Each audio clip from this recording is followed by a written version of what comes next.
The King's Return.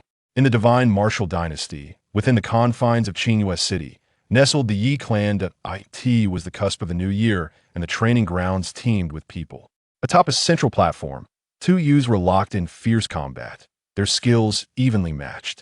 The Yi clan's upper echelons watched with ill-concealed displeasure, their hands clenched into fists, the chair arms creaking under the strain, threatening to shatter at any moment. Today marked the occasion for the Yi clan's young prodigies to showcase their progress over the past year. A prominent family. The Yi clan's affairs drew the attention of Tumultuous City's elite, who gathered to observe and assess the disparities among themselves. It was customary for them to send a disciple or two to engage in symbolic sparring, a tacit agreement to avoid upstaging the hosts. However, today, the Yi clan faced a challenge from the Zhao family. A lone figure had single-handedly defeated the Yi clan's promising disciples, leaving them helpless. The current combatant on the platform was Yi Yurong, a young talent of the Yi clan who had reached the pinnacle of the 9th level of Qi training at the age of 16. Should he fall, the Yi clan's reputation in Tumultuous City would be irrevocably tarnished. Numerous factions would sever ties with the Yi clan, shifting their allegiance to the Zhao family. In the divine martial dynasty, cultivators were categorized by distinct ranks. The game is over. It is time to conclude this charade. Zhao Yuning's lithe form retreated swiftly, casting nary a glance at her opponent. Although initially at the same 9th level of Qi training, her aura shifted dramatically. Her dark, cascading hair stirred despite the absence of wind, and spiritual energy coursed through her veins. A fleeting hint of dewiness flickered between her brows, akin to a celestial maiden descending from the heavens. Innate, she had achieved the innate stage. How could one possibly contend against that? Even with comparable cultivation, triumph was unattainable now. It seems even more improbable. Yet, the awakening of a verdant martial spirit signifies a prodigious talent unprecedented in the annals of Azure Moon City. Even the patriarch of the Yi family possesses merely a yellow-grade martial spirit. Zhao Yuning's future prospects are, therefore, immeasurable. Cultivators, upon transcending to the innate realm, are afforded the opportunity to awaken a martial spirit. However, most awaken low-grade spirits, namely those of the red, orange, or yellow grades. Martial spirits are classified as red, orange, yellow, green, cyan, blue, and violet. The higher the grade of the martial spirit, the more accelerated the cultivation speed, akin to being favored by the heavens and earth. The Yi family's upper echelons appeared ashen-faced, the armrest of the chair succumbing to the immense pressure, pulverized into dust. This was undoubtedly intended to humiliate the Yi family before all the major powers. The other faction's senior figures, astute as they were, immediately sought to ingratiate themselves with the Zhao family head. With Zhao Yuning's presence, the ascendancy of the Zhao family is inexorable. Moreover, being able to affront the Yi family demonstrates a readiness to sever ties the Yi family will inevitably be annexed by the Zhao family, a fate they must confront. Offending a family with a heaven-defying prodigy is an imprudent course of action. Concede, Yi Yurong uttered, glancing at Zhao Yuning, unable to muster the will to engage. Yet the past remains in the past. Yi Go, having become a cripple, has been absent from the family for 5 years, his very survival uncertain. Amidst the gloom enveloping the Yi family, only the Zhao family had rejoiced. Observing the Yi family's countenance, he was inwardly elated. Is there anyone else who wishes to contend with me?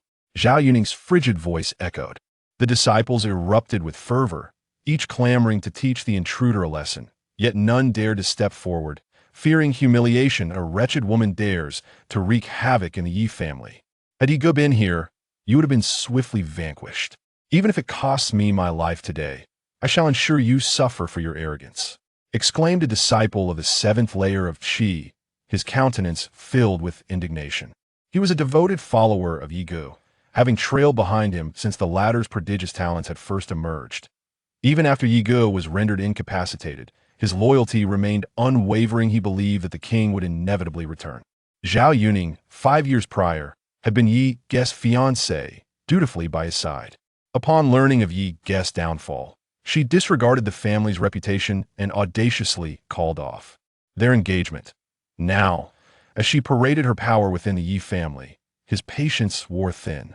Just as he prepared to step forward, a strong hand firmly gripped his shoulder, holding him in place despite his attempts to break free. Yige. After 5 long years, the person he had longed to see had finally appeared. Though considerably changed, that confident visage remained unaltered. "Leave this to me," Yi Ge said softly, patting Yi Chunglin reassuringly, offering him a smile that instilled confidence at why Yi Ge's striking form now stood before the crowd. "Who grants you the audacity to cause a ruckus in the Yi family?" Since the family's disgrace, he had remained in the shadows.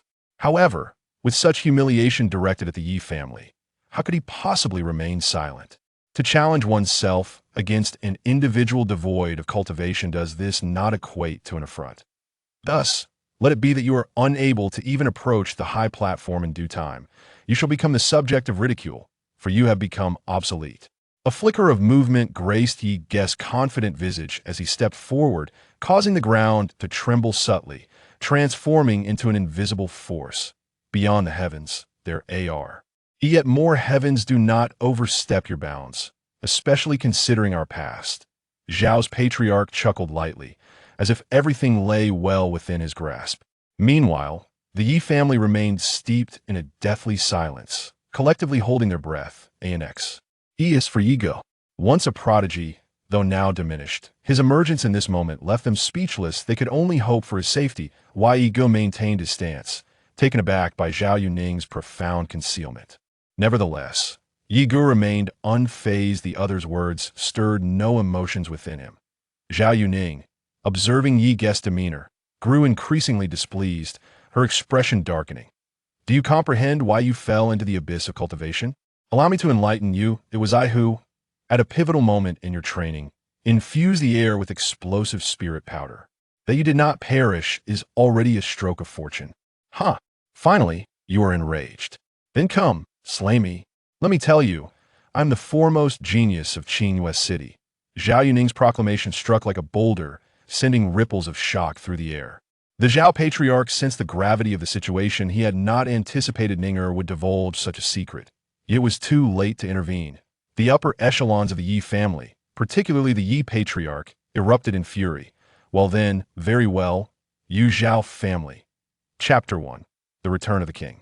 In the divine martial dynasty, within the city of Qingyue, lies the Yi family. As the year draws to a close, the training grounds are bustling with activity.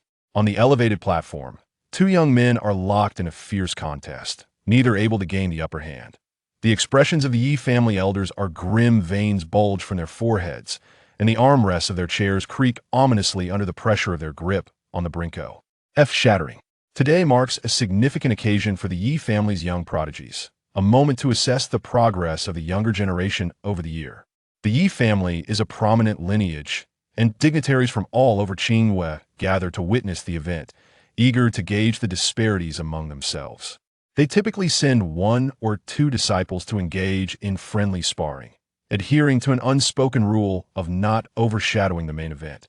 However, today, the Yi family faces a provocation from the Zhao family, whose lone representative proves overwhelmingly superior, leaving the Yi family's talented disciples utterly defenseless. The individual fighting on stage is none other than Yi Yurong, a prodigious talent of the Yi family, who has reached the pinnacle of the 9th layer of qi refinement at just 16 years of age. Should he fall, the Yi family's reputation in Qingyue will be irreparably tarnished. Numerous factions would sever their ties with the Yi family, shifting their allegiance to the Zhao family. In the divine martial dynasty, practitioners are categorized by their levels of cultivation. "I've played with you long enough. It's time to conclude this," Zhao Yuning declares, retreating gracefully, not once casting a glance at her opponent. Originally of the same 9th layer of qi refinement, she shifts her aura, her dark hair flowing as if stirred by an unseen wind, spiritual energy swirling around her. A fleeting glimpse of intent flashes between her brows, reminiscent of an ethereal celestial maiden. She possesses innate talent. How can one possibly contend with that? Even with comparable cultivation, triumph was unattainable. Now, it appears even more improbable. The awakening of a verdant martial spirit signifies a watershed moment for Qingyue City, birthing its foremost prodigy. Even the esteemed head of the Yi family possesses merely a yellow-grade martial spirit, rendering Zhao Yuning's future prospects boundless. Cultivators, upon transcending to the innate realm, are afforded the opportunity to awaken a martial spirit. However, the majority awaken only rudimentary spirits, namely those of the red, orange, or yellow grades. The martial spirits are classified as red, orange, yellow, green, cyan, blue, and violet. The higher the grade of the martial spirit, the more accelerated the cultivation speed, akin to being favored by the very heavens. The Yi family's higher echelons wore expressions of profound dismay, the armrests of their chairs succumbing to the immense pressure, reduced to mere dust. This was undoubtedly intended to humiliate the Yi family before the assembled powers. The other influential figures, with astute foresight, promptly sought to ingratiate themselves with the head of the Zhao family. With Zhao Yuning's ascendance, the Zhao family's rise is indomitable. Furthermore, the act of affronting the Yi family demonstrates a readiness to sever ties, portending the Zhao Fa. Malice's eventual absorption of the Yi family, an inevitability compelling their choice to antagonize a family blessed with a heaven-defying prodigy, would be imprudent.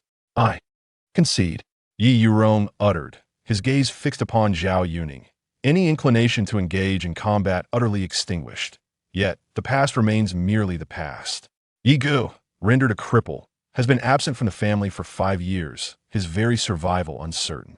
Amidst the pall of gloom enveloping the Yi family, only the head of the Zhao family exulted, beholding the dispirited state of the Yi family. His heart swelled with elation. Is there anyone else who dares to challenge me? Zhao Yuning's frigid voice echoed forth. The disciples erupted in indignation, clamoring to confront her, yet none dared to step forward, fearing humiliation. A mere woman, daring to act with impunity in the Yi household. Were Yi Gu here, he would have dispatched you swiftly. Even if it cost me my life today, it'll ensure you suffer, teaching you a lesson on behalf of Yi Gu, you insolent woman, exclaimed a Qi-training 7th-level disciple of the Yi fam. Ili, his countenance filled with rage, that he was a staunch follower of Yi Gu, having been captivated by his extraordinary talent years ago. Even when Yi Gu became a cripple, his loyalty remained unwavering, believing in the inevitable return of the king. Zhao Yuning, 5 years prior, had been Yi Gu's fiancée, obediently by his side.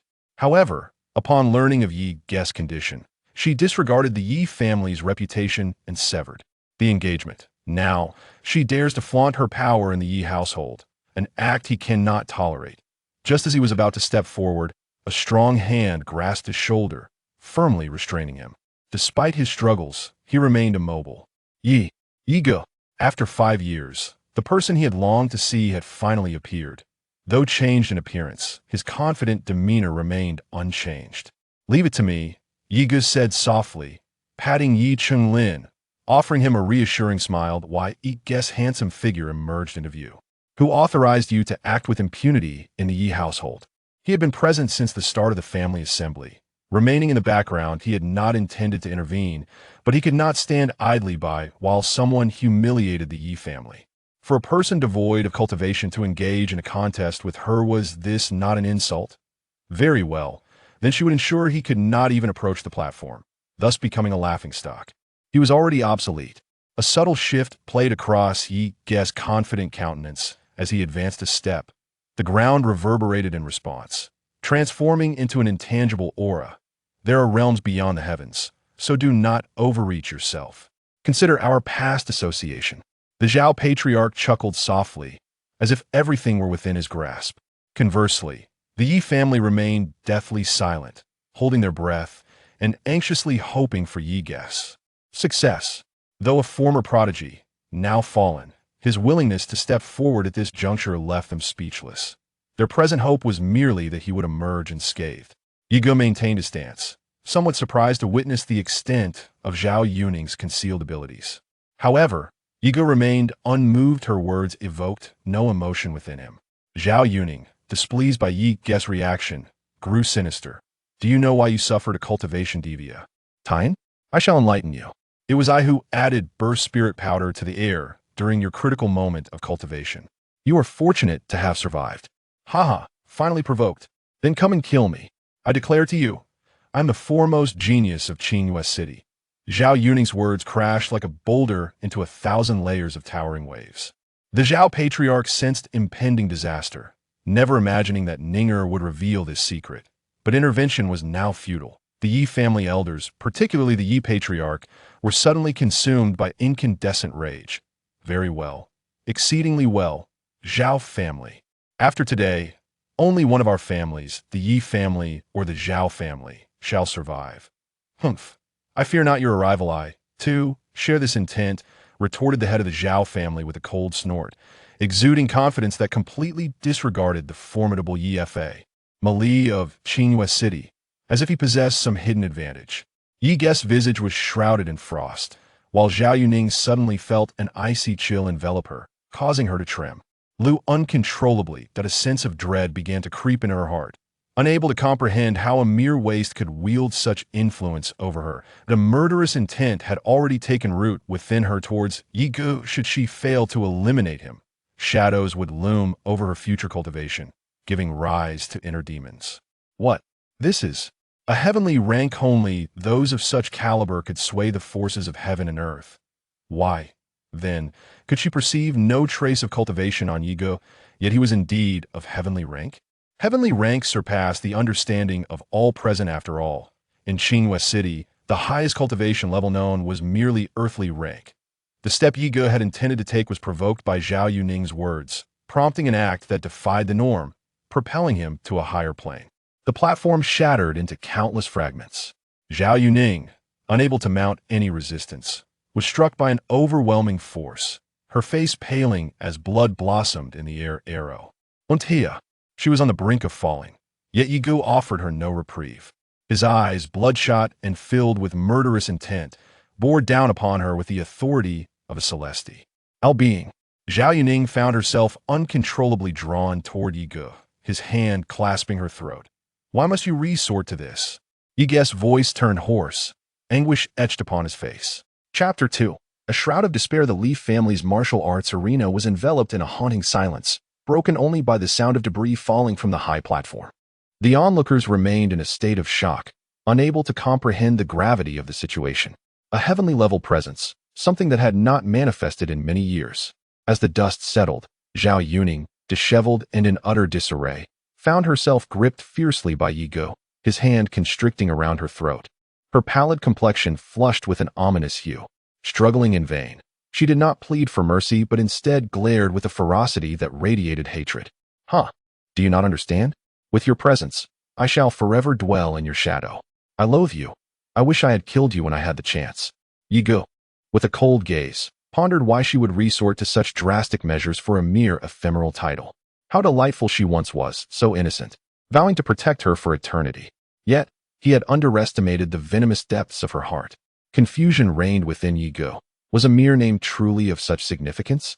As he stood immobile, Zhao Yuning's fury escalated.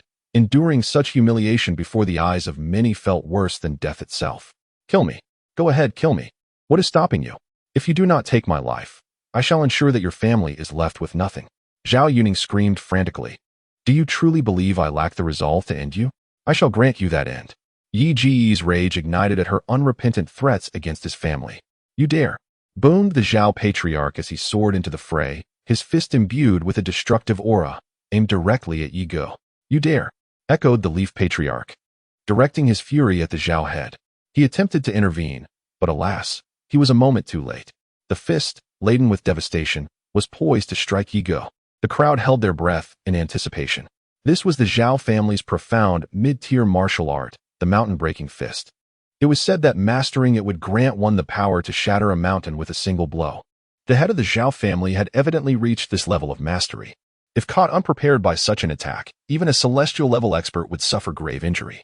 The martial arts were traditionally classified into 4 tiers: yellow, profound, earth, and celestial, with each tier further divided into upper, middle, and lower ranks. The higher the tier, the more terrifying the mastery became. As the fist approached Yi Gu, mere inches away, the head of the Zhao family reveled in his triumph. Casting a cold smirk towards the head of the Yi family, you are still too slow. No one will save him today. This distance should have been an assured victory. Once, he believed that within tumultuous city, no one could rival him, only to realize he had never truly won. In the next life, I hope you learn to be a better person. With that, Yi Gu exerted force in his hands, intent on ending Zhao Yuning's life. Suddenly, Yi Ji's expression shifted. and he decisively released Zhao Yuning, retreating swiftly, leaving behind a trail of afterimages. By the time Yi Ge stabilized, he had already distanced himself by 10 zhang. His countenance darkened with disbelief. He had not anticipated such a formidable opponent in the seemingly inconsequential Qinghua city, especially Yi Ge was forcibly elevated through secret methods, which left the crowd gasping in astonishment. Facing a true celestial being, he stood no chance. Zhao Yuning, who had already relinquished all hope of survival, ignited with fervor upon hearing that Yi Ge had utilized secret arts for his ascension. Is that so? Then let us see whose might prevails, the so-called pseudo-celestial or the genuine celestial. Instead of retreating, Yi Ge stepped forward, shattering Zhao Fengyan's suppression like a primal beast trampling a city, causing the earth to crack beneath him. His eyes turned crimson, and his aura grew increasingly formidable. Dust and debris swirled as the sky was enveloped in a palpable aura of death. Zhao Fengyan felt a tremor of fear deep within, as if confronted with an unspeakable horror. Not daring to linger, he swiftly gathered Zhao Yuning and the Zhao Patriarch, making their escape in a flurry of motion. The others had long since distanced themselves, sensing that the overwhelming presence was beyond their capacity to confront. Once Zhao Fengyan departed, Yi Ge felt a weight lift from his heart. He coughed up a mouthful of blood, staining the sky, as his veins ruptured, dark tendrils of energy coiling around him. Realizing that Yi Ji's power was merely a result of secret arts, and with his brother reappearing, he thought that eliminating Yi Ge would pose no difficulty, allowing events to unfold according to his design. Yet, he could not fathom why his brother had been so frantic to whisk them away. There were matters best left unknown. Should that entity manifest, the entire Qinghua city would be reduced to ashes. However, he suspected certain individuals would find great interest in it. With a heart racing in trepidation, Zhao Fengyan declared coldly, "I shall defeat you, regardless of what lies within your being." Beside him, Zhao Yuning, having listened intently, departed alone, convinced that the current Yi Ge, without relying on the essence within, could hardly be her match. If fate has bestowed upon you such an opportunity, why should one not possess it as well? 5 days later, Yi Ge, seated gracefully upon his bed, slowly opened his eyes. Alas, how can one transcend the confines of the undying scripture? Yi Ge murmured with a hint of helplessness as his body trembled, absorbing the swirling dark energy that enveloped him, allowing his meridians to reconnect once more. 5 years prior, he had embarked on a solitary journey, traversing a vast expanse of ocean, only to be swallowed by a colossal whale feasting nearby. Believing his demise was imminent, he found himself rescued by a powerful figure who had been in a state of seclusion in the depths of the sea.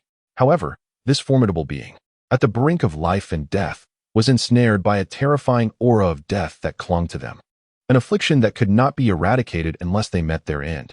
In a moment of despair, the undying scripture was presented to Yi Ge, offering him a chance to reshape his meridians.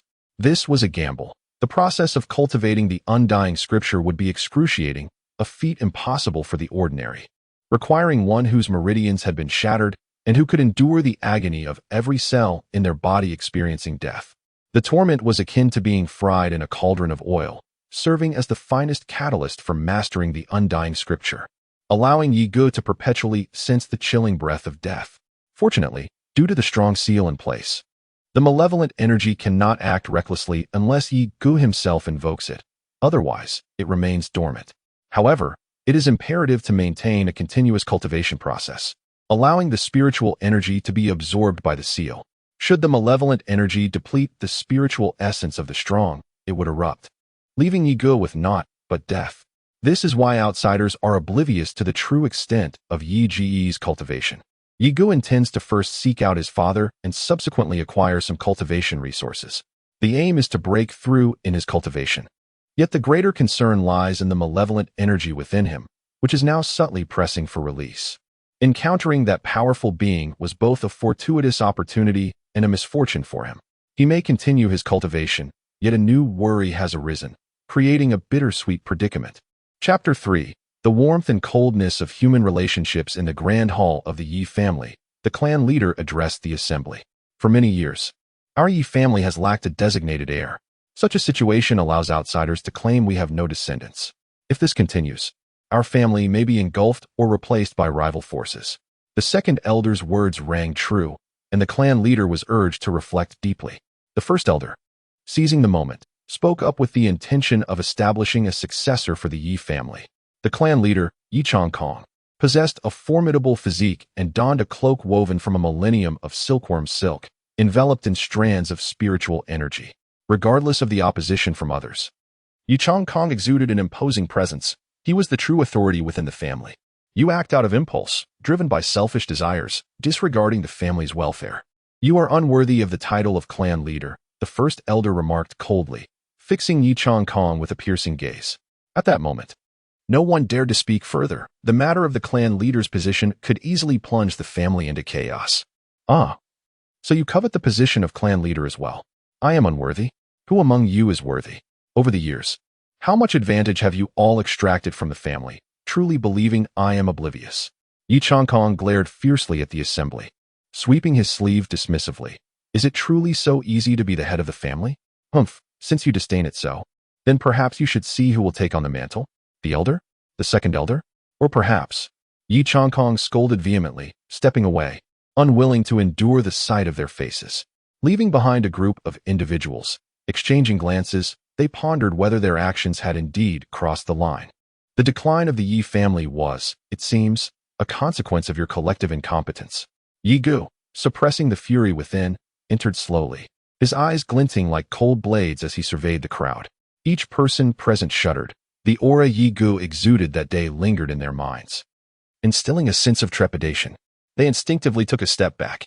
Father, Yi Gu directed his gaze towards Yi Changkong, performing a respectful bow. A gentle smile graced Yi Changkong's face as he nodded. Let us depart. There is little for you here. Seeing Yi Gu awaken, he noted no signs of discomfort. The years apart had left much to discuss between father and son, yet this was not the appropriate setting. He wished to protect Yi Gu from any potential harm inflicted by these individuals. The elder, incensed, was taken aback by the audacity of a perceived weakling, then sneered coldly. This is the venue for significant family discussions. How dare you presume to intrude? At 16, you have yet to cultivate any spiritual energy, let alone reach the 5th level of Qi training. According to family regulations, you should be expelled from the clan and relegated to the branches to manage the family business. Do not think that assisting the family a few days ago entitles you to anything. Remember, the family does not sustain idlers. To aspire to be the young master is mere folly. What if I refuse? Yi Gu stood his ground, coldly glaring at the elder. This is a family rule, and you have no say in it. From today onwards, you must leave the Yi family, or you know the consequences of our family law. The elder looked at Yi Gu with disdain, truly believing that he could still use secret methods to enhance his cultivation. Seeing Yi Gu appear as an ordinary person, he felt an overwhelming sense of triumph. With this, no one could contend for the position of the young master. Who would dare? Yi Changkong slammed the table, quickly positioning himself in front of Yi Gu, his spiritual energy swirling around him, crackling with thunder, as if daring anyone to make a move. This is a rule established by our ancestors. Do you truly believe that the Yi family is a place where your words hold sway? The elder was unyielding, resolutely determined to expel Yi Gu from the Yi family, even invoking the family teachings. Yi Changkong understood the family teachings, yet for Yi Ji's sake, he wondered what harm there would be in defying them. Father, this is my matter. Allow me to handle it. Yi Gu interjected, grasping the irate Yi Changkong's arm, stepping forward to face the assembly of elders. He had not anticipated that after 5 years away, the family would devolve into a place of intrigue and rivalry. Yi Changkong hesitated, but ultimately heeding Yi Ji's wishes, recognizing that the child had grown and had his own methods of dealing with matters, and he could not protect him for a lifetime. Elder, if I am not mistaken, I still have 10 days until I turn 16. Therefore, I have 10 days remaining. Furthermore, I have no interest in the position of young master. However, this is an important family matter. In 10 days, our clan will convene, and the main family members will be present to collectively determine who shall be the young master. If your cultivation surpasses that of your own, the position of the young master rightfully belongs to you. Otherwise, you shall undoubtedly be expelled from the Yi family. Of course, as a mere waste with severed meridians. Whether you can cultivate spiritual energy remains a question. Do not blame me for not forewarning you if you end up embarrassing yourself. The Grand Elder's sudden fury morphed into sarcasm. Until the final outcome is revealed, do not celebrate prematurely. Yi Gu left a remark and departed with his father. Grand Elder, are we perhaps overstepping? After all, Yi Gu has just preserved the honor of the Yi family. The second elder expressed his concerns, pondering whether such actions might dishearten the disciples of the Yi family, leading to a lack of dedication in the future. Humph. The grand elder snorted dismissively, a waste. Who has learned some vile sorcery from who knows where, truly believes he can reclaim his status in this manner. How naive. Young master, is it truly you? Yi Chunlin exclaimed with delight. He was a devoted follower of Yi Ge. Oh, it is you.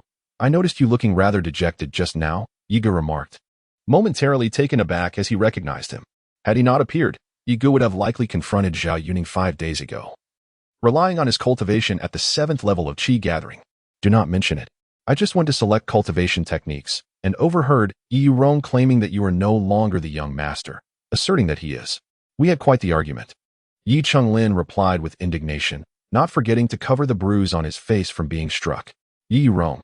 Yi Ji's eyes flickered with a fiery intensity. He was clearly impatient before any formal confirmation. However, at that moment, Yi Rong arrived unexpectedly, and upon seeing Yi Ge, a hint of coldness flashed in his eyes. Isn't this Yi Ge? Even the most formidable of warriors have been frightened away by you. Surely, you wouldn't refuse to offer me some guidance? With that, a gust of wind surged from his palm as he swiftly appeared before Yi Ge, a cruel smile etched upon his face. No. Yi Chunlin gasped in terror, having heard the rumors that Yi Ji's meridians had been shattered in their last battle. A strike like this would ensure he would be bettered for life. Boom. Yi Chunlin positioned himself in front of Yi Ge. However, with his cultivation at the 7th level of Qi, he was utterly unable to withstand it. His body collided with Yi Ji's, and they both were sent flying, their faces ashen. Young master, are you all right? It's all my fault for being useless. Yi Chunlin scrambled to his feet, frantically inquiring. I'm fine. Yi Ge struggled to rise, gently wiping the blood from the corner of his mouth, the chill in his gaze palpable. If he dared to take such lethal action, then he should not blame Yi Ge for retaliating. After all, harboring such a threat would only gnaw at his peace of mind. Thank you for your assistance, elder. Yi Ge bowed deeply to the elder of transmission. The elder waved his hand, and when Yi Ge looked up, he had vanished. Yi Ge paid it little mind and, after parting ways with Yi Chunlin, exited the Yi family estate, donning a black cloak as he made his way to the Lingbao Tower. Here, they engaged in business with cultivators, acquiring any items that weren't exceedingly rare. Dear guest, are you truly intent on selling this item? The one attending to Yi Ge was a woman clad in red, named Nangong Yufei, who personally came to greet him upon receiving the news. Indeed, Yi Ge replied in a hushed tone, akin to that of an elder. Upon hearing his words, Nangong Yufei inhaled sharply. A ground-level technique was indeed being put up for auction. Miss, should I accompany you? An elderly man appeared, making a gesture across his throat. In our auction house, we conduct business on the principles of integrity, eschewing any petty thoughts. Nangong Yufei did not cast even a glance at the elderly man, issuing a sharp reprimand instead. She promptly set about disseminating the news, urging it to spread as far as possible. It had been quite some time since Qingwei City had witnessed such bustling activity. Understood, responded the old man, departing immediately. As soon as the announcement was made, the entire Qingwei City erupted in a fervor. Earth-level martial arts techniques. These are likely scarce even among the major sects, yet someone had the audacity to auction them. Soon, countless individuals outside Qingwei City received the news and hastened towards it. At that moment, however, the head of the Zhao family received a thrilling message. Second brother, look, that Yi Ge has truly become a waste. He was beaten to the point of spitting blood without retaliating. Chapter 4. The Auction, Part 1. Could I have misjudged? Zhao Fengnian furrowed his brow slightly. If it was indeed not that item, his plans would require adjustment. There was no purpose in targeting someone who could be bullied even at the Qi refinement stage. Yet if it became known that he was frightened off by a mere waste, it would be a source of ridicule. Thus, Yi Ge must not survive. There was no urgency in this matter. Our primary focus must now be the auction house. An Earth-level martial arts technique is a rare treasure, an opportunity not to be missed. He resolved to stake everything he owned for this chance. Zhao Fengnian crushed the jade cup in his hand, his eyes gleaming with avarice. Then his expression shifted to one of solemnity. Lingbao Tower was to disseminate the news, and soon, countless individuals would converge to vie for the technique, including many from formidable factions. Whether they could compete was uncertain, yet he was loath to relinquish this opportunity. Second brother, if it must come to this, our Zhao family will plummet into despair. It would be wiser for us to seek refuge at Lingbao Tower. Upon hearing the prospect of exhausting all resources, the head of the Zhao family twitched in distress. Zhao Fengyan could disregard the Zhao family's fate and choose to leave, but he could not afford such a luxury. After acquiring the technique, it was certain that he would be forbidden from practicing it. Though dissatisfaction brewed within him, he refrained from voicing it, and instead proposed a solution. Suddenly, a suffocating sensation enveloped the head of the Zhao family as he turned to Zhao Fengyan, his gaze chillingly fierce. To raid Lingbao Tower? Even if there were 100 individuals of my caliber, none would dare to provoke such a place. Have you lived so long that you truly believe the legends are mere fabrications? Zhao Fengyan's cold stare offered no semblance of respect to the head of the Zhao family. Previously, he too had harbored skepticism towards Lingbao Tower, given its enigmatic nature. It claimed to be a neutral entity, solely engaged in commerce. If you believe it lacks any martial prowess, you are gravely mistaken. Its power is formidable. A small kingdom once offended Lingbao Tower, and a single envoy, with one strike, reduced that kingdom to ruins, leaving not a single survivor. Even the presence of heavenly-level experts could not withstand the might of that one individual. To suggest a raid is tantamount to courting death, sending chills down his spine. If you wish to live, do not entertain such foolish thoughts. With a cold snort, Zhao Fengyan waved dismissively and strode away, ignoring the head of the Zhao family. The head exhaled heavily, watching Zhao Fengyan's retreating figure with a shadowy expression. What audacity! Were it not for your superior cultivation, you would not dare to flaunt yourself here. Even if there were an opportunity to secure the auction item, the Yi family would be unable to safeguard it on their own. It is akin to a hot potato. Enough of this discussion for today. The Grand Elder shall make a trip in due course. As a compromise, we shall endeavor to acquire the Millennium Spirit Milk. While we may not obtain it, we must ensure that the Zhao family does not, for such an outcome would spell disaster for the Yi family. Yi Changkong, with little interest, arrived at this decision. However, no one within the Yi family was willing to venture here, for it was said to be a place haunted by a terrifying legend, thus rendering it a forbidden ground. Yi Gu, having found no suitable location for his cultivation, resolved to come here, where he would be spared from disturbances.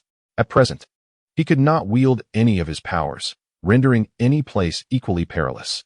Nonetheless, this location offered a semblance of safety amidst the unpredictability of human intentions. Yiga chose a comfortable spot to settle down and retrieved a spirit-gathering pill, bringing it to his lips.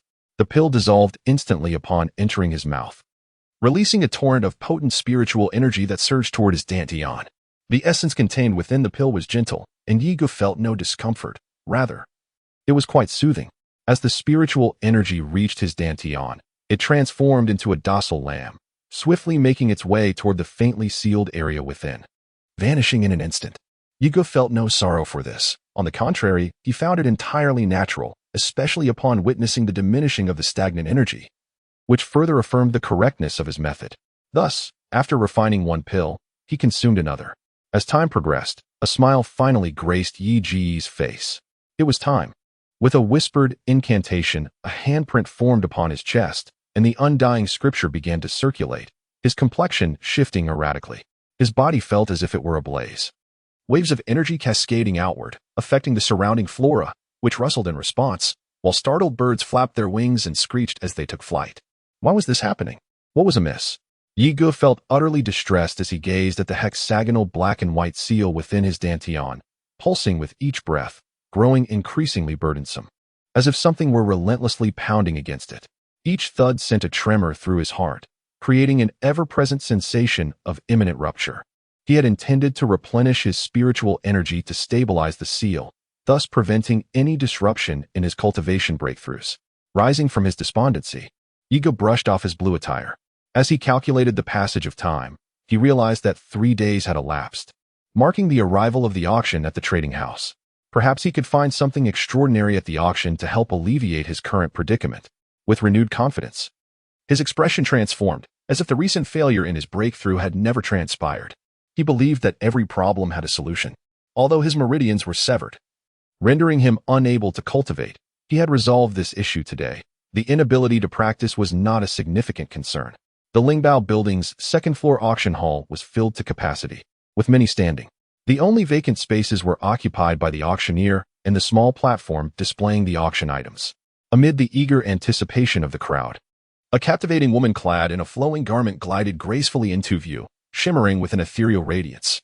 The captivating beauty of the woman, accentuated by her fiery red lips, rendered many unable to divert their gaze from her, with some even swallowing hard in response.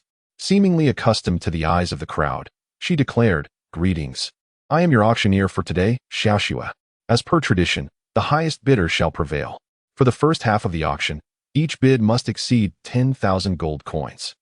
For the latter part, each bid must surpass 1,000 lower-grade spirit stones.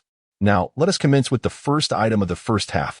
As the first item was unveiled amidst the crowd's apparent disinterest, it became evident that their intentions were driven by purpose. They were only inclined to bid if an opportunity for a bargain arose. Chapter 5. The Auction, Part 2. The first item was a stone, striped in black and white, impervious to water and fire, and untouched by any weapon's blade. Even Master Chun from the Spirit Treasure Pavilion could not discern its nature. The starting bid was set at 100,000 gold coins. Xiaoxue, addressing the palm-sized black and white stone on the display, began her explanation and initiated the bidding. Curiosity flickered across the faces of the onlookers. What kind of stone possessed such remarkable capabilities? Yet, despite their intrigue, no one ventured a bid.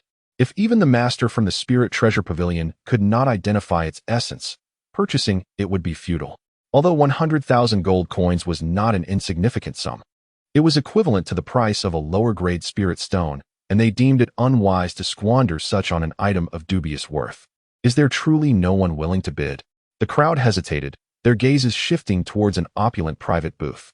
They discovered it was Elder Shun, the third elder of the refining sect, whose expression had drastically altered. It was no surprise that he sought this peculiar stone, for he was known as a fanatic in the art of refining, and he would never let an unusual or slip through his fingers.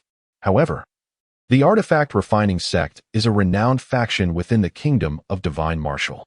With their presence, the chances of acquiring earth-level techniques may be diminished. 200,000 for the first bid, 200,000 for the second. Is there anyone else willing to bid? If not, this extraordinary stone shall belong to this esteemed elder.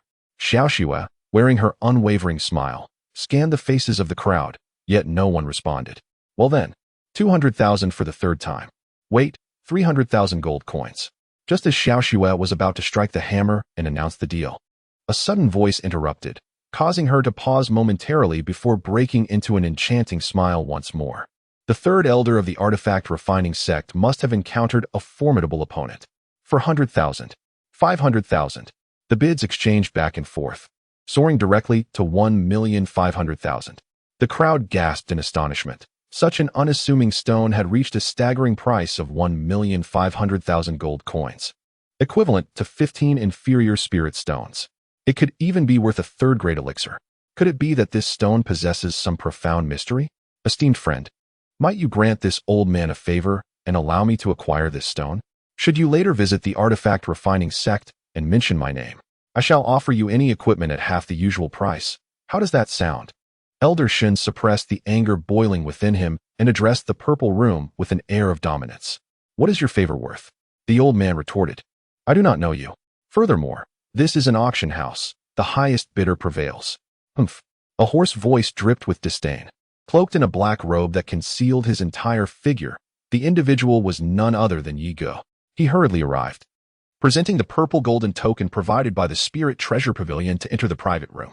Before him lay a peculiar black stone, stirring an inexplicable sensation deep within his soul, while the hexagonal seal in his dantian resonated with a joyful exuberance. Sensing the imminent completion of a transaction, he could hardly contain his eagerness to place a bid. This object undoubtedly promised him significant benefits. The refining sect was unknown to him, and even if it were familiar, he would not relinquish it unless offered a superior price. But could anyone rival him? He possessed an abundance of treasures. Thus, he was resolute in his pursuit.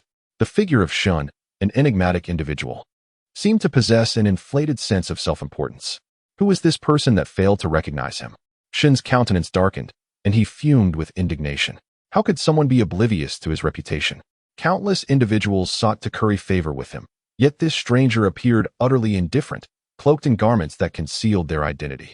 Reluctantly, Shun suppressed his ire, mindful that they were within the auspices of the Spirit Treasure Building. Very well. I shall concede a favor to a friend and allow you this opportunity, Shun relented. Intrigued by the stone's rarity, he desired to study it, as his passion lay in the art of refinement. occupying a private chamber of violet hue. He was of at least sect master caliber. It seemed trivial to provoke discord over such a minor matter. "Thank you very much," came Yi Ji's raspy voice, devoid of any discernible emotion, leaving the onlookers in a state of speculation regarding his identity and status. Shin's capitulation, however, astonished them all, for he was typically impervious to persuasion. His temperament as unyielding as iron. Every individual who sought his refining services had to adhere to his stipulations. Otherwise, their endeavors were rendered futile. "Is there anyone else willing to bid? If not, this remarkable stone shall belong to the elder of the violet chamber." Subsequently, Xiaoxue, as was her wont, called out thrice. And with no bids forthcoming, the item was consigned to Yi Ge. Gazing upon the quaint stone in his grasp, Yi Ge felt a tremor course through him, for he discerned that the seal, previously teetering on the brink of collapse due to his cultivation, was now, by virtue of the stone's advent, gradually stabilizing. A treasure. Indubitably a treasure. For him, it was precisely what he had been seeking. This expedition had proven felicitous. Yi Ge secreted away the quaint stone, composing his agitated spirits, mindful of the sundry experts present, lest he betray any hint of revelation. "I dare say you have all been eagerly anticipating the latter half. Congratulations are in order. Let us commence the latter part, and should anything catch your fancy, pray do not hesitate to bid." Xiaoxue bestowed upon the assembly a captivating smile, and forthwith presented the inaugural item, a phial of millennial spiritual nectar, its provenance well known, having been condensed over millennia from the rich spiritual energy within the depths of subterranean caverns. The reserve is 1,000 inferior grade spirit stones. This being the latter half, bids must not be less than 1 spirit stone. "Begin." As Xiaoxue's words dissipated, a voice proclaimed, 2,000 pieces. Miser, merely 1,000 more. 3,500 pieces. 4,000. 8,000. The emergence of the millennial spiritual nectar incited a flurry of bids, only to be momentarily stymied by the astonishing price of 8,000. To expend too lavishly here might render one impotent later on. It was not prudent. 10,000 pieces. Again, a bid of exorbitant magnitude resounded, escalating by more than half in one fell swoop, indicative of an unyielding determination. "The Yi family, your spirit stones are indeed copious," the Zhao family head remarked sardonically, dismayed to find Yi family members vying with him at every turn. "The assets of the Yi family may not be extensive, yet the purchase of this millennium spirit milk is still within our means. As for the Zhao family, surely you are not lacking in wealth. Why exhibit fear? If you possess the audacity, raise your bid." The elder of the Yi family retorted coldly, showing no regard for face. "Very well, since you desire it so fervently, be prepared to pay a price." The head of the Zhao family, with a sinister expression, resolved to ensure that the Yi family would suffer a significant loss. Did he truly believe he was unaware of who would ultimately benefit from the purchase of this spirit milk? Chapter 6. The Auction, Part 3. A frenzied glint suddenly appeared in the eyes of the Zhao family head. 12,000. If you have the capability, raise your bid. If not, it shall be mine, perfectly suited for my daughter Ning. As the figure of 12,000 was declared, the gaze turned towards the elder of the Yi family, and the crowd exhibited expressions of perplexity. Spending 10,000 low-grade spirit stones for a bottle of millennium spirit milk is indeed a bargain. It was evident that onlookers perceived the animosity between the two families, and a continued bidding war could lead to severe losses for both. The item was worth at most 15,000 gold coins. However, sitting beside the head of the Zhao family was Zhao Fangnian, who frowned, casting an irate glance at him, perplexed by his intentions. Nevertheless, the current approach was not excessively outrageous, so he chose to remain silent. "Very well, we, the Yi family, shall remember this. Since you desire it, then have the courage to offer a higher price. I bid 18,000. The elder's face was marked with anger. If the Zhao family wished to engage in this contest, then let them play, and we shall see who ultimately bears the loss. The sudden escalation in price was unexpected, leaving everyone astounded. It was uncertain whether the Zhao family would continue to bid. Does my Zhao family fear the Yi family? As the head of the Zhao family uttered the number 3, the crowd collectively held their breath. Had this individual lost his senses? To squander his resources for the sake of pride seemed utterly irrational, unless he truly possessed an abundance of spirit stones. For behind that utterance lay the certainty of a sum in the thousands. Should it escalate to 300,000, it would surely induce a heart attack among the onlookers. The elder of the Yi family furrowed his brow, utterly confounded by the Zhao patriarch's typical cautious demeanor. He was not one to act impulsively or display anger so easily. What could have driven him to such a state today? However, under the watchful gazes of the assembly, the Zhao patriarch ultimately found himself unable to vocalize the subsequent figure, silenced by the firm grip of Zhao Fengnian, who covered his mouth. No matter how desperately he struggled to speak, it was futile. If you dare to jeopardize my plans, do you truly believe I will spare you simply because you are of my blood? Zhao Fengnian's voice was like a sharpened sword, pressing against his throat, compelling him into silence. A sudden wave of frustration washed over the Zhao patriarch. He had initially intended to invest more here, with the hope of further expenditures later. If he could allocate funds across multiple ventures, even a contest for a land-level technique would be rendered futile. A small loss seemed preferable to risking his entire fortune. Yet now all efforts appeared to be in vain. With the Zhao patriarch's inability to make a bid, disappointment rippled through the crowd, who had anticipated a staggering price. The elder of the Yi family cast a glance towards the Zhao patriarch, pondering briefly. Although he remained uncertain of the Zhao family's intentions, he knew that the coveted 1,000-year spirit milk would not face competition. 18,000 low-grade spirit stones for the first bid. 18,000 low-grade spirit stones for the second. Is there anyone willing to bid higher? Otherwise, it appears that this esteemed elder will secure the item. As per tradition, Xiao Xue commenced the bidding. Just as the crowd anticipated a finalization, a sudden voice pierced through the air. 30,000. Who will offer a single coin more? I shall yield to you. It was Yi Ji's hoarse voice, sending shivers down spines. His presence instilled a subtle fear, for they dreaded inciting his wrath and were apprehensive that he might contend for the earth-level techniques, leaving them utterly hopeless. Yet, no one dared glance in his direction. All eyes were fixated on Yigo. The enigmatic figure had made another bid, wielding an overwhelming dominance, as if to assert his elevated status.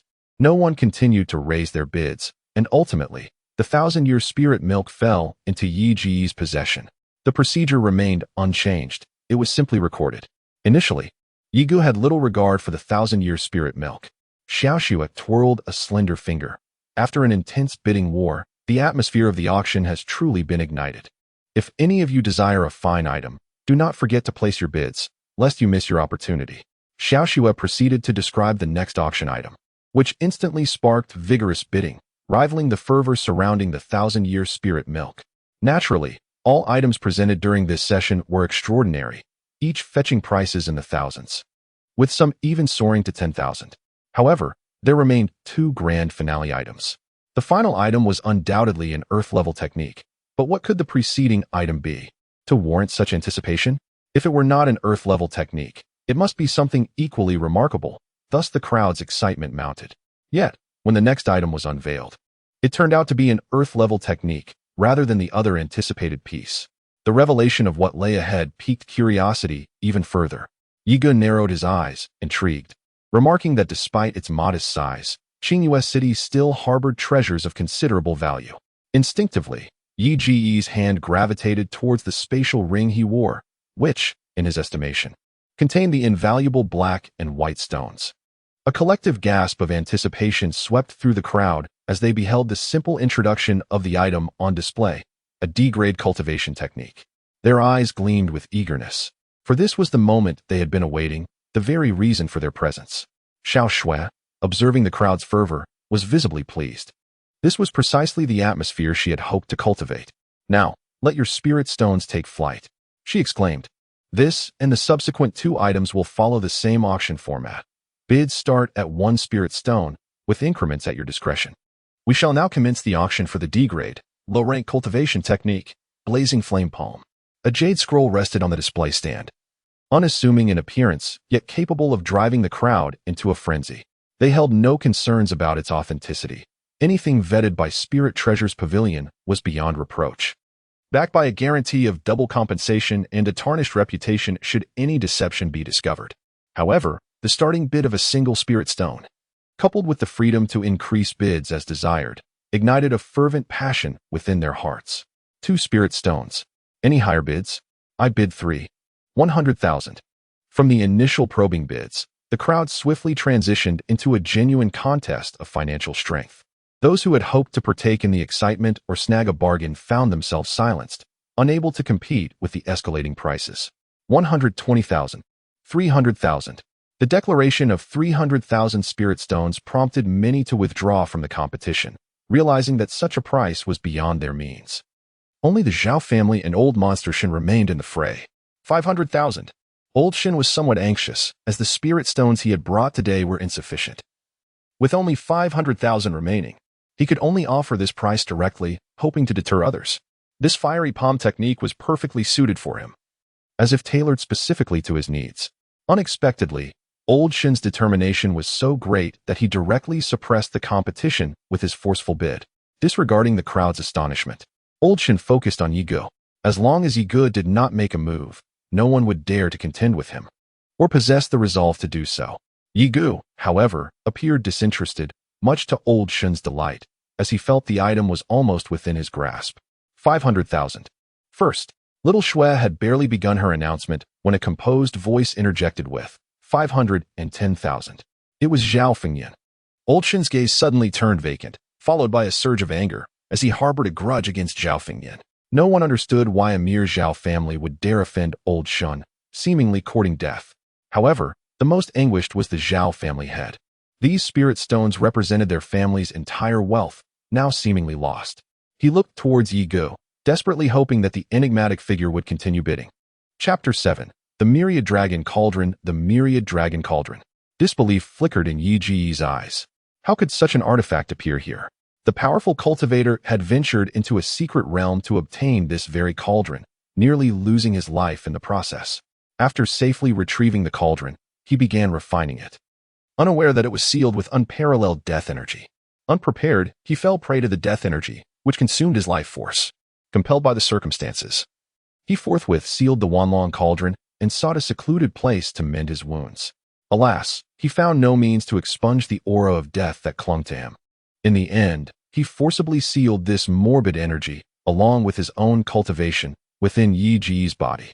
The emergence of the Wanlong cauldron signifies that the seal has been breached, and should the deathly miasma within be unleashed, it would engender a cataclysm of untold proportions. The formidable expert had once remarked that the trace of deathly aura upon him was but a solitary star compared to the boundless cosmos of deathly energy contained within the Wanlong cauldron. The sheer terror it could inspire is beyond comprehension.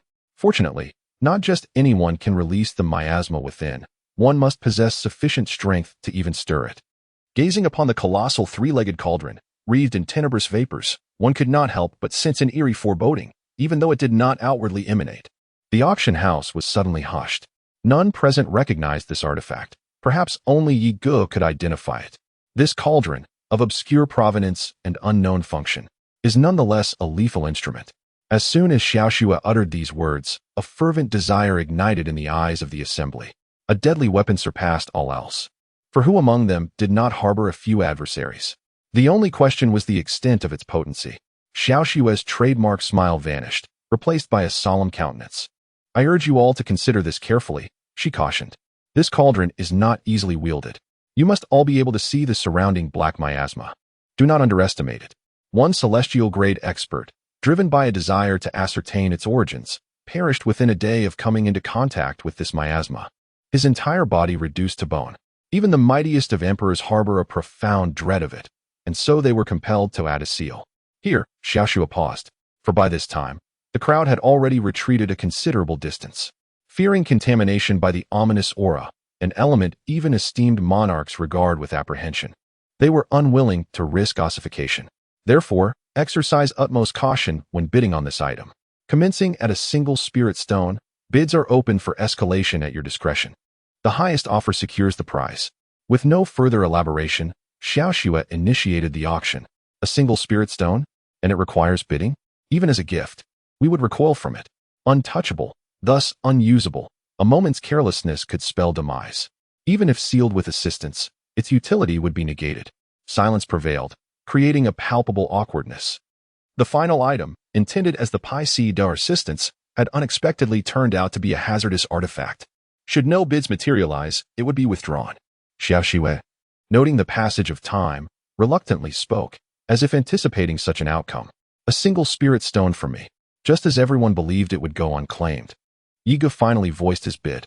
This artifact held profound significance for him, making its acquisition imperative. he harbored considerable concern about it remaining exposed. Moreover, the complete eradication of the deathly aura within his body hinged upon obtaining the myriad dragon cauldron, making him unwilling to relinquish it. What? Is someone truly courting death? Or does he possess capabilities exceeding those of emperors? Cognizant of its futility, yet still desiring it, perhaps this epitomizes the enigmatic individual's style. Having acquired the preceding stone, his pursuit of this perilous item aligns with his character. However, whether he would survive remained to be seen. Many envisioned Yi Ge's transformation into a skeleton. Ultimately, with no further bids, the myriad dragon cauldron was secured by Yi Ge. Yi Ge lacked the audacity to confront the ominous darkness once more. Thus he had no choice but to allow the auction house staff to seal it away again. The auction concluded splendidly, eliciting a spectrum of emotions among the attendees. Some rejoiced while others were disheartened. As the crowd dispersed, their malevolent gazes fixated upon Zhao Fengyan. Their eyes ablaze with a predatory fervor akin to that of wolves eyeing a lamb. However, the elder of the Yi family, with a sinister glint in his eyes, fixated on the direction in which Yi Ge departed. Gritting his teeth, he stealthily circumnavigated the area, trailing Yi Ge from a distance while locking onto his aura with unwavering determination. The Millennium Spirit Milk was not something he wished to relinquish easily. Your lofty status matters little if your essence is feeble. The moment you step out of the Lingbao building, do not blame anyone else for the consequences. After finalizing his transaction with the Lingbao building, Yi Ge intended to leave but soon realized he was being followed, a glimmer of murderous intent flashing in his eyes. Yet, regardless of how he attempted to evade, the elder had his methods to persistently shadow him, leaving Yi Ge with no viable options. Gritting his teeth, he ascended to the third floor. The third floor bore no distinction from the one below, presenting a series of rooms lined up in an orderly fashion. Yet it was exceptionally tranquil. Was it not made clear that no one was permitted to ascend here temporarily? A beautiful woman reclined in a tub adorned with petals, her delicate arms emerging from the steaming water as she playfully twirled the petals at her nose, inhaling their fragrant allure. At that moment, her thick brows knitted together as her phoenix eyes revealed a chill. With a swift motion, a gossamer veil soared from the hanger, enveloping her as she emerged from the water. No longer concerned, Yi Ge contemplated that the street lay just beyond the window. Descending from here should enable him to elude the elder. Resolute, he pushed open the door. In his haste, he shed the black robe, only to discover the presence of another within the room, a remarkable beauty. Her countenance was ethereally radiant, and the gossamer veil had not entirely concealed her form, affording tantalizing glimpses of areas best left unseen. A surge of heat coursed through Yi Ge, and his respiration grew labored. How could such a captivating woman exist in this world? You lecherous scoundrel, I shall end you. The woman adjusted her veil, her eyes blazing with murderous intent. As an imposing aura, akin to a mountain's weight, bore down upon Yi Ge. Her visage, fresh from her ablutions, had been witnessed by another, a man no less. How could she not be enraged, especially if he had caught sight of her more intimate aspects? This is dire, Yi Ge inwardly lamented. This woman was exceedingly powerful. Judging by her appearance, she was no older than 18, yet she possessed the cultivation of a congenital adept and harbored lethal intentions towards him. He had not intended to intrude, but explanations were futile. Unwilling to meet his end there, he had no choice but to gamble. He produced a piebald stone, bit his tongue, and expectorated a mouthful of blood upon it. Whether it would prove effective was now in the hands of fate. He could only hope that this peculiar stone would stabilize the seal within his dantian, allowing him to harness the power to break free. Providence seemed to favor him. The stone, having absorbed Yi Ge's blood, pulsated with exuberance, transforming into a stream of black and white light that plunged into Yi Ge's dantian. The oppressive force vanished instantaneously. A wave of elation washed over Yi Ge. Esteemed lady, I offer my sincerest apologies. I shall return another day to make amends. For now, I must take my leave. Without hesitation, Yi Ge fled through the window. To linger would be to forfeit any chance of survival. Though the pressure had dissipated, his cultivation remained unchanged. He dared not remain to court death. The Grand Elder, having sensed the intense aura emanating from the room, had prudently retreated, unwilling to investigate further. Intriguing. Upon recognizing me, escape from my grasp is no longer an option. The woman cast her gaze towards the open window, her eyes narrowing into slits, a chill permeating the air. Meanwhile, Yi Ge, blending into the crowd on the street, felt a wave of trepidation wash over him. However, His greater concern lay with his own body, as the peculiar stone within him struggled against the seal, tendrils of dark energy seeping forth, etching a look of agony upon his face. Chapter 8. The clan gathering at year-end. Yiga soon noticed that no one was paying attention to his surroundings. This Millennium Spirit Milk, along with a tome of advanced peak-level heart techniques, should be diligently cultivated, lest I be brought to shame. At the clan assembly, I hope you will shine brilliantly. Be cautious, conceal these treasures from prying eyes. Now, I have matters to attend to, so I shall take my leave. In the future, I must distance myself from the family, yet it is essential to have someone trustworthy in my stead. Yi Qinglin is a commendable candidate. Having made this determination, Yiga did not hesitate to part with these items, as they bore little utility for him. Yi Qinglin, holding the two precious items in his hands, felt their weight profoundly. The Millennium Spirit Milk was indeed a true treasure, a guaranteed means for him to break through to the innate level. Yet the advanced heart technique was beyond his current capabilities to cultivate. How casually the young master had entrusted it to him. As he watched Yi Ji's departing figure, now vanished from sight, he bowed deeply, assuring himself, rest assured, Qinglin shall never tarnish the esteemed name of the young master. Should anyone dare to threaten you, they must first tread over my body. Yigu paid no mind to Qinglin's thoughts, instead returning to the forbidden grounds of the Yi family's rear mountain.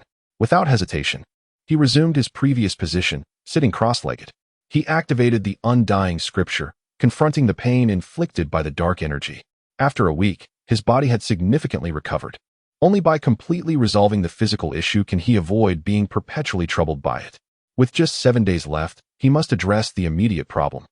An unknown entity had breached the seal left by the powerful being, absorbing both the dark energy and the spiritual energy left behind. With each absorption, the black and white fish became more refined. The sudden appearance of dark energy in his body earlier was likely due to the seal being broken, forcing the dark energy to surge out. However, the black and white stone made Yi Ji's heart skip a beat. He feared that solving this seal might lead to other unforeseen problems, leaving him in despair. For now, Yiga could only wait. The black and white fish absorbed energy rapidly, but the cultivation of a powerful being was not so easily consumed, and the dark energy was even more complex. As the fish became more refined and the hexagonal seal began to fade, Yiga finally felt a sense of relief. He considered attempting to control the black and white fish, hoping to harness their power. In his body, everything had to be under his command and obedient to ensure safety. However, before he could truly communicate with them, a sudden wave of terror washed over him, and an aura of death enveloped him. Yiga panicked as he saw the nearly vanished hexagonal seal suddenly erupt with an overwhelming surge of death energy, wreaking havoc on his body. Despite the fish's strong absorption, they couldn't resolve the current crisis. The imbalance caused by excessive death energy and insufficient spiritual energy created a precarious situation, teetering on the brink of collapse. Just when he thought everything was under control, the death energy seemed to have a will of its own, holding back a final surge to catch both the fish and Yiga off guard. As the encroachment of deathly aura gradually eroded Yi Ji's vitality, he felt an increasing sense of resignation, powerless to resist despite his unwillingness. The initial level of the Undying Sutra proved woefully inadequate. A voice, seemingly from within his consciousness, broke through as his awareness waned, suggesting the introduction of spiritual energy. With no time to ponder whether it was a mere hallucination, Yiga, left with no alternative, decided to entrust his fate to this notion. He painstakingly circulated the Undying Sutra, striving to maintain a semblance of clarity.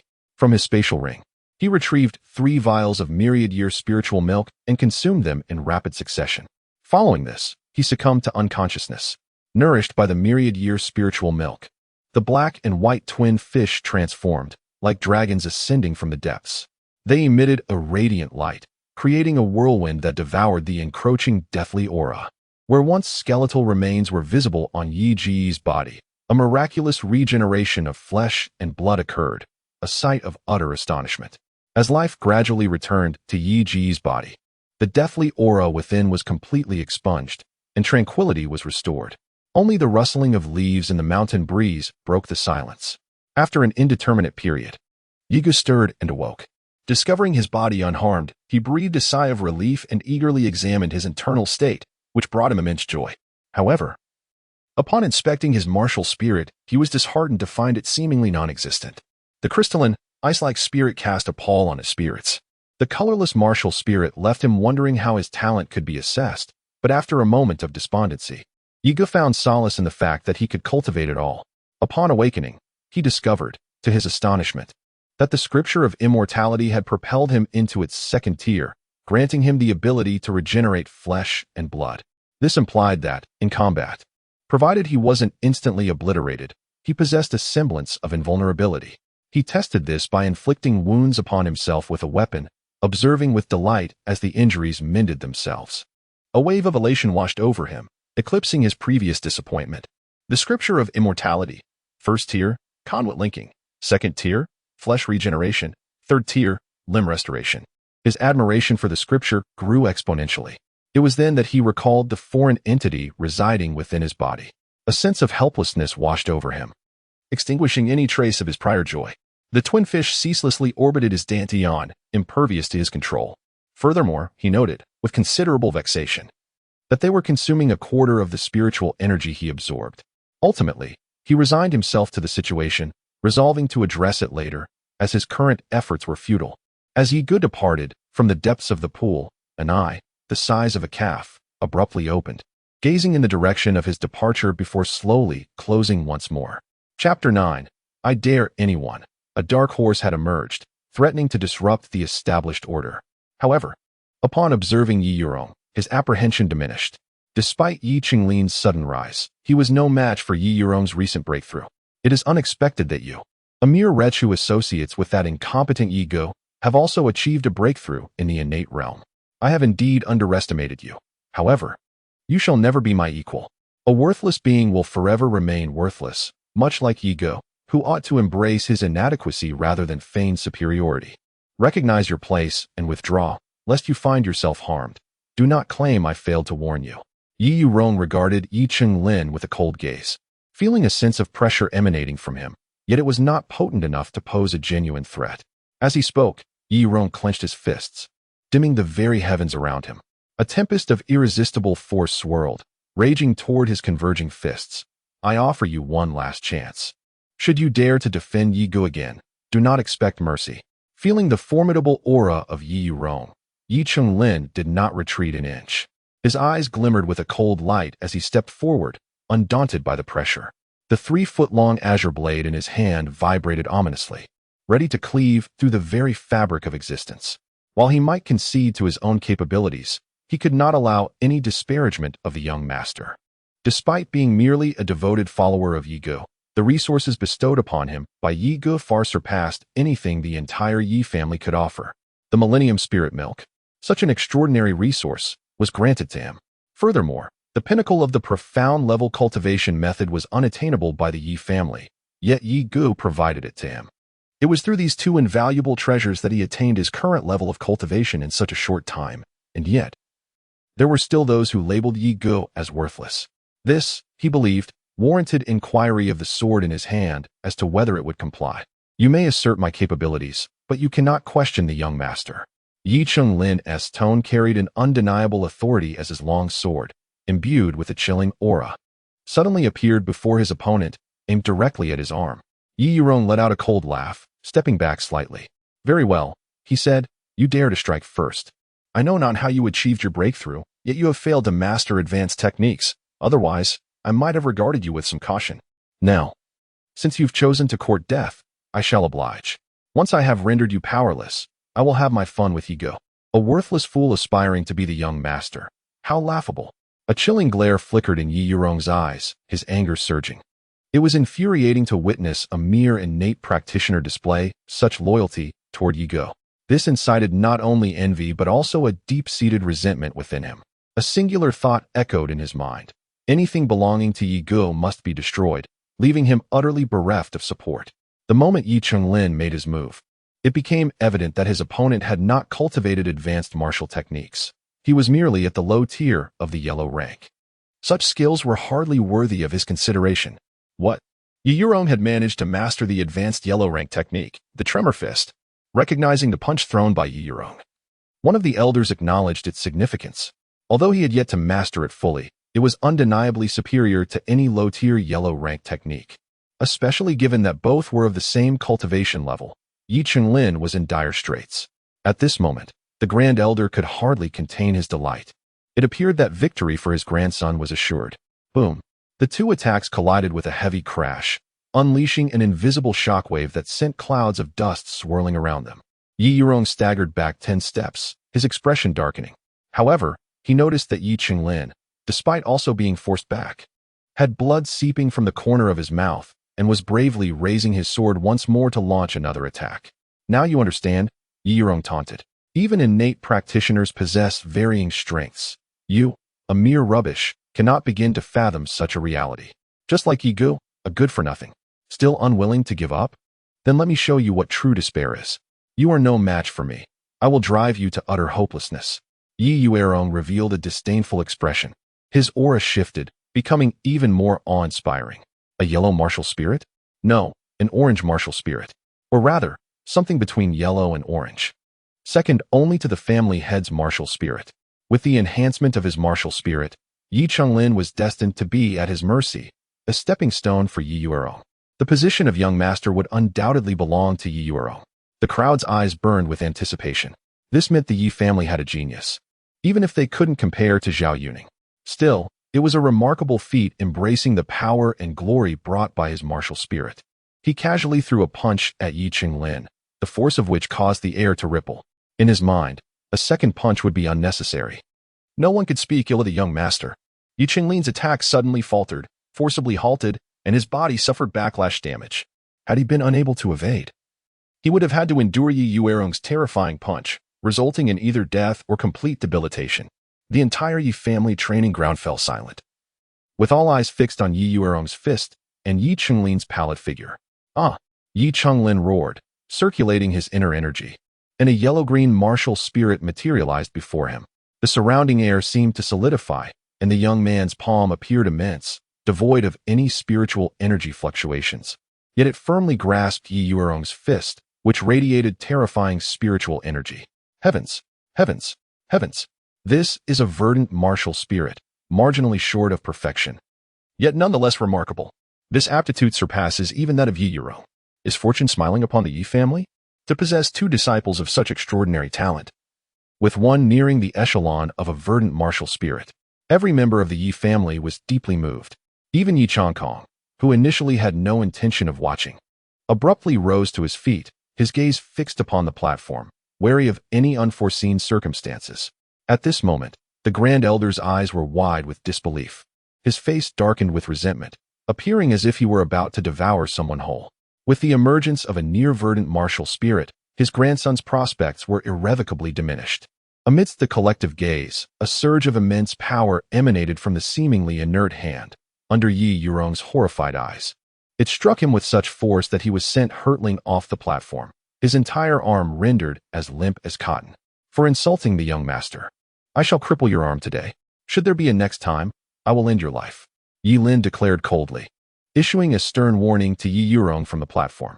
You, a mere disciple, how dare you resort to such brutality, pulverizing Yuerong's arm bones, effectively crippling him. I will have your life. The Grand Elder, upon catching Yi Yuerong as he fell, discovered the devastating state of his arm and flew into a rage. How dare you? Yi Changkong interjected, appearing before Yi Qinglin, a gust of wind from his palm, sending the Grand Elder flying. The Grand Elder's eyes betrayed his resentment, yet he was powerless. Subsequently, his gaze turned sinister. Patriarch, I suspect this child of being a spy from a foreign clan. Otherwise, how could he have mastered a profound-level cultivation technique? How did he acquire this technique? The Grand Elder questioned, not forgetting to press for an answer. I cannot speak. Even if you were to kill me, I would remain silent. Observing Yi Changkong's inquiring gaze, Yi Qinglin gritted his teeth, resolute in his silence. Do you see? No matter how exceptional one's talent, it is futile. An infiltrator from another clan. Seize him. The Grand Elder, with a sinister demeanor, commanded his subordinates to act. I dare anyone to try? Yi Gu stepped forward, his eyes glinting with the sharpness of a blade, rendering all motionless. The Yi family suffers because of individuals like you who cannot bear to see others thrive, thus stifling our prodigies. Yi Ji's words struck the Grand Elder, causing his aged face to contort with discomfort. You. I nearly forgot. A waste like you dares to show up here. Very well. Let us adhere to the rules. That traitor will have his cultivation ruined and be expelled from the family, just like you. The Grand Elder recalled the promise made to Yi Gu, doubting his ability to advance in just 10 days. Just as Yi Changkong was about to erupt in anger, Yi Gu raised his hand. Since you are so persistent, allow me to extinguish your hopes entirely. Yi Gu approached the spirit testing stone and placed his hand upon it.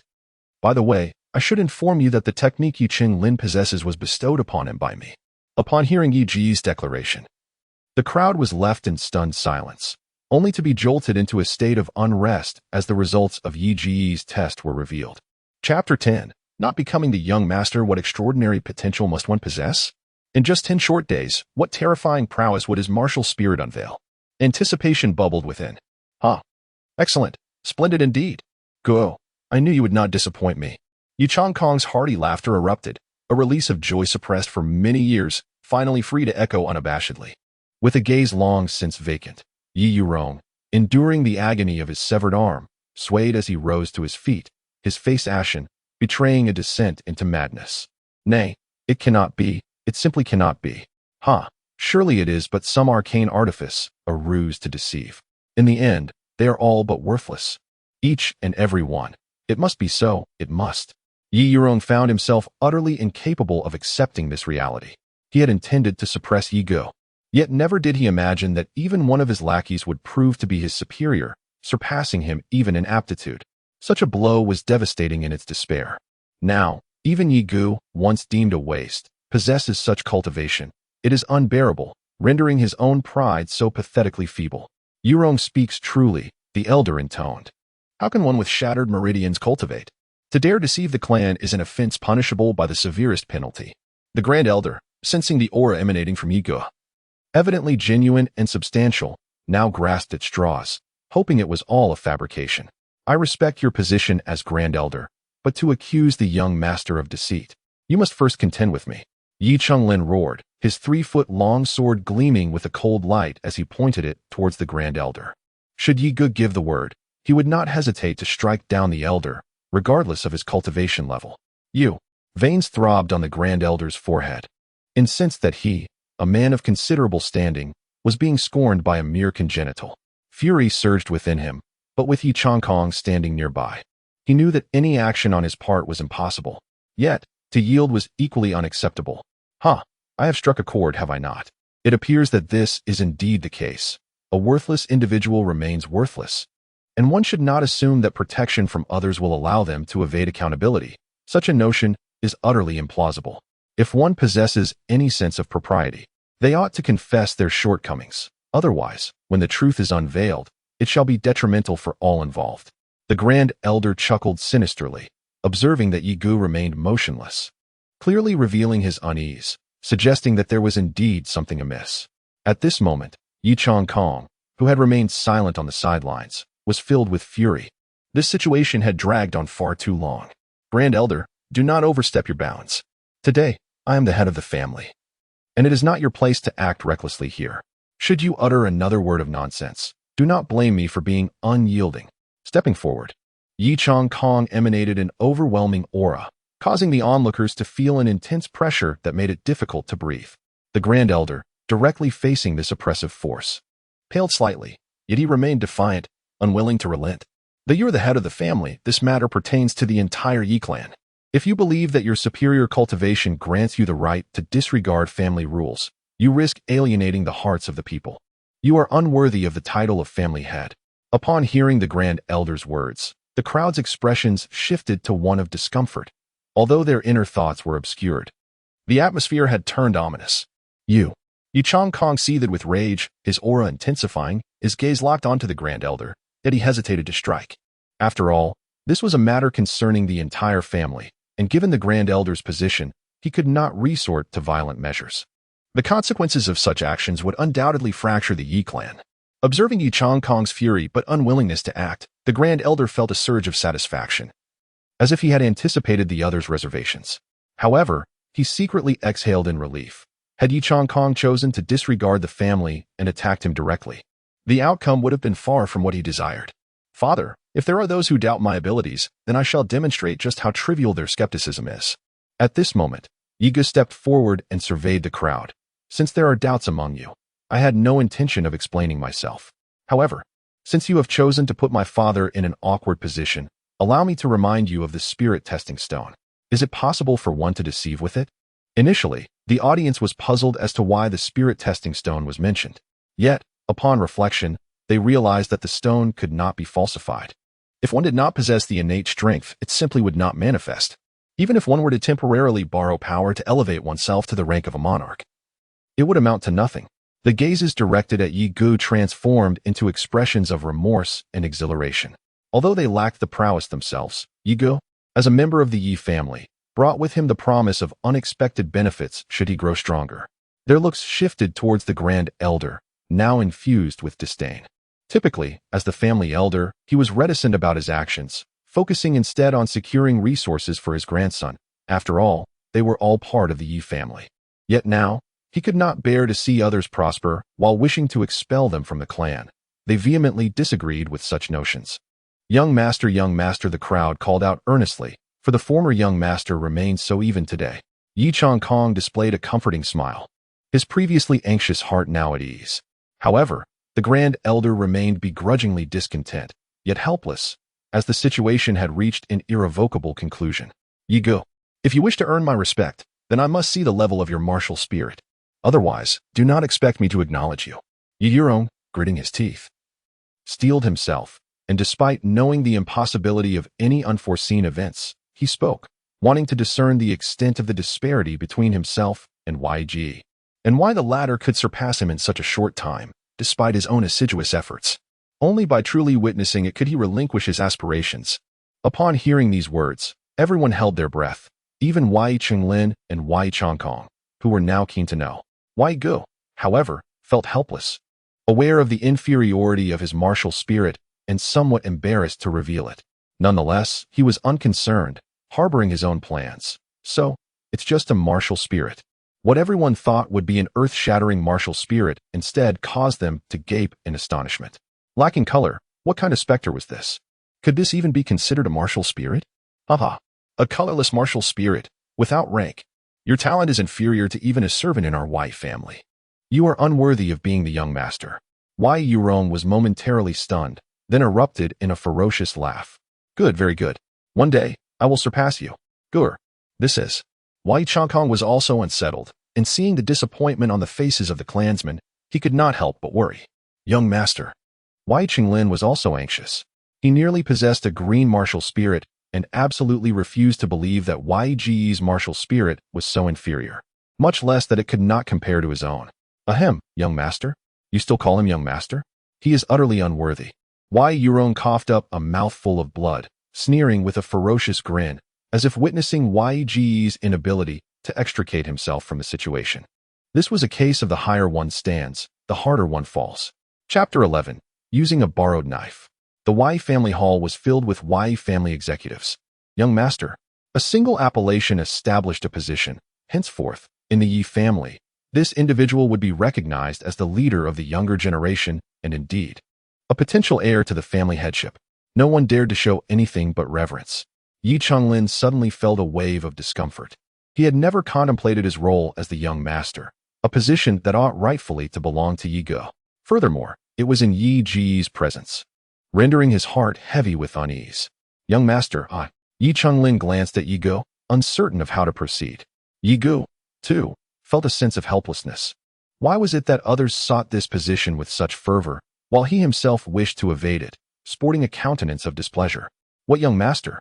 You are the young master now. It is inconceivable for things to be otherwise.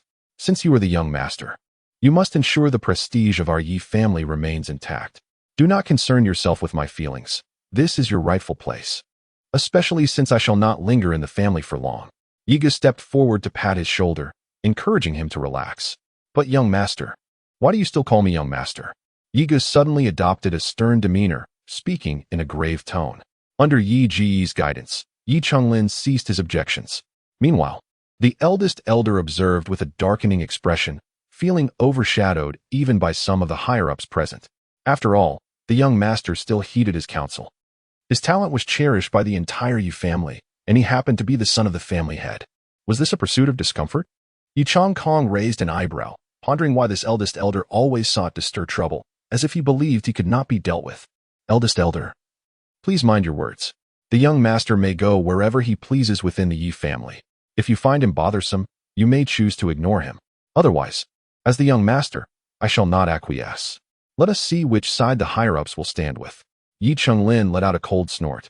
Showing no hint of embarrassment before Yi Gu, his imposing demeanor resembled that of a young master, exuding unparalleled dominance. The Grand Elder felt a flicker of amusement within, pondering how he could possibly lack support in this moment. However, as he cast his gaze over the crowd, he realized that not a single individual stood in his favor. Instead, many aligned themselves with Yi Chunlin. Even the second elder, who typically sided with him, held his head high, as though he had become oblivious to the situation at hand. You all. The Grand Elder trembled with fury, akin to a defeated rooster. Utterly despondent. Enough. We are all members of the Yi family. There is no need for discord. Such behavior is unbecoming. Let Yi Gu approach. There is an important matter to discuss, and he is the only one suited for it. It is a perfect opportunity to listen. Yi Changkong timely intervened to defuse the tension, though the delight in his eyes was difficult to conceal, only masked by his words. Only Yi Gu is suitable? The crowd began to murmur in curiosity. What could this matter possibly entail? With such poor talent, what could he accomplish? If it were strength that mattered, there were many among their ranks who surpassed him. Yi Gu himself was perplexed. He had not intended to come forward, but his father had summoned him, leaving him no choice but to comply. Why was the Haoyan Academy regarded as the most formidable force? It was because the majority of the strongest individuals among the various powers emerged from this institution. All were its disciples. And even those sects would urge their talented disciples to join when Haoyan Academy called for students. However, entry into Haoyan Academy was not a matter of mere desire. The barriers of talent, cultivation level, and age had eliminated countless hopefuls. Yi Ji's aptitude. Someone finally could not contain themselves and voiced the concern that weighed heavily on their minds. Yi Ji's talent was unmistakably evident. Yet it seemed incongruous that the family head would broach the subject with him. Was there some hidden agenda at play? Alas, I too have pondered this query. Yet if we were to let this opportunity slip away, could you truly be content with that? Yi Changkong sighed, his gaze upon Yi Gu filled with profound remorse. This opportunity would undoubtedly not be overlooked by the Yi family, nor would the Zhao family let it pass. Zhao Yuning evidently met the criteria and was destined to enter the academy. They were acutely aware of the animosity directed towards the Yi family, and should she return accomplished, the annihilation of the Yi clan was a distinct possibility. Had Yi Chunlin showcased his talent sooner, perhaps there might have been a chance to vie for superiority. However, Yi Gu was simply not capable of that. Yi Gu could not fathom why his father would reveal such matters, especially with an expression so laden with sorrow. Was there something concealed beneath the surface? Yet, it was difficult to articulate. The Haoyan Academy? I shall surely secure my place there. Though Yi Gu did not fully grasp his father's intentions, he felt compelled to comply with his wishes and resolved to inquire further about the underlying reasons. It could not merely be a matter of pursuing cultivation. Yi Ji's determination sparked a glimmer of hope in Yi Changkong's eyes, though he did not overtly display it. However, Yi Gu, keenly observant, noted this and became increasingly convinced of his suspicions. The others, meanwhile, shook their heads, deeming him overly naive. The academy was not a family establishment. An entry was not a matter of mere desire. The Grand Elder seized the rare opportunity to jest. Are you serious? With your level of talent, not only would they not consider you, they wouldn't even spare you a glance. The Grand Elder, be mindful of your words. At that moment, Yi Changkong erupted in fury, an aura of murderous intent enveloping him as he smashed a heavy table into splinters, his energy raging around him. Observing the patriarch's demeanor, others were left bewildered by his anger. Another word, and he might truly resort to violence. The Grand Elder merely curled his lips, ultimately refraining from further speech. Internally mocking. Humph, a worthless individual is but worthless. Let us see how this fool will embarrass himself. Following this scene, no one dared to speak further and soon departed, leaving Yi Gu alone with Yi Changkong. Grand Elder, moderation is key. Otherwise, the consequences will be beyond your capacity to bear. As the Grand Elder reached the doorway, Yi Ji's icy voice pierced the air. Should he truly provoke the desire to kill within himself, he would not hesitate to eliminate an opponent of such lowly cultivation. There were numerous means to do so, and the Nine Dragons Cauldron was a splendid option, albeit somewhat perilous. The Grand Elder stumbled, nearly losing his footing. Confronted by Yi Changkong, he suppressed his simmering anger and left with a huff. "Gur, do you understand why I wish for you to attend the Haotian Academy?" Yi Changkong now donned the tender demeanor of a father, though his eyes were filled with helplessness. "I do not know." Yi Gu refrained from conjecture, recognizing that his father's sudden deviation from his usual demeanor signified something significant he wished to convey. "Mother, no matter where you are, I shall find you. Whether for my father or merely to see you once, I shall brave even the depths of hell." A spark of determination ignited in Yi Ji's eyes. Only by elevating his cultivation would he have a chance at discovering his mother. At present, the only viable path is to glean whatever utility one can from the resources bequeathed by the strong. Previously, lacking the cultivation, one could only look on with envy. Now, at last, one can put them to use. Meanwhile, the Zhao family is now riddled with holes, its former glory a distant memory. They cower within the family's forbidden grounds, afraid to venture out. The reason for their plight is a terrestrial-grade cultivation method, which has led countless forces to corner the Zhao family with no way out. Suddenly, a Zhao family elder whispered something into the ear of the Zhao family head.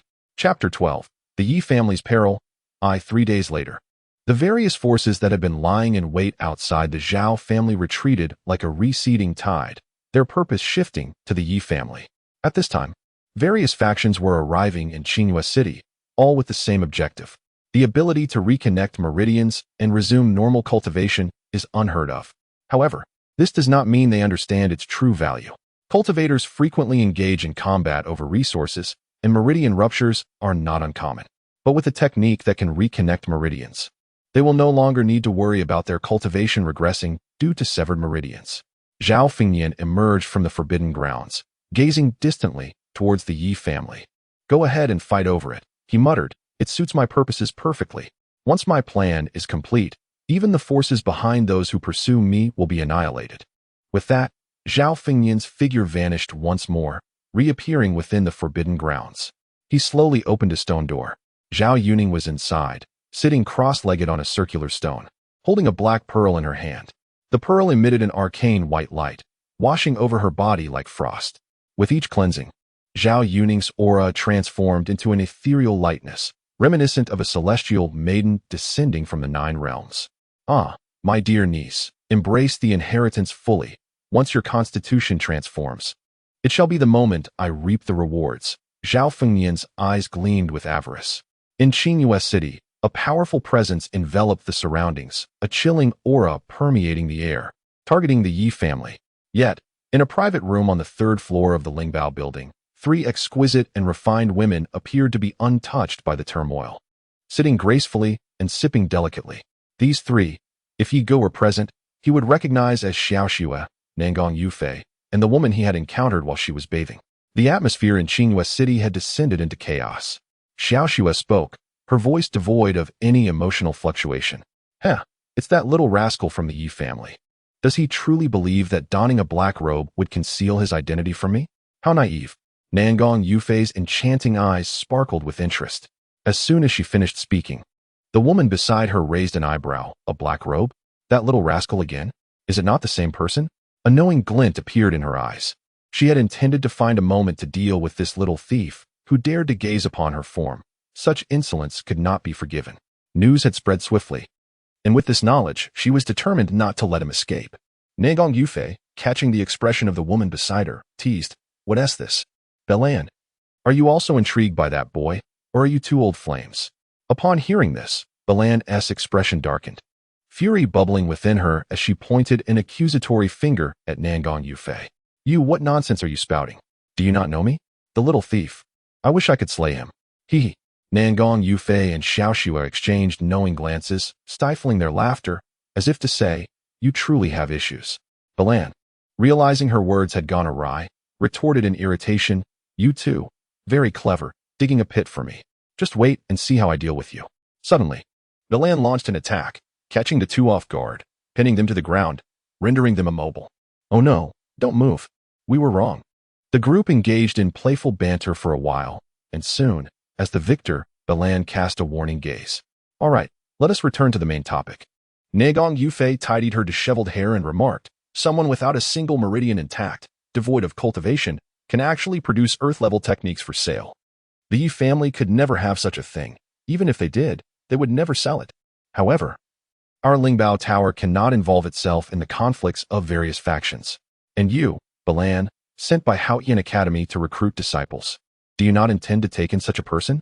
At this moment, Balan felt a stir of interest. Indeed, but the recollection of that lascivious thief's actions caused her expression to darken. Suddenly reminded of Nangong Yufei's words, she thought, what does it mean to take him in? Meanwhile, Nangong Yufei, noticing Balan's realization, had already taken a step ahead to leave. Nangong Yufei, Xiaoxua, you wait for me and see how I will take you in. The Yi family, once tranquil, had recently been shrouded in a tense atmosphere, with everyone on edge. The presence of heavenly-level experts had never ceased, lurking within the Yi family, seeking methods to restore their meridians, yet they had gained not a single lead. The Yi family was in utter chaos. Patriarch, what should we do? If we truly possess the method to reconnect meridians, let's hand it over. Otherwise, how can our Yi family withstand the covetous gazes of the powerful forces outside? The Grand Elder and the other elders were visibly tense, each one fraught with worry. Seated on the high dais, Yi Changkong also furrowed his brows deeply. It had finally come to this, though he hadn't expected it to happen so swiftly. He had hoped that once Yi Ge left the family for the Haotian Academy and was safe, he could shoulder the rest alone. But now, within the Yi family, who had leaked the information, this method, he had never even heard of it. Whether it exists or not, it belongs to our Yi family. Outsiders have no right to covet it. Or how else will our Yi family survive? We must not succumb to humiliation. Yi Changkong resolutely denied the request, exuding an aura of dominance. Only by steadying the hearts of the clan members can we face the possible events ahead. We cannot let the clan members harbor doubts. Non-existent? Everyone was momentarily stunned. Then how could Yi Ge possibly cultivate? Patriarch, since you've said so, I will follow your lead. Although we often quarrel internally, at this moment, we must not let others look down on us. When has it ever been the turn of outsiders to seize what belongs to the Yi family? The Grand Elder's resolve also hardened. The Yi family does not permit outsiders to meddle, and we must not be the first to falter. Yi Changkong knew that although the Grand Elder was usually at odds with him, he would not abandon the family at such a time. Just as Yi Changkong was about to speak further, a Yi family elder suddenly burst in, covered in blood, his breath faint, on the verge of death. They've broken in. With these words, he breathed his last. What? Yi Changkong was engulfed in fury, truly believing he could storm in unchallenged. As if the Yi family were devoid of guardians. The high-ranking members of the Yi family were equally incensed, their spiritual energy rippling through the air with a menacing resonance. Surrender the method to connect the meridians, or else the Yi family shall face utter annihilation today, bellowed a formidable celestial-level powerhouse, unleashing a torrent of oppressive force upon the members of the Yi clan. Only Yi Changkong managed to maintain a semblance of composure, though his countenance remained grim. Within the confines of the Yi family's sacred grounds, upon learning of his mother's continued existence, Yi Ge commenced an arduous regimen of cultivation. Although he had yet to achieve a breakthrough, his prowess had solidified considerably. Recognizing that weaponry was an integral aspect of martial cultivation, Yi Ge withdrew a blood-red heavy sword from his spatial ring for refinement. The formidable being had previously informed Yi Ge that this sword was named myriad, currently ensnared in multiple seals. Only those of innate talent could perform the initial refinement, which would unlock the first seal, releasing a strike equivalent to the peak of celestial level power. Following this, myriad would lapse into dormancy, its weight rendering it impossible to return to the spatial ring. It could only be nourished with his own blood. Otherwise, not a soul on the entire Qinglong continent could wield it. After nourishment, it would transform into a spiritual weapon, and unless the subsequent seals were lifted, its advancement would be eternally stunted. Yi Ge paid little heed to these concerns. His focus was solely on that peak celestial strike, for it would provide him with an additional safeguard for his life. The classification of weaponry encompassed mundane weapons, spiritual weapons, earthly weapons, royal weapons, and the even loftier imperial weapons, each tier divided into 9 grades. After 3 days of relentless refinement, Yi Ge completed the process. He swung the sword with vigor. Though still sealed, it was indeed a spiritual weapon, sufficient for his current needs. He felt a profound sense of satisfaction and anticipation for what it would become once the seals were ultimately lifted. At this moment, an overwhelming force erupted from the Yi family, causing Yi Ji's expression to change drastically. He shouldered the annihilation god and hurried towards his clan. Chapter 13. The Peril of the Yi Family. Part 2. Patriarch. The members of the Yi family appeared pallid, sensing the imminent threat of death, yet feeling utterly powerless. Their fates resting solely upon the patriarch's decisions. Yi Changkong maintained a composed demeanor as he surveyed the formidable adversaries before him, then turned to his kin, his body trembling with resolve. When did our Yi family find itself cornered to such an extent, facing annihilation? In the past, our ancestor was renowned throughout the divine martial dynasty. Though we may be of lesser cultivation today, we must not tarnish the legacy of our forebear. As members of the Yi family, even if we must perish, we shall not endure humiliation. The previously despondent expressions of the Yi family members transformed. As a fierce battle spirit coalesced upon their faces, their pale visages revealing a fierce determination. Very well, though I often defy the family leader's commands. If we do not unite today, we shall be blamed for the downfall of the Yi family, an accusation I cannot bear. I shall stand with the patriarch. Even if it costs me my life, I will ensure the Yi family endures. The Grand Elder's eyes shimmered with murderous intent as he addressed Yi Changkong, Patriarch. Remember to take the young master and Yi Yurong with you, to preserve the ember of hope for the Yi family. If others are unafraid of death, let them follow me in confronting our foes. I implore you, Patriarch. The senior members of the Yi family looked at Yi Changkong with pleading expressions. They were willing to sacrifice themselves to safeguard the family's future. I am the Patriarch. I must remain, Yi Changkong asserted firmly. Second Elder, you take the younger generation and flee. Without further argument, he summoned the Xian-level first-grade Qi Ming, the Yi family's sole Xian-level weapon, into his hands, standing resolutely before his kin. His armor gleaming with crackling electricity, he declared, "If you seek to extinguish the house of Yi, you must first overcome me." Patriarch, the Yi clansmen cried out, their voices laced with anguish. "So, you truly intend to eradicate my lineage?" Yi Changkong's teeth gritted, his body trembling, his voice faltering with the weight of his words. His deepest fear had come to pass. Patriarch, Patriarch, the younger disciples echoed, huddled around Yi Changkong and the elders, their faces etched with terror. "If you surrender the method to mend meridians, we shall depart immediately, without harming a single member of your house," the grotesque elder drawled, ambling towards Yi Changkong with his retinue. He feigned benevolence, yet his eyes glinted with chilling intent. Yi Changkong's gaze swept over the Yi disciples, noting the absence of Yi Gu, a small comfort amidst the despair. The elders, too, recognized this glimmer of hope. As long as one survived, their sacrifice to buy time for escape would be worthwhile, for the flame of their lineage would endure. "It seems you will not relent until you obtain what you seek." "Very well, then let us fight," Yi Changkong proclaimed, positioning the younger disciples at the center, surrounded by the elders in a defensive posture. Inwardly, he resolved to protect as many as he could. "If that is your wish, then perish," Elder Shin sneered, his voice dripping with disdain. At his signal, his companions attacked, followed by the encircling throng. They would not allow Elder Shun to seize all the spoils, lest he discover something amidst the chaos. As the specter of death loomed closer, Yi Yurong was seized by a sudden, paralyzing fear. He did not wish to die, least of all for the sake of Yi Gu. I know where it is," he blurted out. Yi Yurong screamed desperately. "Yi Yurong, what are you doing?" The Grand Elder was furious, his eyes blazing with anger. The high-ranking members of the family also turned pale. Although they did not understand the value or even the existence of what was being discussed, they knew that no matter how much they argued, these people would not believe them. If it truly existed, as long as Yi Gu was alive, he would surely seek revenge. Shun Leaguai halted the attacks of the crowd, a vortex appearing in his hand, forcibly pulling Yi Yurong towards him. "You say you know. Speak up, and you may live. Otherwise, you will be the first to die, and it will be a gruesome death. Yi Yurong, if you dare to speak nonsense, I will disown you as my grandson," roared the Grand Elder, never imagining that his grandson would be such a coward, causing him chest pain from sheer anger. However, Yi Yurong could not act, nor did he glance at the Grand Elder, his eyes turning a piercing red, a terrifyingly sinister smile on his face. "It's Yi Gu? On Yi Gu, he's not here. The family head is his father. As long as you capture his father, Yi Gu will definitely show up. Yi Yurong, you."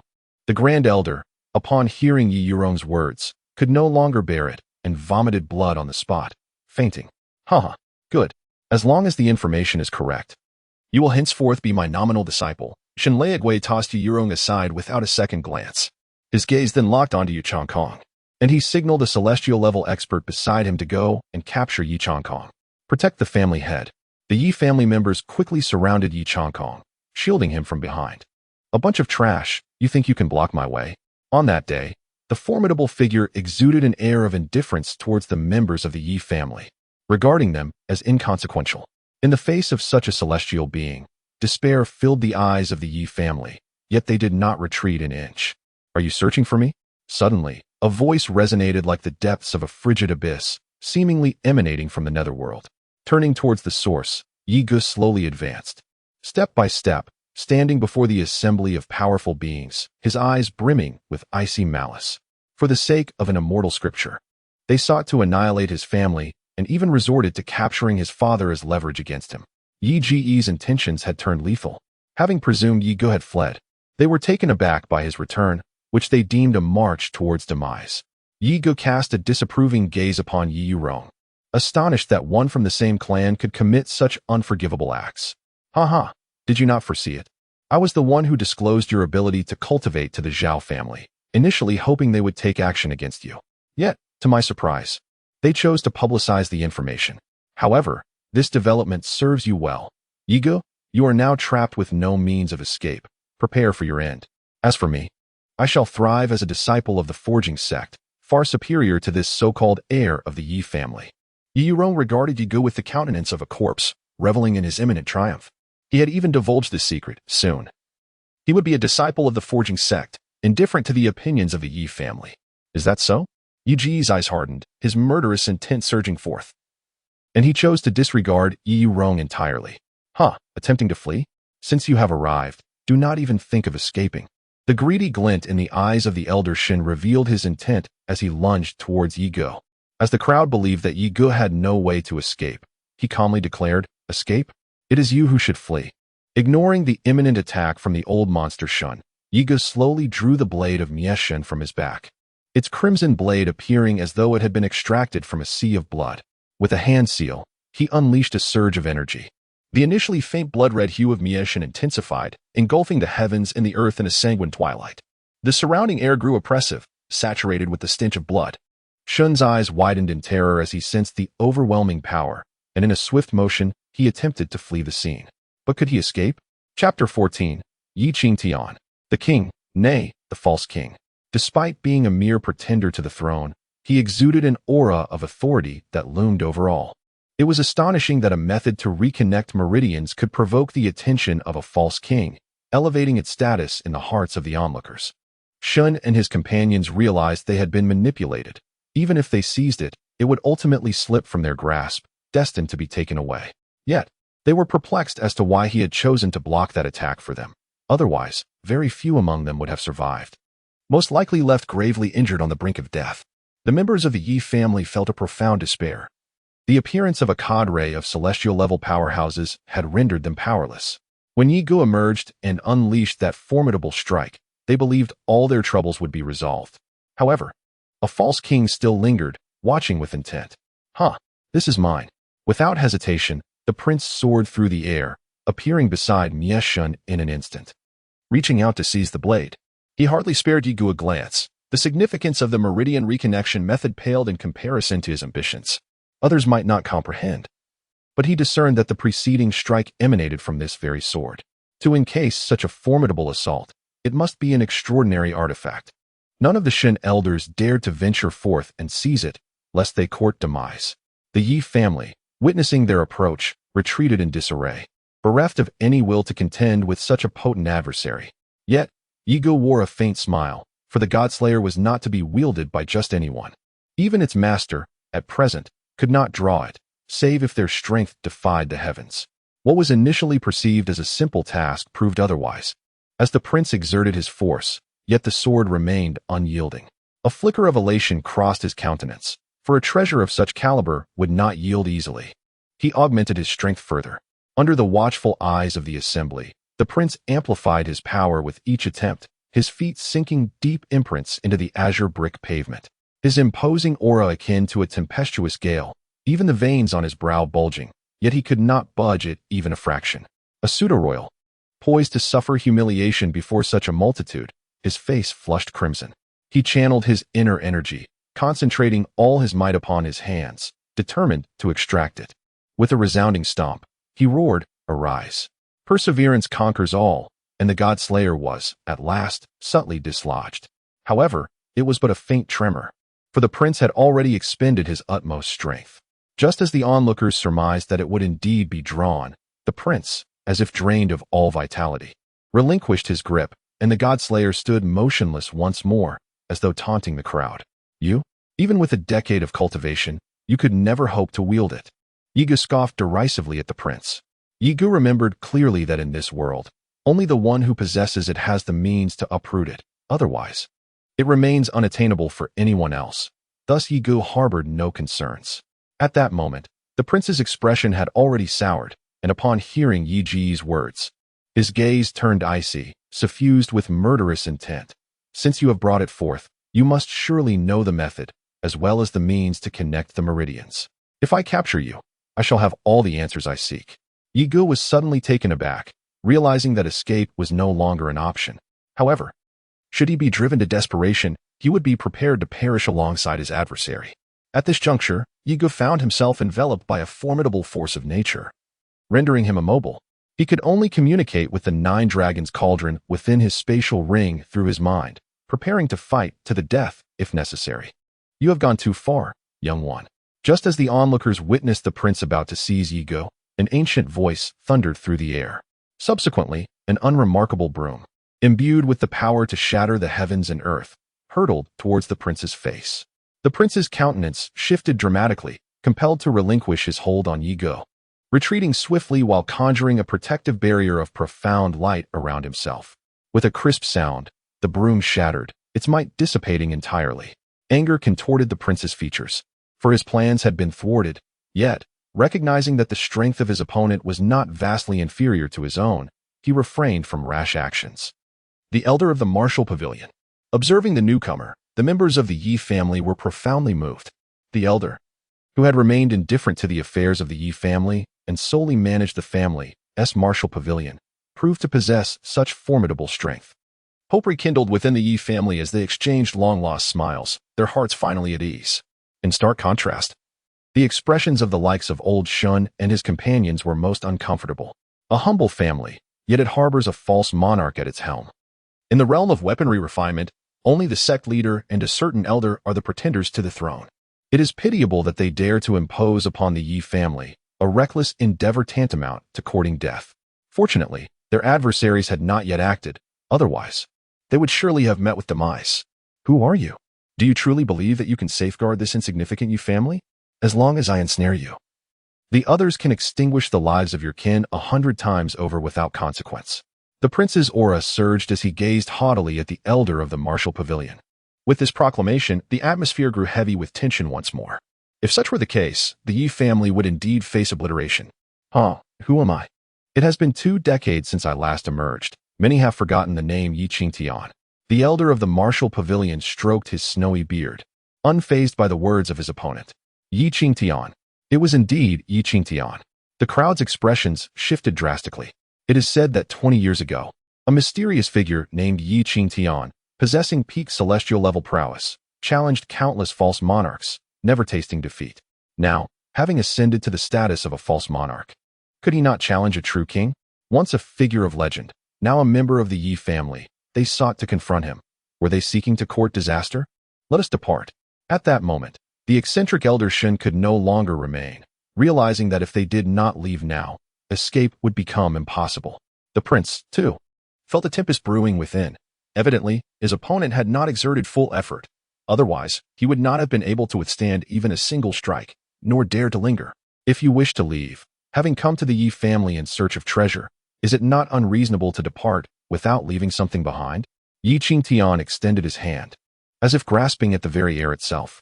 As the echoes of his voice faded, all those who had just departed, with the exception of the prince, fell before the members of the Yi family.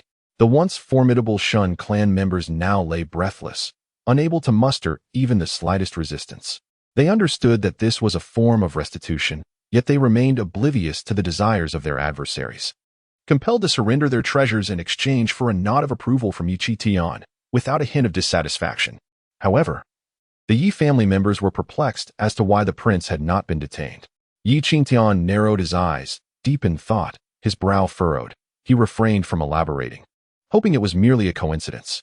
Otherwise, the Yi family would be in peril, and it seemed prudent to prepare for the worst. The Yi family gazed in astonishment at the pile of treasures before them, their excitement overshadowing any concern for Yi Qingtian's demeanor. What astonished them further was the fact that Yi Qitian was still alive. He was Yi Ji's grandfather, and his strength remained formidable. With his presence, the Yi family could easily command respect in Qinghua City. Yet, they were bewildered by the drastic change in his appearance, rendering him almost unrecognizable. "Grandfather, is that truly you?" Yi Ge could hardly fathom that his grandfather was alive, disbelief evident as he looked to Yi Changkong for confirmation. Upon receiving a nod from his father, joy illuminated his face, his eyes shimmering with tears. "Grandfather, you are alive. I thought, my foolish grandson, I am perfectly well. Why are you crying?" Yi Qingtian tenderly caressed Yi Ge's face. After years of separation, his emotions were difficult to contain. "Grandfather, I am not crying," Yi Ge insisted, turning his head away with determination. Just as the crowd reveled in their joy, Yi Qingtian raised an eyebrow and gazed towards the horizon, inquiring, "Are you not descending? Dear friends who have come from afar?" Chapter 15. Bai Ling arrives, and another? The Yi family's relaxed hearts were immediately seized by anxiety once more. Why was their family so beset by misfortune? Worthy of being a senior of great renown. As the words faded, a figure of ethereal beauty descended, her white gown enhancing her celestial aura. Bai Ling of the Academy pays respects to Senior Yi. Bai Ling offered a courteous greeting. Observing the woman's formidable cultivation yet absence of hostility, the Yi family breathed a collective sigh of relief. Another adversary would have been unbearable for their hearts. However, the Academy. This revelation stirred unease within them. Why would someone of such stature visit their humble abode? Could she, too, be after the method to mend meridians? A lass who could barely walk in those days has now grown, her cultivation quite impressive. Truly, the younger generation is to be feared. Yi Qingtian chuckled, unperturbed. "Since you've come, make yourself at home. Given my friendship with your grandfather, consider this place your own." "Very well, I shall not impose further. I merely seek someone." Bai Ling's eyes narrowed as she spoke, fixing upon Yi Ge, who was attempting to vanish from sight. She immediately gave chase. "Humph, trying to flee? You won't escape." Bai Ling scoffed, a cold smile gracing her lips. Yi Ge was running with every ounce of strength, hoping to increase the distance between them. Bai Ling's appearance had initially stunned him, instantly recognizing her. Recalling the awkward encounter of that day, he sought to evade her as much as possible. Who knew what she truly thought? But the anger she displayed then suggested she would not let him off easily. "Run, keep running. Let's see where you can escape to." Bai Ling's voice, laced with mockery, echoed in Yi Ji's ears like a thunderclap. Bai Ling's figure materialized before Yi Ge, her lips gently pursed, her face flushed with indignation. The thought that this scoundrel had dared to spy on her while she bathed was unbearable. She could no longer restrain herself, and her slender palm, accompanied by a gust of wind, struck out at Yi Ge. Yi Ge was taken aback. Her attack was intended to kill him, to silence him permanently. Were the people of Haoyan Academy so unreasonable? Helpless, Yi Ge roared, desperately seeking a means of escape. Yet, no solution presented itself. Even if death was inevitable, he would take her with him. He was already contemplating using the 9-dragon cauldron, though he was loath to resort to it unless absolutely necessary. Just as Yi Ge was about to activate the 9-dragon cauldron, the force of the palm halted before him. "Are you implying that the people of Haoyan Academy are unreasonable?" Bai Ling retorted, her voice laced with ire. "Today, I am here representing myself. Since you wish to reason, then provide me with a justification. You have but one opportunity. Having beheld my form, survival is impossible. Let us see what excuse you can offer." Bai Ling was incensed. "You dare to accuse me?" she exclaimed. It seemed that allowing him to die so easily would not assuage the anger in her heart. She would have to torment him thoroughly. Seeing that she had not attacked, Yi Ge breathed a sigh of relief. However, given the current situation, placating her seemed a daunting task. He grew anxious, attempting to stimulate the recalcitrant yin and yang fish within his dantian. It had worked before, perhaps it would work again. He was in the wrong, after all, and did not wish to create an awkward situation, especially since she knew his grandfather. The usually unresponsive yin and yang fish seemed to obey, swiftly dispelling the oppressive force she had unleashed upon him. Yigo felt a surge of joy within, yet he refrained from displaying it, for a careless moment could lead to his downfall. "My dear miss, I truly apologize. It was unintentional," he offered in self-defense, only to witness her complexion shift dramatically. "Unintentional? Merely a word, and yet you have gazed upon my form. You shall pay the price for your inadvertence." Bai Ling's expression turned frigid, a glimmer of murderous intent surfacing. "Pray, do not be unreasonable. What is it that you truly desire?" Yigo realized that explanations were futile. Although his actions were unintentional, such matters were indeed difficult to clarify. "Nothing less than to thoroughly torment you, to the brink of death, until my heart's resentment is quelled," Bai Ling declared, glaring at Yigo with a cruel smile as she brandished a short sword, its edge gleaming menacingly. "I shall first sever your legs, rendering you incapable of escape." Panic seized Yigo. How could this woman be so merciless? "Miss, please, I assure you, I did not witness your bathing, truly," he exclaimed, his voice rising in desperation. With no other recourse, he resolved to concede, for he had indeed seen the water bucket, an undeniable indication of her bathing. "What? You dare claim you did not see my body? How else would you know I was bathing? Scoundrel, perish!" Bai Ling paused, momentarily taken aback, then was consumed by rage. No longer would she entertain thoughts of torment. She was resolute in her intent to kill him. How dare he deceive her, acknowledging his gaze while refusing to admit it? The thought of such disgrace was intolerable. As she prepared to exert her pressure once more, Yigo had already vanished, leaving her with a furious glare. "The lecherous scoundrel! I do not believe you can escape my presence." Bai Ling, filled with fury and intent to kill, attempted to charge in after Yigo. However, an invisible force thwarted her efforts. Frustrated, Bai Ling made several attempts, all in vain. "I refuse to accept this. If you choose to remain hidden, then I shall guard the entrance." In a fit of rage, Bai Ling unleashed a barrage of attacks, preparing to lie in wait. What is the true origin of the Yi family that harbors such a place? As Bai Ling regained her composure, she did not depart, but instead remained outside, fervently contemplating how to gain entry. Her brow furrowed.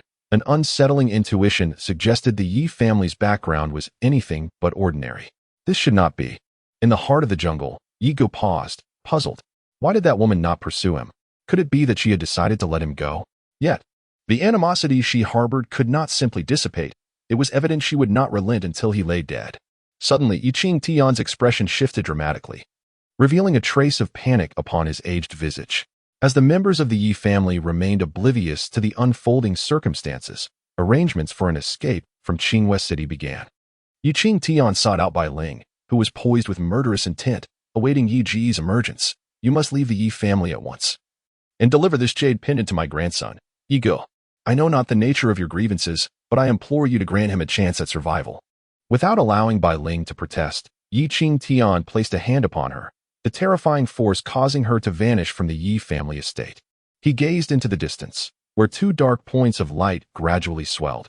Who would have thought that after 20 years of hiding, they would still come? Chapter 16. The fall of the Yi family. Once bustling with life, the Yi family estate now lay desolate and abandoned, devoid of any presence. Ascending into the firmament, Yiqing Tian stood tall against the wind, his coarse garments fluttering audaciously, his gaze fixed imperiously upon the black-clad, masked figures before him.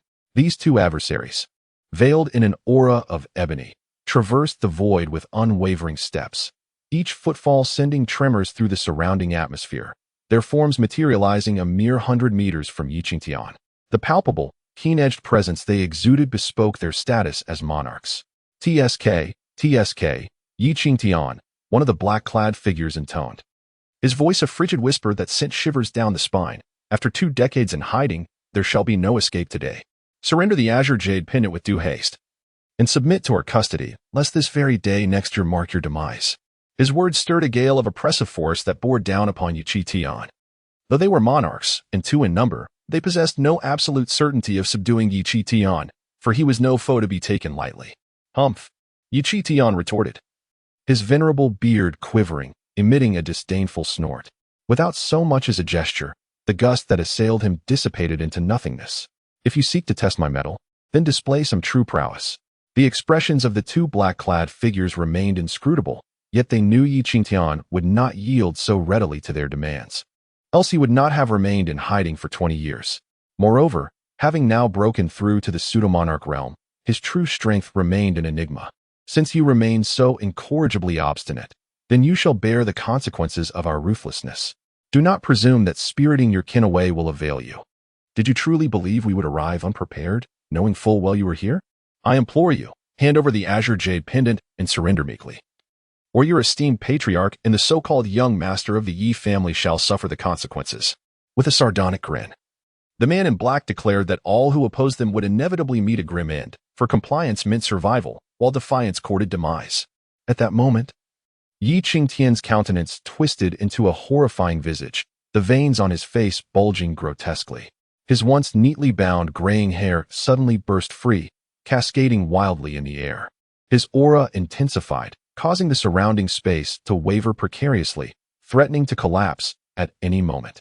You are all doomed, Yi Qingtian seethed, his voice trembling with rage. You shall all perish, and one day, I will obliterate even the forces that stand behind you. His body quaked as he spoke, the words escaping from between clenched teeth, vowing to avenge the slaughter of his entire clan, swearing that he would not rest until justice was served. With a swift turn of his hand, Yi Qingtian summoned an ancient, unadorned longsword, its chilling aura permeating the air, as if an ice dragon were coiling around it.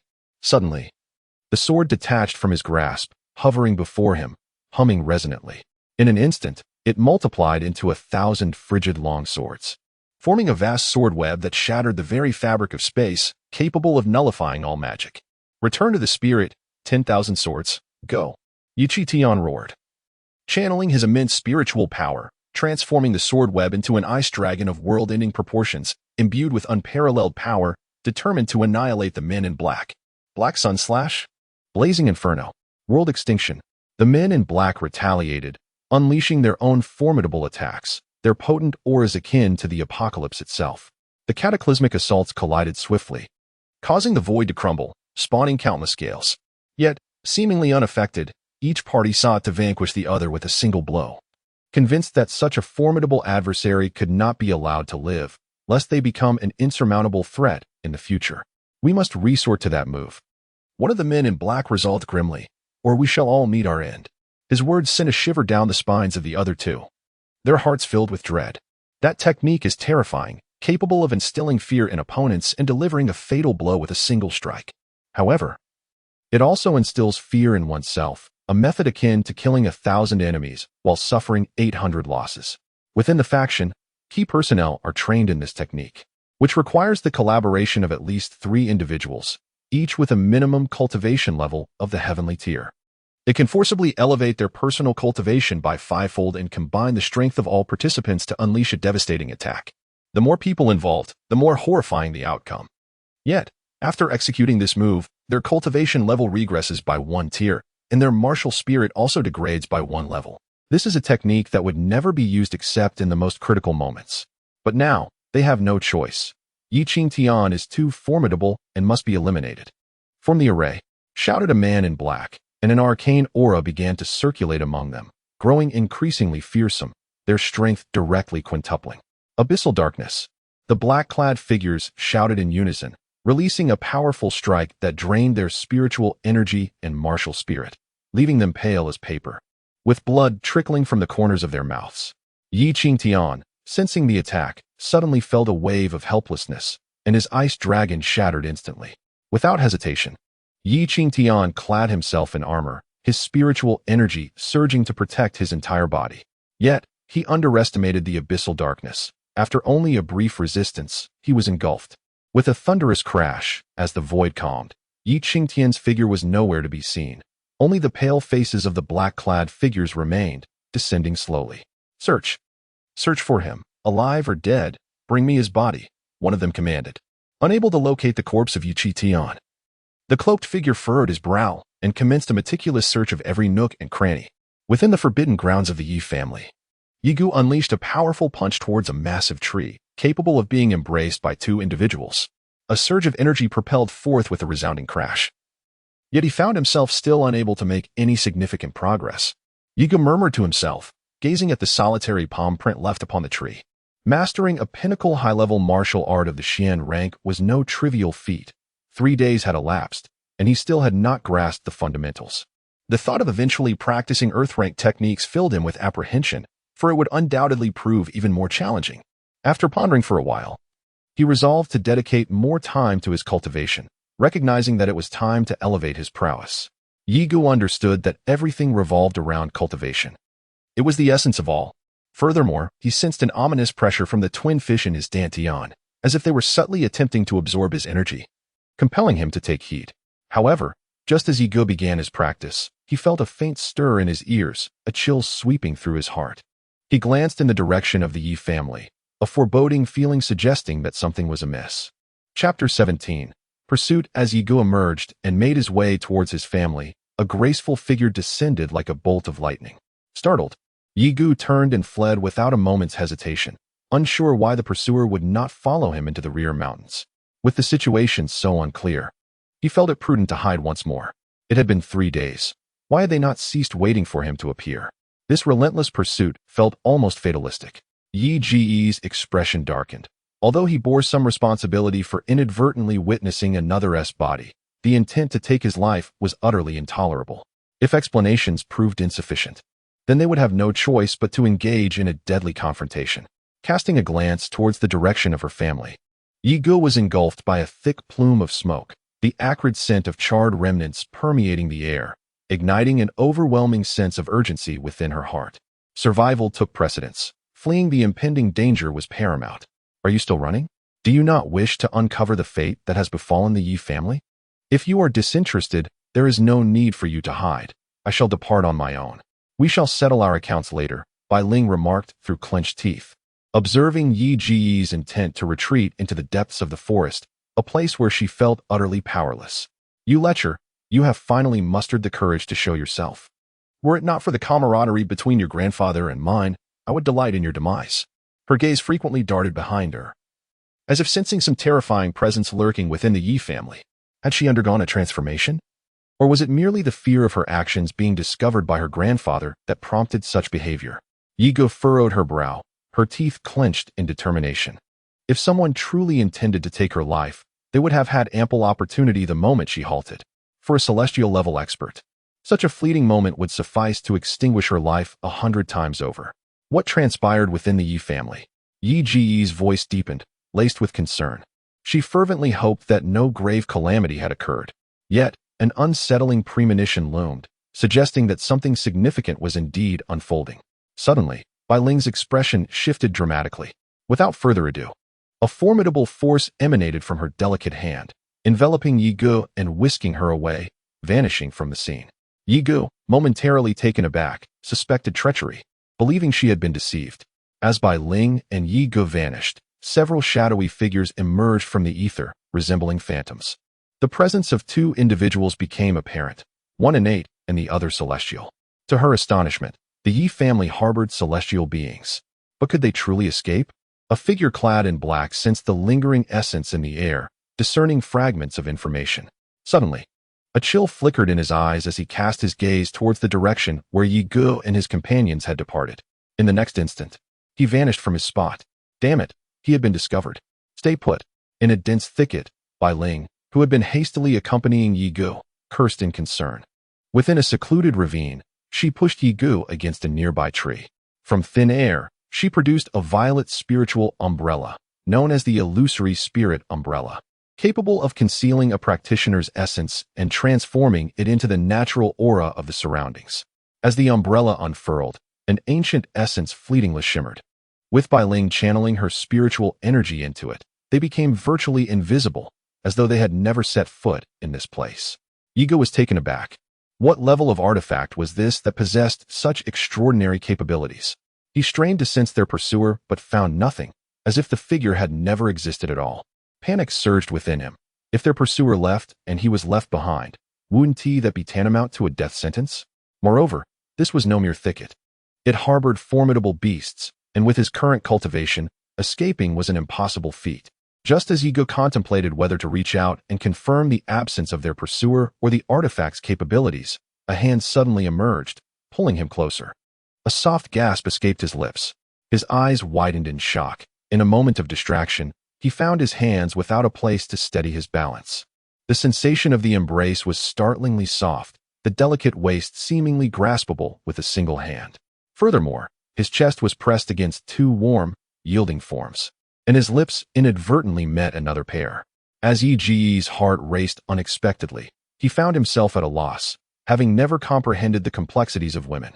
Embraced by another, and reciprocating the embrace, an intense warmth surged within him, evoking a longing that made him momentarily forget their surroundings.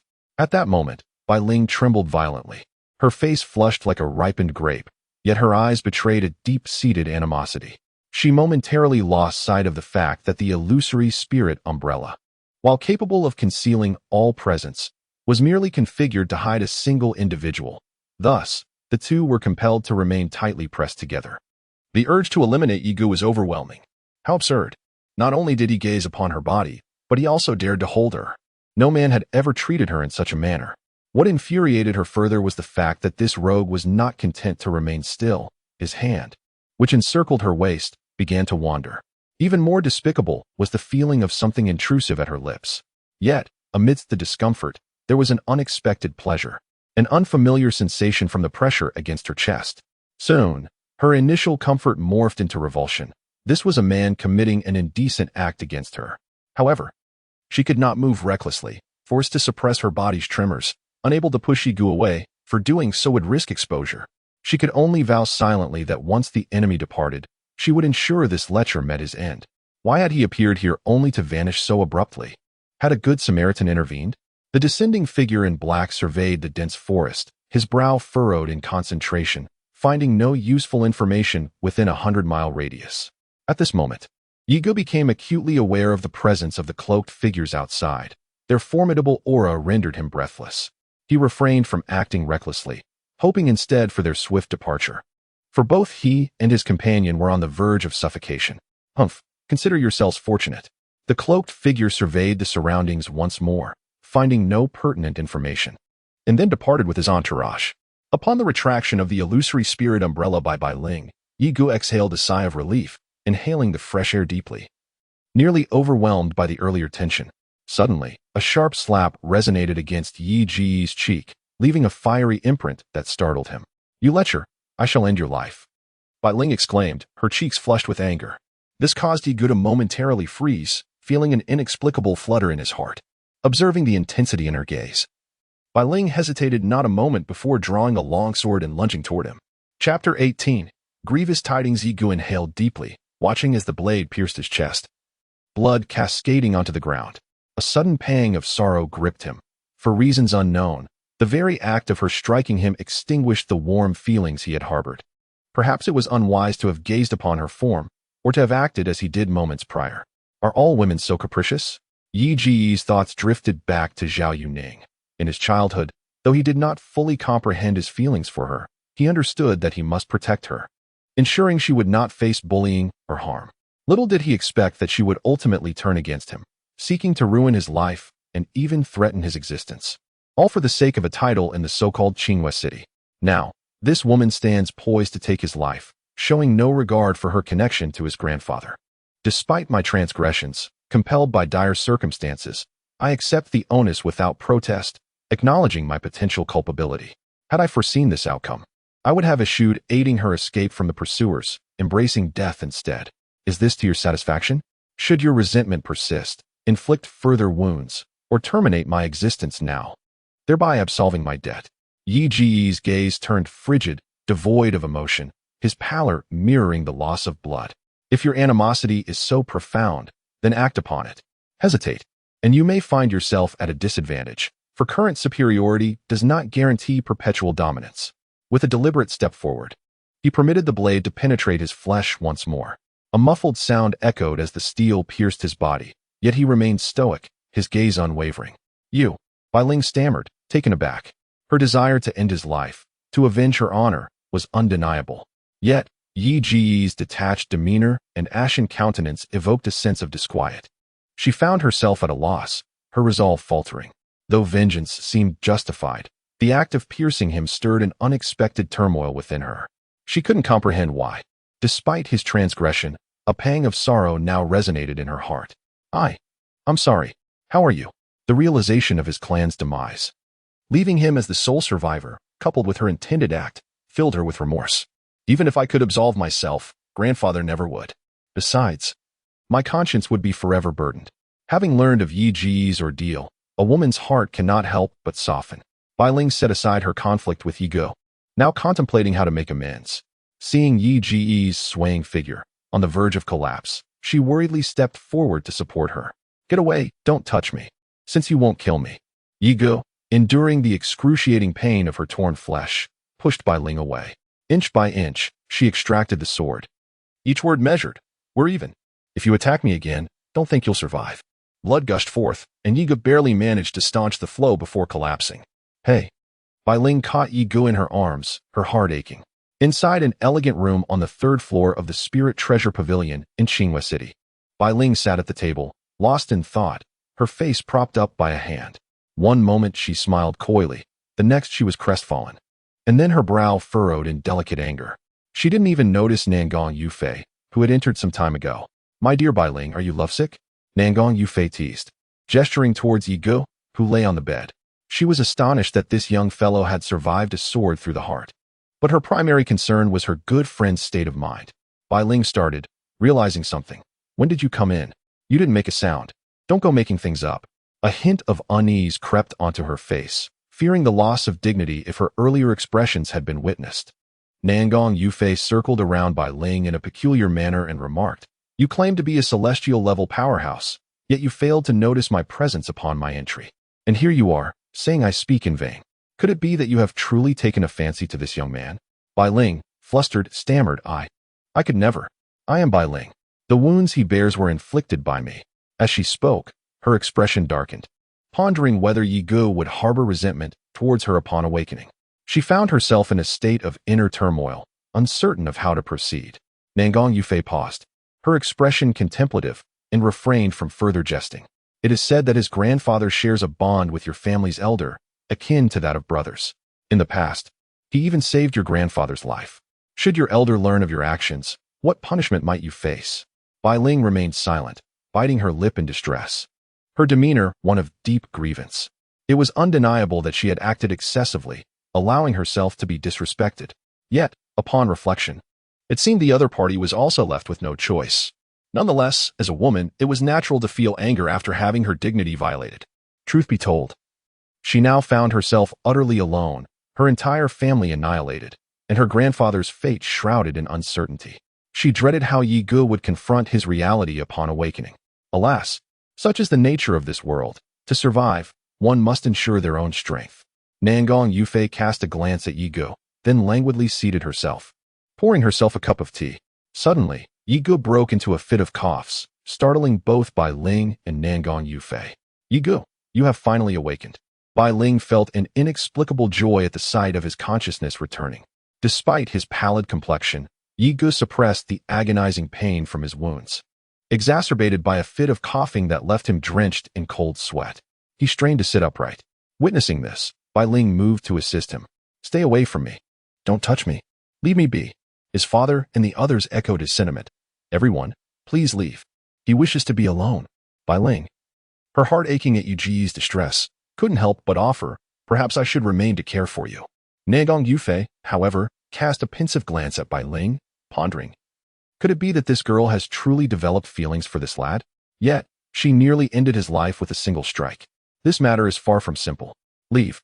Get out. Yi Ge roared at Bai Ling's words, his face contorted in fury. Had she not been present, he could have faced their formidable adversaries alongside the Yi family. Even in death, he would not have allowed harm to befall his grandfather and father. It was all her fault. Very well, I shall leave. Bai Ling, crestfallen, fled from the room, followed by a helpless Nangong Yufei. Chapter 19. Departure. A week later, the Yi estate lay in ruins, resembling a desolate wasteland. The ancestral hall, once adorned with memorial tablets, was now filled with countless fresh graves. Each mound was marked with a wooden plaque bearing the name of a fallen Yi family member, with Yi Changkong and Yi Qingtian's graves placed at the forefront. Grandfather, father, and esteemed kin, grant me your protection. This blood feud shall not be forgotten. Even if it leads me to hell, I shall ensure that our enemies pay the ultimate price, their blood serving as a tribute to you. Yi Ge stood before the grave, lifting a wine jar and slowly pouring its contents. His eyes were bloodshot, yet not a single tear fell. He kowtowed heavily 3 times before the grave, his gaze fixed on the distant horizon. Though he knew not where his enemies lurked, he was certain that one day he would find them. Those black-clad figures, your doom is nigh. The now empty wine jar, with a mere tremor from Yi Ji's hand, disintegrated into dust. His fists clenched so tightly that they creaked, his nails digging deep into his palms as if he felt no pain, allowing the blood to stain his hands. The sword, myriad, stood erect in the ground, unwavering and conspicuous. Myriad, may you live up to your name. Capable of slaying even gods, accompany me to vanquish my foes. Yi Gu cut his palm, and a stream of blood merged into myriad. The sword, like a child satiated with food, quivered with joy. A flash of blood-red light, and it flew up on its own, circling Yi Gu once before disappearing into his body. Before Yi Gu could react, he sensed myriad within his heart, eagerly absorbing his blood. The twin fish that absorbed his spiritual energy already caused him severe headaches. And now another entity within his body was draining his blood, adding to his distress. The strong one had never mentioned such a thing. Why was this happening? The heart is the gate of life. Any mishap could lead to instant death. Moreover, the rate at which it was absorbing his blood was terrifying, instantly taking 1/10 of it. Fortunately, it stopped at that point, not being too excessive. With the heart's ability to regenerate blood, he could barely sustain it. However, Yi Gu had no intention of allowing it to linger within his heart, for who could predict the unexpected turn of events that might arise, leaving him bereft of tears to shed. Yet, matters seldom unfold according to his desires. The once obedient god-slaying tool, now impervious to his commands, merely trembled slightly before falling utterly still. Resigned, Yi Gu decided to acquiesce. After all, whether one or two, nurturing either would require the same effort. With that thought, he departed from the Yi family estate. At the Spirit Treasure Pavilion, Yi Gu procured a finely crafted 5th-grade spiritual weapon, the Qingyan sword, designed to seal the throat and leave only a trace of its passage. Pleased with the description, he also acquired several medicinal pills essential for his cultivation, particularly for the dual fishes residing in his dantian, which necessitated preparation. He also purchased a few restorative elixirs to replenish his vitality. After completing his purchases, Yi Gu felt a pang of regret. Having sold the earth-level techniques, he was left with merely 50,000 spirit stones, hardly sufficient for future training. Once adequately prepared, he intended to leave when suddenly a young attendant approached, whispering something in his ear. Yet, burdened by resentment and deep thoughts, he had no inclination to ponder such matters. Miss Nangong, if your purpose here is merely to discuss trivialities, then I shall take my leave. Upon seeing Yi Gu turn away, Nangong Yufei's expression darkened with irritation. Many had longed for her attention, yet this boy seemed indifferent. Today, she had anticipated to tease him, but he did not spare her a glance before walking away, leaving her feeling quite unsettled. Had her allure diminished so drastically? This was her domain. Did he think he could simply depart? With a half-smile, Nangong Yufei regarded Yi Gu, eager to witness his capitulation. Would she allow him to leave unchallenged? Do you wish to keep him here? What does that imply? If you truly intend to obstruct me, I might find myself unable to leave. Who is unaware of the immense power of Lingbao Tower? Should one resort to coercion, do you not fear tarnishing the illustrious reputation of Lingbao Tower? Nangong Yufei, incensed, ceased her playful banter with Yi Gu, recognizing that her jesting would yield no fruit. Instead, she produced a token and tossed it to Yi Gu. What astonished her was Yi Ji's remarkable prowess. A congenital being, struck in the heart, would typically face certain death. Yet, Yi Gu not only survived, but was taken to Lingbao Tower for treatment, awakening from a 3-day slumber. Remarkably, for days later, she returned to her former self, experiencing a breakthrough in her cultivation, an achievement unattainable even by formidable monarchs. Was it truly a matter of re-establishing her meridians, or was there another underlying cause?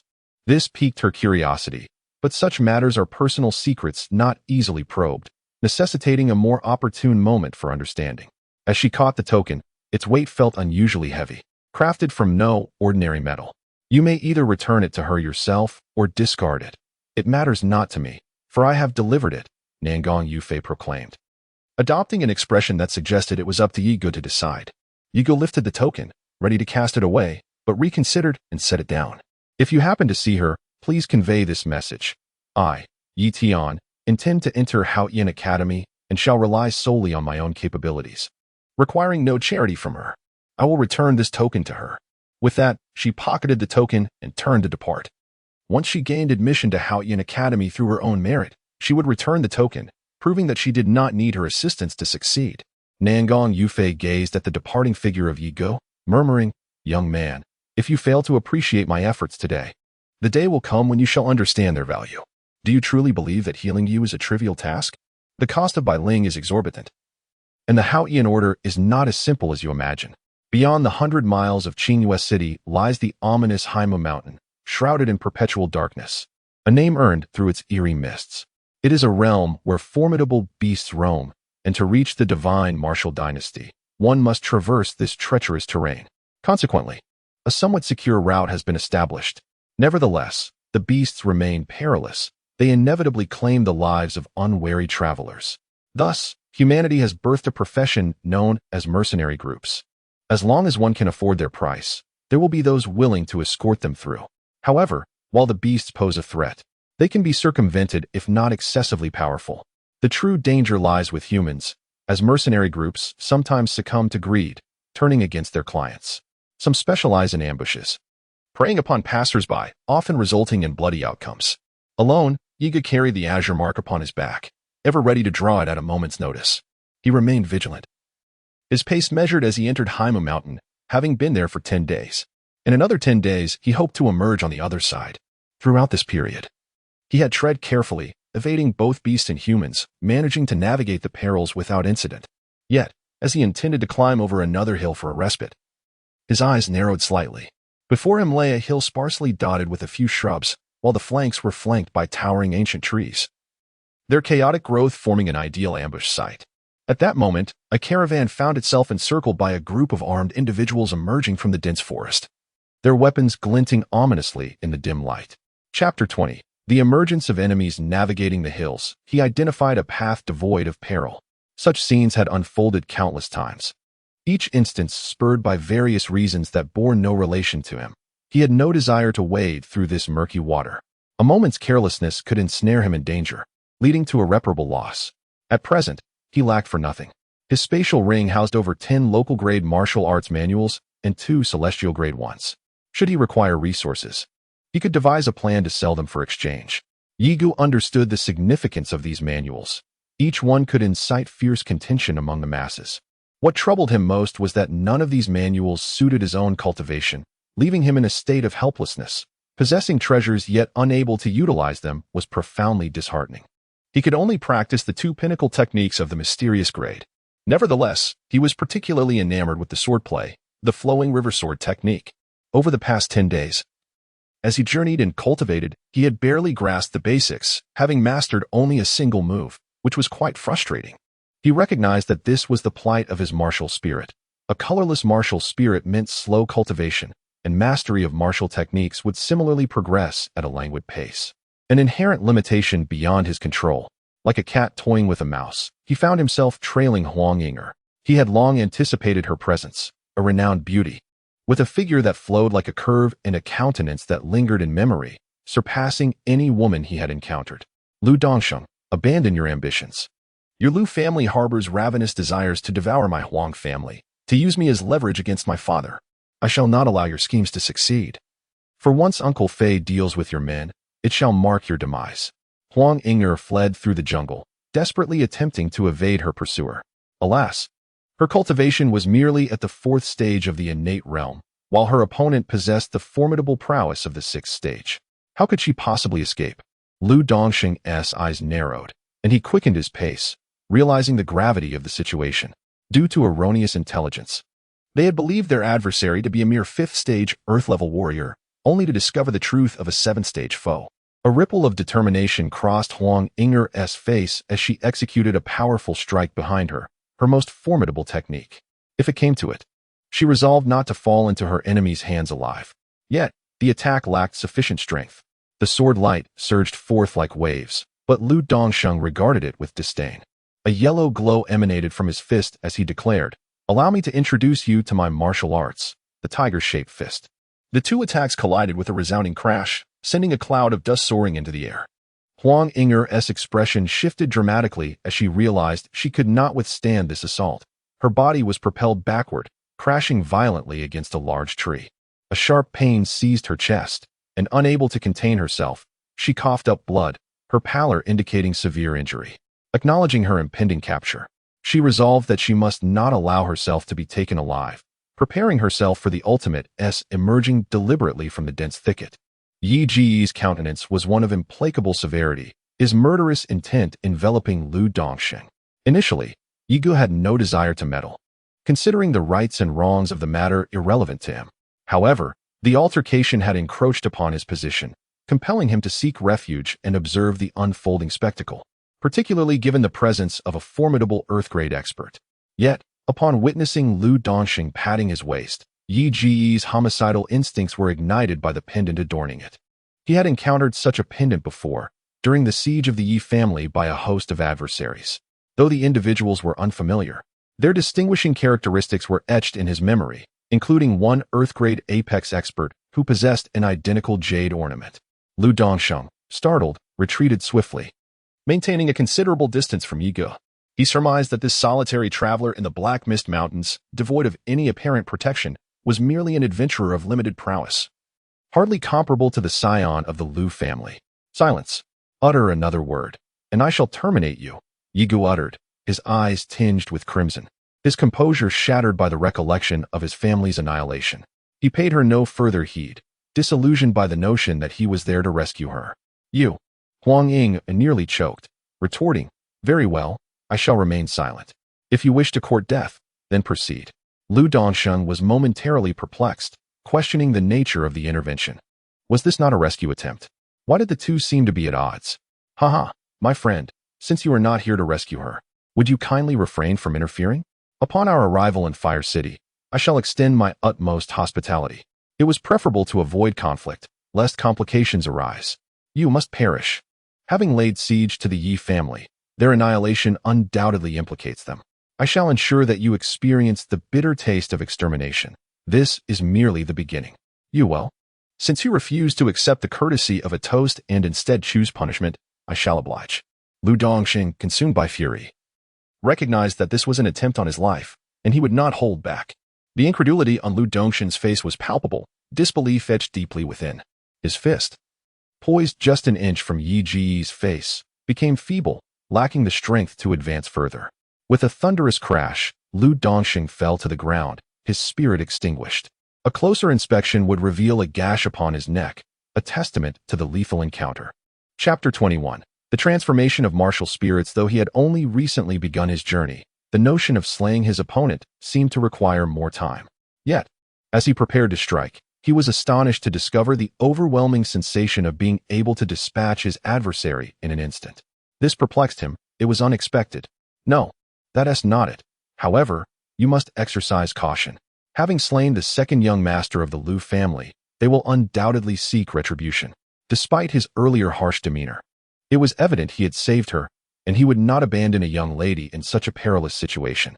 Your concerns are unwarranted, Yi Gu stated, dismissing her with indifference, unwilling to engage further. At this moment, his heart was consumed solely by vengeance, disregarding all else. The fact that Yi Gu paid her no mind, not even a fleeting glance, filled Huang Ying with discomfort. In Fire City, which young master did not yearn for her companionship, captivated by her beauty? To be overlooked now, did it imply that she was not sufficiently alluring? What's so great about him, ignoring me like this? There will come a time when he begs for my help. Huang Ying was displeased with Yi Ji's actions, pouting her lips, her eyes flickering as if concocting some mischievous plan. She wanted to follow him, but found herself immobilized by her injuries, so she had no choice but to give up. However, in the next moment, her eyes lit up, and a look of joy spread across her face, realizing that he wasn't as heartless as she thought. Just as Yi Gu took 2 steps and passed by Lu Dongsheng's corpse, his eyebrows suddenly raised, deep in thought. Although he hadn't summoned his martial spirit, it seemed unusually active within his body, greedily absorbing energy from the surroundings. Yi Gu, puzzled, had to stop. Unbeknownst to him, the twin fish in his dantian seemed to have a connection with his martial spirit, frantically aiding in the absorption of energy.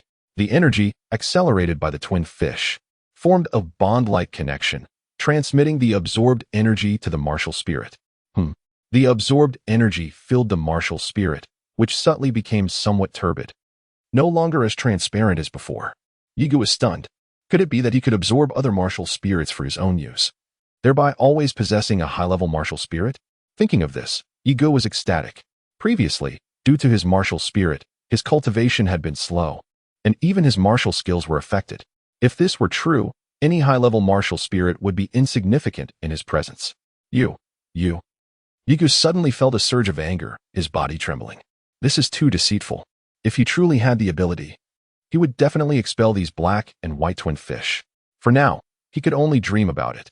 Gazing at his martial spirit, Yigu noticed a muddiness, yet without the formation of any distinct hue, merely a hazy gray, which left him somewhat disheartened. What is wrong with you? Could his aloofness be a shield? A desire to spare her the sight of his injuries? The thought brought a subtle sweetness to Huang Ying'er's heart, yet amplified her concern. However, as her hand reached out to touch Yigu, it was abruptly seized by a powerful hand. Huang Ying'er cried out in pain, utterly taken aback. Why was he feigning normalcy when nothing seemed amiss? And now, this sudden brutality towards her, especially those chilling eyes, pulsating with murderous intent, as if poised to end her life. What are you doing? You're hurting me. Huang Ying'er, unable to withstand Yi Ji's force, tilted her head defiantly, her voice laced with anger. Ignoring her indignation, Yigu stared at her with icy detachment. What did you just witness? Speak. Tell me everything, or I'll kill you.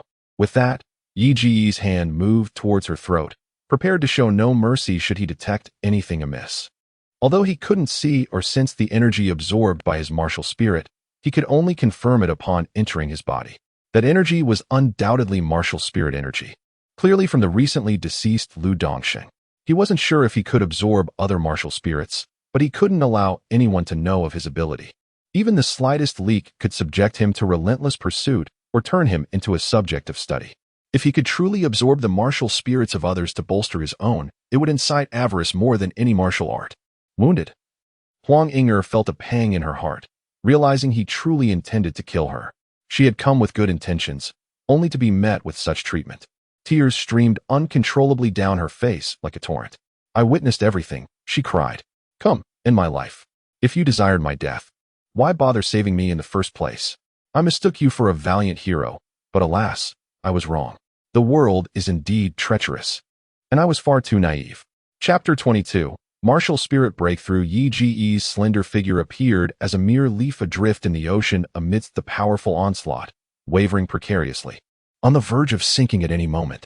Concern edged across Huang Ying'er's face, but with a resounding crash, Huang Yifei had already retreated, shielding Huang Ying'er, silently observing Yi Ji's location. In his estimation, survival was impossible. No, I refuse to believe it. He cannot be dead. It is all your fault, Uncle Fei. I despise you. Huang Ying'er shook her head, muttering incoherently, and broke free from Huang Yifei's grasp. Severely injured, her face ashen as paper, she summoned the last of her strength and slowly staggered forward. The area where Yigu stood was now enveloped in dust, and a large expanse of shrubs had vanished, reduced to fragments, falling one by one. Fortunately, he had managed to deflect half of the attack, as his opponent was not at their peak. Nevertheless, Yigu sustained considerable injuries, but the second stage of the undying scripture, flesh regeneration, was not to be underestimated. His injuries were swiftly mended, leaving him only slightly weakened due to excessive spiritual energy consumption. It could be considered a blessing in disguise. Yigu felt a tinge of anticipation for Wu Ling's potential growth, perhaps to a formidable extent in the future.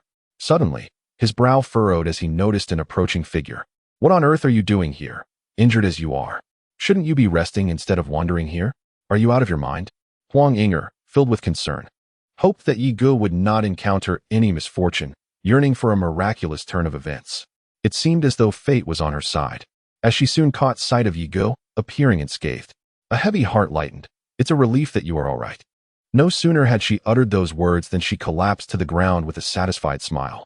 Yigu was about to unleash a torrent of reproach, questioning why she insisted on clinging to him.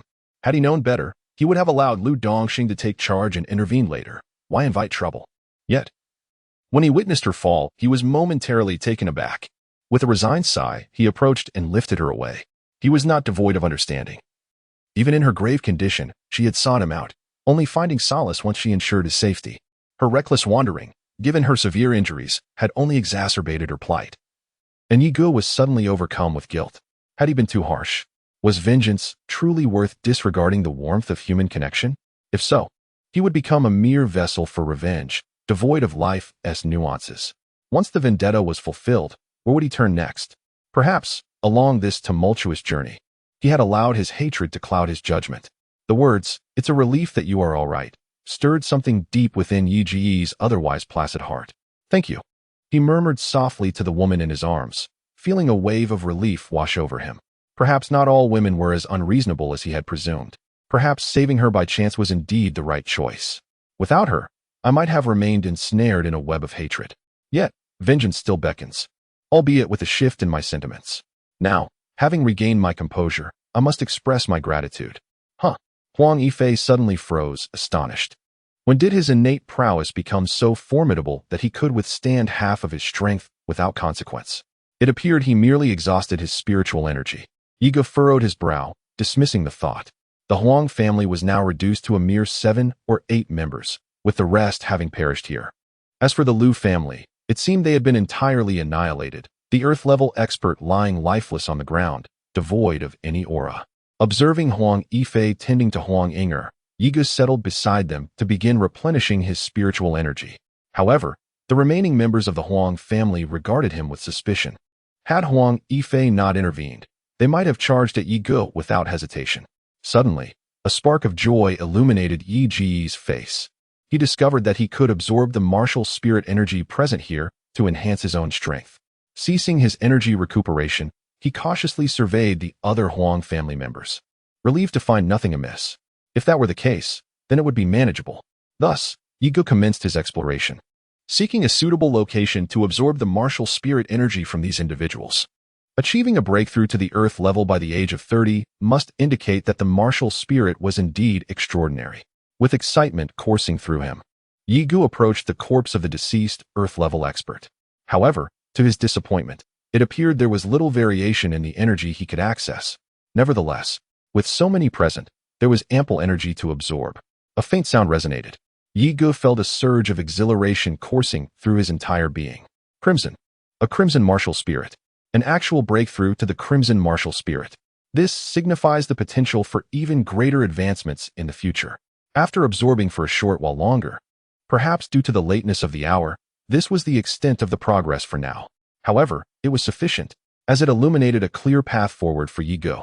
At this moment, Yi Ge was in high spirits, finally able to recuperate without worry.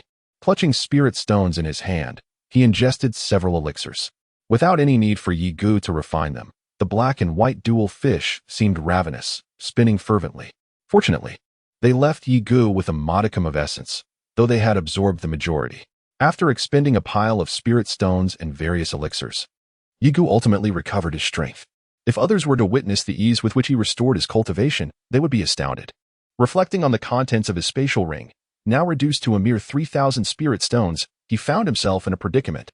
Just then, Huang Yifei emerged from the carriage, his complexion ashen, appearing as enfeebled as ever. Yi Ge moved swiftly to approach him, needing to ascertain the well-being of Huang Inger, for he would be deeply troubled if she had suffered harm on his account. Senior, is Miss Huang unharmed? Chapter 23. Obstacles ahead. The sheer magnitude of this family's power impressed upon Yi Ge the necessity of meticulous planning in his pursuit of vengeance. Until his cultivation had significantly improved, he could not afford to act rashly, lest he be ensnared before achieving his aims, a sacrifice not worth making. At the current pace, it would still take a minimum of 10 days to reach Fire City. While there were no immediate threats, there was no guarantee that unforeseen perils would not arise during this period. Yi Ge could only hope for a smooth journey. 5 days later, during a moment of respite, Yi Ge's expression brightened slightly. He discovered that the black and white fish in his dantian had finally shown signs of activity. Although it still did not respond to his commands, it had absorbed a considerable amount of spiritual energy, which was now at his disposal, albeit not for the purpose of enhancing his cultivation. Despite the limited amount of spiritual energy, Yi Ge understood that it would serve as a source similar to the hexagonal seal, allowing him to extract energy whenever needed. He was eager to test it immediately, but managed to temper his excitement. At the very least, he had gained an additional assurance. It seemed this entity was not entirely worthless. The black and white fish, unperturbed even by deathly energy, held the hope that it would not let him down. If he could seize the coveted item, there would be no need for them to remain here as bandits. With the Huang family devoid of powerful experts, he was determined to secure this opportunity. If he did not act, those behind him would surely take their share. Brothers, this time we aim for a grand heist. If we succeed, we shall no longer endure this suffering. Once they passed the Twin Peaks Gorge, they would enter a territory frequently frequented by thieves, necessitating caution. Suddenly, a Huang family guard approached Yi Ge and cautioned him. He too felt a tinge of fear. In Huqing, everyone would regard the Huang family's reputation. However, here in the Black Mist Mountains, no one would adhere to such decorum. Moreover, those bandits possessed earth-level cultivation. If they feared the Huang family's name, it might allow them to pass unharmed, but otherwise, annihilation was the only outcome. Moreover, your young lady cannot afford to wait, Yi Ge concluded, stepping forward.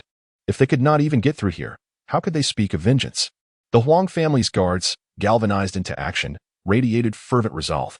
As staunch protectors of the Huang lineage, they and their families were beneficiaries of the family's benevolence. Not to be outdone by an outsider, they were eager to confront the impending peril. Soon, the Twin Peaks Gorge loomed before Yi Ge and his companions.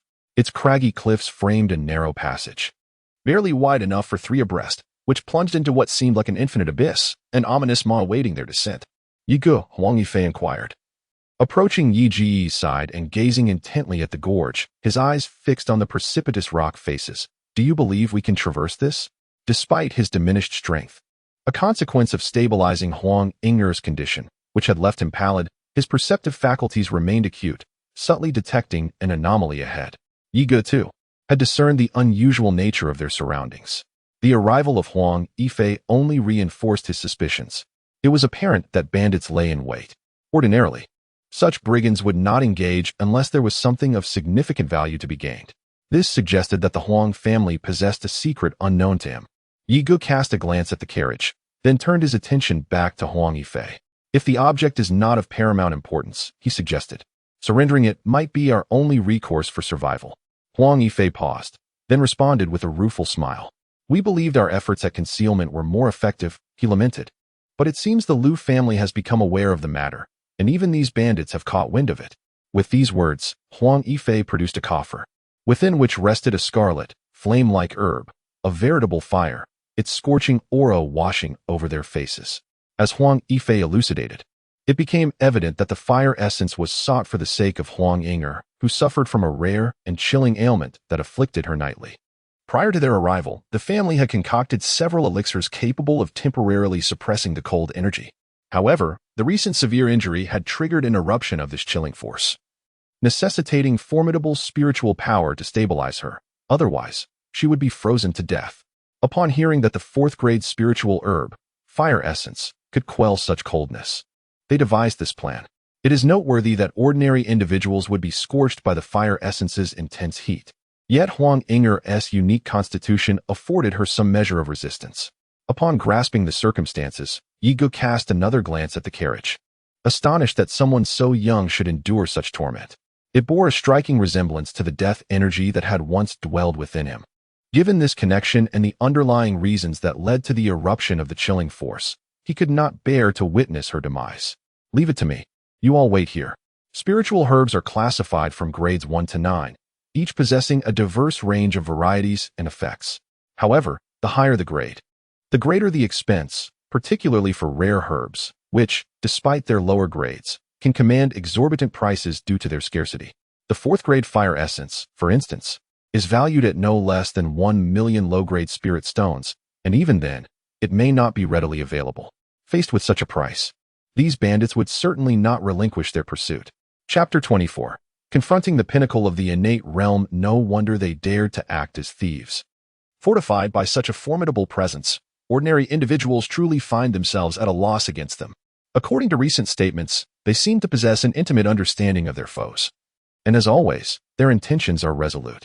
Yi Ge wore a grim expression, refusing to retreat even a single step, coldly fixating on Ba and his companions. If you wish to fight, then let us engage. Spare me your meaningless chatter.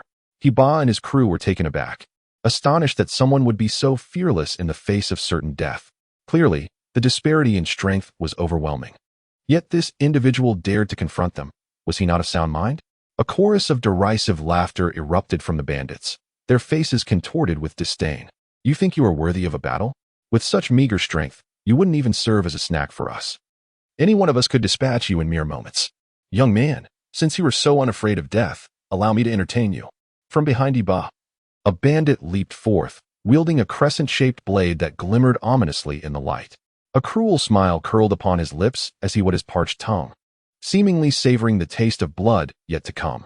Before Yigo could react, the bandit swung his weapon downwards with malicious intent glimmering in his eyes. Iba, upon witnessing the assailant, offered no objection. Instead, he joined his cohorts, each finding a vantage point to enjoy the spectacle. Fei Shu, do you think Yigo is in danger? Should we intervene? Several guards from the Huang family stepped forward, concern etched upon their features. Although Yigo was not one of their own, he had consistently protected them throughout their journey. The thought of him facing an opponent even stronger than himself was unbearable. Huang Yifei raised a hand to halt the others, his expression betraying his own worry. And there's the Earth-level threat. The Huang family's guards exchanged alarmed glances. It seemed there was truly no escape.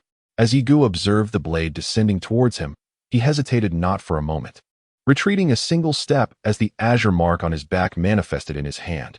The technique of seeking rest was executed, transforming into a shadow of azure. The tip of the sword accurately struck the blade of the crescent moon scimitar. A resonant clang echoed throughout the valley, the reverberations dislodging stones from the cliffs, producing a rumbling sound. Yigo felt the weight of the azure mark in his hand plunge as a formidable force thrust him backward. It was only after retreating 10 steps that he managed to steady his stance.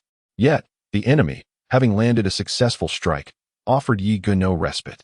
The crescent moon scimitar, imbued with a mysterious light, struck at him once more. To slay a foe amidst their fear and despair was a delight beyond measure. Observing the adversary's imminent assault, Yigu understood that with his current prowess, victory was an impossibility. Perhaps, should he manage a breakthrough in his cultivation, there might be a glimmer of hope through an unexpected maneuver. Yet, to contemplate such a breakthrough now was futile. The path of cultivation was not easily traversed. With no time to ponder, he chose not to confront the impending strike head-on. Instead, he deftly evaded, propelling himself off the cliffside and leaping aside, narrowly escaping the blow. Though the fierce wind stung his face, the bandit, noting Yi Ji's evasive action, displayed no surprise. Rather, a mocking glint shone in his eyes. The assault was directed at Yigo once more. Perhaps, the second form of the river flow sword technique still held promise. This form, known as twists and turns, if mastered, could, in conjunction with the seeking rest technique, reveal vulnerabilities and catch the adversary off guard. Resolving to act upon this thought, despite the peril, Yigo recognized it as his sole opportunity. Fortunately, the bandit had yet to exert his full strength. Otherwise, Yigo would have been left with no chances at all. The exchange between Yigo and the bandit unfolded with a flurry of energy, illuminating the entire gorge. The sounds of their clashes resonated continuously, while stones from the cliffs cascaded down in a relentless torrent. After a dozen exchanges, Yigo found himself at a disadvantage, narrowly evading several perilous blows.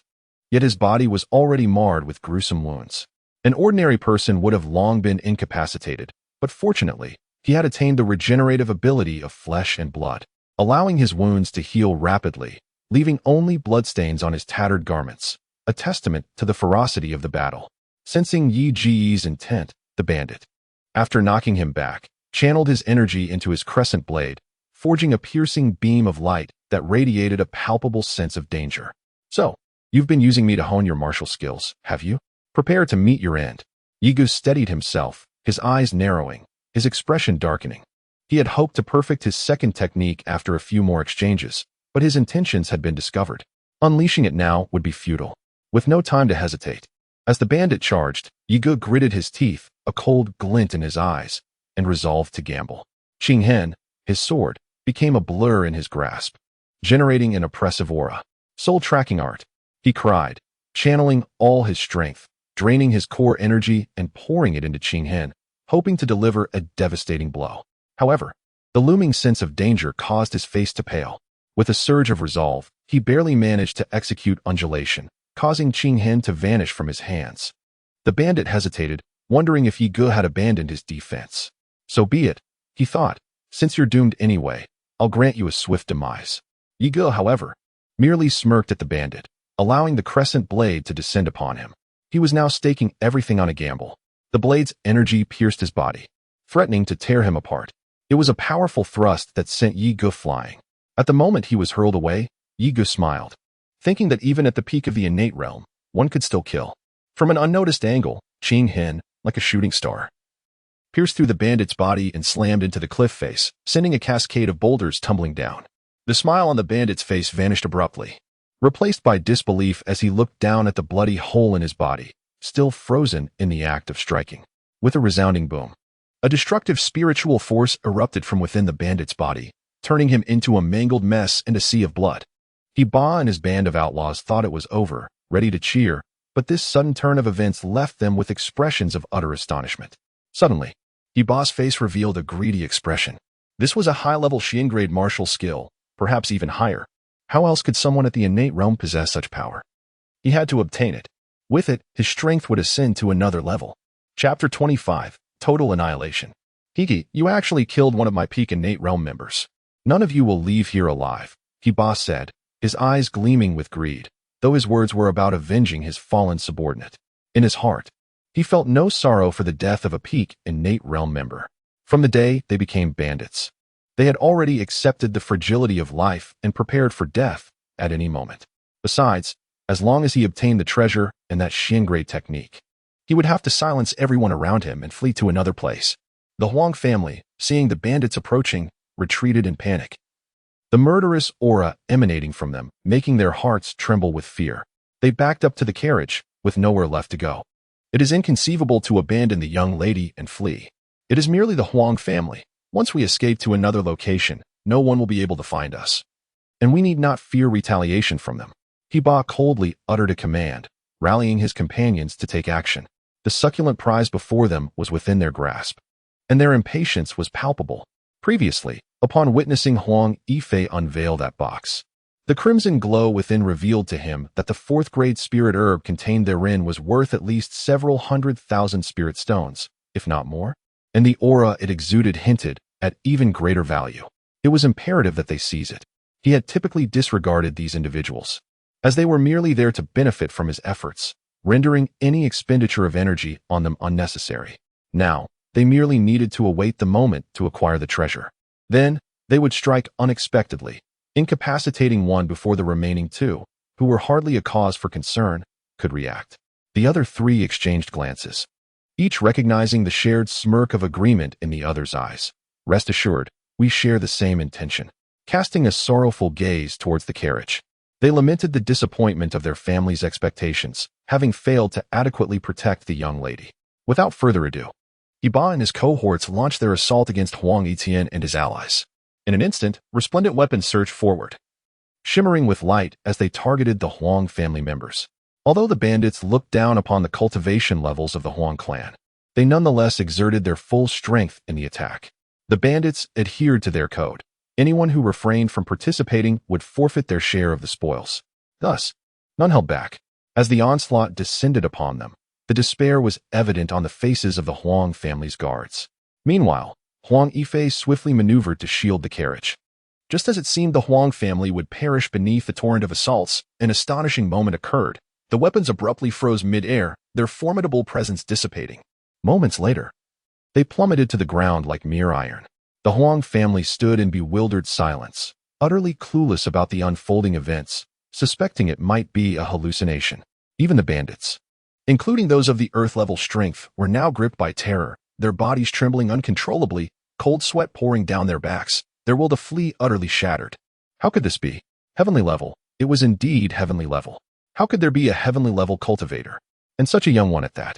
Wasn't he just dead? How could he not only survive, but also break through to the heavenly level? Had they known this, they would never have dared to scheme here. But now, it was all too late. Since you've all come out, it saves me the trouble of making a trip, Yi Ge sneered, his formidable aura firmly locking onto the bandits. In the midst of everyone's astonishment, a streak of green light flashed by, and the green trace entered the scabbard on Yi Ji's back. Boom, boom. As Yi Gu retracted his oppressive aura, the bandits suddenly clutched their necks, where a fine line appeared. But they had already ceased to breathe, collapsing to the ground in unison, stirring up a cloud of dust. Only the earth-level cultivators retained a sliver of consciousness, their eyes bulging out of their sockets, pointing at Yi Gu in bitter resentment. Clearly, they died with unresolved grievances. The Huang family was also horrified. Heavenly level, how could this be possible? Looking up into the sky, they saw Yi Gu standing in the void, his robe fluttering fiercely in the wind. Chapter 26. Fire City 2 attacks, blazing like the sun, collided fiercely. Boom. A deafening roar echoed through the black mist mountain. In the void, a transparent wave appeared, visible to the naked eye, spreading out in all directions. Fortunately, it was above the void. Otherwise, the places it passed would have been left barren. However, some towering trees stood tall and were inevitably affected, as if sliced by a sharp sword, revealing smooth trunks that could no longer compete with the heavens. Yuji's body sank, unable to withstand the immense impact, and he was flung backward into the void. Only after a considerable distance did his feet touch the void, creating ripples. The strength was overwhelming. He was no match. His opponent was a genuine heavenly level expert, while Yiga knew he was merely a pseudo-heavenly level, not truly at that realm. Earlier, when he had slain the peak innate level bandit, he had also been severely injured by the opponent's powerful attack. Without a stroke of luck, he would have perished. However, the spiritual energy condensed from the black and white fish was instantly absorbed by Yigo, neutralizing the life-threatening attack and elevating his cultivation to pseudo-heavenly level in an instant. Although the crisis was averted, the injuries inflicted on his body were real. If not properly treated, they would leave lasting damage. When Huang Yifei and his companions were besieged, it was only through flesh and blood regeneration that Yi Gu managed to heal his body and annihilate a group of bandits. He had thought that after eliminating these bandits and clearing the path while the spiritual energy had not yet dissipated, they would be safe. Heavenly level. Huang Yifei's expression changed. Especially upon seeing Yi Gu being sent flying, he knew their situation had become precarious once more. The newcomer was Lu Nantian, the head of the Lu family, who should have been at the peak of Earth level. Could it be that his recent seclusion had allowed him to break through? If so, their Huang family would also be in grave danger. It is evident that the opposing family bears the indelible mark of Lu Dongshan's spirit lamp. When one dies, the lamp extinguishes. Their intentions are so transparent that it is undoubtedly orchestrated by the Lu family. In an instant, it becomes apparent that the Huang family is at work. It appears they are merely pseudo-celestial beings, foolishly believing they have encountered an extraordinary talent. Lunatian stands with his hands clasped behind his back, treading upon the void, astonished yet dismissive. There is no need for direct confrontation. He merely has to wait for the mystical method to unfold, rendering the situation quite simple. Although engaging now would be effortless, he has more pressing matters to attend to. He glances at Huang Yifei and the others, having slain my Shinger. You shall descend to accompany him in death. Lu Nanshan's demeanor resembles that of a deity passing judgment. Just as he is about to act, he notices, the young girl from the Huang family is present too. How fortuitous. Since your family has taken my son, your daughter shall not escape this fate either. As long as the Huang family remains alive, his Sheng'er lies dead. Regardless of the circumstances of his demise, this debt must be settled with the Huang family. The prospect of eliminating a member of the Huang family brings him a measure of satisfaction. Yi Gu is momentarily taken aback, silently cursing the situation, and hastens to intervene. However, his actions are too slow. He did not anticipate that the adversary would disregard their status and target the vulnerable. You, Huang Shaosheng, your family has killed my Sheng'er. This matter is far from over. Lu Nanshan's aura surges tumultuously, teetering on the brink of eruption. The enemy responsible for his son's demise stands before him, yet he finds himself powerless to act, inciting a profound anger within him. If you have the capability, try to make a move now. Huang Shaoxing's eyes narrow, and the void begins to churn ominously, a murderous intent manifesting. In the past, one might have feared a mutual destruction, but now he has transcended to the celestial level. Thus, the existence of the Huang family has become unnecessary. Patriarch, Huang Yifei and the others called out, their hearts finally at ease, as if they had been released from a state of exhaustion. Today's experience was indeed a dance on the edge of life and death. Well, I appreciate everyone's efforts. Thank you immensely for this journey. Without you, we would not have awaited the Patriarch's arrival. Huang Yifei expressed his gratitude to Yi Gu, although he had sent word early. The delay in their arrival had allowed the Liu family patriarch to arrive first. To Huang Yifei, Yi Ji's abilities were akin to an enigma, truly defying ordinary perception. No need for thanks. It is the least I could do. However, he was troubled by the spiritual energy he had absorbed. What delighted Yi Gu most was the potential breakthrough of his martial spirit. In this brief time, he had already absorbed the martial spirits of the bandits present. Although he had yet to reach the orange level, he sensed that it was imminent. A wave of refreshment washed over Yi Gu with this progress. Future cultivation would no longer resemble the sluggishness of an ant. Soon, Huang Shaoxing emerged from the carriage, his face glistening with beads of sweat. The oppressive chill was indeed formidable, even for a celestial-level powerhouse. Upon learning of Yi Ji's assistance, he expressed his gratitude and, upon hearing of Yi Ji's prowess, extended an invitation for him to visit the Huang family. Yi Gu did not decline. After all, passing through Fire City, it was indeed necessary to create some trouble for the Liu family if possible. With Huang Shaoxing's presence, the journey proceeded smoothly. The city of fire is significantly more imposing than the city of Qinghua, both in terms of its vibrancy and the cultivation levels of the surrounding populace, which far surpass those of Qinghua. The spiritual energy of heaven and earth here is notably more abundant. Upon arriving at the Huang family residence, it became apparent that the bustling activity described by Huang Yifei, where the Yi family was constantly thronged with visitors seeking elixirs, was not as vibrant as he had portrayed. Instead, the atmosphere was rather desolate. Suddenly, a young man clad in servant attire rushed over, exclaiming, "Master, trouble. The Liu family has come to provoke us." Chapter 27. Seeking trouble, however, there were whispers that Yi Gu could annihilate even Earth-level experts and contend with Celestial-level foes. Surely, such claims were mere exaggerations. Or perhaps they had run out of credible tales to tell. Although slaying the second young master of the Liu family had brought great satisfaction, to dare intercept their esteemed young lady was a grave error. Such a fate was well-deserved. Nonetheless, doubts regarding Yi Ji's true prowess were not entirely unfounded. The following morning, Yi Gu awoke early, or rather, he had not truly slept, having spent the entire night in cultivation. His martial spirit had reached a remarkable verdancy, and his alchemical skills had ascended to the pinnacle of the second rank, making him a formidable figure within the family. Upon hearing of a peer with such formidable strength, it was only natural that he would be stirred. Yi Gu initially believed that ignoring these individuals would lead them to disperse quickly. However, 2 hours had passed, and not only had they failed to depart, but their numbers had swelled. At this rate, it was impossible to continue his cultivation in peace. Remaining in this situation was intolerable. Thus, he resolved to change his location, indifferent to the opinions of others. They have emerged at last. They don't appear particularly formidable. They are quite young. Can they truly be that powerful? The crowd slowly retreated a bit. Despite the claims of strength, skepticism lingered, for rumors can indeed be formidable. He was not one to shy away from confrontation, yet he pondered what the outcome would be. What standing do you possess within the Huang family?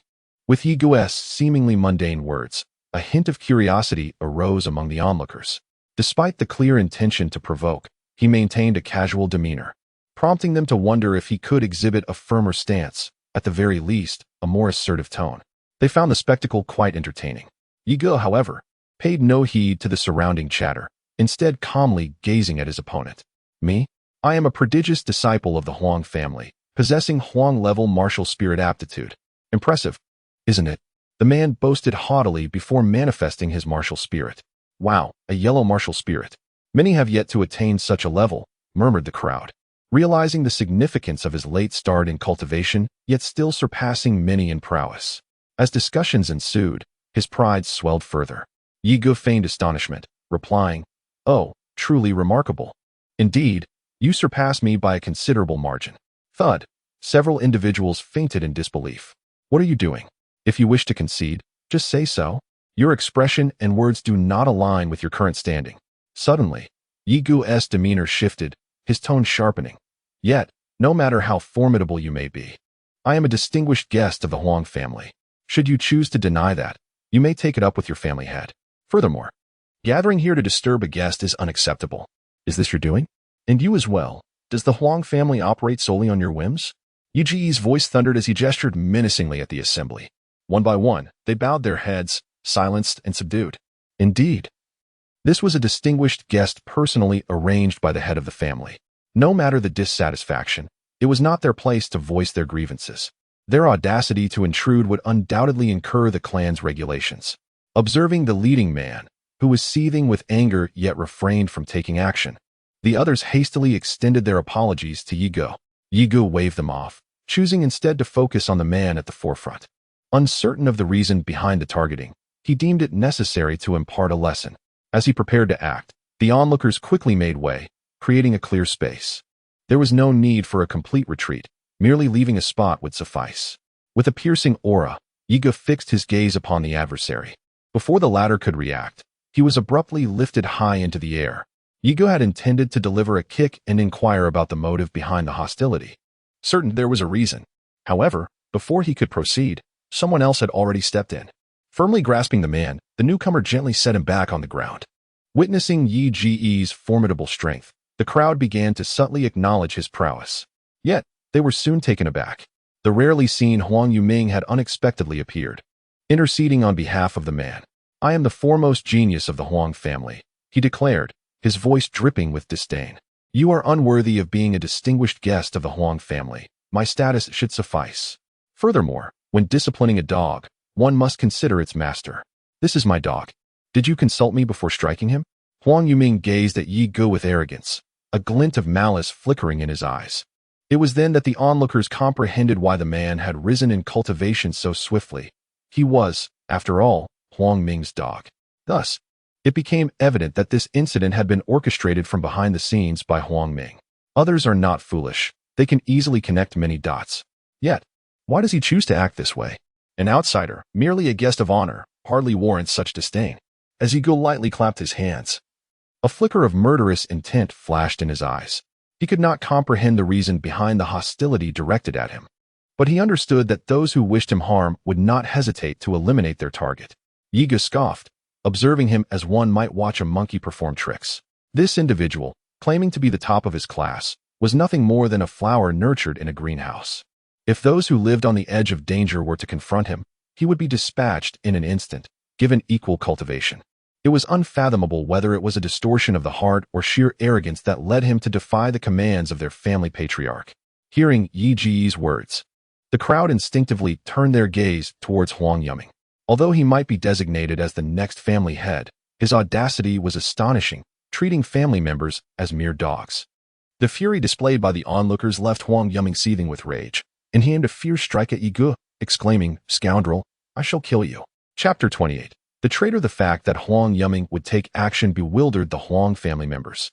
Typically composed and steady, why had he suddenly lost control today? This was within his own household.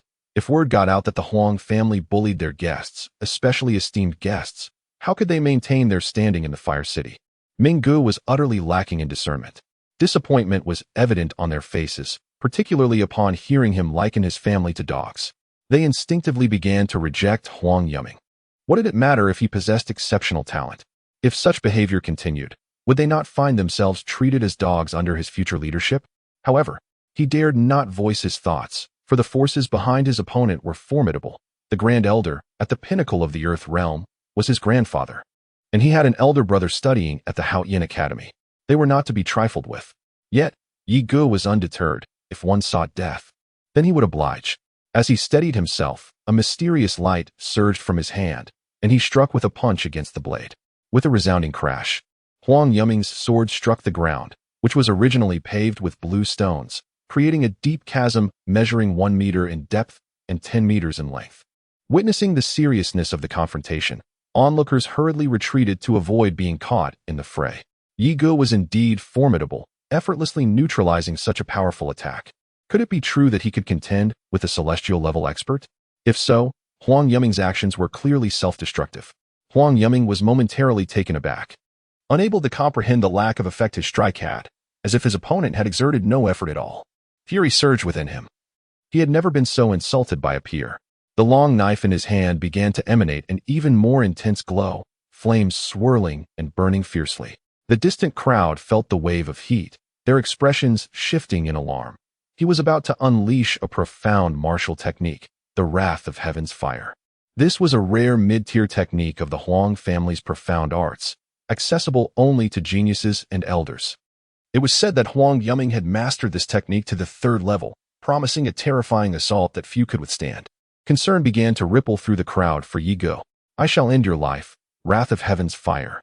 Huang Yuming's entire being seemed engulfed in flames, while the blade radiated an inferno capable of incinerating all. A fiery serpent materialized, darting towards Yi Ge. A frown furrowed Yi Ge's brow as his eyes narrowed, now regarding his opponent with earnest attention. This display hinted at genuine skill, befitting the title of a prodigious talent. The very aura emanating from his adversary hinted at peril, causing Yi Ge to summon Qing Hen, which instantly morphed into a shimmering curtain of light, each strike aimed at the opponent's vulnerable points. However, Yi Ge found himself in a precarious position. He had assumed that after a night of contemplation, he had deciphered the nature of his spiritual energy. Filtered through the yin-yang koi, it had become more refined than ordinary energy, thus amplifying his attacks. Wrath of the incinerating heavens, third stance, scorching extermination. The flames, already capable of incinerating everything, suddenly intensified, driven by the singular purpose of eliminating Yi Ge. Yi Ge's eyes turned glacial, his intent to kill now palpable. If his opponent was so intent on ending his life, then he would see who would meet their end first. Yi Ge had been reluctant to escalate the conflict, enduring the pressure to avoid unnecessary complications, primarily out of respect for the Huang family. However, now that his opponent sought his demise, he would show no mercy. Once this matter was resolved, he would seek answers, discerning whether the Huang family genuinely sought his death or if ulterior motives were at play. If the Huang family harbored such intentions, then an unceasing feud would be inevitable. Courting death? Then so be it. Qing Hen flashed with a sudden, frigid light, parrying one of the opponent's attacks before vanishing into the ether. Simultaneously, the fiery blaze reached Yi Ge. He swiftly retreated, choosing not to block the assault. Observing Yi Ge's retreat and the absence of his weapon, onlookers wondered how he could possibly continue the fight. Judging by Huang Yuming's relentless momentum, he would undoubtedly show no mercy. Many sighed in sympathy for Yi Ge, acknowledging that forcing Huang Yuming to unleash the third stance was already an impressive feat. If they were on equal footing, perhaps there would have been a chance of victory. But alas, such a prodigious talent is now destined to be extinguished. One can only wonder what repercussions await Huang Yuming afterward. A severe penalty, however, seems improbable, given the presence of the Grand Elder. At this juncture, Huang Yuming's eyes blazed with fervor, determined to ensure his adversary's demise. "You should not have slain the second young master of the Liu family," he muttered. Yi Ge was momentarily taken aback, yet his body remained unyielding. His gaze, as piercing as a frigid blade, was fixed upon his opponent, his resolve to vanquish him intensifying. All matters had become lucid. "Since you aid the Liu family, then I cannot allow you to live." Huang Yuming, witnessing his blade seemingly deliver the death blow, was astounded that his adversary still dared to meet his gaze with such intensity. He quickened his offensive tempo. "Cease." A voice, akin to a thunderclap, reverberated through the assembly. As Yi Ge appeared to be on the brink of deliverance, a collective sigh of relief swept through the crowd. Although it was the Grand Elder who had intervened, his mere utterance assured that no fatalities would occur. However, their astonishment grew when they beheld the Grand Elder not only seizing Huang Yuming's blade, but also grasping Yi Ge's sword, which continued to hum in his grasp, as if reluctant to be subdued. How can this be? Were the weapons not rendered invisible? It became apparent that the ultimate stratagem lay here. What martial art is this? Capable of eluding the sight and perception of all. It is truly terrifying. "Grandfather, release me. I must slay him. I must slay him." Huang Yuming's countenance contorted with madness as he witnessed his grandfather's grip on his blade. Should he fail to eliminate Yi Ge, his transgressions would be exposed, an outcome he could not permit. Otherwise, his clan would undoubtedly exact retribution. If Yi Ge were not eliminated, the Liu family would not spare him either, hence his desperation. Only by eradicating Yi Ge could he ensure tranquility. Just as success was imminent, his grandfather intervened, aiding an outsider, which fueled his resentment. "Despicable. I'll address your transgressions later. First, let's examine your neck," the Yellow family's elder bellowed. He was astounded by his grandson's uncharacteristic loss of composure, a stark contrast to his usual calm demeanor. The elder realized that the situation required delicate handling to avoid repercussions from the clan leader. Yi Ge had risked his life for the Yellow family, only to be targeted upon arrival. Huang Yuming instinctively lowered his head, his face paling as he noticed the elder grasping the chillingly radiant cyan mark. A cold sweat broke out, and his heart nearly froze with dread. How could this be? When had it appeared, had it not been for his grandfather's intervention, he would be dead. It turned out that Yigu was not disarmed. His weapon had been aimed at him without his knowledge. He almost brought disgrace upon the family. Had your grandfather not intervened, you would be deceased, the elder admonished.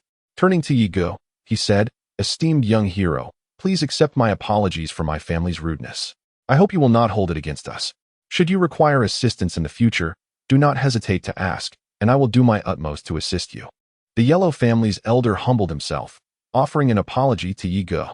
Yigu glanced at Huang Yuming and stated, "He colluded with the Lu family. See how you handle this." What? The revelation caused an uproar, shocking and infuriating the crowd. The elder of the Huang family, his expression shifting dramatically, trembled with rage. "You dare to collude with the Lu family? No wonder they are aware of our family's movements. I shall strike you down, wretched beast." With a fierce slap, he struck Huang Yuming's face, collapsing a portion of the house. Chapter 29. Dealing with traitors upon hearing of a traitor within the Huang family. Chaos ensued. If it were an inconsequential individual, it would hardly bear significant repercussions. However, this traitor turned out to be the family's foremost talent and the grandson of the elder, rendering the situation rather precarious. It is no surprise that recently, any critical matters within the family have been divulged to the Lu family, who then intervened to cause disruption. It was reported that the clan leader's daughter narrowly escaped death in the Black Mist Mountain, a situation likely orchestrated by Huang Yuming's treachery. As the revelations unfolded, many individuals, preoccupied with pressing matters, found themselves compelled to halt their endeavors and reorganize, incurring substantial losses. Within the grand hall of the Huang family, the senior members convened. Such gatherings were rare, typically only occurring during significant events or at the year's end, as everyone was usually preoccupied. Yet, with the emergence of a traitor, the gravity of the situation demanded earnest attention. Expressions of animosity marred their faces, and the air was thick with ceaseless denunciations. Huang Shaoxing, usually adorned with a smile, now wore a dark countenance, coldly fixating on the kneeling Huang Yuming, his eyes ablaze with fury. Had it not been for external assistance, his beloved Inger would have perished in the Black Mist Mountain. Even if she survived, her life would be irrevocably shattered. The thought of using this betrayal as leverage against the Huang family brought to mind a grim fate, their eventual absorption by the Lu family.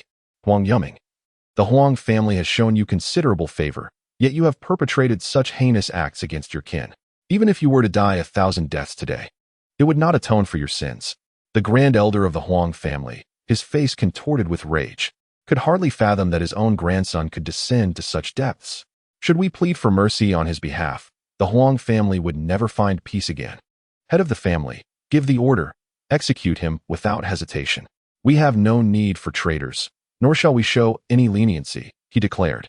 The assembly was moved by the grand elder's words.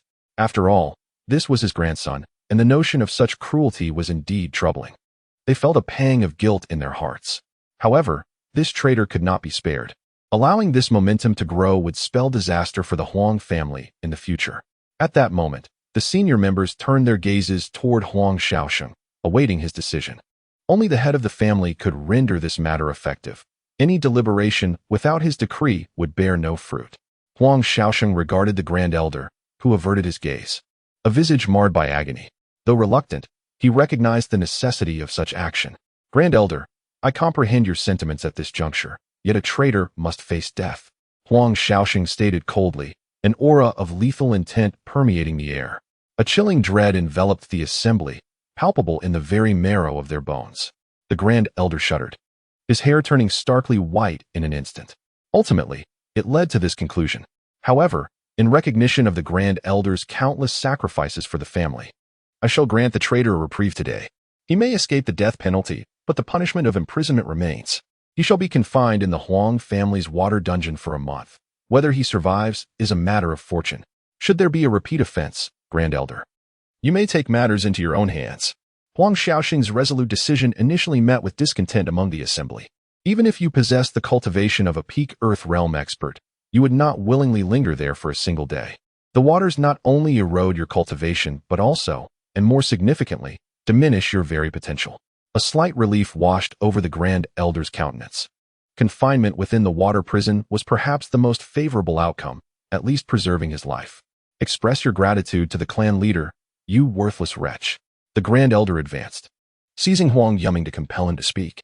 Huang Yuming, already grievously wounded, a consequence of the Grand Elder's wrath upon learning of his grandson's treachery, wore an expression of agony, his voice fraught with panic. No, I refuse to go to the water prison. The Liu family coerced me, otherwise, they would have extinguished my life. No, I shall not go. Regardless of Huang Yuming's vehement objections, his grandfather commanded his removal. Brand me a traitor. And a traitor I shall be. Why, despite being the foremost genius of the clan, do I not receive preferential nurturing? While attention is lavished upon one burdened with a grievous ailment, I am indignant. Huang Yuming, as he was escorted away, roared his defiance, yet to no avail. His punishment was sealed.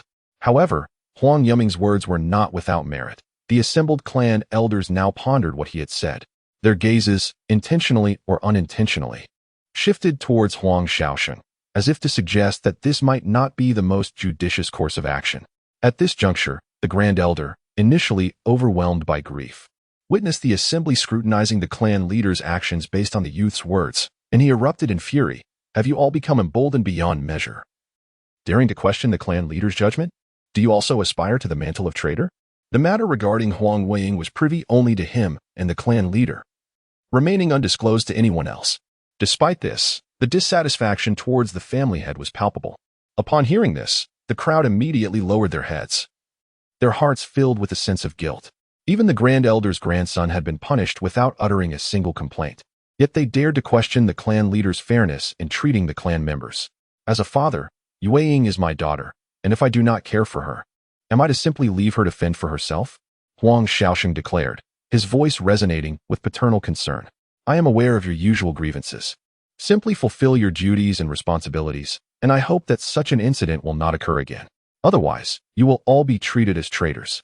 Huang Shaosheng unleashed a wave of pressure, quelling any malicious thoughts that may have arisen among the crowd. Once the crowd had dispersed, only Huang Shaosheng and the Grand Elder remained. I never imagined that Yuming would behave in such a manner, Huang Shaosheng said wistfully to the Grand Elder. For the sake of the family, I had no choice but to impose such a punishment. I did not wish for this. But if I did not punish him in this manner, I would not be able to provide an explanation to the family. He brought this upon himself and has no one else to blame. The Grand Elder wore a melancholic expression, his heart aching with sorrow. To think that such a promising genius of the Huang family would commit such an act is truly unimaginable. I wonder if Weiying will be able to endure this ordeal. If she can, she will bring a pleasant surprise to our Huang family in the future, the Grand Elder remarked, seemingly recalling something significant. Upon hearing this, Huang Shaosheng's countenance turned somber. This was specifically added by that powerful figure, precisely to provide him with a trump card to safeguard his life. Having navigated the duality of yin and yang, embodied in the black and white koi, albeit in a modified form, ensures that he will not suffer ruptured meridians or any other discomfort. However, the amount of spiritual energy absorbed is finite, akin to a dole, where the allowance is predetermined and unyielding. Once expended, the next opportunity remains uncertain. Each influx of spiritual energy undergoes filtration, leaving only a modicum for personal use, the remainder being siphoned off. Yet, this vestige is of unparalleled purity. Previously unheeded, a closer examination reveals this latent function. After meticulous study, Yi Gu concluded that only what it deigns to grant can be obtained. Any attempt to circumvent this is futile. Yi Gu is compelled to provide sustenance. For failure to do so invites the depletion of his own cultivation. It is a master-servant dynamic, where Yi Gu is subservient. Resigned, he remains vigilant, ensuring a constant supply of spiritual energy. When time is of the essence, he resorts to supplementing with spirit stones and elixirs. Currently, Yi Ge's spatial ring contains but a solitary elixir and 1,000 spirit stones. The imperative to replenish his resources looms large. Yi Gu pondered the means of acquiring spirit stones. Being a solitary figure, unlike those with the backing of a powerful faction, he considered exchanging cultivation techniques, but dismissed the notion. Discretion is paramount, and the previous instance was born of necessity. He would not court disaster by attracting unwanted attention and risking robbery and death. Suddenly, a summons from the Huang family head reached Yi Gu, causing him to furrow his brow in consternation. Regarding Huang Yuming, he remains unperturbed. A traitor who is not executed would have long led to the decline of the Huang family. So why is he sought after now? Wasn't it previously stated that the Liu family had come to provoke? Such haste is puzzling. Human intentions are indeed inscrutable. And Yiga could not help but feel a sense of foreboding. Chapter 30. The tomb of the Pill King. Accompanied by a steward, Yiga navigated through several courtyards. Eventually arriving at a secluded villa, Huang Shaoxing was seated beside a pavilion, and upon noticing Yi Ji's arrival, he greeted him with his signature smile and a wave of his hand. Yiga paused, scanning his surroundings for any anomalies. And only when he found none did he allow himself to relax. Huang Shaoxing chuckled lightly, seemingly unconcerned by Yi Ji's cautious demeanor. Young brother Yi, I have been exceedingly busy these past few days and regret my negligence in hosting you. Please accept my apologies, Huang Shaoxing said, producing a spatial ring and presenting it. This is your reward. I hope it meets your satisfaction. Thank you for saving my daughter's life. Should you ever require assistance in the future, do not hesitate to ask. I shall not delay. Yi Gu accepted the spatial ring, noting its small size, which contained less than a tenth of his own. Nonetheless, it was still commendable. For a congenital martial artist, it would suffice. To his astonishment, he discovered it contained 10,000 mid-grade spirit stones. This was equivalent to 1 million low-grade spirit stones. Truly, the alchemical families possess vast wealth. Furthermore, there were 10,000 assorted fourth-grade elixirs, which deeply moved Yi Gu. He had not anticipated receiving any reward, but since it was offered, he deemed it prudent to accept, as it was not an unearned gift. His dealings with the Huang family were merely business transactions, devoid of any personal entanglements. Currently, his sole objective is to diligently cultivate his strength and avenge his family. Remaining in the Huang residence any longer would be a sheer waste of time. Oh, will you not stay a few more days? To bid farewell to my daughter when she awakens, he inquired, intrigued by what Yi Gu had done to his daughter that left him so astonished. Hearing Huang Yifei mention that Inger had endured severe injuries to ascertain Yi Ji's safety was indeed surprising. This was their first encounter. It was utterly improbable for her to act thus. Though Inger typically exudes vivacity and cheer, she is not lacking in intelligence. Otherwise, she would not have allowed the sinister energy to erupt prematurely. If there were any ill-intentioned individuals, they should have revealed themselves by now, especially since they would likely present demands at this juncture. Yet, the other party seemed eager to depart, which concealed any potential issues from his view. Upon hearing Inger's name, Yi Ji's brow furrowed. He could not fathom what this woman was truly after. However, recalling her words just before she fainted, his body involuntarily trembled. No need for that. I shall take my leave. With that, Yi Gu turned to exit, and Huang Shaoxing did not hinder him. At that moment, the Grand Elder hurriedly approached. Casting a glance at Yi Gu without acknowledging him, he leaned in and whispered something into Huang Shaoxing's ear. What? Huang Shaoxing exclaimed in shock. Yi Gu, sensing the tension, braced himself with a growing concern, fearing it might be related to him, and not in a favorable manner. When he saw Huang Shaoxing suddenly approaching, a sense of foreboding settled in his heart. Could it truly be that something detrimental was afoot? Observing Yi Ji's defensive posture, Huang Shaoxing was momentarily taken aback. Do not worry. You have assisted the Huang family immensely. No one would dare to harm you. This is indeed a fortunate matter. Yi Gu was momentarily taken aback as well, and upon realizing the absence of any murderous intent from his counterpart, he allowed himself to relax. I am uncertain of your intentions. At this juncture, Huang Shaoxing became somewhat animated, exclaiming, Within lies the Alchemist King's manual. Should you locate it and entrust it to the Huang family, we shall be indebted to you tenfold. While Yi Gu was unfamiliar with the name of Dan Wang Qin Kai, he recognized the difficulty in transcending the terrestrial grade. For an individual of ordinary aptitude, such a breakthrough might be relatively straightforward, albeit with limited future prospects. Such limitations are unavoidable. Conversely, for those of superior talent, whose spiritual energy is more refined, the endeavor becomes exceedingly arduous. Many confident prodigies will refine their spiritual energy to its zenith before attempting a breakthrough, anticipating remarkable future achievements. However, those lacking in talent are constrained, regardless of their efforts at refinement, rendering the pursuit futile. Consequently, such an ambition is abandoned. Yi Ji's interest was piqued. While he could procure other elixirs through resource exchange, this particular one was unattainable, existing only in legends, with no one capable of replicating its creation. Through Huang Shaoxing's exposition, Yi Gu came to comprehend the identity of Qin Kai, whose power reached the pinnacle of the celestial grade, rendering him immensely formidable. His most exceptional skill lay in the concoction of various elixirs, reputedly reaching the 7th grade alchemist level, enabling him to produce miraculous remedies. The grade-breaking elixir was his most prized and original creation. Although intended solely for cultivators aspiring to transcend the terrestrial grade, it was invaluable and unattainable, commanding millions of spirit stones. Alchemist grades range from 1 to 9, each further delineated into upper, middle, and lower tiers. Esteemed elixirs of the 7th grade are already a rarity, let alone the subsequent 8th and 9th grades, which would undoubtedly be heaven-defying pharmaceuticals. I extend my gratitude for the information, and I shall depart forthwith. I shall endeavor to keep an eye out for the manuscript and will apprise you should an opportunity arise. I would be grateful if you could elaborate on the specifics.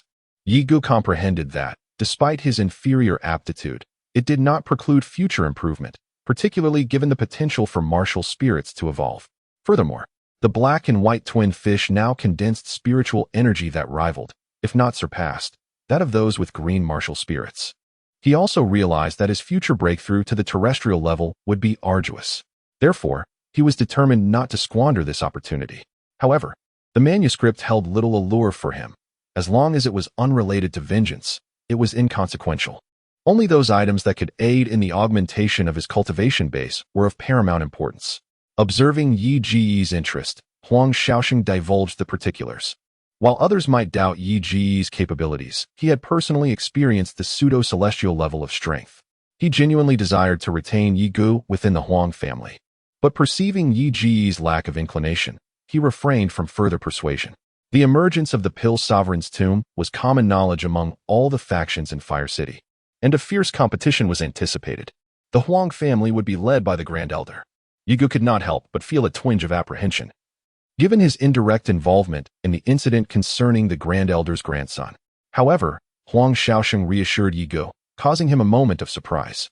Despite this, he deemed it prudent to exercise caution, as a single misstep could lead to eternal damnation, and his current strength was insufficient to provide adequate defense. Of particular concern was the Liu family, as their targeting him would pose a significant threat. Nevertheless, for the sake of the grade-breaking elixir, he disregarded these concerns. To Yi Ji's astonishment, the Huang and Liu families, who were supposed to arrange a contest between their geniuses tomorrow to determine whose elixir was of superior quality, with the losing side forever barred from the elixir trade, had postponed the competition due to the imminent timing of the Secret Realm expedition. Both families, being established apothecaries, stood to suffer significant losses if such a decree were enforced, as the concoction and sale of elixirs constituted the bedrock of their revenue. It seemed they were indeed serious. Should he glean some alchemic techniques from this venture, he could potentially deliver an unexpected blow to his adversaries. The reason these two houses didn't engage in outright conflict was the presence of the Apothecary Guild, which oversaw them, leaving them to resolve their disputes through elixirs. Yi Gu, accompanied by the Huang family's Grand Elder and about a dozen others, set forth toward the Secret Realm. There were also individuals acting independently, their cultivation levels not particularly high, seemingly waiting to capitalize on the chaos. The allure of a Dan King's alchemic notes had drawn so many greedy individuals, and it was reasonable to assume that some were after the breakthrough elixir, promising fierce competition. Abruptly, a group of individuals materialized ahead, their faces etched with murderous intent, halting just beyond 10 meters from Yi Gu and his companions, causing their countenances to shift. Lu Nantian, a celestial-level powerhouse leading the group, would undoubtedly seize the opportunity to eliminate them now that they had crossed paths. Evidently, Lu Nantian had no intention of letting them off, and encountering them here meant only one thing: death. However, his gaze lingered on Yi Gu before he forcefully suppressed his fury. His face contorted into a ghastly expression as he uttered, "Do not even dream of leaving this place alive, unless fear consumes you." Chapter 31. The Tomb of the Pill King appears exhausted. Yi Gu exhaled deeply, nearly collapsing. "Yi Gu, are you all right?" the Grand Elder inquired, approaching him. Could one genuinely confront a celestial-level expert? Despite Huang Yifei's account, no one knew for certain, having never witnessed it firsthand. "I'm fine." Yi Gu waved his hand, placing a pill in his mouth. He understood that the temporary elevation of his cultivation level by the black and white Pisces was due to the absorption of his abundant spiritual energy. Only by continuously providing sufficient spiritual energy could he hope to condense it again. He was now eager to condense it as soon as possible, fearing he might not be able to face the dangers ahead otherwise. Although the black and white Pisces absorbed most of the spiritual energy, leaving him with a negligible amount. He could no longer afford to be particular and did not compete for it. His actions, however, appeared differently in the eyes of the crowd. What? He was pretending just now? The crowd mocked, giving Yigo a thumbs up. Brother, you're amazing, daring to confront even a celestial-level expert. Lunantion was furious. The crowd immediately began to worry about Yigo. Daring to offend a celestial-level expert without strength, you're courting death. There were others nearby, waiting to witness the unfolding drama, fervently hoping that the young man would conjure a miracle and deliver a resounding blow to the Liu family, who had become so insufferably arrogant. The countenance of the Huang family members shifted dramatically, for they sensed that peril was imminent. Instinctively, they turned their gazes towards Yigo, praying that he could once again subdue the head of the Liu family or possess the capability to do so.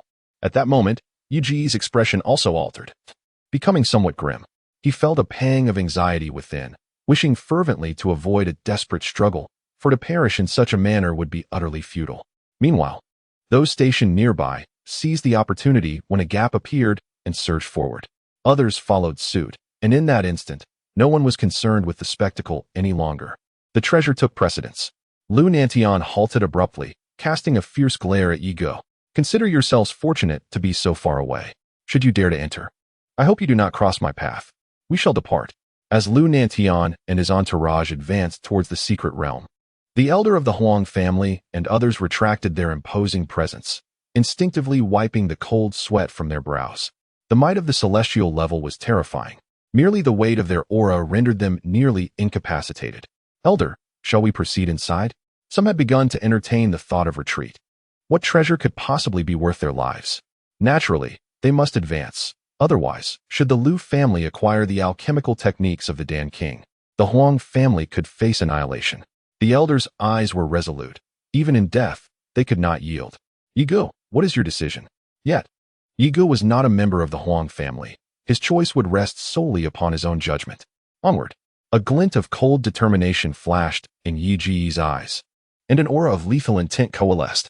The Liu family had granted him this opportunity. Should they fail to do so, death would be the only outcome for all. Having just returned from the brink of death, Yigo cast another elixir into his mouth without a moment's hesitation and surged ahead. The coveted breakthrough elixir must be obtained. Yigo and his companions had already arrived at the last moment. However, just as everyone had entered, a figure emerged from the dense thicket like a specter, appearing where they had just awaited. It had been many years since the ancestral grave had been located. The family was gradually declining. Today marked a glimmer of hope for their resurgence. The figure murmured, eyes glimmering with longing. Yet, in the next instant, his expression turned frigid. The belongings of my ancestor. Outsiders dare to covet them? Humph. Do you truly believe you can find them? They are all mine. With that, he vanished from sight, transforming into a streak of light and entering the tomb. Upon entering the tomb, they were confronted with a sudden array of 10 paths. Each path emanated a distinct aura, causing Yigo and his companions to exchange anxious glances, uncertain of which way to proceed. If they were to inadvertently choose the same path as the Liu family, it would lead to despair. There might also be other lurking dangers. A single misstep could result in their demise. Ultimately, the Huang family resolved to take the central path, as it bore the most footprints, suggesting it was the correct choice, with no immediate sense of danger. Shall we proceed together? Inquired the Grand Elder, observing Yiji's indecision. Yigo shook his head, opting not to join them. Opportunities do not favor the multitude. In the end, the members of the Huang family ventured into the central pathway. Yigo scanned each entrance, only to discover one path that had never been trodden by another soul. For there were no footprints to be found, and within, a chilling breeze wafted through, exuding an aura of danger. If treasures were so effortlessly obtained, there would not be so many crossroads established. It is likely that the alchemist king was well aware that intruders would come to plunder his tomb, hence the deliberate choices set before them. What he pondered remains a mystery, yet Yigo, gritting his teeth, resolutely stepped into one of the perilous paths. The threat was unmistakably evident. Should further dangers lurk within, one must confront them with earnestness. Moreover, no one could guarantee that the other paths would be devoid of peril. If this was a test of sorts, then surely there existed only one path devoid of danger, leaving it to fortune's favor. As soon as Yigo crossed the threshold, he was struck by a sudden transformation of the scenery before him. No longer was it the foreboding chill, but rather he found himself in a veritable paradise of springtime bloom, where the air was filled with the melodious chirping of birds and the fragrant scent of flowers, a true utopia. The horizon stretched endlessly, presenting a sight that left Yi Ge momentarily speechless. An unsettling feeling tugged at him, yet he could not pinpoint its source. He reached out to touch the flowers and foliage, as well as the birds. All were undeniably real. Even the breeze in the air and the floral fragrance felt palpably authentic. After wandering for some time, Yi Ge suddenly settled down, closing his eyes in deep contemplation. Eventually, when he reopened them, a smile graced his face. The alchemist king was indeed no simple foe. He had nearly fallen into his trap. With a swift motion, he swept his hand before him, pinching gently with 2 fingers. Chapter 32. A leaf obscuring the eye before him lay a spacious and elongated cavern, its walls adorned with a row of luminous fluorite, illuminating the path and dispelling the darkness. At this moment, Yi Ge delicately held a leaf as thin as a cicada's wing, transparent in nature. It was indeed peculiar that such a thing existed in the world. Yi Ge displayed a look of astonishment, and as he grasped the transparent leaf, it disintegrated into fine powder, cascading gently around him. Had he not truly sensed its presence, he would have found it hard to believe in the existence of such an object. It was indeed a leaf that obscured his vision. Just a single leaf had managed to block his sight, plunging him into an illusory realm. The thought sent shivers down his spine. Had he not discerned its flaw, he might have remained trapped in that illusion forever. This fortunate escape was largely due to the black and white twin fish. At that moment, Yi Ge could scarcely believe what lay before him. A graveyard. How could such a place exist? As he paused to attune his senses, he faintly perceived a stirring ahead, coinciding with a slight movement from the twin fish. It was evident that the entity was frightened, having been discovered. He never anticipated that the black and white twin fish possessed such an ability. It was truly a force to be reckoned with. Upon seizing the leaf, it vanished on the spot, leaving Yi Ge with a sense of regret. Had he retained such an artifact, he could have unleashed it upon any adversary, transforming them into mere souls beneath his blade. Upon surveying his surroundings, he realized he was still near the entrance. However, the aura of danger had dissipated, suggesting that the leaf had indeed conjured an illusion capable of influencing one's thoughts. It was astonishing how perilous a single step could be. The journey ahead would not be simple. Other paths, one would presume, would be similar. Yi Ge cast a glance at the road before him and, without hesitation, ventured deeper into the unknown. As he traversed onward, he felt as though he had walked for an eternity, yet the cave remained unchanged, the surrounding fluorite lamps flickering as if there were no end in sight. Was this yet another illusion? The thought flickered through Yi Ge's mind. No path, no matter how long, could possibly stretch on indefinitely. If he were to face other dangers head-on, it would be manageable, but this endless wandering would surely suffocate one's spirit.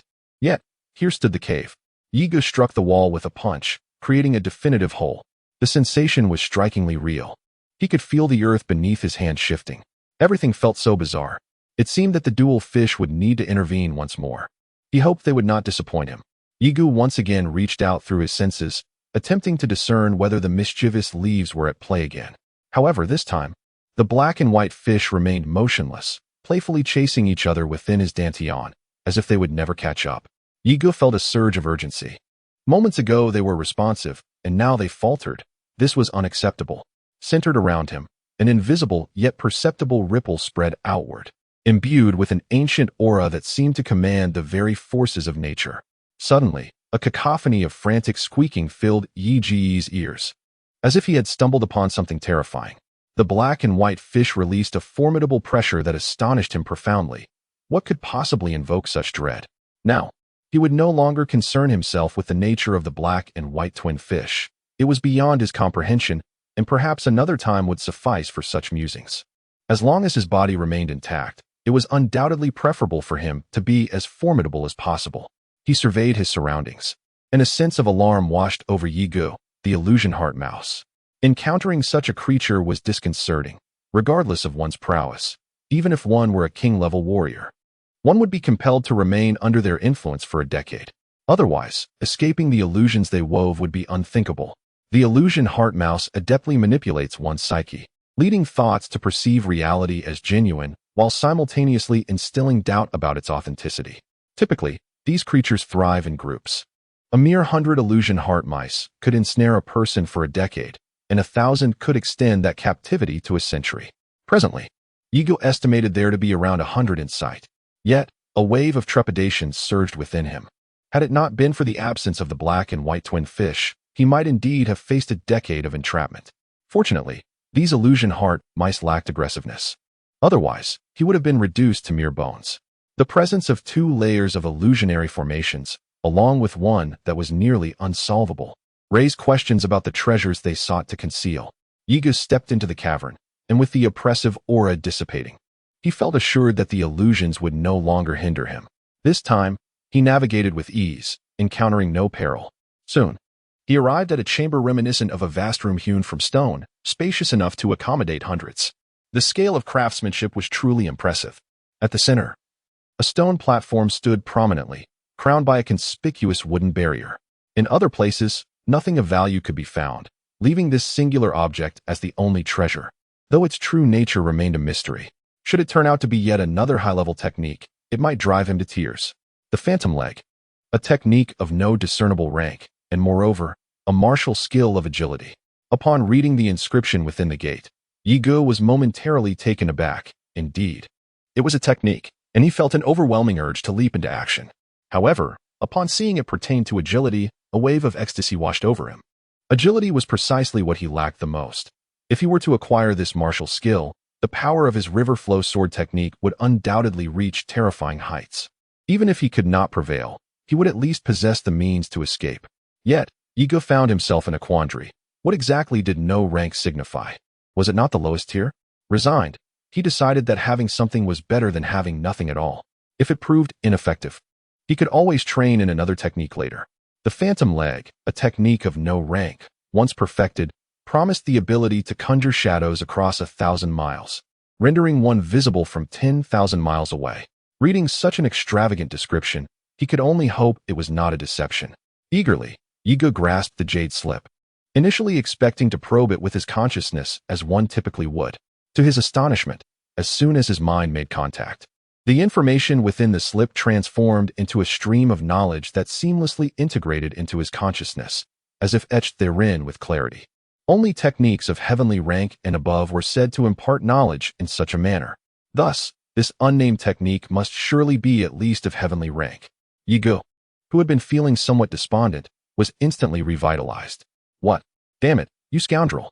Do not play tricks on me, or I shall undoubtedly bring ruin upon you. This was the first time Yigo felt such fury. The black and white dual fish was indeed audacious, greedily overstepping boundaries. It had even managed to absorb this technique. Thus, does this not imply that it shall be capable of assimilating anything belonging to oneself in the future? What, then, is the point of my continued efforts? Yi's outcry proved utterly futile, as the black and white twin fish voraciously absorbed the very essence of that technique. Ah! Return my movement technique to me. Yigo roared inwardly at the twin fish. His outcry was met with complete indifference, as the twin fish, as if having just belched contentedly, gave a gentle quiver, causing Yigo to grind his teeth in exasperation. Yet, in the next instant, he found himself unable to maintain his anger. It is that nameless technique. Yes, precisely so, precisely so. Yes, yes. As it turned out, the technique had merely been committed to memory. To truly master it would require time and the patience to gradually comprehend it. Having indulged himself sufficiently, Yigo noticed a stone brick on the wall, distinguished by an active crevice. He pressed it in deeply. A stone door slowly opened, emitting a thunderous rumble. Upon Yi's exit, the stone door, as if sensing his departure, closed once more. Everyone's here?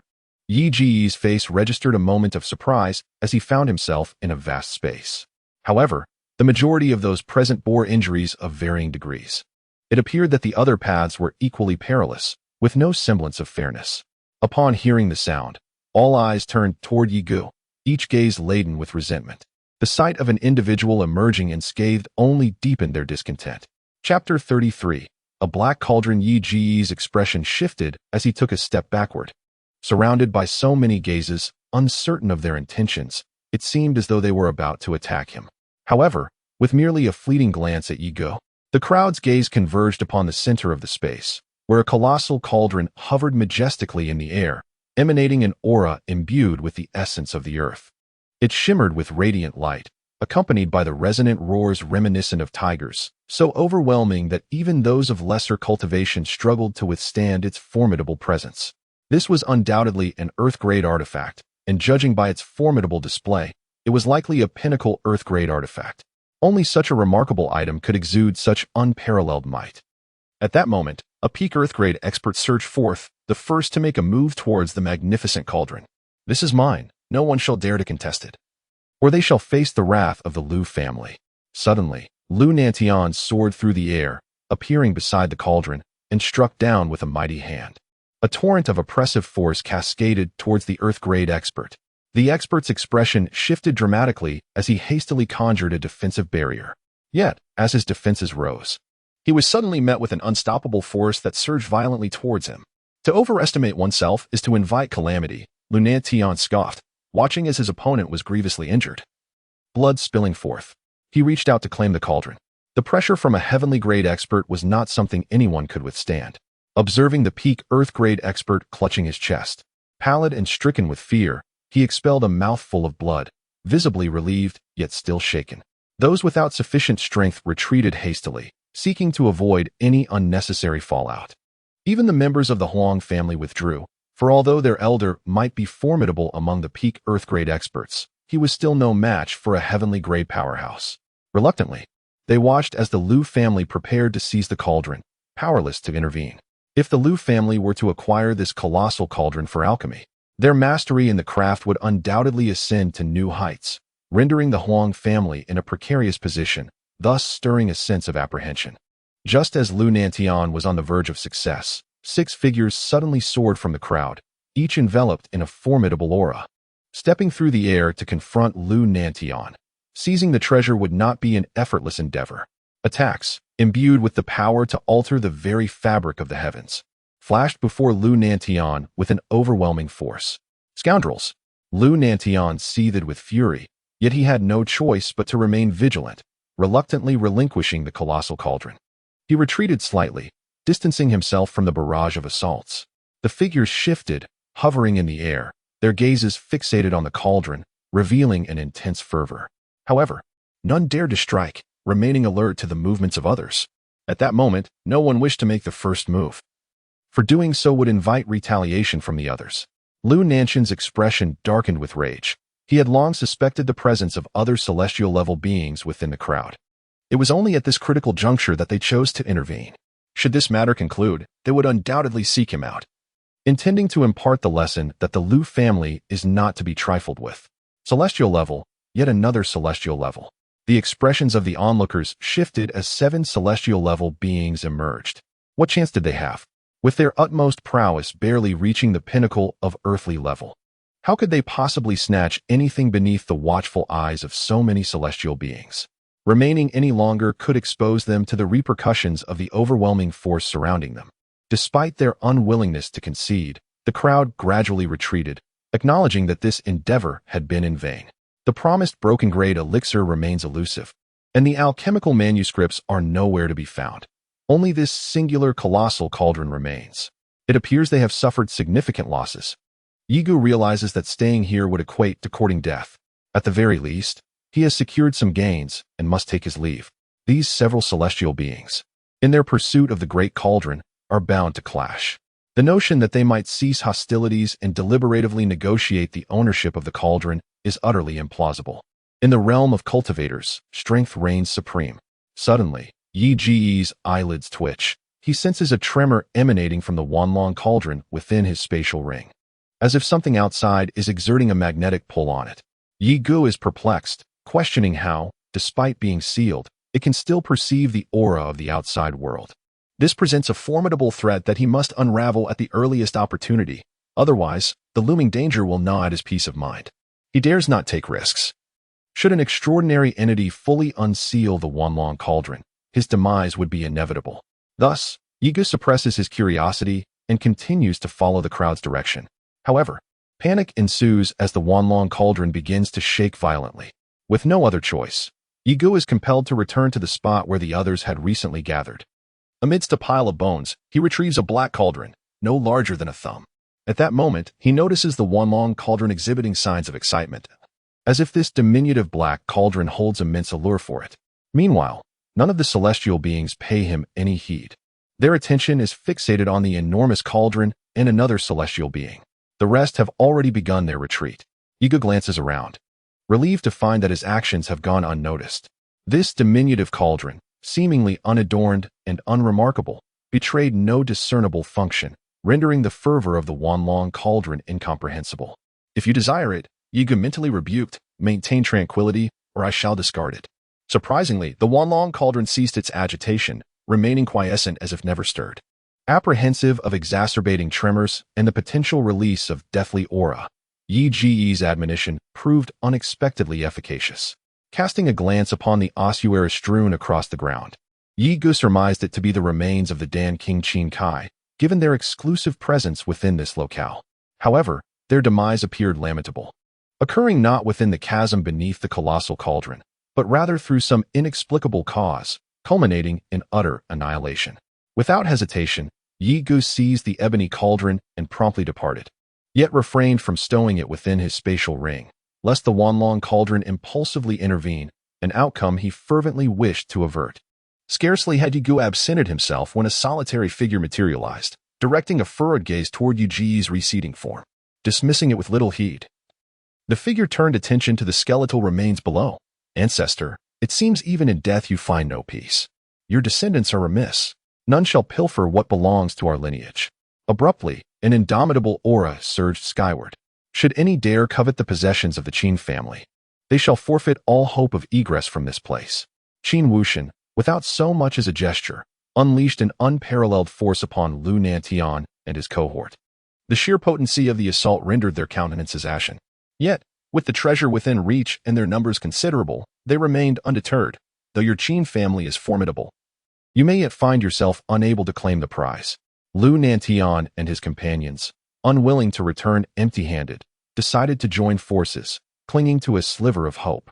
The Qin family, though low-key in the City of Fire, was a force not to be underestimated, rumored to surpass even the Lu family in strength. The alchemy king bore the surname Qin, and it was said that the Qin family were his descendants. Yet, what did it matter? Cultivators never easily relinquish treasures. Since they sought death, they would be granted their wish.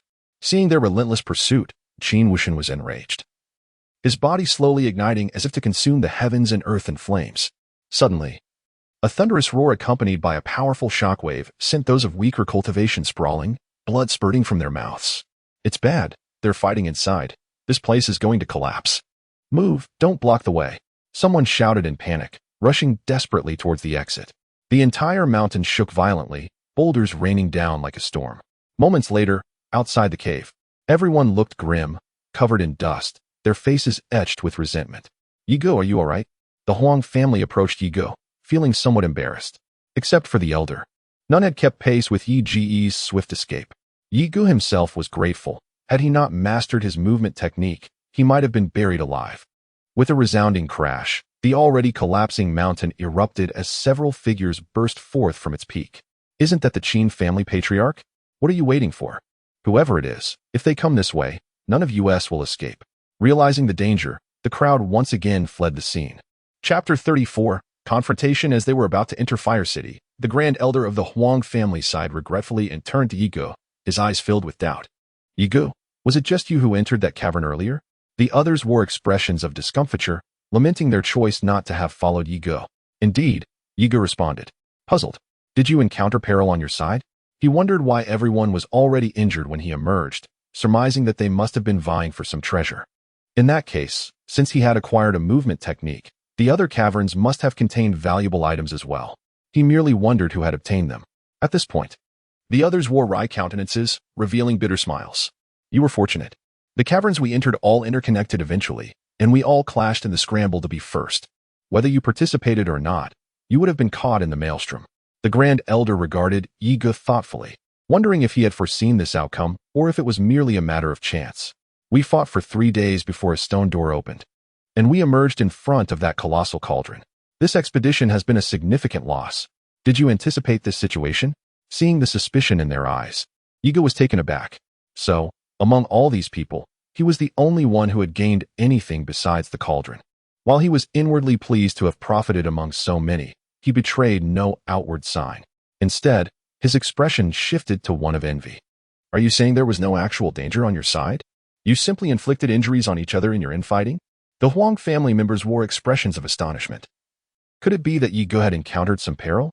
At that moment, panic flickered across Yi Ji's face, the illusory heart mouse. He clenched his teeth tightly, visibly struck with fear. He could not allow them to detect any signs of distress. The illusory heart mouse.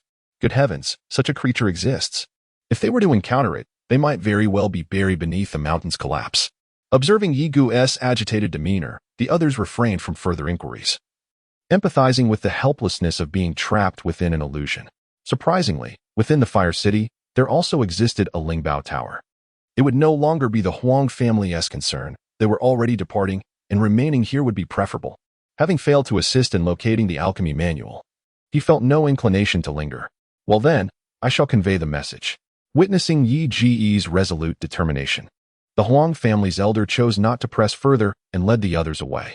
Inside the Lingbao Tower, which was usually bustling with activity, there were many young nobles present, now keenly observing the spectacle, gathered around Yi Ge as if he were the subject of the most amusing jest in the realm. A mere innate being, still so youthful, daring to inquire if there were accommodations available here. Did he truly believe this place was a mere family enterprise? For lodging, one should simply head to an inn. Yi Ge suddenly furrowed his brow, not in anger, but in disbelief. Could it be that the Lingbao Tower truly lacked guest rooms? He was well aware that on the third floor in tumultuous City, there were numerous rooms available. Everyone, please disperse, came the voice of a portly manager, his presence commanding and impossible to resist. Given this, Yi Ge decided it was best not to linger any longer, an inn would suffice. At that moment, a young man stepped forward, his attire unmistakably that of a pampered young master. "Ha, you're a joke," he scoffed. "Looking at your impoverished state, you probably couldn't even afford a room here. Take note, this is the esteemed Spirit Treasure Pavilion. I doubt you could even afford a humble inn." Upon hearing this, the onlookers wore expressions of amusement. The Qin family was typically discreet, so their audacity today was quite peculiar. Yi Ge instinctively glanced at his own robe, realizing that after 2 days of travel and the grime accumulated in the cave, he indeed looked rather disheveled. However, that didn't give anyone the right to demean him. Having faced even celestial-level opponents head-on, he certainly wouldn't fear this peak innate cultivator. A cold glint flashed in his eyes, just as Yi Ge was about to retaliate. The shopkeeper intervened. "Young Master Qin, this is the Spirit Treasure Pavilion, not your residence. All who enter are guests. If you continue with your insolence, don't blame the Spirit Treasure Pavilion for being inhospitable." Hearing the shopkeeper's measured words, the crowd cautiously retreated, fearing they might be barred from the establishment in the future. "I didn't expect that upon my arrival, someone would show such disrespect. You're courting death. Just you wait. I will never let you get away with this," young Master Qin uttered coldly, turning to leave. Having been so thoroughly humiliated, Yi Ge couldn't simply let him depart. Leaving just like that wouldn't be appropriate, would it? Wow, how can this person be so fearless?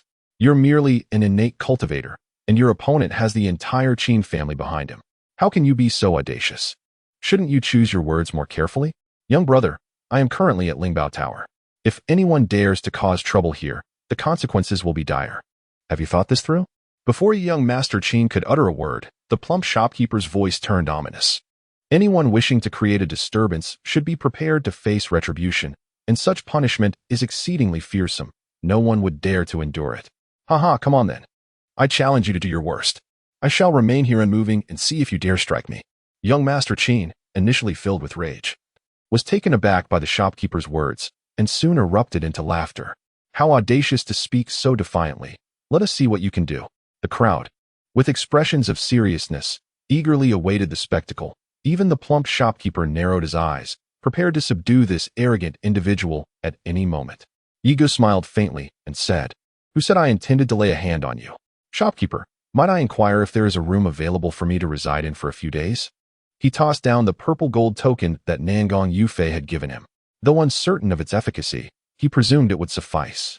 If not, he could always seek an opportunity to deal with the opponent later. The crowd was momentarily stunned. What could a mere token accomplish?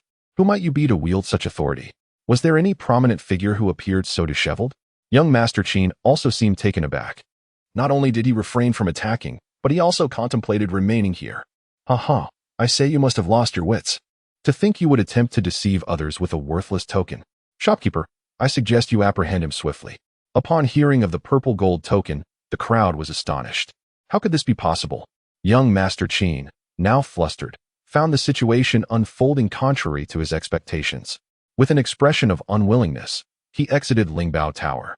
His face filled with murderous intent. Within an elegant chamber of Lingbao Tower, Yi Gu sat upon a cushion, cradling the diminutive black cauldron in his hands. Today, I shall uncover your true nature, he mused. Chapter 35, The Alchemical Arts of the Dan King. Without making any movements, Yu Ji's brow furrowed in concern.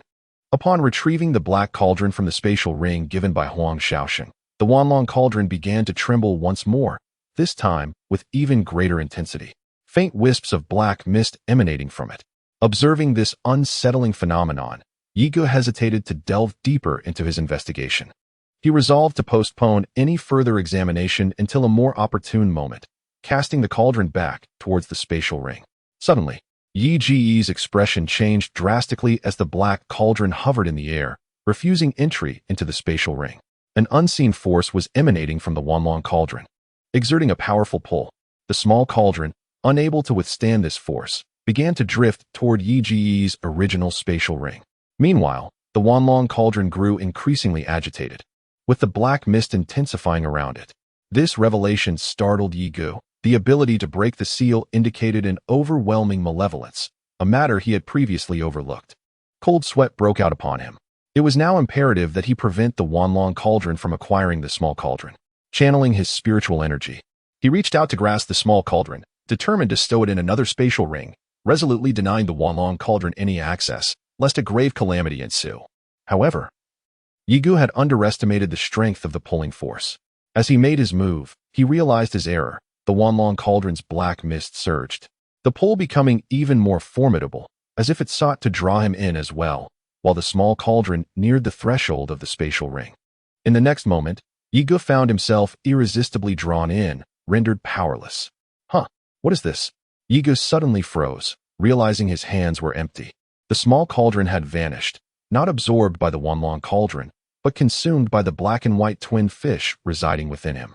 The Wanlong cauldron began to tremble violently, as if it were on the verge of breaking free from the spatial ring, surrounded by a dense, ominous black mist that continuously billowed. Humming. As the black mist intensified, the black and white twin fish quivered slightly, emanating an ancient pressure that surged toward the Wanlong cauldron. Whoosh! The once expanding black mist suddenly retreated into the Wanlong cauldron as if it had encountered a formidable adversary, vanishing without a trace. The Wanlong cauldron, too, remained eerily still. Afraid to stir, Yi Gu was astounded. The black and white twin fish was truly formidable. What could it possibly be incapable of absorbing? Just as Yi Gu contemplated enhancing his cultivation, he received a message from the black and white twin fish. It was in need of spiritual energy, appearing rather anxious. This revelation delighted Yi Gu. Aren't you incredibly powerful? How is it that you find yourself in need? Initially, he intended to negotiate terms with the black and white twin fish. Yet, in the next moment, his expression shifted to one of embarrassment. No, please. You are the master. Here, take it. Internally, he roared in frustration, producing pills and spiritual stones to replenish its energy. A torrent of spiritual energy surged into Yi Ji's dantian, soothing the black and white twin fish as it began to absorb with satisfaction. At that moment, Yi Ji's expression darkened. Why was he not receiving any spiritual energy in return? Indeed, it seemed to target your cultivation, startling Yi Gu into a cold sweat. After a prolonged period of drowsiness, Yi Gu finally regained consciousness. The influx of information was overwhelming. Was this the alchemical art of the Pill King? And countless formulas? As he clearly absorbed the contents, Yi Gu joyfully realized that he felt as though he had become a master alchemist. Once he confirmed his understanding, a smile finally graced his face. All those efforts had indeed borne fruit. Particularly when he glimpsed the formula for that extraordinary pill, joy surged within him. Although he had not obtained the elixir itself, he possessed the formula. Was he concerned about a lack of assistance in concocting it? Not at all. He was now an alchemist, and his skills were commendable. The only shortcoming lay in his current cultivation level, which limited his ability to employ certain alchemical techniques. However, Yi Gu remained undeterred, confident that a solution would present itself. The black and white twin fish, indifferent to Yi Ji's thoughts, suddenly quivered and released a small cauldron. Yi Gu panicked. Was this not akin to releasing a tiger back into the mountains? Originally a small black cauldron, it expanded dramatically upon emerging from Yi Ji's body, growing into a colossal cauldron that resonated with the sounds of dragon roars, radiating blinding golden light and exuding an overwhelming power. The Wanlong Ding. Yi Gu instantly recognized the magnificent object before him. But what lay within it? He cast a glance at the Wanlong Ding within his ring, noticing it trembling gently, appearing hesitant to act, as if it feared the black and white twin fish, though it quivered in reluctant defiance. At that moment, the external Wanlong Ding seemed to sense the presence of a kin spirit. Before Yi Gu could react, it transformed into a streak of light, merging seamlessly with the other Wanlong Ding. As the two entities intertwined, the Wanlong Ding suddenly emitted a soft murmur. Thank you. Who is it? Who is speaking to me? Yi Gu, numb to the world, was startled by a faint voice resonating in his mind. However, upon scanning his surroundings, he found no one present, ultimately directing his gaze toward the Wanlong Ding. It must be it. It appears to be yet another unknown entity. I must tread carefully from now on. Unable to discern the cause, Yi Gu had no choice but to relinquish the matter. Observing the Wanlong Ding, he noted its demeanor had significantly softened, no longer exuding that ominous aura. Even if the seal were to be broken now, there would be no danger. Yet, Yi Gu dared not attempt it. Feeling a sense of discontent in his heart, a powerful trump card, now seemingly rendered useless. He could no longer engage in reckless battles against celestial-level opponents, for the only outcome would be his demise, with no one to serve as a cushion. But why had the Wanlong Ding transformed into a small black cauldron? Harboring the legacy of the Pill King? Yi Gu could not comprehend it. Perhaps only by unraveling the mystery of the black and white fish would he gain understanding. Another surprise brought joy to Yi Gu, whether it was the good intentions of the black and white fish or something else entirely. It had condensed a sphere of spiritual energy, allowing him to break through to a new level of cultivation. Meanwhile, not far below, the heads of the Huang and Lu families, accompanied by their clansmen, were positioned on either side. Their gazes were fixated on their disciples, who were currently refining pills on the stage. Today marked the occasion when the two families would determine their superiority in alchemy. Bang! Bang! Due to the tension, disciples from both sides experienced explosions in their alchemical furnaces, sending plumes of black smoke billowing forth, accompanied by the acrid scent of burnt materials. Wow! A second-tier lower-grade pill. A second-tier middle-grade pill. As time passes, some individuals have successfully concocted elixirs that have garnered widespread admiration. However, when all alchemists cease their work, Huang Xiaoxing's expression suddenly darkened. In contrast, Lu Nanshan's face radiated joy as he coldly gazed at Huang Xiaoxing, saying, "Brother Huang, there is no need for further observation. Is there? My Lu family has produced a pinnacle grade 2 blood-condensing pill, while your Huang family is merely at the mid-tier of grade 2. The disparity is quite significant, wouldn't you agree? Shall we now fulfill your promise? Alternatively, if any of your Huang family's youthful prodigies, not yet 20, wish to challenge me, I welcome it." Haha. Huang Xiaoxing nearly choked upon witnessing Lu Nanshan's arrogant demeanor. Defeat would spell the end of the Huang family's foray into alchemy, and if they did not lose, who among the Huang family could hold their ground?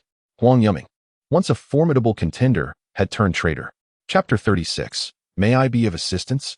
The Lu family has allied itself with the Qin family, a development that has taken everyone by surprise. Just previously, the Lu family was seizing the treasures left by the ancestors of the Qin family. Yet they have now formed a coalition, the intricacies of which remain shrouded in mystery. Huang Xiaoxing glared furiously at the young master of the Qin family on the high platform, the very individual Yi Gu had encountered at Lingbao Tower. He was now basking in the glow of success, reveling in the adoration surrounding him. A fleeting glint of murderous intent flickered in his eyes. Very well. His tone had turned frigid. Huang Xiaoxing now harbored thoughts of vengeance against the young master of the Qin family. Does your Huang family dare not admit defeat before the world, considering the stakes you set? Lu Nantian raised his voice, ensuring that all present could hear. If you seek to harm my son, then the entirety of your Huang family shall pay the price. I shall take my time, until your Huang family is utterly destitute. As for that young scion of the Yi family, just wait. The moment an opportunity arises, he shall surely meet his demise. It is not merely about vanquishing the true perpetrator behind his son's death. It is also about ensuring that he loses face at the tomb of the Pill King. If the opponent is not eliminated, his fury will remain unabated. The atmosphere around them had grown eerily silent, amidst a gathering of tens of thousands. Not a whisper could be heard, save for the wind's mournful wail. Everyone was eager to discern whether the Huang family would indeed acknowledge the wager, despite the prior admonition against entering the realm of elixirs. Regardless of the Huang family's acknowledgement at this juncture, defeat had already been sealed, and it was likely that the Huang family would cease to exist in Fire City henceforth. With the loss of their dealings in elixirs, the Huang family would find it nearly impossible to survive. This confrontation had escalated to a critical point. The Liu family emerged victorious, bolstered by the support of the Qin family. Patriarch, we cannot concede. Acknowledging defeat would spell the end for us. Patriarch. The expressions of the Huang family's senior members shifted dramatically, anxiety creeping into their hearts as they realized the patriarch was on the verge of acceptance. Huang Shaosheng clenched his fists, his nails digging painfully into his flesh, his eyes revealing a deep-seated resentment. Listening to the sentiments of his kin, he felt an even greater anguish within. What difference does it make whether we admit defeat or not? Today we have lost. Fire City will never again bear the Huang family's presence. Yet, we, the Huang family, must not be untrustworthy. Huang Shaosheng finally turned to face his clan, offering a bitter smile that conveyed a sense of helplessness. Today, our Huang family has lost the wager. Who dares to claim defeat? Can I offer assistance? Upon hearing their patriarch's words, the members of the Huang family grasped the underlying meaning. Fire City was indeed no longer a viable foundation for them. They could only watch helplessly as their leader prepared to concede, their hearts lodged firmly in their throats. Upon hearing words akin to a lifeline, a glimmer of hope was rekindled. However, the emergence of Yi Gu on the stage was met with renewed disappointment among the Huang family. A trial is all that is needed to ascertain. Yi Gu remarked with a light chuckle, my confidence is absolute. Having observed from the sidelines, he discerned that the so-called Dan King Qin Kai was none other than the ancestor of the Qin Scion. Should he, having mastered the skills of the elder, prove inferior to this descendant, it would indeed be a disgrace. Huang Shaosheng's gaze intensified as he endeavored to discern any alchemic aptitude within Yi Gu. Failing to do so, he resigned himself to a desperate gamble. Very well, it is entrusted to you. Should it prove unfeasible, do not force the matter. Meanwhile, Lu Nanshan's countenance darkened. On the cusp of dismantling the Huang family, an interloper had emerged, none other than his old nemesis. Huang, he began, his tone now devoid of cordiality. You have already conceded defeat. What is the meaning of introducing an outsider at this juncture? The shift in address from the courteous brother Huang to the curt Huang betrayed his seething rage, to the point of murderous intent towards Yi Gu. The Huang family, anticipating such a move, had prevented his intervention. Yi Gu paused, realizing the stipulation that non-Huang family members were ineligible to participate. Had he been aware, he would have procured the necessary credentials beforehand. Given that the Liu family were his adversaries, he would not allow them to triumph today. He turned to Huang Shaosheng for guidance. Huang Shaosheng, taken aback, recognized the predicament. Observing Yi Ji's resolute expression, he steeled himself. Who dares suggest he is not of the Huang family? He is the betrothed of my daughter, Huang Ying. Would that not qualify him as one of our own? What? Enraged, Lu Nen slammed his palm against the adjacent chair, splintering it, and pointed furiously at Huang Shaosheng. Very well, let us observe whether this nonentity, emerging from obscurity, can secure victory for your Huang family. At this juncture, he was rendered speechless, as the situation had progressed to this point. Furthermore, the esteemed Qin Gongzi had also adopted a similar approach. The epithet worthless caused Yi Ji's eyes to turn frigid. Indeed, Patriarch Liu, is it? You utter the word worthless with such ease. Is it not common knowledge that I, this very worthless individual, once instilled fear in you? Upon hearing this, the crowd was initially taken aback, but soon wore expressions of amusement, their gazes directed at Lu Nantian with thoughtful consideration. This young man, emerging from the unknown, displayed remarkable audacity in disrespecting the Liu family. Judging by Lu Nanshan's murderous expression, it seemed that such an incident had indeed occurred. Intriguing, most intriguing. Lu Nantian gnashed his teeth, his rage contorting his countenance. However, Yi Gu did not afford him any respite. Moreover, this worthless being, I have even slain Lu Dongsheng, your second son, if I am not mistaken. And you, after all this time, remain unable to avenge him. Who, then, is truly worthless. But this is merely the beginning. The Liu family, mark my words, you shall await the day I slaughter each and every one of you, leaving none alive. As he spoke, a baleful aura emanated from Yi Go, his eyes suffused with a sanguine hue, and an overwhelming murderous intent descended upon the Liu family. Yi Ji's words caused an immediate uproar among the onlookers. To utter such pronouncements, what profound animosity must exist between you and the Liu family? Moreover, you, a mere Xiantian, faced two Tian-level adversaries. How could you possibly succeed? Before you even make a move, they would have already annihilated you. The Huang family was deeply moved. Finally comprehending why Yi Gu had saved Huang Yinger, his vendetta against the Liu family was so profound as to desire their complete annihilation. Insolence! You court death. With these words, a dreadful pressure descended upon Yi Gu, attempting to obliterate him with the power of the heavens. Humph! Huang Shaoxing retorted, shattering Liu Nanshan's oppressive force. Do you intend to disrupt the competition? Or does your Liu family concede defeat? While I am here, you shall not murder anyone. You. Liu Nantian glared icily at Yi Gu, knowing he could not act with Huang Shaoxing present. Very well, let the competition proceed. I shall allow him to live a while longer. Your Huang family will not be able to protect him. He would wait for his father's emergence, when all debts would be settled, and even Huang Shaoxing would struggle to survive. The crowd was in awe of Yi Gu, having intimidated a celestial-level expert, slain his son, and proclaimed his intent to eradicate the entire clan. Such audacity. The competition resumed, with the outcome now dependent on individual skill. He is not a son-in-law of the Huang family. I can attest to that. A voice filled with resentment suddenly echoed, stunning the crowd. It was the Huang family's former prodigy, now bereft of his cultivation, rumored to be a traitor who had colluded with the Liu family. Even in this state, he remained incorrigible. It seemed the Huang family was now in a precarious situation, as one crisis followed another. Haha, in that case, my Liu family has won. There is no need to continue the competition. What can your Huang family say now? This is a testament from within your own ranks. Initially, Liu Nantian was taken aback, having relinquished any expectation of Huang Yuming's utility. Yet, at this crucial juncture, it appeared that the decimation of the Huang family was imminent, a stroke of serendipity. Huang Shaoxing's countenance betrayed his displeasure, his brow furrowed in consternation, while the Huang family's collective ire surged, an impulse to strike down Huang Yuming, the perceived traitor, barely restrained.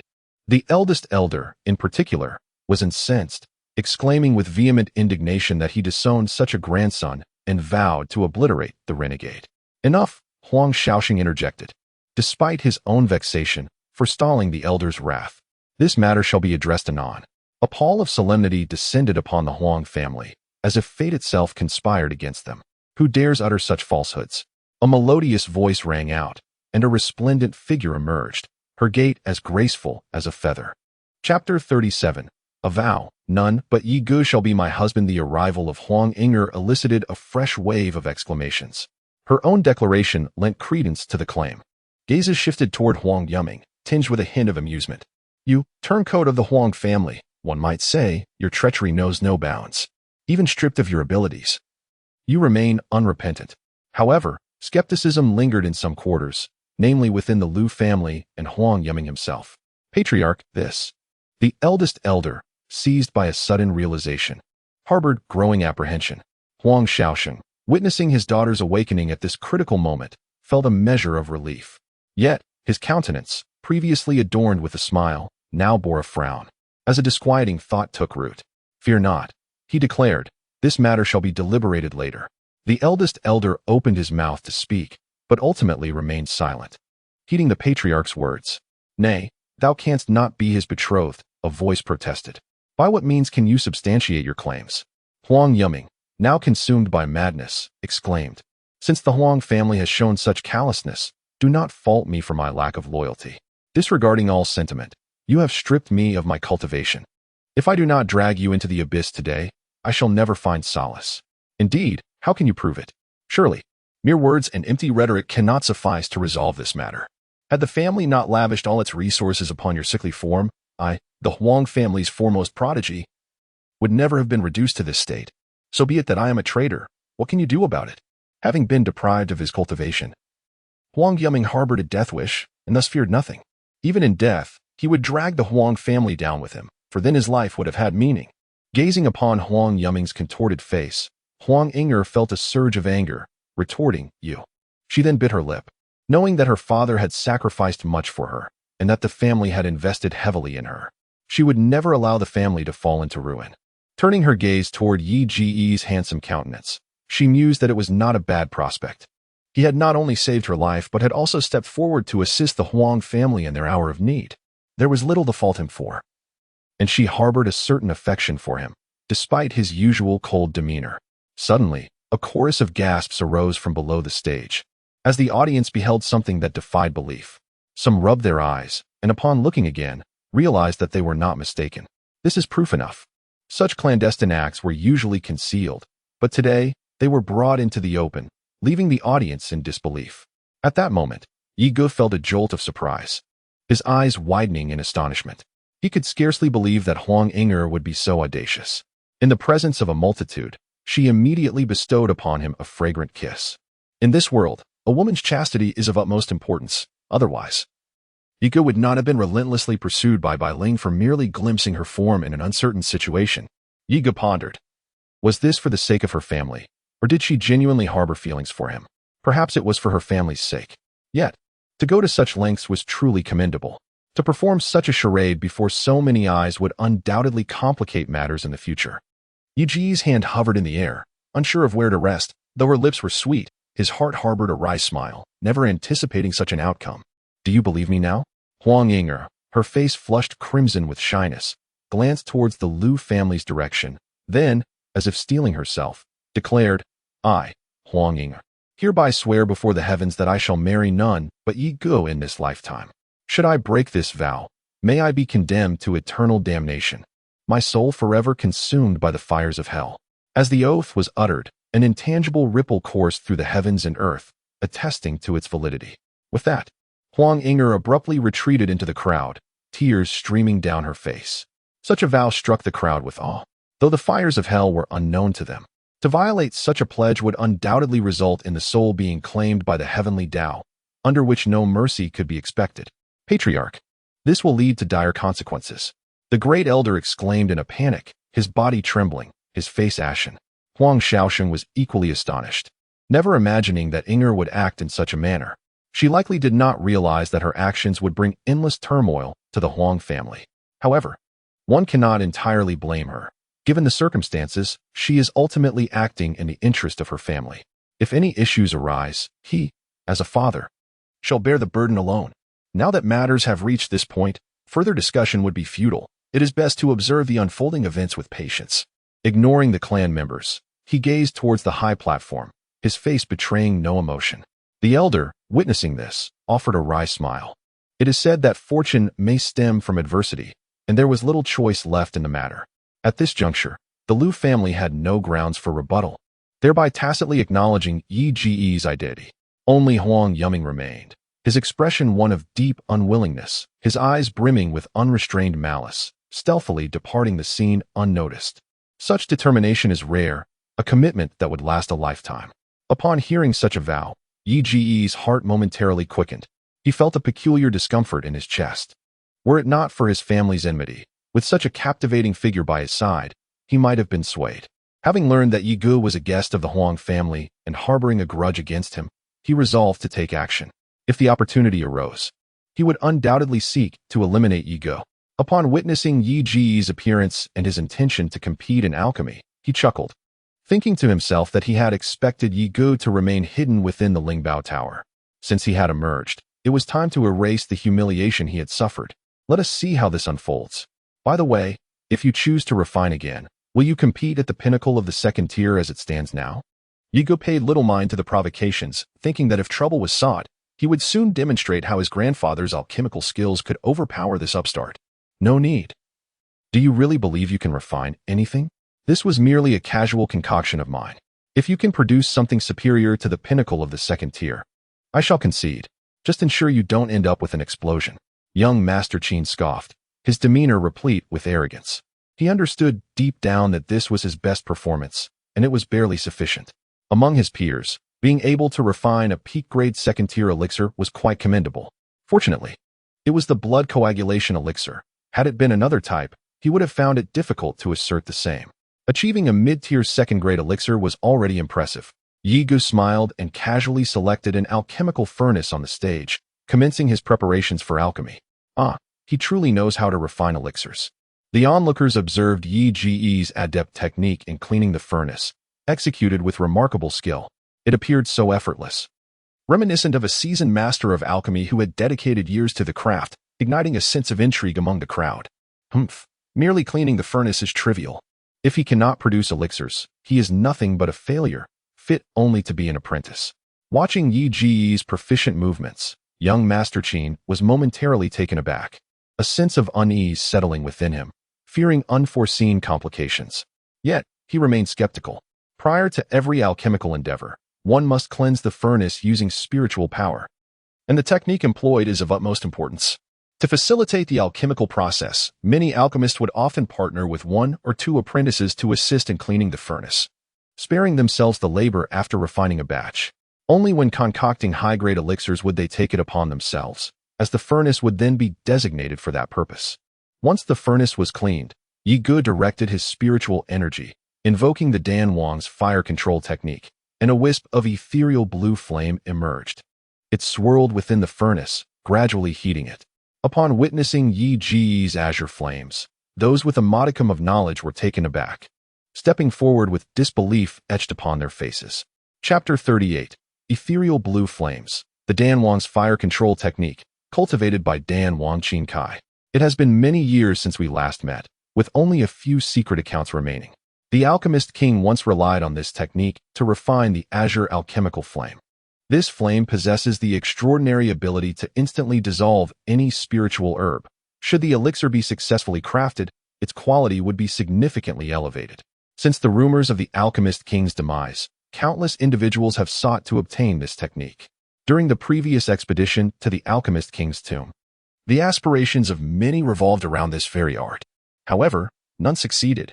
Even the Qin family, who ultimately seized the colossal cauldron, merely acquired a mere alchemical furnace.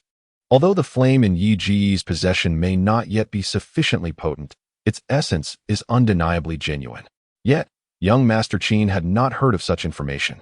Upon witnessing the astonished expressions of the crowd, he presumed that Yi Gu had accomplished something remarkable. However, to him, it appeared rather unremarkable, prompting him to furrow his brow. If there were no unforeseen circumstances, why would the crowd behave in such a manner? Yi Gu paid no heed to the onlookers. Despite this being his inaugural attempt at alchemy, he felt as though he had mastered it countless times before.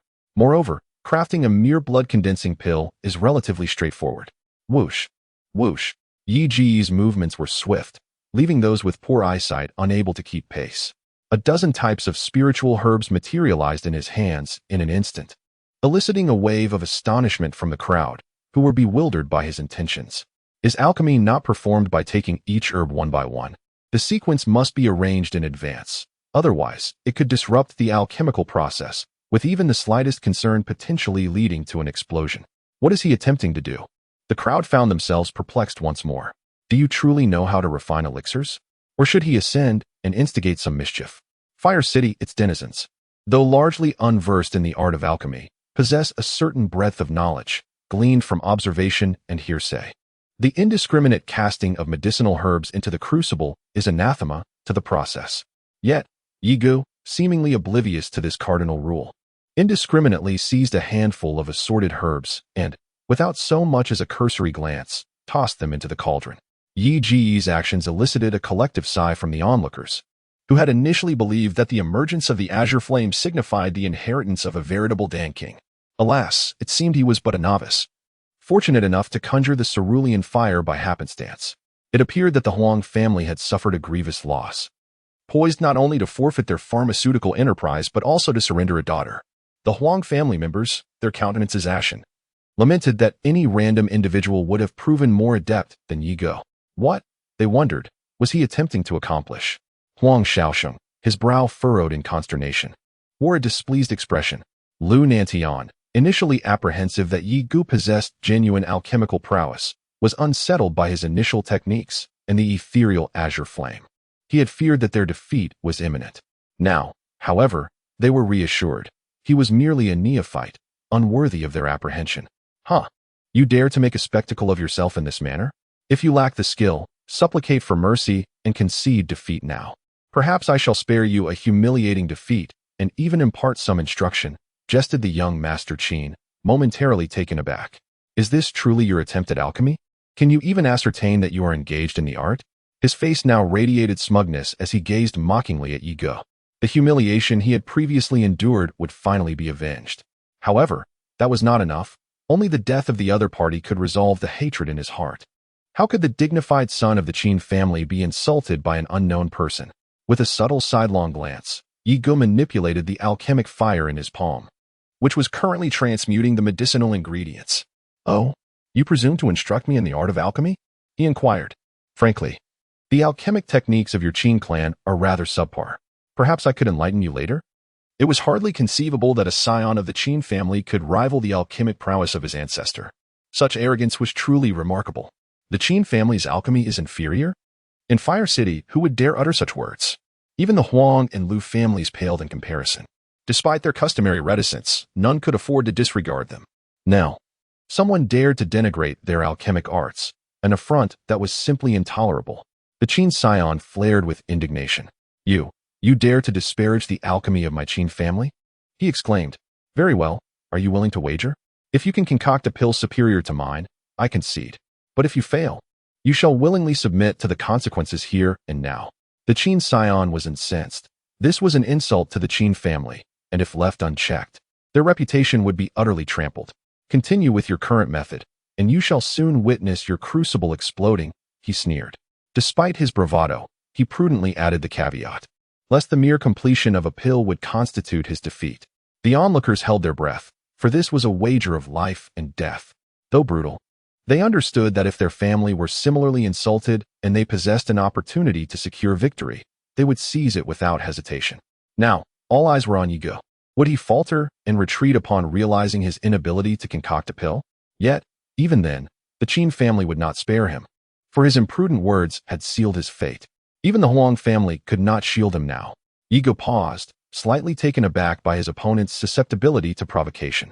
Such a lapse in composure during the alchemic process would invariably lead to a crucible explosion. He was merely fortunate not to have chosen to continue alchemy. Yet, no amount of luck could shield him from his fate. Since he sought his own demise, how could he refuse? At the Spirit Treasure Pavilion, the intent to kill had already been kindled. To then run to aid one's own enemy was a death wish. Thus, with witnesses present, I consented. Yi Ge revealed a sinister smile, unperturbed by the distraction that might lead to alchemical failure. The spiritual herbs within the cauldron had already melted, coalescing into a muddy liquid that throbbed violently, on the verge of eruption due to conflicting medicinal properties. Yi Ge found this not unusual. His hands suddenly moved erratically, creating a bewildering sensation, as if he were acting recklessly. The azure flames danced in tandem, gradually forming a vast net that enveloped the muddy liquid. Qin Gongzi couldn't fathom why Yi Ge dared to accept the wager. However, witnessing Yi Ji's alchemical technique, his face turned pale with anxiety. Though his own alchemical skills were not yet refined, it was evident that Yi Ji's technique was far superior. A sense of unease crept over him. Perhaps Yi Ge could indeed concoct the elixir. He harbored thoughts of retreat, but clung to a sliver of hope. Even if Yi Ge succeeded, surely the result couldn't surpass his own. No matter how skilled Yi Ji's technique, his method of melting the herbs was flawed. The azure flame net. The signature skill of the alchemy king. Someone exclaimed, and the crowd erupted. It was unmistakably the alchemy king's azure flame net. They had underestimated this young man. It was clear now that they were mistaken.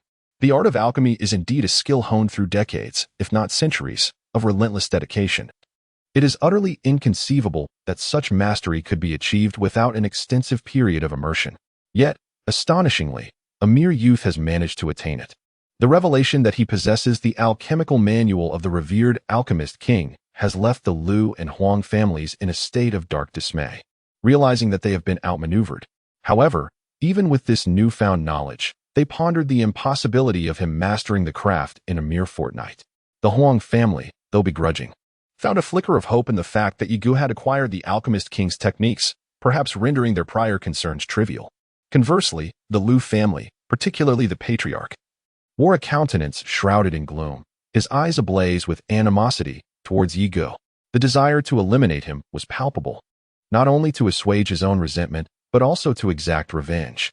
There lingered the possibility that Yi Ge harbored the secrets of the alchemist king's methods. Such a treasure could not be overlooked. As the Lu family's thoughts turned darker, the gazes of those around Yi Ge became increasingly hostile, their avarice nearly compelling them to seize him and extract the secrets of the alchemist king's craft. Yet, uncertainty remained.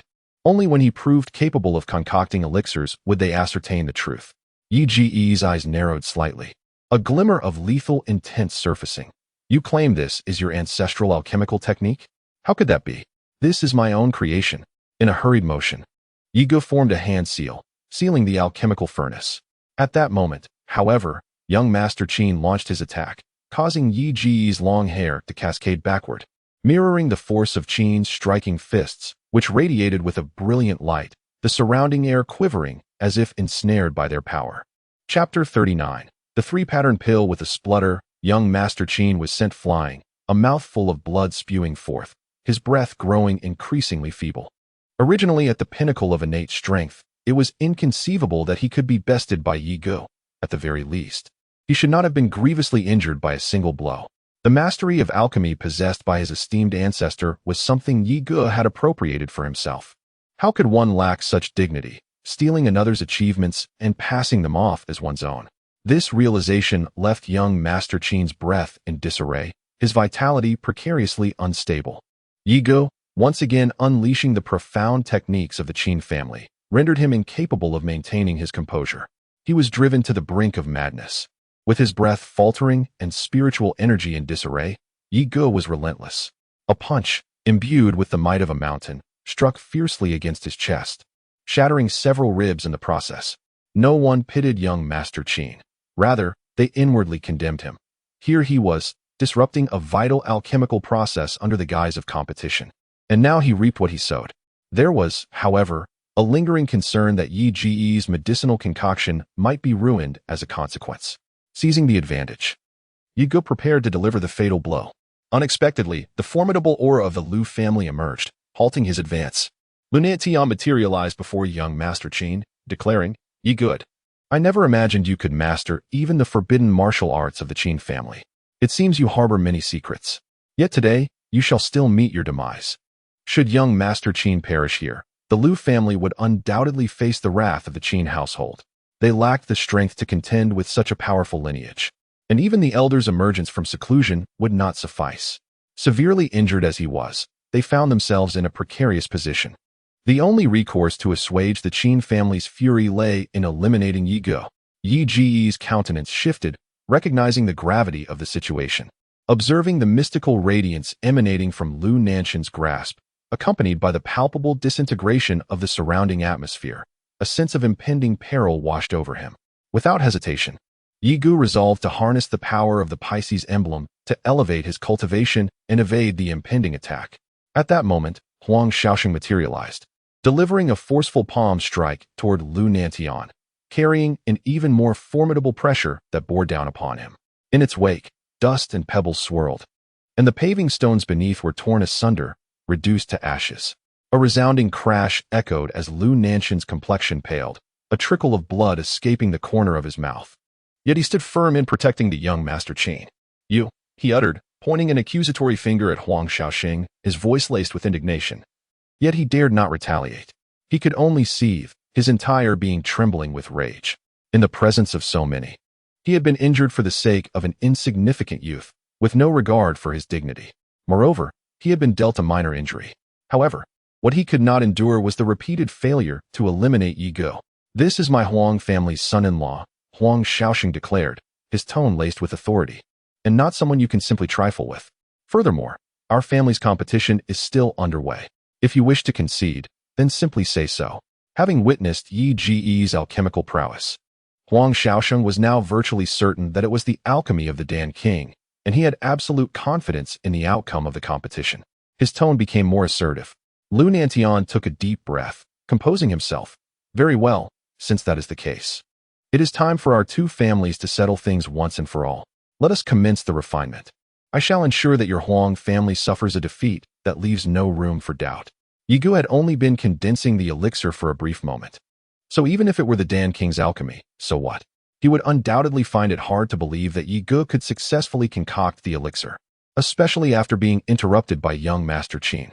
If you do not bring it up now, later he might feign ignorance, claiming he was disturbed. Given the prowess of the Pill King's alchemical skills, it is indeed plausible for him to falter. Huang Shaosheng had also discerned the opponent's intentions. He initially thought this would not be considered, yet unexpectedly, he spoke first. Your Huang family cannot afford to lose, and yet you still wish to play tricks? The smile on Lu Nantian's face was fearsome in its ferocity. As Huang Shaosheng prepared to speak again, Yi Gu stepped forward. Very well, let us proceed. Open the furnace. The confident expression on Yi Gu's face momentarily stunned Lu Nantian. Did he truly manage to succeed? His demeanor suddenly darkened. Had he really succeeded? Huang Shaosheng sought confirmation. This was no jest, and he could not afford to take it lightly. Yi Gu flashed a smile. I am uncertain. It is my first time refining a pill, so it should have succeeded, right? Your first time refining a pill. Can you cease this farce? Is it possible for someone with your technique to produce such results on their first attempt? Who would believe that? Yet, the earnestness in Yi Gu's expression compelled belief. Furthermore, deceiving others in such matters held little merit. Is this truly the Pill King's alchemical art? It is laughable. Merely a lump of mud. And yet there are those who can produce such a thing. What an eye-opener. The alchemical furnace opened, revealing what lay within. No, not a pill, but mud. Still emitting wisps of steam, proving there was no deception. Lu Nantian laughed, his joy immense. He had triumphed. The Yi family could now await their downfall. The crowd, too, wore expressions of disappointment.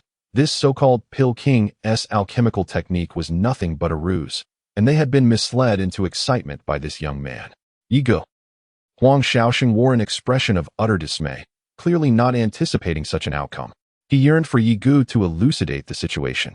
He himself was humbled by Yi Ji's alchemy techniques. How could such a thing be concocted? He found it incredulous. Yet, the reality was starkly before him. Leaving no room for doubt, Yi Gu remained silent, instead gesturing for the celestial tier powerhouse, serving as a judge to gently break open the clod of mud. The judge, initially taken aback, being a member of the Alchemist Guild, had never witnessed anyone concocting such a bizarre object. He was understandably incensed, feeling that it was an affront to all alchemists.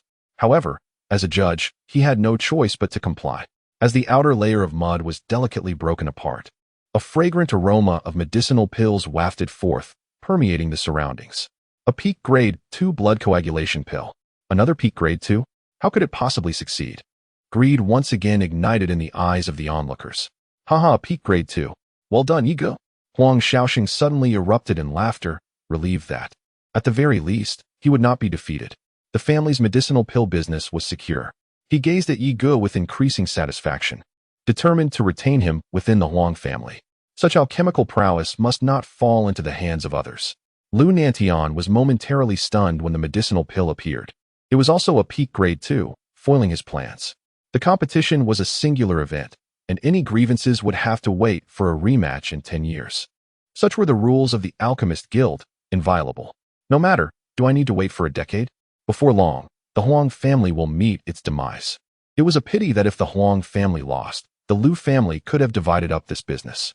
They secure the lion's share, as the Lu family is incapable of devouring everything at once.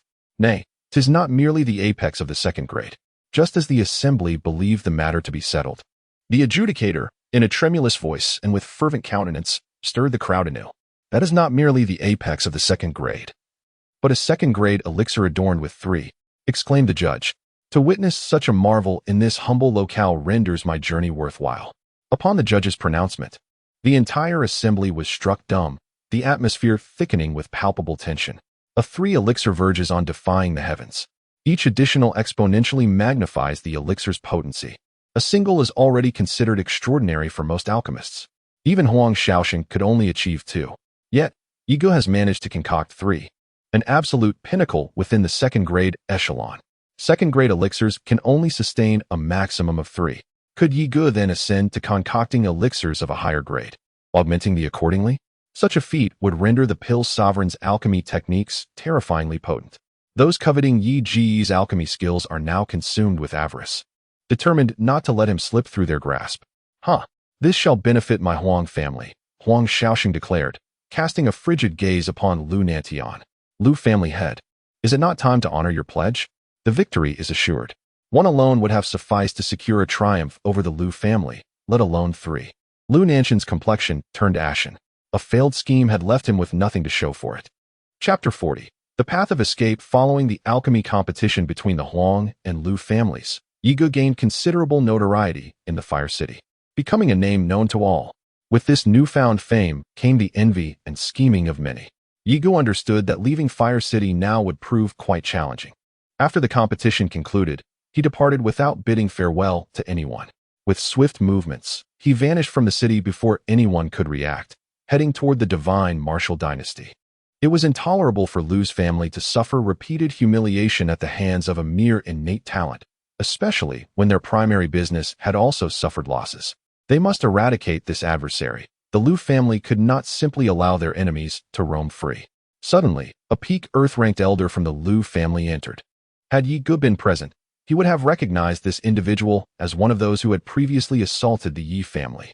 Surveying the chaotic scene, the elder announced, Patriarch, I bear good news. Lu Nantian's eyes brightened. So he is the Ye Gu from Qinghua City. Haha. Immediately send someone to the vicinity of the Huang family. The moment that rogue shows himself, capture him alive. It turned out he harbored so many secrets that must not fall into others' hands. If necessary, they would resort to killing him and finding a way to seize his alchemical skills. If no method remained, they would silence him permanently. The treasures of the Qin family would not be obtainable by others. A fierce glint crossed Qin Wuxian's eyes. Were it not for the critical moment he was currently in while refining the alchemical cauldron, he would have taken matters into his own hands to ensure absolute security. Should they send him on his way? Upon realizing Yi Ji's departure, many came to their senses and hastily pursued him. The question arose whether a congenital being could survive against a group of martial artists of varying strengths. Let him be, Huang Shaoxing mused. Since he dares to travel alone, he must possess some hidden trump cards. Reflecting on Yi Ji's ability to elevate himself to pseudo-celestial levels, Huang Shaoxing understood why the latter dared to leave alone. With such an ability, anyone short of a celestial being would pose no threat. However, Huang Shaoxing's countenance turned bitter as he considered the plight of Inger. In a chamber within the Huang household, Huang Inger, in a fit of pique, tore apart several garments, gnashing her teeth in anger. Insolent fool! Do you detest me so much that you would resort to such measures and leave without a word? Am I truly that repulsive? She exclaimed. Recalling the solemn oath she had sworn, she felt a pang of helplessness, her expression turning woeful. If you refuse to see me, then I shall seek you out. Let us see how long you can evade me, she resolved, her eyes gleaming with determination. Meanwhile, Ye Gu had already ventured far from Fire City and into a mountain range, his heart filled with anxiety. Despite his efforts, he was unable to shake off the group of pursuers trailing behind him, who were steadily gaining ground. However, Yi Ji's mind was consumed by a different matter. I only fear that you will not make your move, he thought. He had no intention of using the spiritual energy refined from the twin fish unless absolutely necessary, as it was his lifeline.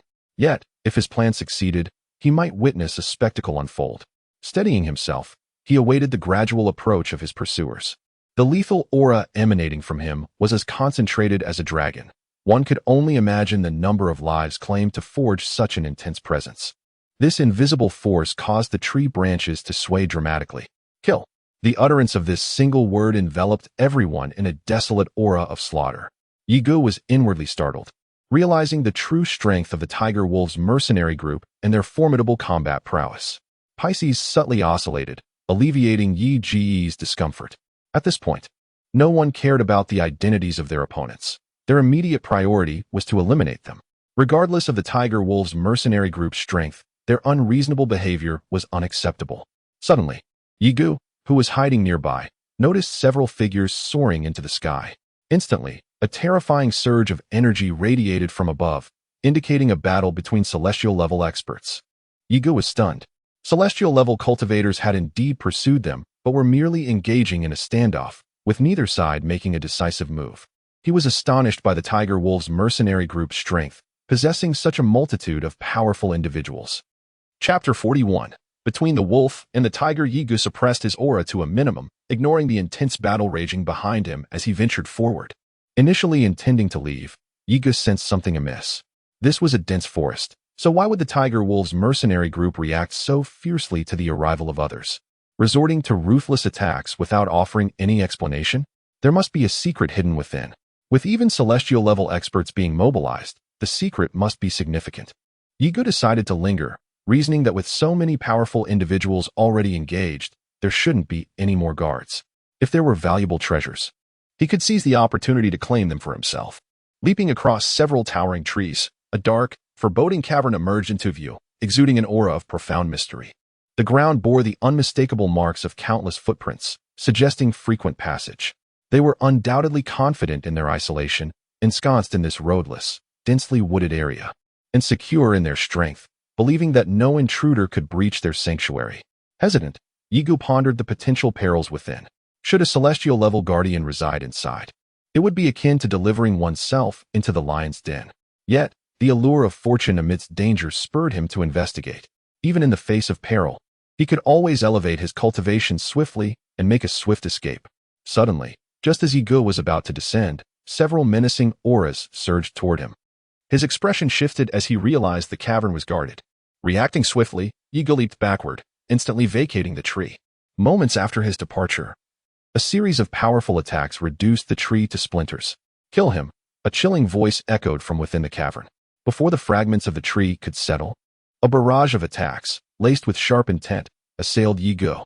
3 figures materialized before him, each with a stern countenance and an aura of chilling menace. Catching sight of Yiga's afterimage, their expressions hardened. However, seasoned by countless life and death struggles, their combat instincts were razor-sharp. They formed a protective barrier, back to back. Just as Yiga's assault commenced, in the blink of an eye, more than 10 moves had been exchanged. The luminous shield had dimmed considerably, yet they were only slightly breathless, showing no significant distress. Internally, they were astounded. This man's martial skills were at least at the profound level, and his aptitude was undoubtedly above that of a green martial spirit. How else could he be so formidable? However, no matter how exceptional his talent, he stood no chance against their combined forces. As Yiga suddenly halted, they exchanged glances and, without hesitation, unleashed their most powerful strike. Die. Yiga, who had retreated, realized the overwhelming strength of their united front. Adjusting his breath, his gaze sharpened. Channeling all his spiritual energy into Qing Hen, he moved swiftly forward. With a keen eye, he spotted several vulnerabilities. Without hesitation, Qing Hen vanished from his hand, stirring a fierce gust of wind and leaving a green trail in the air. With a sound of reluctance, they fell. Qing Hen, like a meteor, embedded itself in front of Yiga, who, now utterly drained, swayed weakly. Hastily, he tossed a handful of pills into his mouth, quickly replenishing his spiritual energy. Without delay, he turned to leave. These peak innate experts had pushed him to his limits, and whoever commanded them was surely no ordinary foe. After cursing, he finally took a serious look at Yiga, his face showing surprise. It's you. Haha, truly. After searching high and low, here you are without any effort. He recognized Yiga instantly, though Yi's strength was somewhat surprising. But that no longer mattered. It was time to settle the previous score. Encountering Zhao Fengyan, a wave of astonishment washed over Yiga. Zhao Fengyan, what brings you here? Are you also affiliated with the mercenary corps? He inquired, his voice laced with caution. Subtly replenishing his spiritual energy, he contemplated avenues of escape. The oppressive aura that Zhao Fengyan exuded was of little consequence to him. Zhao Fengyan, having assessed Yiga and discerned the absence of the formidable aura that had once instilled terror in him, relaxed his guard. Haha, what do you think I intend to do? Do you honestly believe you can elude me? Cease your futile efforts. I've heard tell of your method for mending meridians. Hand it over, and I shall grant you a swift and honorable demise. How does that sound? He was confident of his triumph over Yiga. Within the confines of Azure Moon City, he might have harbored concerns about the Yi family's venerable patriarch, but here, his word was law. Ah, so that's your motive. Yiga mused, noting the palpable surge of murderous intent that Zhao Fengyan had managed to suppress. Oh, you desire this technique? Then by all means, come and seize it yourself. With a sardonic gaze, Yiga braced himself for flight. Any opportunity to bolster his cultivation and flee would be seized without hesitation. Should his strength prove sufficient, he might even entertain the notion of slaying his adversary. To harbor the enmity of a celestial-level powerhouse was far from comforting. You. Very well. It seems you court death. Then I shall personally extract it from you. I refuse to believe I cannot obtain it. Zhao Fengyan, incensed by Yi Ji's audacity, unleashed a potent force of attraction, drawing Yi Gu toward him. Yi Gu shuddered, teetering on the brink of succumbing to Zhao Fengyan's grasp. The power of the heavens was an insurmountable obstacle. Cease. As Yi Gu prepared to approach Zhao Fengyan, he swiftly ascended in cultivation, intending to deliver a formidable blow to his opponent. While he did not harbor any illusions of inflicting severe harm, he hoped to buy himself some time for escape. The intentions of these two individuals were manifestly clear. Yi Gu discreetly cast glances to either side, a smile gracing his face. Oh, my gratitude to Uncle Liu and Uncle Qin for your timely intervention. However, allow me to share a secret. Within the cave ahead lies something truly remarkable. Shall we venture forth together? Yi Gu suppressed the revulsion churning within him, recognizing this as perhaps the best course of action. Evidently, Lu Nantian and the elder of the Qin family were taken aback by this revelation, the unexpected address momentarily catching them off guard, though a flicker of intrigue danced in their eyes. Meanwhile, Zhao Fengyan's gaze turned icy, his fury igniting. Yi Gu, you wretched brat, plotting to thwart my grand design. I shall eradicate you this instant. Zhao Fengyan had no chance of success, for the other two would surely not allow Yi Gu to perish so easily. Chapter 42. Encounter with Zhao Yuning. A formidable pressure enveloped Yi Gu once more, reverberating ominously, as the towering ancient trees creaked under the strain, bending unwillingly. At risk of snapping, Yi Ji's complexion shifted. Zhao Fengyan was genuinely intent on murder this time.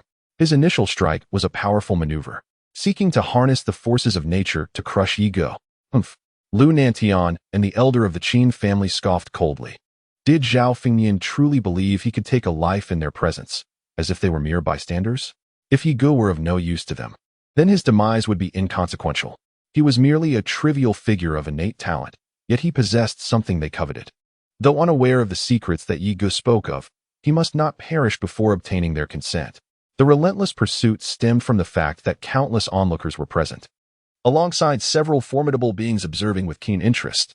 Whoever dared to seize Yi Gu would undoubtedly become the target of collective ire. The only recourse was to bide their time, hoping to stealthily capture him. With others not in pursuit, Yi Gu had become their prey, and it was inconceivable for him to meet his end so easily. The two seemed to have a tacit understanding.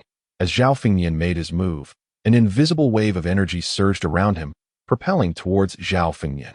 Seizing the moment amidst the confrontation, Yi Gu swiftly turned and dashed away. If not now, then when? Still wish to escape?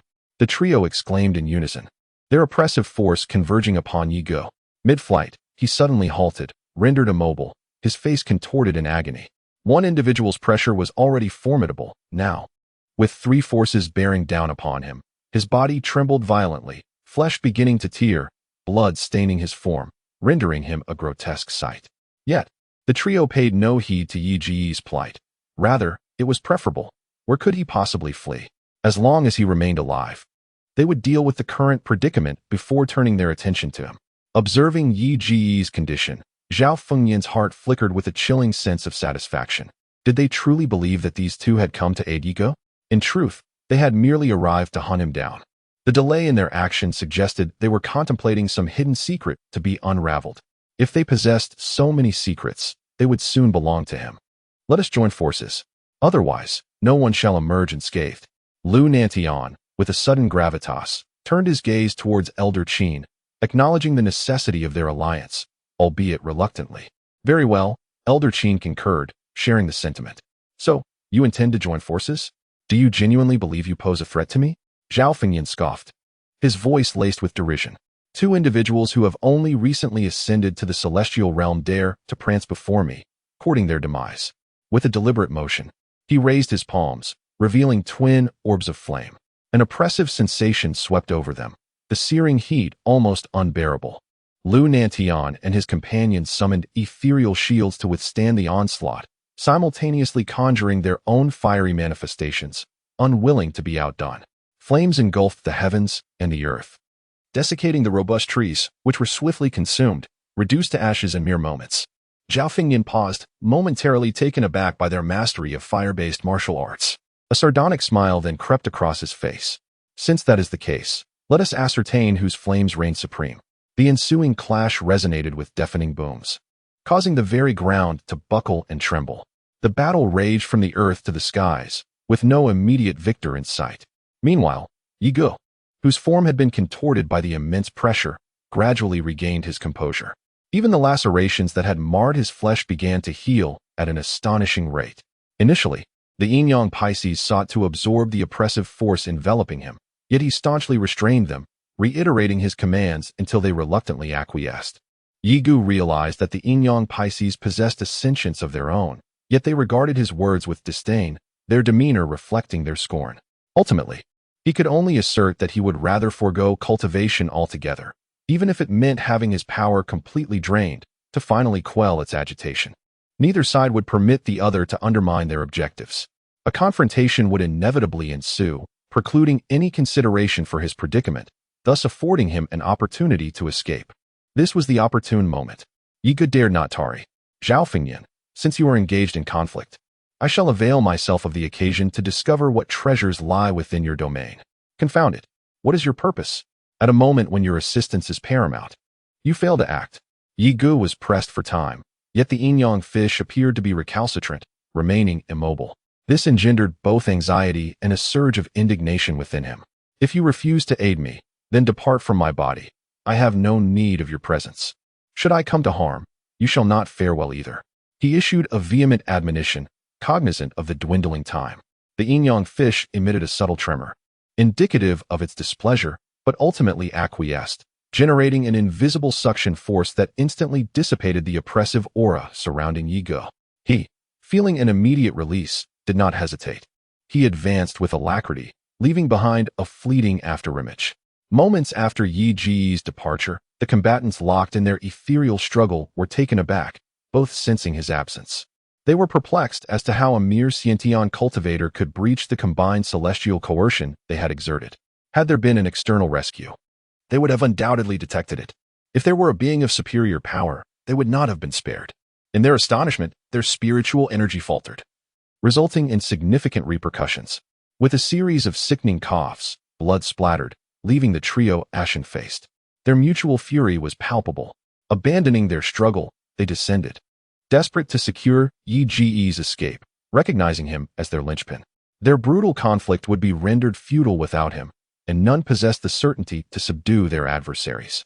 Meanwhile, Yi Gu had ventured into the cavern, where a faint glow emanated from within. What could such a somber abyss conceal? A sense of bewilderment washed over Yi Gu, as he detected no aura of treasure. For surely, any object of worth would exude its own distinct essence. Amidst his perplexity, Yi Ji's senses heightened. He detected the presence of two living beings. A desire to retreat surged within him.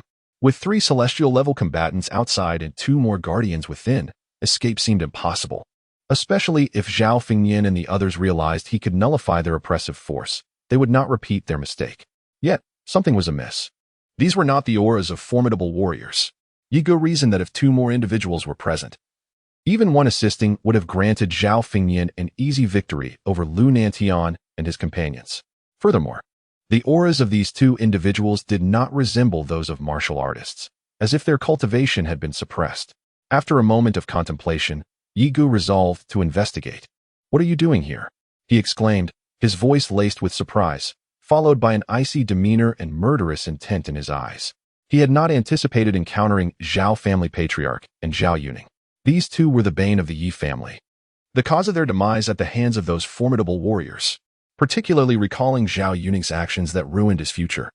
It was merely in pursuit of a fleeting reputation that he was dealt a lethal blow.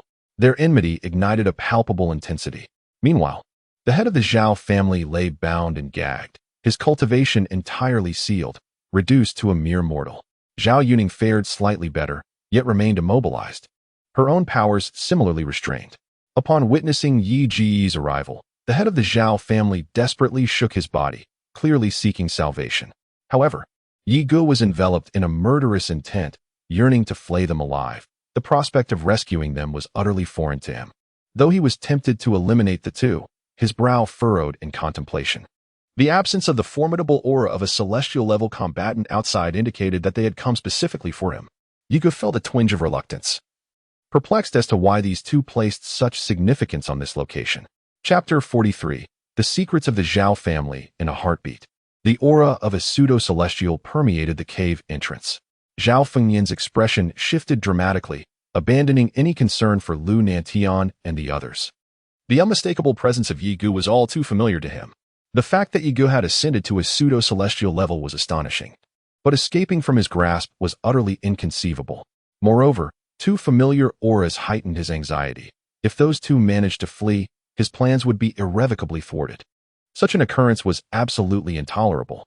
With a surge of wind, he hastened toward the cave entrance, determined to prevent Yi Gu from absconding with them. Yi Ji's escape posed little concern to him, but Zhao Yuning could not be allowed to escape. Lu Nantian, momentarily taken aback, recognized the gravity of the situation as he realized the presence of a pseudo-celestial. Witnessing Zhao Fengnian rush forward, they too made no delay in their actions. As they sensed Yi Ji's presence, their intrigue grew, despite the two additional figures being of little consequence. The prospect of his method for enhancing cultivation thrilled them, compelling a relentless desire to uncover every secret. With swift strides, the entrance loomed ahead. A heaviness settled in their hearts as they distinctly felt the formidable auras of three figures outside the cave. Should they fail to escape, they risked being eternally trapped within this cavern. Without a moment to ponder, Yi Gu transformed with the grace of a dragon, generating a tempest as he instantaneously appeared at the cave's mouth. Upon his emergence, the trio, who had awaited him, swiftly materialized before him, their movements as swift as the wind. With hands imbued with terrifying power, they unleashed a tremendous pressure, the force of their attack raging like a storm. Aimed at Yi Gu, trying to flee? Leave your mark. Their faces, pale and twisted with malice, betrayed their intent. The notion of escaping from these three celestial-level adversaries was utterly implausible. Although they were unaware of how he had ascended to the pseudo-celestial level, they believed that even with his enhanced speed, escape was an impossibility. Time offered no reprieve for Yi Gu to deliberate, maintaining a visage of serene composure. He summoned the duality of the black and white fish, which swiftly shattered the oppressive forces of heaven and earth. His form suddenly flickered, as if transformed. The phantom leg technique manifested, creating overlapping illusions. With a thunderous shout, the surrounding air fell into an eerie stillness, and indistinct afterimages swirled around him. The trio's attack struck at the position Yi Gu had just vacated, and the afterimage disintegrated in an instant, their blows akin to striking through clouds, passing harmlessly through. The immense force of their assault collapsed the cave entrance, echoing a thunderous roar. The three stood in stunned disbelief, their expressions shifting to one of alarm as they realized the gravity of the situation. As they prepared to pursue Yi Ji's fleeting figure, they were taken aback by an astonishing sight. Hundreds of silhouettes danced around them, leaving them bewildered as to which was the true one. In their hearts, a sense of disbelief surged. They had not anticipated that Yi Gu possessed such extraordinary agility. If they could harness it, surpassing their opponents in battle would not be beyond reach. Their eyes sparkled with fervor, regardless of which was the genuine form, in the face of true power. All else was but an illusion. With that thought, the three of them acted in unison, unleashing a torrent of overwhelming attacks that shattered Yi Ji's afterimages one by one. Yet, they failed to catch sight of his true body. Their gazes sharpened as they focused on the direction where the myriad of afterimages vanished. A surge of unbridled frustration ignited within them. How could they, seasoned warriors, be outmaneuvered by a mere fledgling? This was utterly intolerable. Chase. Without a moment's hesitation, the trio was enveloped in a whirlwind of energy as they leapt into the void, determined to pursue. They understood that Yi Gu was merely a pseudo-celestial-level practitioner, and his elusive technique would inevitably wane. He could not possibly outlast their enduring strength. The once serene forest was now engulfed by their formidable presence, sending birds scattering and beasts into frantic howls of despair. Towering trees succumbed to their might, leaving behind a scene of devastation. After a relentless pursuit, Zhao Fengnian and his companions wore grim expressions, their teeth grinding with rage. The indignation was palpable. A few celestial-level experts had been outsmarted by an innate novice right beneath their noses. What a profound insult this was. They exchanged glances filled with ire, knowing that, had there not been any interruptions, Yi Gu would undoubtedly have been unable to escape. Zhao Fengnian's fury intensified as Yi Gu fled, taking the two individuals with him. Igniting his rage like a volcanic eruption, the void itself seemed on the verge of collapse, and a sharp, Murderous intent swept towards Lu Nantian and the others. Do you really think we fear you? If it weren't for your interference, Yi Ge would never have escaped. You're seeking death. Lu Nantian and Elder Qin were also enraged. Yi Ge was their enemy, a target the Lu family was determined to eliminate, and they also sought the secrets he held. He was also a target for the Qin family, having stolen their ancestral techniques and alchemy skills, using them to humiliate the Qin family, and attempting to replicate their alchemy. They harbored murderous intentions towards Zhao Fengyan as well. The three murderous intents once again swirled fiercely in the air. Meanwhile, Yi Ge, having traversed dense forests with Zhao Yuning and the head of the Zhao family, finally stopped by a pond's edge. Yi Ge's formidable aura gradually subsided, his body swayed slightly, and a wave of dizziness overcame him. After a moment of recuperation, he regained his composure. His eyes now filled with a murderous intent.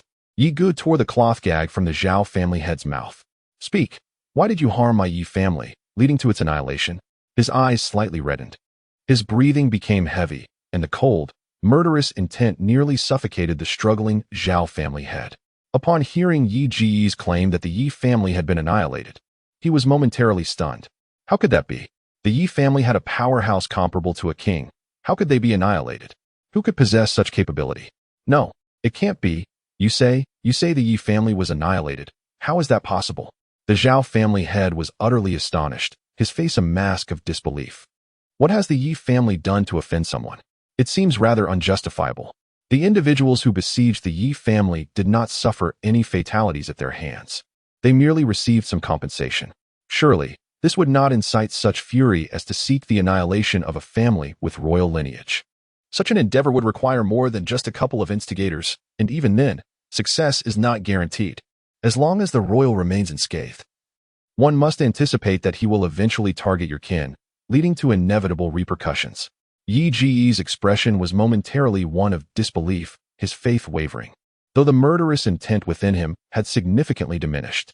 The head of the Zhao family continued, asserting, "It is truly not my Zhao family. We lack the capability. Had we possessed such power, we would have acted long ago and not waited until this day. It is not the Zhao family." But then, who could it be? Initially, one might have presumed that the Zhao family was implicated, given the unfortunate predicament of the Yi family and the subsequent disappearance of the Zhao family, suggesting a connection. Yet, it now appears that their involvement may not be as profound as first thought. According to the Zhao patriarch, it was Yi Yurong who had relayed the information to them regarding the assailants. At that time, the Zhao family was besieged by a multitude of formidable foes, which led them to divert their attention towards the Yi family. Once the Yi family revealed a power comparable to a royal, capable of repelling formidable adversaries, the Zhao family, aware of the impending retribution from the Yi family, hastily vacated Qinghua City. Not a word was uttered about the circumstances surrounding Zhao Fengyan's abduction. Yi Ge's brow furrowed in concern, the murderous intent gradually ebbing away, his eyes, once fueled by vengeance, now returning to clarity. Do not let me discover your Zhao family's involvement in this matter. Otherwise, I shall ensure that you experience the devastation of familial extermination. With that, Yi Ge struck forth with a palm, sending the now powerless Zhao patriarch hurtling backward, blood spilling forth from his lips. The Zhao family's current plight had rendered them destitute, and while he did not wish to linger on grievances, he could not afford to let them off lightly. Gazing upon the figure he so utterly detested, he was consumed by the urge to strike her down in a single blow. Yet, to simply kill her would be far too merciful. Surely, to be treated in such a manner by her own kin must be a torment. She must harbor a profound hatred for him. Why then? Had she shed tears before him? To claim regret was something Yi Ge could scarcely credit. After a moment of hesitation, he resolved to lift the restrictions placed upon her. Curious to hear what she might have to say. To be so scorned by her own people, her heart could be no less inflamed than his own. Let bygones be bygones. Should she attempt to harm him again, there would be no reprieve. However, the next instant, Yi Ge's brow furrowed in consternation. While he could circumvent the sealing of her cultivation through external force, the fact that she was enshrouded in the very power of made it a rather thorny issue. Do not, I implore you, release her. The Zhao family head, his face ashen, watched as Yi Ge moved to undo Zhao Yuning's seal. A wave of panic washed over him, and despite his injuries, he cried out in desperation. Yi Ge's brow furrowed. Why should he not release her? Could there be some peril involved? His heart quickened with concern as he turned his attention to Zhao Yuning. Yet, in the depths of the Zhao family head's eyes, Ye Gu detected a hint of concealment. The more fiercely a secret is guarded, the more one desires to uncover it. Why had the Zhao family fallen to such depths? Chapter 44. An ambiguous sentiment. Little did he expect to find himself in such dire straits. The spiritual energy of the Pisces had been entirely depleted, leaving him with no trump cards to play. Yet, just as Ye Gu braced himself for Zhao Yuning's attack, he noticed the Zhao family head's expression of alarm, his entire being trembling. This caused Ye Gu to pause, momentarily taken aback. This was his own daughter, after all. Why would he be so afraid? Could there be some hidden secret at play? Her gaze, frosty with animosity, swept past Ye Gu as if he were invisible, with a swiftness that belied her grace. Zhao Yuning seized the patriarch of the Zhao family, her slender fingers constricting his throat like a vice, the sinews of her hands standing out in stark relief.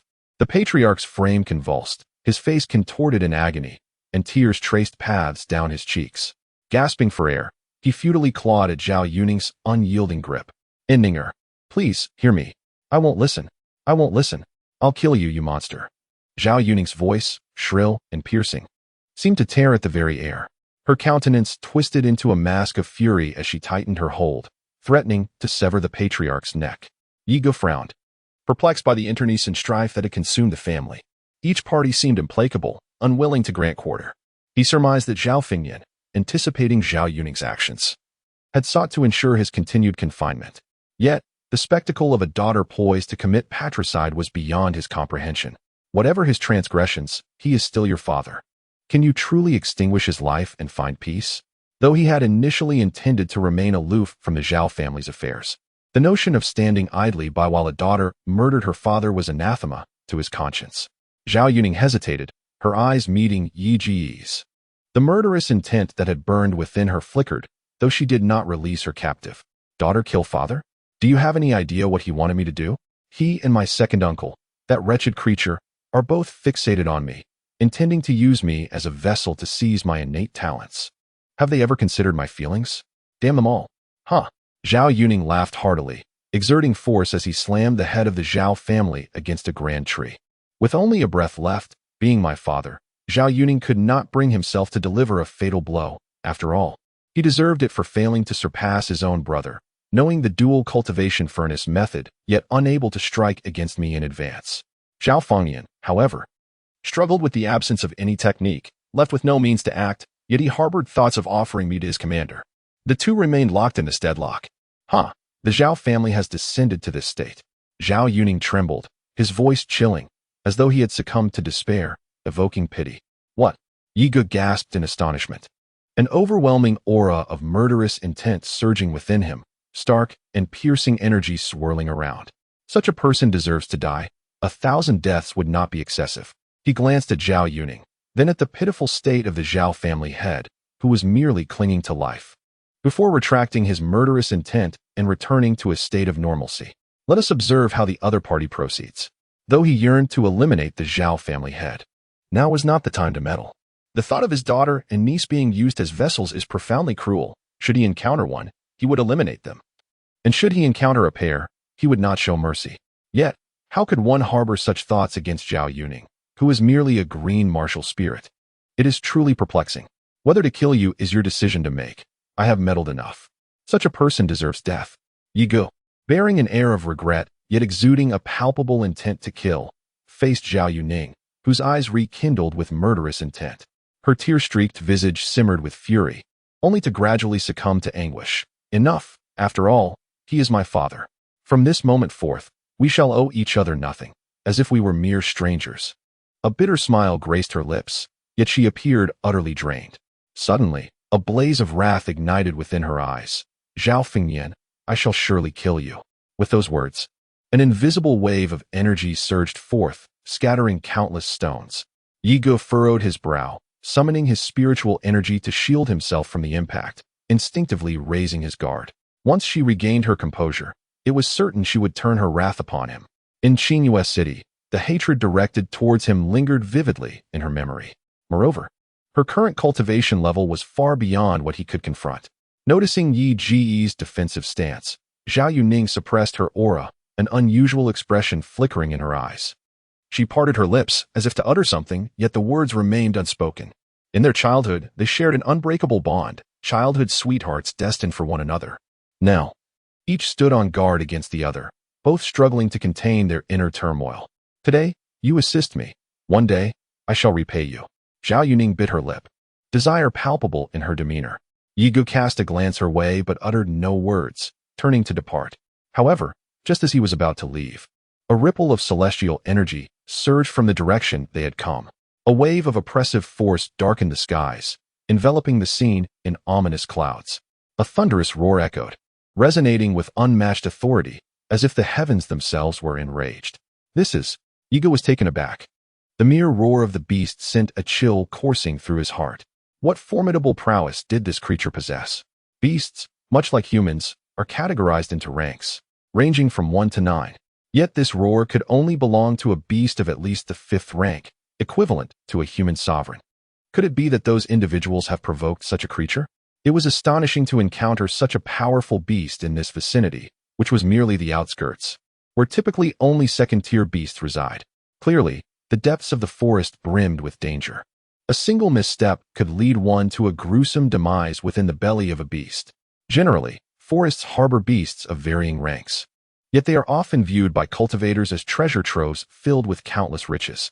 Spiritual herbs and fruits, along with the hides and flesh of beasts, are especially coveted, as certain formidable creatures even possess inner cores, objects of great envy among cultivators. Good fortune is often accompanied by peril. Some may seize the opportunity, while others may vanish without a trace. The 5th-rank black ape, endowed with immense strength, guards the 5-flower spiritual fruit, a path to self-destruction. Zhao Yuning also gazed in that direction, her voice cold and resolute. She was well aware of who sought after this spiritual fruit. Encountering the black ape would only lead to certain death. The 5-flower spiritual fruit. Yi Ji's heart raced, for it was the primary ingredient for crafting the breakthrough pill. A flicker of fervor ignited in his eyes as he finally comprehended why the Tiger Wolf mercenary group lingered nearby. Surely, it was for this precious fruit. A sovereign? No. A pseudo-sovereign approaches. Zhao Yuning suddenly paused, uttering words that sent a jolt through Yi Gu's heart. The arrival of a counterfeit king is indeed startling, explaining their audacity in seizing possessions beneath the grasp of a 5th-tier ferocious beast. Though the black ape possesses formidable strength, it is hindered by its sluggishness, unable to match the agility of humans. However, swiftness, when faced with absolute power, can appear rather feeble. It seems that both sides are evenly matched in this precarious situation. Suddenly, Yi Gu was struck by a chilling thought. His perceptive abilities were already quite remarkable, yet from such a distance, Zhao Yuning could still sense his presence. This left him with a tingling apprehension. What extraordinary skill could enable such an feat? Ignoring Zhao Yuning, Yi Gu gritted his teeth. Fortune favors the bold. Should he miss this opportunity, acquiring the 5-flower spirit fruit next time would prove exceedingly difficult. Is your strength derived from such perilous encounters? Chapter 45. The spoils. Yi Gu unleashed his agility to the utmost, taking quite some time to arrive. The speed of a pseudo-sky tier being starkly contrasted with his current pace, which lagged by more than tenfold. Yi Gu understood the necessity of vigilance. A moment's negligence could lead to his demise. To others, the possessions he bore were likely no less valuable than the 5-flower spirit fruit itself. Gazing into the distance where the very heavens seemed to shatter, it resembled an apocalyptic scene. Once a towering mountain reaching into the clouds, it had now been reduced to dust, with billowing clouds of debris scattering about, causing even sturdy trees to succumb in defeat. Surrounding this chaos were dozens of individuals possessing earthly and innate cultivation, maintaining a cautious distance, too fearful to approach even a step closer. Their eyes reflected both terror and fervor, contemplating the prospect of fishing in troubled waters, unwilling to retreat. Yi Ji's heart sank. He had almost forgotten this. He was contemplating only those at the celestial level and above, who were confronting the black ape, and he had overlooked the terrestrial and pre-heaven levels. If these individuals were to attack him, it would be difficult to escape. The realization that so many were awaiting an opportunity created a palpable sense of pressure. However, Yi Gu still did not consider retreating. He would not be content without giving it his all.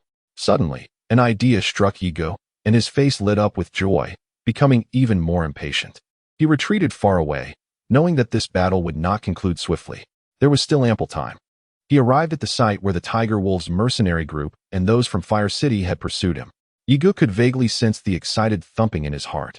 The scene that greeted him was one of corpses strewn across the ground, with not a single shrub left intact. Numerous weapons and equipment lay scattered about. The world of martial artists is truly ruthless. Whenever large-scale battles occur, there are always heavy casualties. It is a helpless and disheartening reality. This is the way of this world, where the strong are revered. To become strong, one must fight and seize resources, striving for that glimmer of opportunity. With people advancing wave upon wave. Why so little?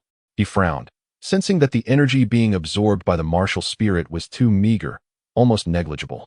He roamed around the area, but it was all the same. Seeing that the martial spirit had only progressed slightly, Yigu could only shake his head helplessly. He realized he had arrived too late. The martial spirits of the deceased had mostly dissipated. He had intended to seize the opportunity to allow the martial spirit to break through, but unexpectedly, the outcome was disappointing. He tossed a pill into his mouth, continuously feeding the black and white dual fish.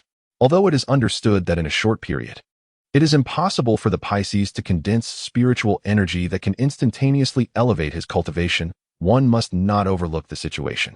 For now, while time permits, it is prudent to gather the belongings of the martial artists before him. After all, these are resources of some value. In the past, Yigu would not have paid much attention to the items at hand, believing that selling a single martial art manual was sufficient for his cultivation. However, the depletion caused by the Pisces has rendered him vulnerable. Without a source of resources, he would be unable to sustain his training. To his surprise, upon collecting these items, Yi's eyes sparkled with delight. He had not anticipated that these martial artists possessed considerable wealth. This weapon, a mid-grade spiritual tool, is indeed a fine acquisition. This spatial ring, remarkably filled with so many spirit stones, shall not be declined. Though the mid-grade yellow-level martial art is somewhat lacking, it is still of value. Even the smallest morsel is worth collecting. Gratefully, Yigu gathered everything, his hands busy while he expressed thanks. From a distance, the scene appeared devastatingly tragic, yet he felt a twinge of reluctance to look away. For every valuable item on their persons had been collected by him. A glance around revealed that most were devoid of life, and those who perished would find no peace. Yigu, driven by avarice, remarked, "It is not my fault. Their possessions are simply too valuable. Had their bodies held any worth, he would not have spared them either." Wherever he passed, nothing remained. Suddenly, his attention was drawn to a nearby elder, whose breath was faint. He was battered, with half of his body in ruins. To his astonishment, he was still alive. The celestial level. In the next moment, Yigu discerned the old man's cultivation from his faint aura. With timely intervention, he could still be saved. However, Yi's gaze turned icy as he recognized the individual. If he was not a member of the Tiger Wolf mercenary group, then he must be one of those who had pursued him from the Fire City. Given this, how could he possibly let him go? Grasping a large blade from the side, he struck down decisively, and the old man immediately breathed his last. Oh, to wield a blade capable of slaying a celestial-level warrior, what a splendid weapon.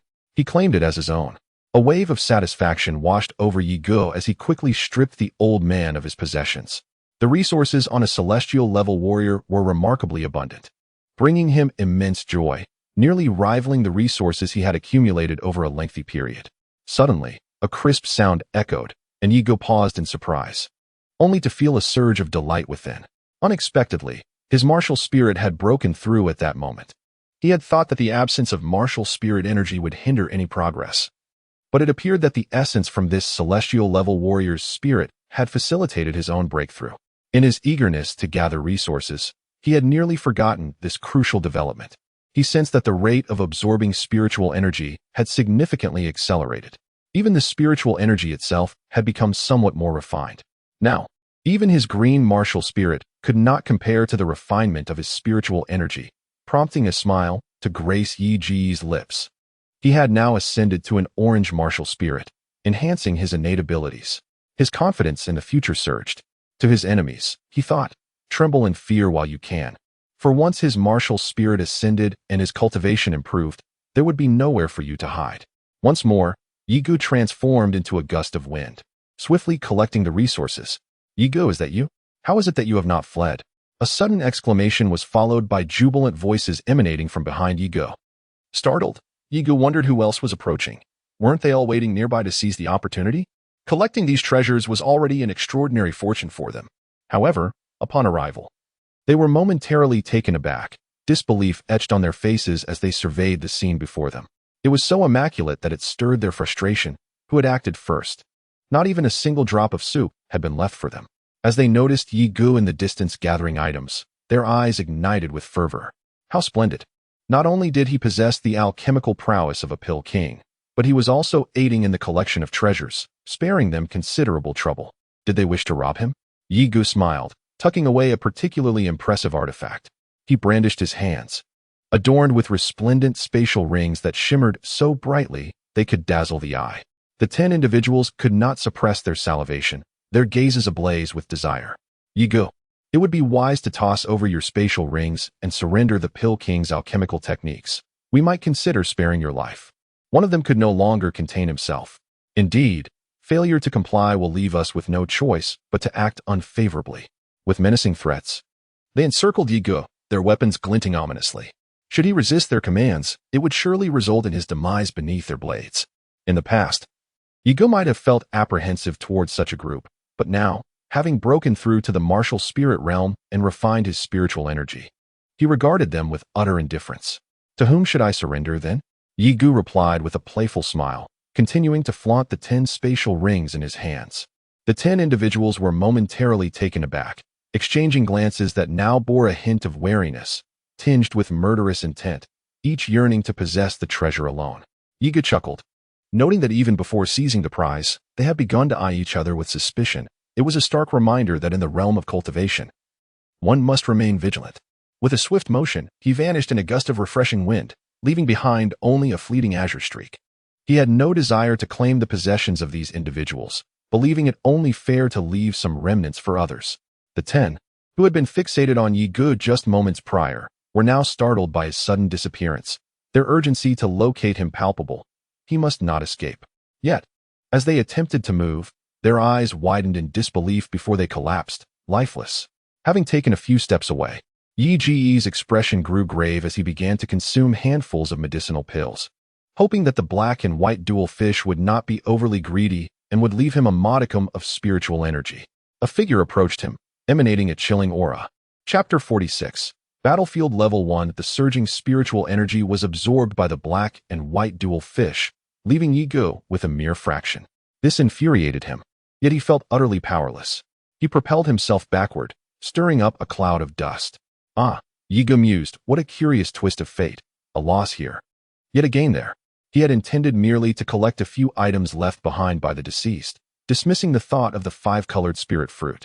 As the crowd pursued him, believing him to have fled, they faced the prospect of returning empty-handed, with many having perished in the process. Little did they know, Yi Gu's appearance before one of them was a divine opportunity, a chance to acquire the alchemical skills of the Pill King. Did he truly desire the Pill King's alchemy? Let us see if you possess such capability. Yi Gu squinted his eyes. At this moment, a heavy feeling settled in his heart. He never anticipated that the evasion technique he relied upon for survival would be countered by his opponent. Furthermore, the adversary's weapon, akin to his own Xinghen, was also a pinnacle spiritual artifact. Coupled with the opponent's superior cultivation, this predicament proved to be quite formidable. From the fluctuations of the opponent's spiritual energy, it was evident that he possessed a peak yellow-grade martial spirit. Suddenly, 2 shadowy figures collided, revealing their forms. Yi Ji's complexion turned pale as he was sent flying, a trickle of blood escaping from the corner of his mouth. Before he could wipe it away, a terrifying attack surged forth, agitating the air around him. The gust stung his cheeks, and his cascading hair was reluctantly swept back. Perish under my most formidable strike, the dragon's wrath. At that moment, Yi Ji's expression hardened, a chill enveloping him as he pressed forward rather than retreating. Breath-finding technique. With a surge of energy, Yi Ji's speed escalated significantly. He appeared to dance through the air, leaving behind a series of tangible afterimages. Although his opponent was swift, their martial skill was lacking, merely at the lower tier of the mysterious grade, which unveiled an opportunity for Yi Gu. Now, he dared not let go of Xinghen. He needed to keep pace with it to ensure the execution of his most powerful attack. Otherwise, the opponent's strength and speed would leave him with scant chances. What? A pinnacle mysterious grade martial skill? The middle-aged man gasped, sensing the imminent danger. Upon witnessing Yi Gu unleash a pinnacle mysterious grade martial skill, his eyes widened in terror. Who could this person be, possessing such an advanced martial skill, alongside that elusive evasion technique? All while having perfected the alchemical arts to an extraordinary level at such a young age?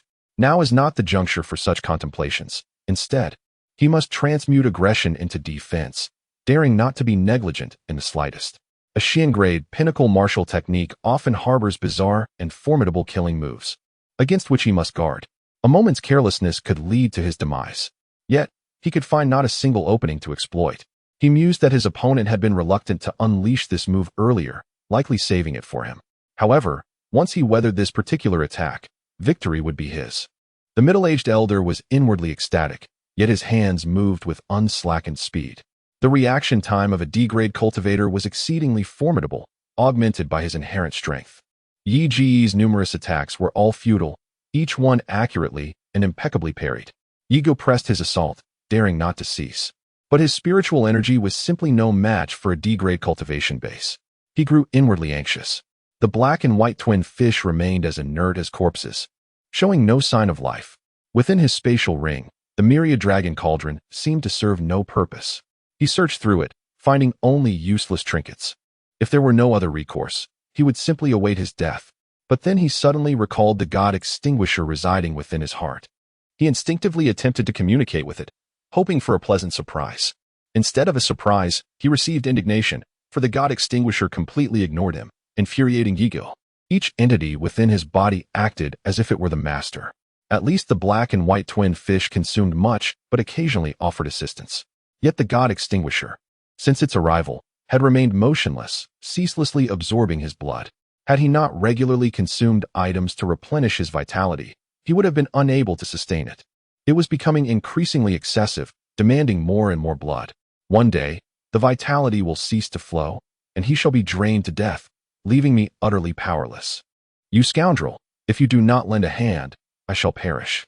Where will you find another to sustain you? Yi Gu bellowed in his heart. The god of destruction, upon hearing Yi Ji's words, was visibly displeased, contemplating whether to cleave Yi Gu with his sword. The air buzzed with tension, the sharp intent of the blade pricking Yi Gu, nearly causing him to falter and meet his demise beneath the opponent's weapon.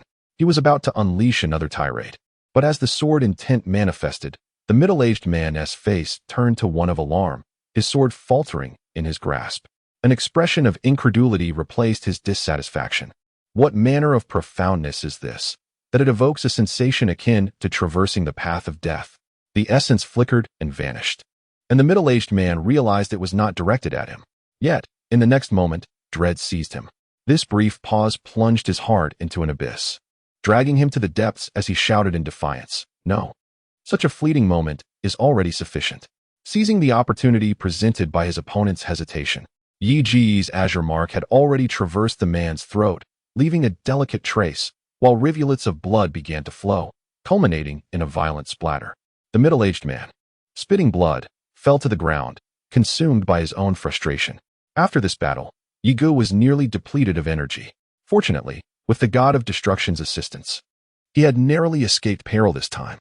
The world is rife with formidable adversaries. Henceforth, he must remain vigilant against any foe that may arise. He tossed several pills into his mouth, while a mound of spirit stones loomed before him, resembling a small mountain. The flowing spiritual energy surged into his dantian. It seems he must seek an opportunity to refine his skills thoroughly. Otherwise, the consequences of faltering at a critical moment would be truly unimaginable. However, it is thanks to them that I have managed to reach this point, having absorbed the martial spirit of a middle-aged individual and taken away his possessions. Yi Gu furrowed his brow. One might say that a pinnacle yellow-level martial spirit should elevate him to the yellow level, while his own orange-level martial spirit has barely made any significant breakthrough. He pondered how many martial spirits he would need to absorb in the future to achieve a breakthrough, or if he might suddenly absorb a green-level spirit or higher. The thought was daunting. After all, those individuals were treasures in their own right, and it was no simple matter to absorb them. After a moment of contemplation, Yi Gu rose to his feet and gazed into the distance at the unfolding battle, which had seemingly lost its earlier intensity. It appeared they had reached a crucial juncture.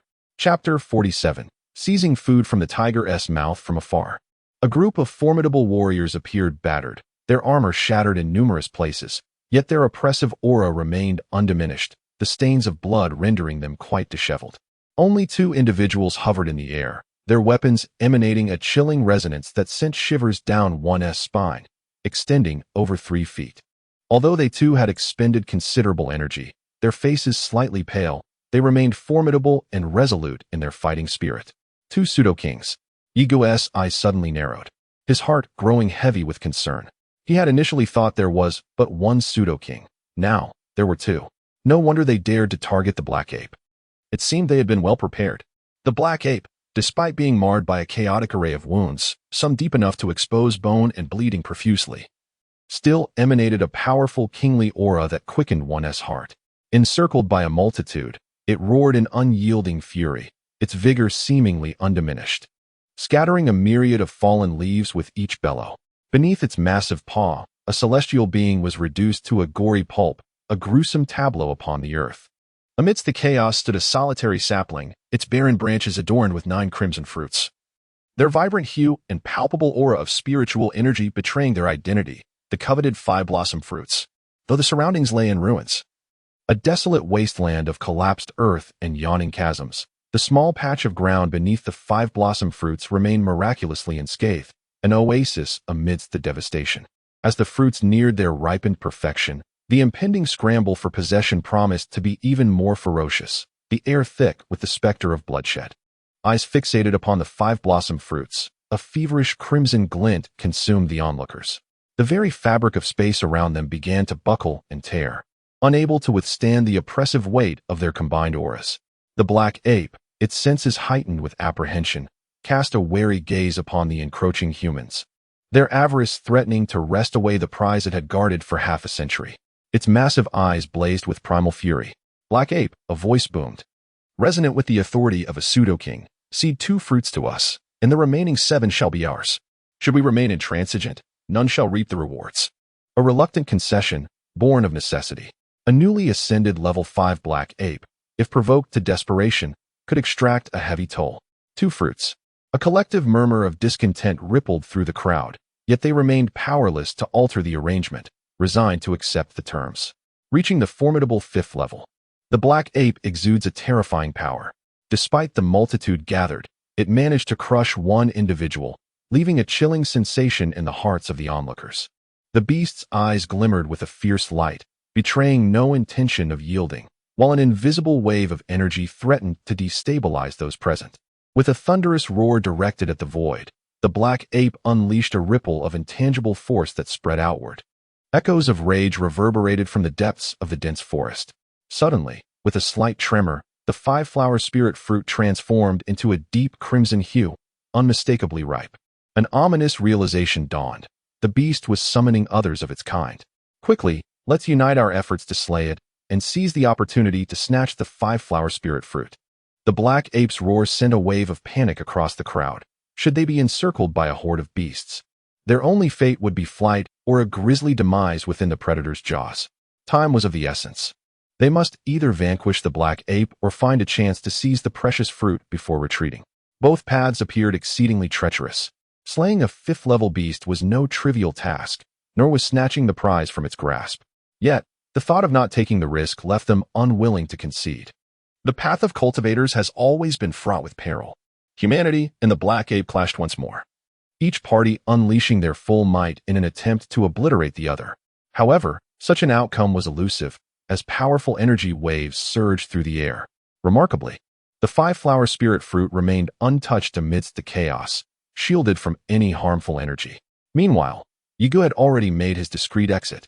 Upon witnessing the 2 pseudo-kings and the black ape emerge virtually unscathed, he comprehended the futility of any endeavor on his part, realizing that such an attempt could potentially cost him his life. Sensing the cataclysmic power emanating from the clash behind him, Yigo felt a surge of trepidation, understanding that had he remained an observer on the periphery, he might have been annihilated by the resulting shockwave. Those lurking on the outskirts, poised to exploit the chaos, underwent a sudden shift in countenance, their hearts gripped by terror. Before they could react, they were overwhelmed by the force, their bodies disintegrated, leaving them irrevocably deceased. He attempted to restrain the myriad dragon cauldron, preventing it from acting rashly. However, his efforts proved futile. He could only perceive a slight tremor within the cauldron, as if it had witnessed something dreadful, yet remained helpless. It then transformed into a streak of light, vanishing in the direction from which Yi Ge had come. Yi Ge was aghast, realizing that even with his breakthrough to the pseudo-celestial level and the execution of his phantom light technique, he could not hope to match the speed of the light. He resolved to never again recklessly attempt to seize treasures, understanding that without caution, life could be forfeit. Preserving one's life was paramount. Only with certainty should one act, otherwise, restraint was necessary. However, as Yi Ge sprinted away, he abruptly halted, his face etched with bewilderment. Why had the battle ceased so abruptly? Had both sides reached a truce, agreeing to divide the variegated spiritual fruit? Or had one side possessed such overwhelming power as to subdue the other, a prospect that was truly alarming? Yi Ge determined that he could no longer linger. Yet, in the next instant, his brow furrowed, and he was compelled to halt his rapid flight.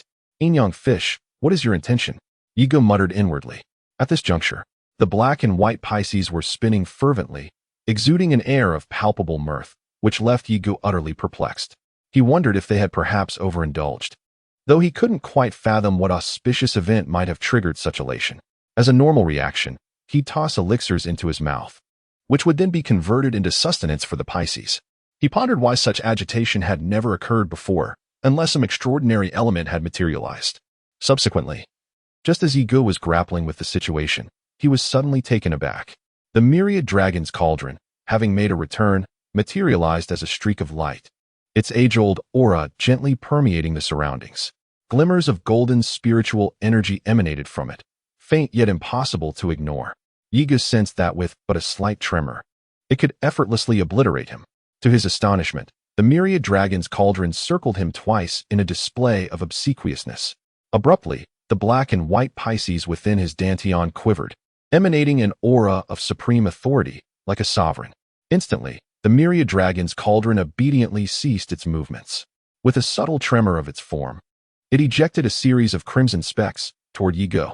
Yi Ge was initially stunned, but then erupted in delight, his heart pounding uncontrollably. It was the 5-petal spiritual fruit. He hastily reached out to catch them, but in the next instant, he was overcome with fury. Those confounded black and white Pisces were devouring his 5-petal spiritual fruit, instantly absorbing 2 of them. It was utterly outrageous that they would consume his fruit without his consent. Without hesitation, he knew that any further delay would mean the complete disappearance of his precious bounty. Chapter 48. The Black Ape's Ire. Who is it? Who dares disturb me? Yi Ge had barely taken a step when he heard a furious roar that seemed to alter the very fabric of the heavens and earth. His pace quickened once more, spurred on by the impending wrath. Beholding the barren expanse of the variegated spiritual fruit tree, devoid of any remaining fruit, its denuded branches stood out starkly against the wind. A poignant and ironic sight. Bereft of its spiritual fruit, the tree, born of the very essence of, gradually dissipated into ethereal dust, vanishing into the breeze. The realization dawned upon them belatedly as they gazed upon the solitary mound of earth. This very ground, which they had zealously guarded from harm, now served as the focal point of their fury. A palpable surge of spiritual energy reverberated through the air, leaving the area as if it had never existed. An abyss deeper than the surrounding craters. With eyes ablaze and bodies trembling with rage, they seethed with indignation. Several, unable to bear the weight of their emotions, vomited forth mouthfuls of blood. They had been outwitted, their efforts rendered futile by a clandestine act of theft. Their labor had been exploited for the benefit of another. They had fought tooth and nail, only to be deprived of even a meager reward. In their hearts, they etched the image of the golden streak, vowing retribution should they ever cross paths with the perpetrator. They would flay his skin and extract his tendons, a vengeance befitting their wrath. Yet, pursuit was futile, for the streak was too swift to be overtaken. Moreover, the black ape had fixed its gaze upon them, precluding any escape. Renowned for its vindictive nature, the black ape would have been appeased by the acquisition of a single fruit. Now, with the variegated spiritual fruit gone, it held them accountable. Even if they sought to flee, escape seemed impossible. A cohort of formidable beasts, their eyes gleaming with malice, had encircled them, their gazes fixed upon their prey. A black ape was already sufficient to satisfy their hunger, yet now such a multitude of ferocious beasts approached, leaving them in a state of genuine fear, as if escape was nearly impossible. "Everyone, accept your fates," murmured a false king, his body beginning to soar into the air. The expressions of the others shifted drastically. Without hesitation, they understood that their only hope lay in luck. They hastily ascended into the sky. With a thunderous roar, the beasts also sprang into action as the group took flight. In the midst of his frantic sprint, Yi Ji's heart raced, denying himself a moment's respite. His movements reached an extraordinary level of agility, occasionally tossing elixirs into his mouth while simultaneously absorbing spiritual stones into his body. Such feats would be unattainable for an ordinary person. Only Yi Gu possessed the ability to do so, for his spiritual energy required no refinement on his part. Thanks to the assistance of the black and white fish, which rendered everything simpler.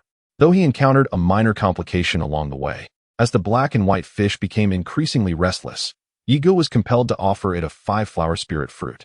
Upon receiving the fruit, the fish settled down, and its efficiency in aiding him markedly improved. In the past, the gluttonous creature would leave Yi Gu with insufficient energy to sustain himself. However, this time, it converted nearly all the energy to Yi Gu, allowing him to persevere.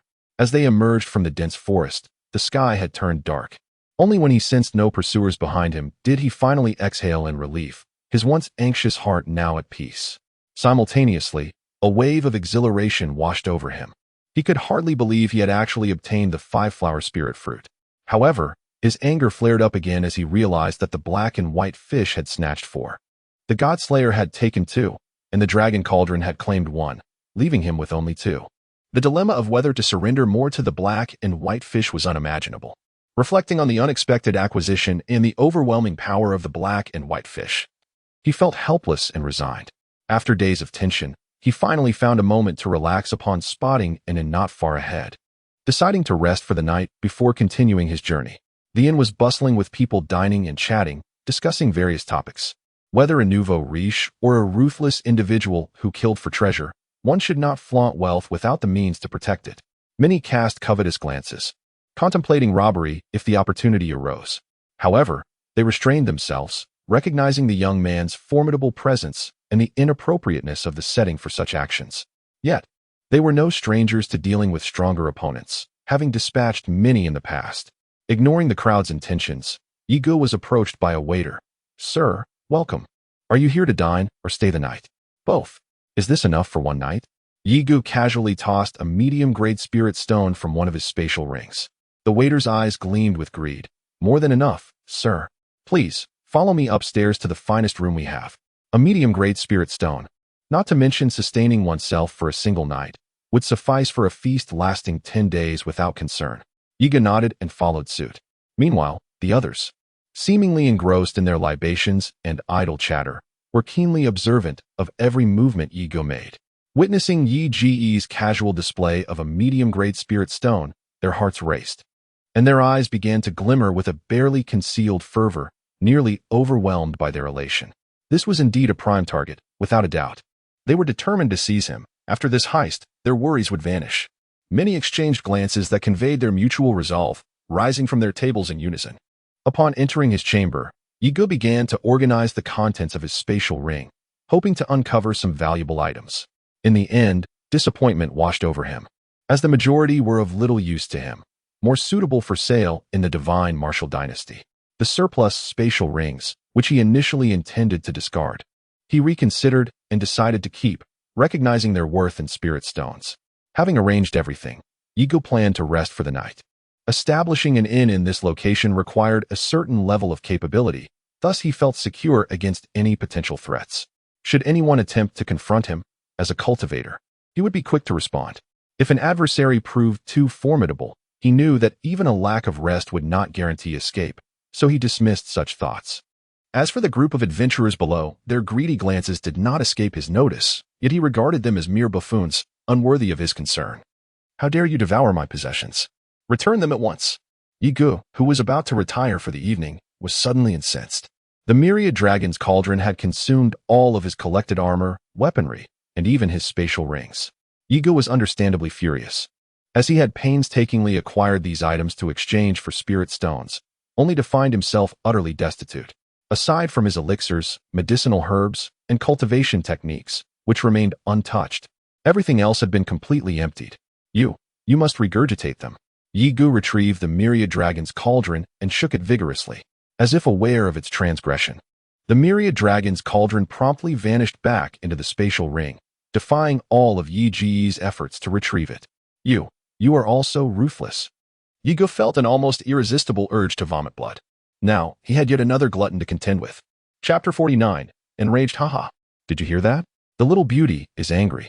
But I like it. Tonight, brothers, you're in for a treat. A boisterous man spoke, unfazed by the situation. Her father? We'll deal with him when he arrives.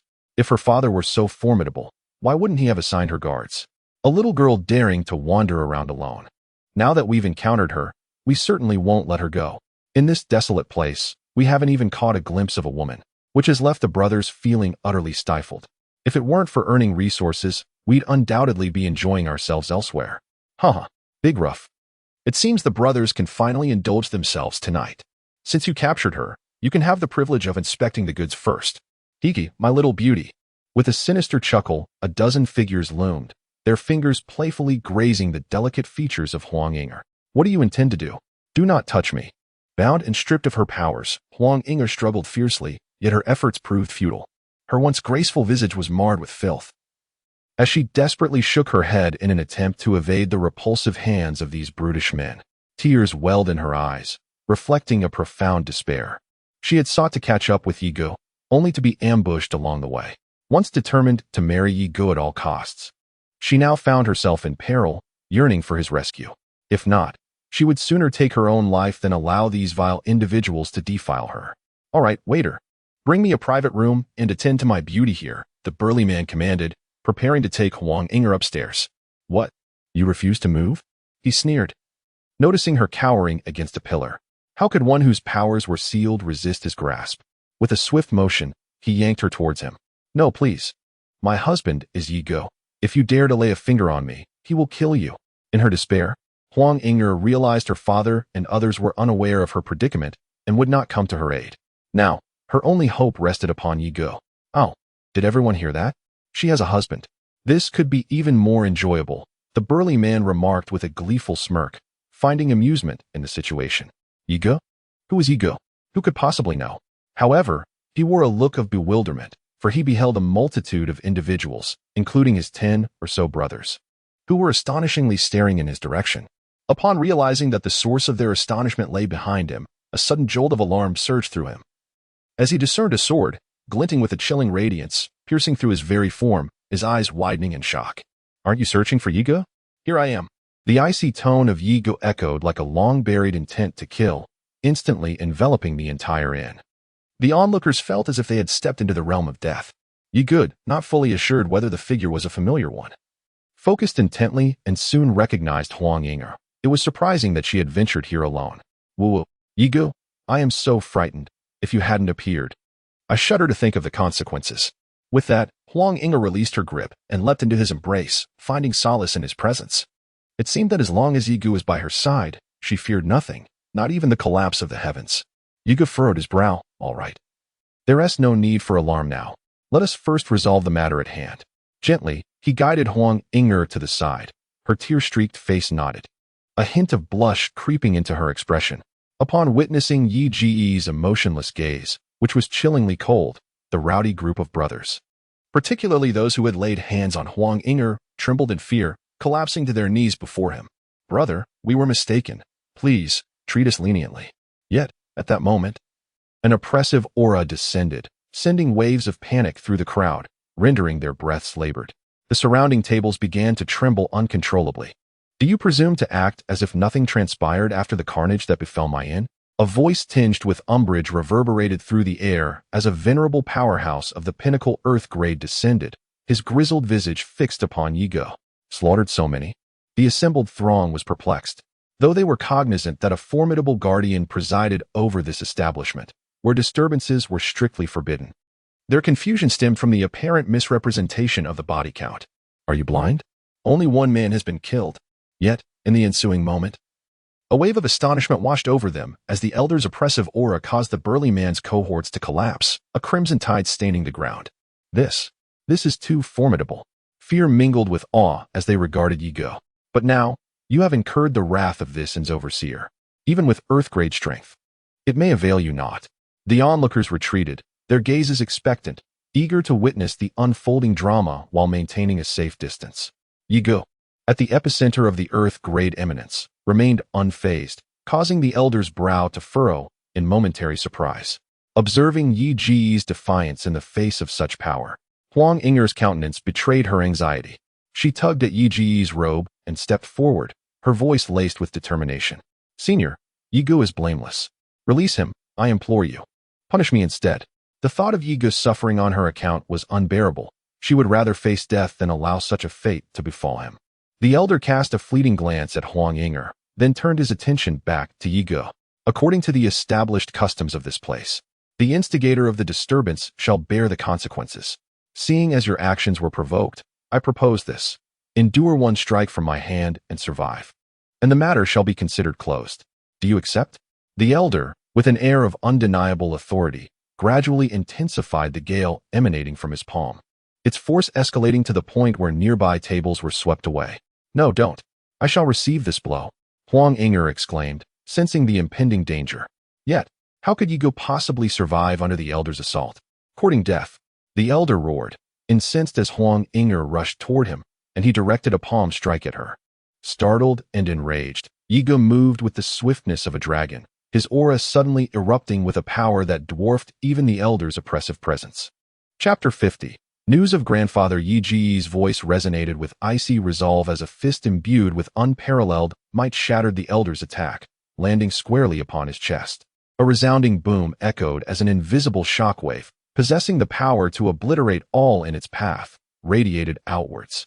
With a cacophony of splintering wood, the entire inn crumbled into a heap of ruins before the onlooker's very eyes, the debris swirling in the air like a macabre dance amidst the billowing dust. A wry smile crept across the elder's face as he reflected on his misfortune. He had inadvertently provoked such a prodigious young talent, one who had attained the celestial realm at such a tender age. His situation was now precarious. Huang Yinger's countenance reflected utter astonishment as her delicate hands instinctively flew to cover her mouth. Sheltered behind Yi Ge, she had resigned herself to meeting her end at the elder's hands, hoping to secure a chance of survival for Yi Ge. Little did she expect that Yi Ge would once again resort to arcane techniques, this time for her sake. A surge of elation welled up within her, swiftly followed by a wave of concern. She had heard tales of such secret arts, but it was said that one would only resort to them in the face of utter desperation, for they invariably inflicted lasting repercussions upon the user. Some have experienced a regression in their cultivation, while others may suffer damage to their innate abilities or meridians, rendering future progress in their training nearly impossible. There are those who pay the price of their entire cultivation, and even more grievous is the sacrifice of life itself. At this thought, tears welled up in Huang Yinger's eyes. It was all because of her. Had it not been for her, Yi Ge would not have resorted to using forbidden techniques, thus avoiding any aftereffects. What should she do now? Yi Ge, you must not come to harm. Otherwise, I shall never regain my true self. A pang of anguish gripped Huang Yinger's heart as she gazed upon Yi Ge's imposing figure. She silently vowed never to bring him trouble again, to strive diligently in her own training, and to protect him in return. Amidst the swirling dust, Yi Ge took a step forward. Appearing at the edge of the deep pit, his long hair flowing and his eyes cold and indifferent. You are doomed, he declared, directing his ire towards the elder below. With a mere gesture, he tightened the air around them, causing the atmosphere to surge violently. The elder emitted a series of creaking sounds, clearly unable to withstand such pressure. On the verge of being crushed, Yi Ge showed no mercy. This man deserved to die for daring to threaten Huang Yinger. In times of peril, she had shown remarkable courage to face danger alone for his sake, stirring a tempest of emotions within him. This was not merely a matter of strength, but rather a testament to the resolve to protect someone dear. Regardless of her vows or other motivations, he could not turn a blind eye. For someone who cared so deeply for him, had it not been for the timely manifestation of spiritual energy from the dual fish, he might have witnessed the most harrowing of events unfold before him, utterly powerless to intervene. Ever since the annihilation of the Yi family, he had harbored profound self-reproach for his absence and lack of power. He would never permit such an event to transpire before him again. Therefore, the elder had to perish. Witnessing Yi Ge's assault, the onlookers gasped in astonishment. He dared to commit such a lethal act. They understood that the elder's demise would precipitate a significant upheaval. plunging the divine martial dynasty into chaos. However, Yi Gu remained resolute, his murderous intent unyielding, leaving the elder no chance of survival. Audacity. A voice reverberated through the void, emanating from afar. Subsequently, an aura of terrifying might, imbued with immense power, descended upon Yi Gu. Its velocity was unparalleled, arriving in an instant. Yi Ji's heart quaked, his eyes widening in alarm. How formidable! Abandoning the elder beneath his hand, his figure transformed into a blur, whisking Huang Ying'er away from the spot. Such power was beyond their capacity to confront.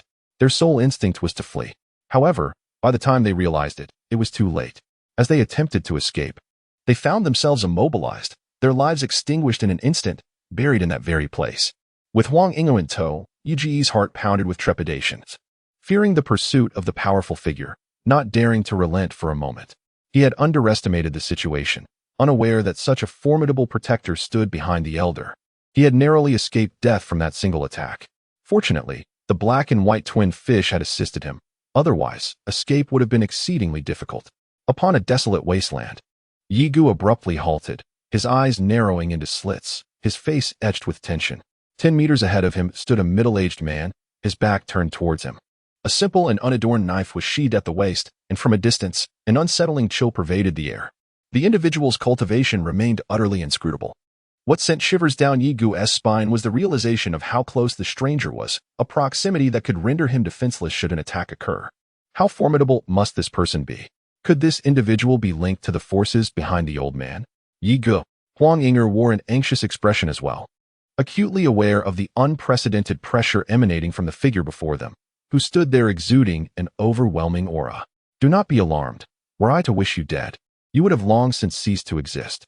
Shall we engage in a transaction? The middle-aged man turned, his eyes shimmering with a chilling light that instilled a deep-seated fear in those who dared to meet his gaze. My grandfather is alive. You know where he is. Please, tell me. I will agree to any terms. Yi Gu was momentarily taken aback, only to be consumed by a surge of elation, rushing toward the stranger. At this moment, the danger posed by the man was of little concern. Escape was futile. The prospect of learning about his grandfather's whereabouts overwhelmed him. What had initially seemed like a sinister intention now revealed itself as the promise of crucial information. Chapter 51, Arriving Late. His grandfather was indeed still alive. Yi Gu could no longer maintain his composure. His face was etched with urgency, yearning to see his grandfather immediately to quell his anxiety. Huang Ying'er furrowed her delicate brows. She had no real understanding of the situation, having only encountered Yi Gu for the third time since their initial meeting. The first time, he saved himself. The second time, he assisted the Huang family in battle, and just recently, he acted again. Observing his perpetually pensive and aloof demeanor, one might assume it to be his inherent disposition, making him somewhat difficult to engage with. However, it now appears that some significant upheaval must have occurred within his family, prompting him, at such a tender age, to adopt a more composed demeanor.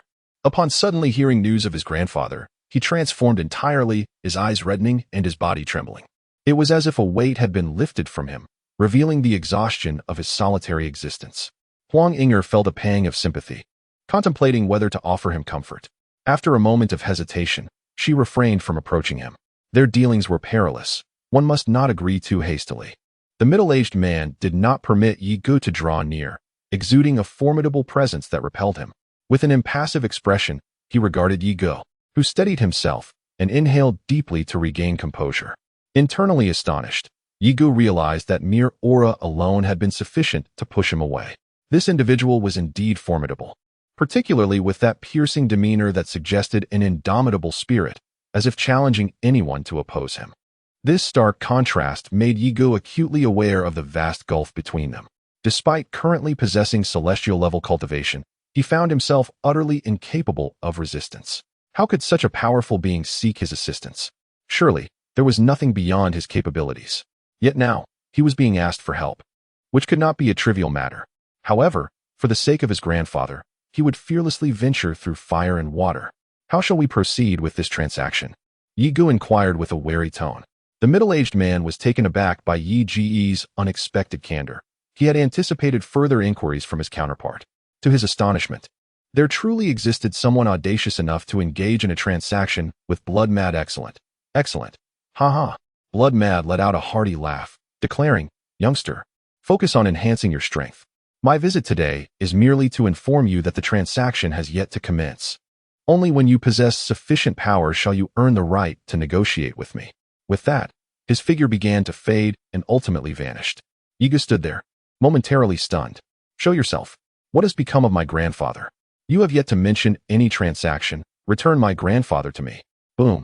Enraged by the feeling of being deceived, Yigu unleashed a torrent of fury, striking around him in an attempt to force the other party to reveal themselves. Yet, all that resulted was destruction and chaos, with no trace of the adversary remaining. The expression of surprise was replaced by an overwhelming fury, his eyes reddening with rage. The air around him grew heavy with tension. Puff! The news of his grandfather hung tantalizingly close, only to be abruptly severed. A profound hatred filled his heart, hatred for his own lack of strength.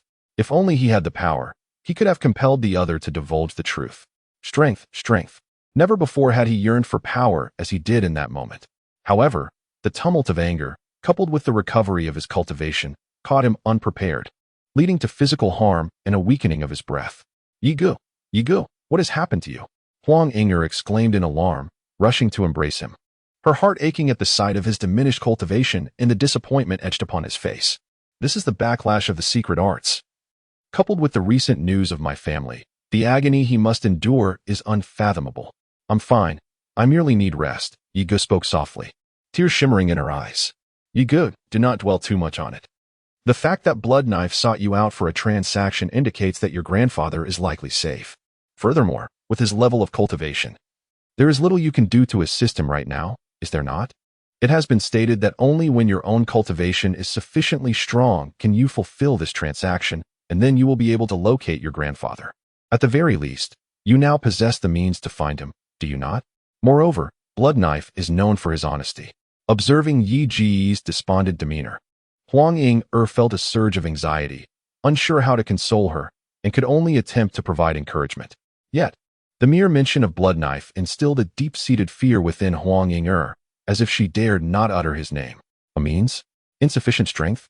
Indeed. I shall enhance my power. At that moment, without needing Huang Inger's support, Yi Gu sat upright. With her current mastery of the undying martial cannon's second level, healing such minor injuries posed no challenge. Soon, she had fully recovered. "By the way, you mentioned that Blood Knife does not deceive. What leads you to say so? Is he particularly renowned?" Yigo furrowed her brow, pondering the true identity of this Blood Knife. Huang Inger felt a wave of trepidation wash over her, her expression growing uneasy. The thought that she had survived in the presence of Blood Knife felt like a stroke of luck. When she first learned that the person before her was Blood Knife, fear drained the color from her face. This individual was one whose name struck terror in the hearts of many. However, witnessing Yi Ji's keen interest, she gritted her teeth and divulged all she knew. Upon hearing this, Yi Ji's brows furrowed deeply, resembling a tightly wound rope. Such formidable power, when would he ever be able to catch up? What level of cultivation would he need to attain to conduct the exchange and retrieve his grandfather? This was exceedingly powerful. The Bloodblade, as described by Huang Inger, was a figure dreaded by countless cultivators. His crimson blade brought forth torrents of blood in its wake. That very blade, whenever unsheathed, would drip with blood, as if imbued with life. Upon tasting blood, its power would amplify immeasurably. He never needed a second strike. With a single slash, a boundless sea of blood would ensue. Even the esteemed dean of Haoyan Academy held him in trepidation. To what extent was his strength elevated? Yet, one aspect brought solace to Yi Ji's heart. The Bloodblade was indeed true to his word. He had never reneged on his promises. However, no one dared to bargain with him, for the slightest discontent would render them a mere casualty of his blade. Even worse, their actions could implicate the forces behind them. Regardless, Yiga realized he had no choice. Since this was the path, he would dedicate himself to enhancing his strength until he could satisfy the Bloodblade. Turning to Huang Inger, he recognized her concern for him. "Thank you," he said. "It's only natural. No need for thanks." Huang Inger was taken aback by Yi Ji's gratitude, her face flushing with shyness. Deep down, she felt a surge of joy, knowing she was no longer a burden, fearing Yi Gu might find her undesirable. Yiga nodded, falling silent as he gazed into the distance. "Haoyan Academy, I hope you do not disappoint me." Having concluded their conversation, The two promptly journeyed towards the capital city of the divine martial dynasty. Shortly after Yi Gu and Huang Inger departed, two figures materialized. Had Yi Gu been present, he would have undoubtedly exclaimed in astonishment, recognizing one as his grandfather, Yi Qingtian, and the other as the blood saber from earlier. The blood saber, however, exhibited an expression of profound reverence towards Yi Qingtian. Elder Yi, I have played the villain in this scenario. I trust you will speak favorably of me in the future. Lest he harbor resentment towards me, the blood saber lamented, a hint of grievance in his tone. He harbored a deep aversion for such tasks, preferring to resolve matters swiftly with a single stroke. Fear not, my grandson is not so petty, Yi Qingtian responded with a gentle smile, his gaze directed towards the path Yi Gu had taken. I merely hope that this burden does not overwhelm him. Should he undertake that task, the peril is considerable. A hint of apprehension crossed the blood saber's countenance. Are you certain he can withstand such pressure? Failure would jeopardize our grand design. Rest assured, Yi Qingtian replied, his gaze fixed upon the firmament, as if seeking to pierce the very heavens. One chosen by destiny must possess the fortitude to endure such trials, or our aspirations will remain forever unattainable. The blood saber refrained from further inquiry, and after a moment of contemplation, the two figures vanished without a trace, as if they had never been present. After a month's journey, Yi Gu and Huang Inger finally arrived at the capital city. The imposing city walls stretched out of sight, a testament to its grandeur. Upon entering the city, they were greeted by a scene of vibrant prosperity that left Yi Gu in awe. Huang Inger, in particular, regarded everything with childlike wonder. Suddenly, a surge of people began to converge towards a central location. Hurry, hurry. It appears the enrollment list for the vast Heaven Academy has been released. I must see who has been selected. Those chosen are undoubtedly the elite of the heavens. Their cultivation and innate talent are sure to be exceptional. It appears that numerous families shall rise as a result. It is common knowledge that the Haotian Academy, which has not recruited students for many years under the divine martial dynasty, has suddenly appeared. Everyone is eager to gain entry, particularly those with influence, all wishing to send their disciples to bask in the Academy's glory. Yi Gu was momentarily taken aback, only to furrow his brow in dismay. The recruitment had concluded. A sense of heaviness enveloped him as he resolved to go and take a look. Chapter 52, a glimmer of hope calculating the time. The journey from Qinghua City had consumed 2 months. Yi Gu understood that the recruitment assessment would not be postponed for his sake alone. Yet he had not anticipated arriving a full half-month late. It seemed that his hope of entering the Haotian Academy was truly dashed. He had missed the opportunity to hear news of his mother and to cultivate within its confines. Relying solely on his own efforts, his progress would likely be rather sluggish. What was to be done? For his mother's sake, Yi Gu could not resign himself to this fate. Would he truly have to resort to using the Haotian token that Bai Ling had given him? Yi Gu's expression was one of deep disappointment, which did not go unnoticed by Huang Ing. Do not be too distressed. Fortune favors the worthy. Perhaps there is still a chance, she reassured him. Along their way, she was aware that Yi Gu's purpose was to attend the Haotian Academy. However, despite her comforting words, concern for him brewed in her heart. If he could not enter the academy, how would he swiftly enhance his cultivation? This would be a significant setback for him. His grandfather's news awaited him, reliant on his progress in cultivation. In this world, without the backing of a powerful force or the guidance of a mentor, one is bound to take many detours in the path of cultivation, thereby wasting a considerable amount of time. Hearing Huang Inger's words, Yi Gu smiled without much concern. It's all right. Even if I miss it, I have my own ways to enter the Haotian Academy. However, Yi Gu was slightly worried about Huang Inger. If he were to enter the Haotian Academy, where would she go? Everything here was so unfamiliar, with no acquaintances or familiar faces. Everyone was staring blankly at Yi Gu. Who is this guy, speaking so boldly as if the academy were his own home? It's hard to say. Perhaps he has connections behind him. There's always some form of corruption everywhere. Buddy, better keep it down and not offend anyone. Humph. Getting in through connections. Then what about us who have been diligently cultivating? Should we just give up an opportunity for nothing? Some were dissatisfied, some murmured, and others were filled with jealousy, all looking at Yi Gu with unfriendly eyes. Yi Gu and Huang Inger paid no attention to the pointing and whispering of the crowd, instead focusing intently on the announcement board. It listed origins, backing forces, names, ages, strengths, and talents.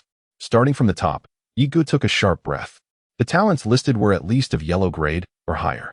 As Yi Gu quickly scanned down to the 100th name, Suddenly there was a commotion in the crowd, and they parted to make way. A 16 or 17-year-old youth, dressed in brocade robes, his slightly youthful face full of arrogance, looked at the crowd with disdain. Sun Wuming.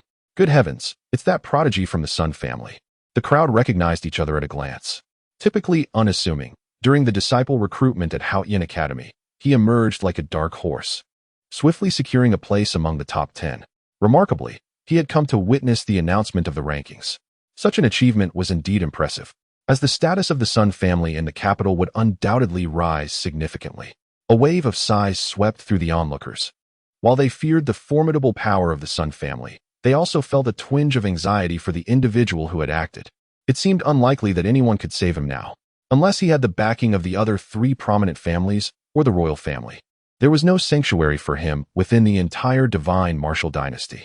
A young, heavenly-level powerhouse, no matter how extraordinary, had yet to mature, rendering all potential meaningless.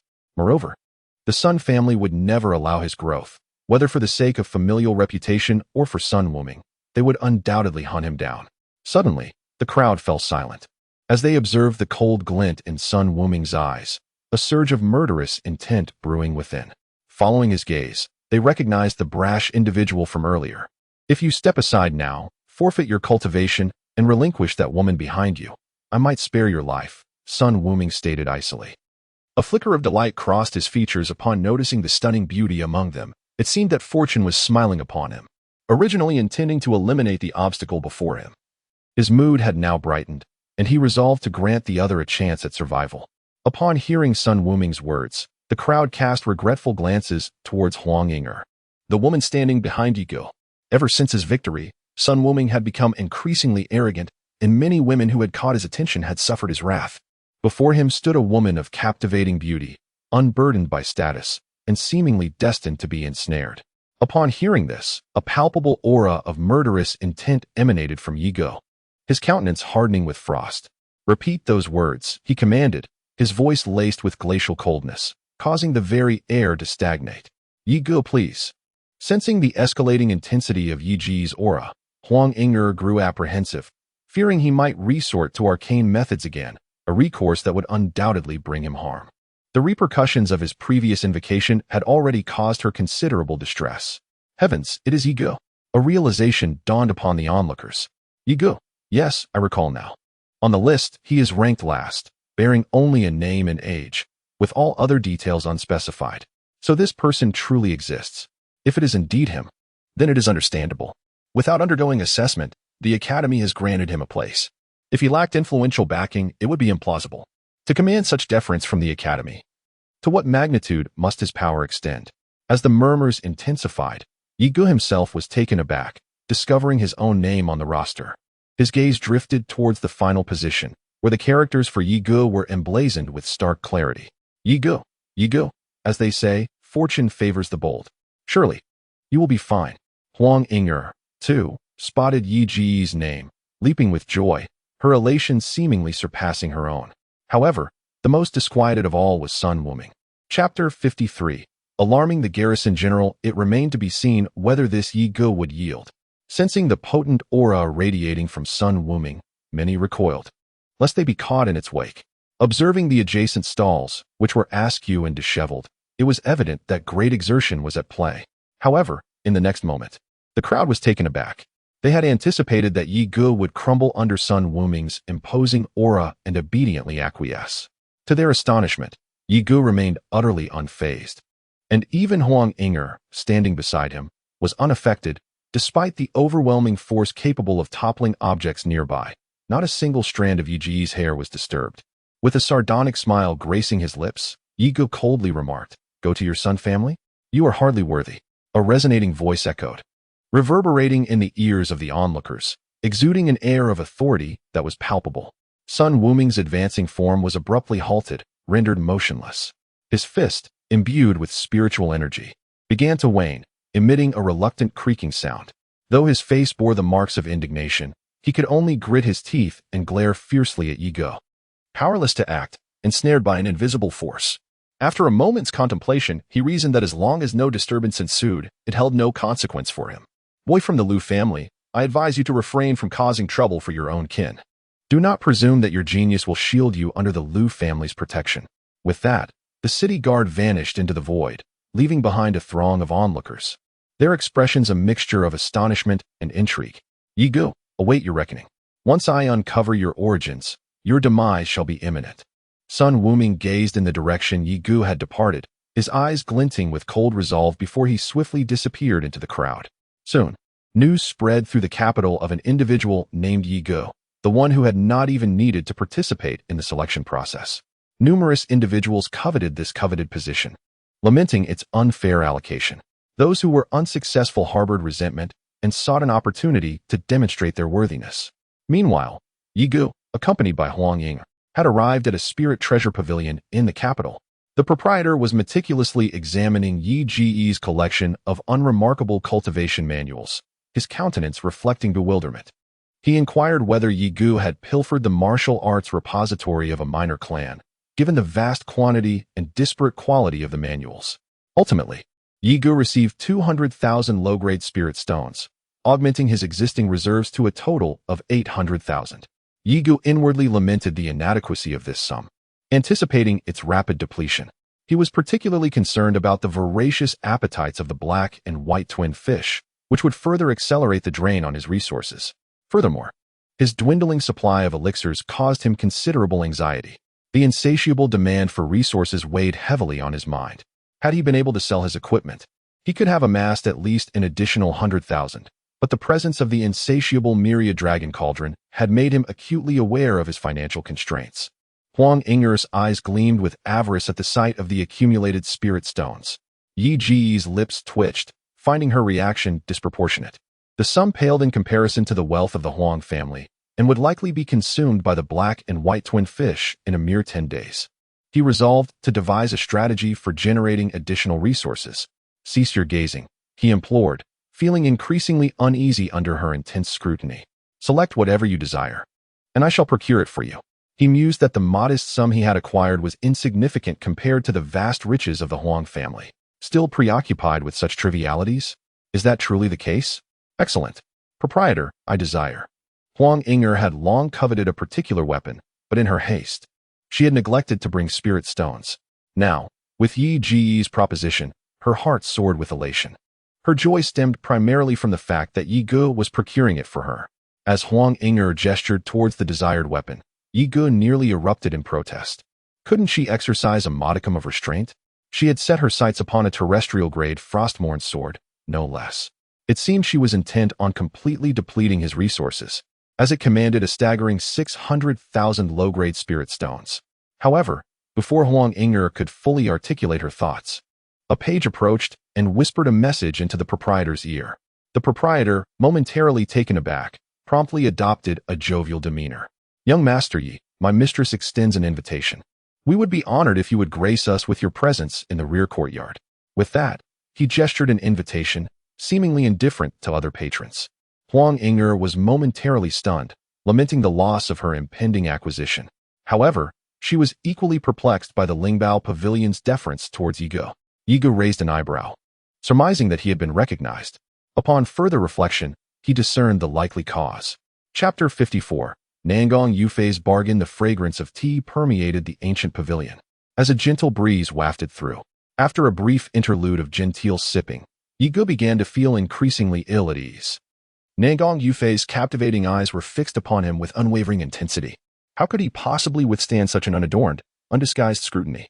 Miss Nangong, Ye Gu began, we have partaken of tea. If there is a matter you wish to discuss, I implore you to broach it. Otherwise, I am burdened with pressing obligations and cannot afford to linger here. With that, Ye Gu drained his teacup in a single draught. Unable to fathom what qualities she might possess that would merit his attention, Nangong Yufei, adorned in the same fiery crimson gown, elicited a near spritz of tea from his lips. You possess a remarkable insensitivity, she remarked, her tone tinged with reproach. Such a promising ambience, so thoroughly disrupted by your presence. She cast a plaintive gaze upon Ye Gu, adding, does my company truly inspire such unease within you? Do you perceive me as some malevolent entity? Ye Gu, at a momentary loss for words, found himself unable to articulate a response. Were he tasked with engaging in combat, he would find solace in the simplicity of such an endeavor. a stark contrast to the oppressive discomfort he now endured. Observing Yi Ji's predicament, his palpable unease, and his evident desire to depart, yet his simultaneous reluctance to do so, Nangong Yufei opted to dispense with further delay. "I have been apprised of your acquisition of the alchemy sovereign's techniques," she stated. "I propose an accord." Her scrutiny of Yi Gu intensified, an aura of inscrutability surrounding him. In Qingyue City, Yi Ji's capabilities were an open book to her. His secrets, while present, were of little consequence and unworthy of her undivided attention. Were it not for the fact that an individual devoid of cultivation could proffer terrestrial-grade cultivation manuals, and that he was a scion of the Yi family who had vanished for half a decade, she would have dismissed him. Moreover, the existence of a secret art capable of instantaneously elevating one to the pseudo-celestial realm, coupled with the method for mending meridians, defied credulity. Yet, these factors alone were insufficient to pique her interest. It was the alchemy sovereign's techniques that truly captivated her, compelling her to regard Yi Gu with renewed curiosity. Yi Gu, taken aback, instinctively adopted a defensive posture, realizing that his alchemical prowess was indeed the subject of her interest. Within the spirit treasure pavilion, he surmised, he would likely be compelled to relinquish it, regardless of his inclinations. Initially harboring a favorable impression of Nangong Yufei, it has now become apparent that she has revealed her true colors. Coldly fixing her gaze upon Nangong Yufei, a sense of unease enveloped her. Prepared to remain vigilant, she observed Yi Ji's demeanor and felt a surge of anger, her face flushing crimson, wishing fervently to slap him twice. "What do you take me, Nangong Yufei, to be? If you truly believe I would simply relinquish my alchemical skills, you are sorely mistaken. I have made it abundantly clear, we must engage in a transaction.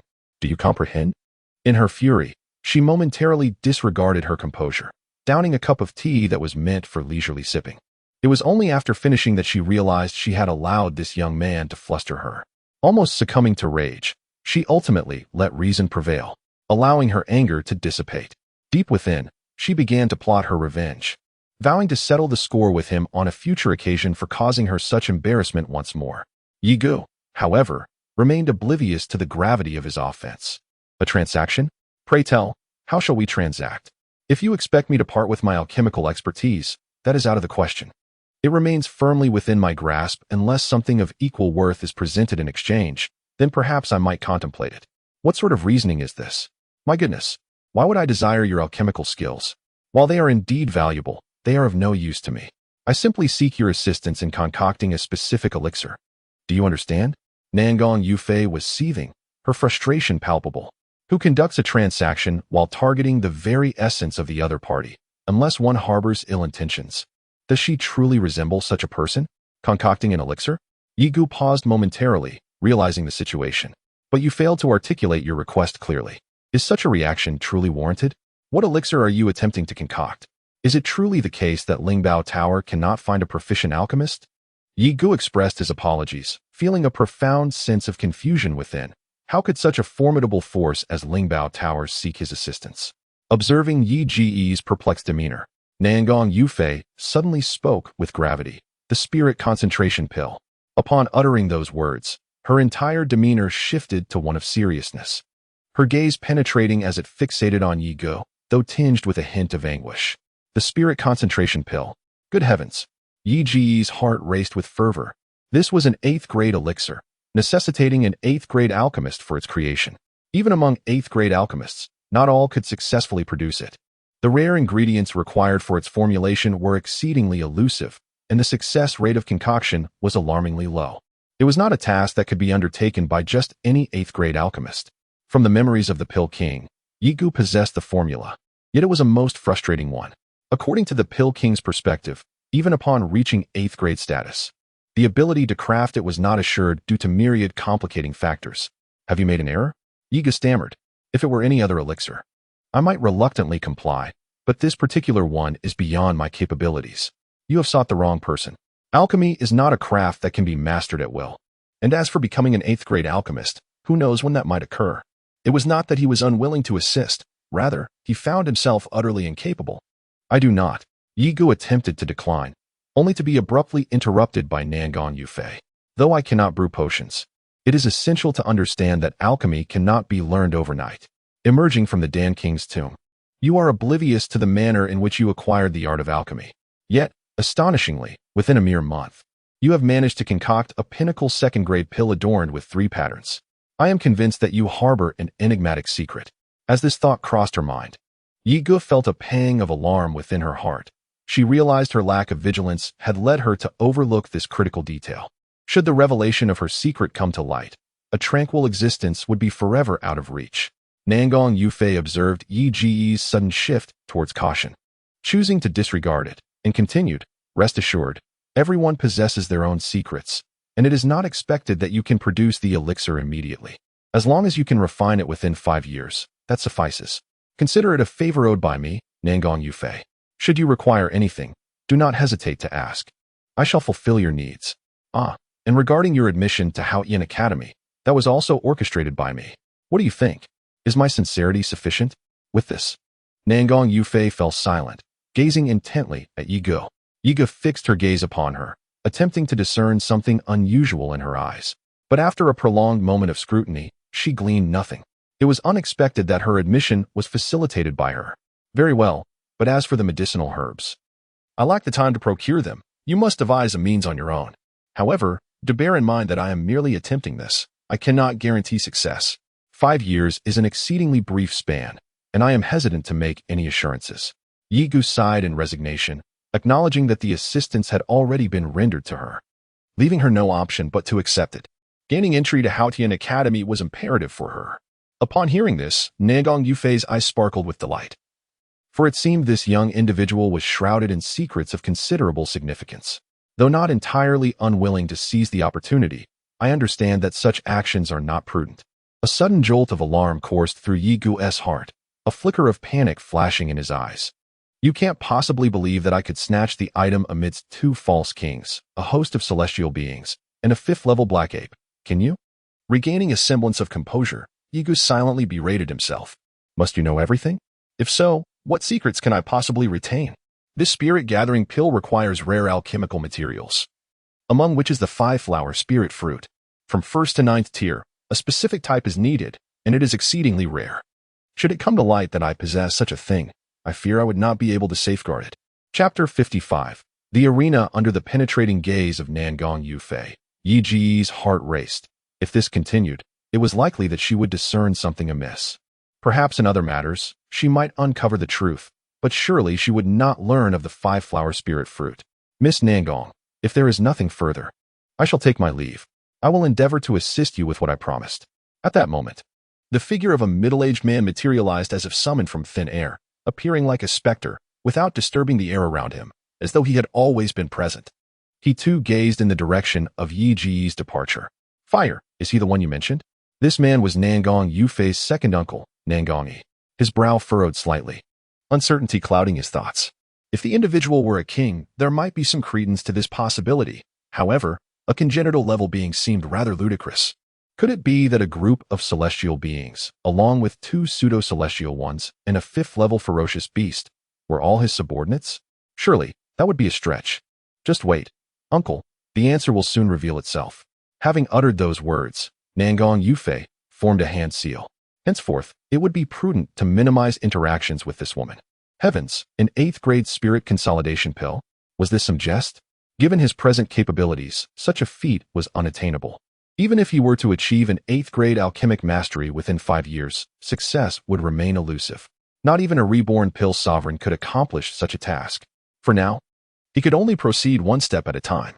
In the ensuing moment, Yi Ge, who initially intended to locate Huang Inger, was taken aback. In the brief interval, she had vanished. The proprietor informed Yi Ge that, subsequent to his departure, a woman of unfathomable cultivation had arrived, exuding an ethereal aura. She had expressed a desire to take Huang Inger as her disciple. After a moment's contemplation, Huang Inger had accepted. The frigidity emanating from the woman bore a striking resemblance to the aura surrounding Huang Inger. Perhaps this was a propitious turn of events. He wondered if Huang Inger's ailment had been alleviated. With the presence of this enigmatic female adept, there might be an opportunity for a cure. This might indeed be a stroke of good fortune. Yi Ge temporarily abandoned the notion of searching for her, as even if he were to seek her out, success was far from guaranteed. Had she been waiting for him, she would not have departed so hastily. Having reconciled himself to the situation, Yi Ge noticed 2 characters inscribed on the jade pendant, Lioli. What could this signify? Was it a place name or the moniker of an organization? The sheer power emanating from the characters caused Yi Ji's countenance to pale, and his spiritual energy surged uncontrollably, nearly overwhelming him. Had it not been for the assistance of the yin-yang fish, he might have met his demise. Young Master Yi, are you unharmed? The proprietor inquired, stepping forward, perplexed by the sudden turn of events. It's nothing, Yigu waved dismissively. He circulated his spiritual energy, exhaling deeply until his breath steadied and his aura recovered. Good that you're all right. By the way, the shopkeeper said, wiping cold sweat from his brow, that woman mentioned that this jade pendant would lead you to the Lady Huang. He knew not the nature of the relationship between Yi Gu and his young mistress, but should anything befall the former under his watch, he would surely be held accountable. This pendant will lead me to her? A chill ran down Yi Ji's spine. To leave him with such a contingency was clearly a death sentence. Oh, and Master Yi. The shopkeeper continued, summoning his remaining strength. The Spirit Treasure Pavilion will host an auction in 10 days. If you have the time, you might consider attending. Also, please take this jade slip. It's for communication within the Azure Sky Academy. He did not wish to intrude upon Yi Ji's disquiet, but the young mistress had sent word, and he had no choice. An auction in 10 days? Yiga paused, snapping out of his reverie. It seemed as though his prayers had been answered. He was in dire need of spirit stones, and an auction would surely offer many treasures. The thought of selling some of his own possessions crossed his mind. But then, his brow furrowed as he cast a profound gaze toward the rear courtyard of the Spirit Treasure Pavilion. What a cunning scheme. He realized that the 5-petal spirit fruit was out of the question for auction. However, were my variegated spirit fruits not already destined for consumption by the gluttons I harbor? I would scarcely retain such an abundance. Indubitably, I would divest myself of at least one. With this resolution settled, a placid countenance graced Yi Ji's visage. Very well. I shall attend when the time arrives. Accepting the 2 jade slips from the proprietor, he departed. Following Yi Ji's exit, the proprietor entered a chamber. My lady, as per your directive, the auction has been advanced by 10 days. Young Master Yi avowed that he would be present when the time comes. Nan Gong Yufei gestured for the proprietor to leave, a playful glint now dancing in her eyes as she toyed with her teacup. He possesses a commendable degree of vigilance. Yet, I remain confident that he will be loath to part with one of those spiritual herbs. She exuded an air of complete command over the situation. Now that admission into the academy was assured, the immediate objective had been achieved. Huang Ying'er also took her leave, as there was currently no way to deal with it. Suddenly, a commotion arose ahead. Hurry, brothers, place your bets. I hear that a combatant is on the verge of achieving 10 consecutive victories in the arena today. We mustn't miss this opportunity to amass wealth. What? You say the one who has won 9 matches is finally contesting his 10th today? That is indeed an unexpected boon. Let us hasten. Ego paused, intrigued. An arena? Extramural wagering? He had heard tell of such things, but had not realized that such a venue existed within the capital. Since I am here, I ought to observe. Perchance I could place a wager and win some spirit stones, for I am truly in want of them. I cannot afford to squander such an advantageous opportunity. Chapter 56. Bring forth the spirit stones. The arena, the sole venue within the capital where individuals could engage in mutual combat without restraint, was unexpectedly an open square rather than a confined space. A towering platform, measuring 200 meters in length and width, loomed in the center, where 2 figures were locked in fierce battle, obscured by a haze of mystic light. Observing the current situation, it was evident that Zhao Hu had the upper hand against his opponent. Yiga knew that victory was assured for Zhao Hu in this match. Disappointment washed over him as he glanced toward the betting area. Had he arrived earlier, he might have placed a wager himself. Zhao Hu, how I adore you. Just as Yiga lost himself in thoughts of how to earn some spirit stones in this place, the crowd erupted with an even more fervent roar than before. Turning his gaze to the platform, he beheld Zhao Hu, akin to a valiant warrior returning from battle, basking in the adulation of the masses. Their excitement was palpable. They had all bet on Zhao Hu's victory, and the spirit stones seemed to flow in effortlessly. At that moment, a referee approached, confirming the results before declaring Zhao Hu the victor. Zhao Hu, you have triumphed in 9 matches. Do you wish to compete once more today? Should you secure a 10th victory, your earnings shall multiply tenfold. Don't push. Place a bet of 100,000 for me. Only 100,000? Start with 1,000,000. Everyone, calm down. One at a time. The betting stations favoring Zhao Hu were now surrounded, bustling with activity. while the single station where bets were placed against him remained desolate, devoid of patrons. Observing this spectacle, Yi Ge shook his head. These individuals truly lacked discernment. After all, a tenfold return awaited them, far from being merely a double of Zhao Huxing's talent. Upon hearing Yi Ji's voice, the crowd instinctively turned their gaze, initially taken aback. How could there be such a simpleton? It was patently obvious that betting on that side was destined for defeat, yet there he was. Was he simply awash with spirit stones, or was he merely chasing a fleeting chance? Observing Yi Ji's demeanor, they all wore expressions of derision. Oblivious to their scorn, he proceeded with his transaction. What's this? You're here to bet on this side? How much? 10,000 spirit stones, or perhaps 20,000, or even just 1,000. The stall attendant, well aware that some individuals might attempt to hedge their bets, placing wagers on both sides in hopes of a modest gain, inquired. Not much. Merely 800,000. My entire fortune. Yi Ge exclaimed, his eyes bloodshot, resembling a frenzied gambler. This time, I must make a profit. I cannot afford to lose again. Still not accepting the bet. Or are you fearful of being unable to compensate for your losses? For just then, a voice had resonated within his mind, unmistakably that of the formidable expert overseeing the proceedings, asserting that this was the Sun family's domain and that he should not overstep his bounds. Since it was indeed the Sun family, there was even less reason to show restraint.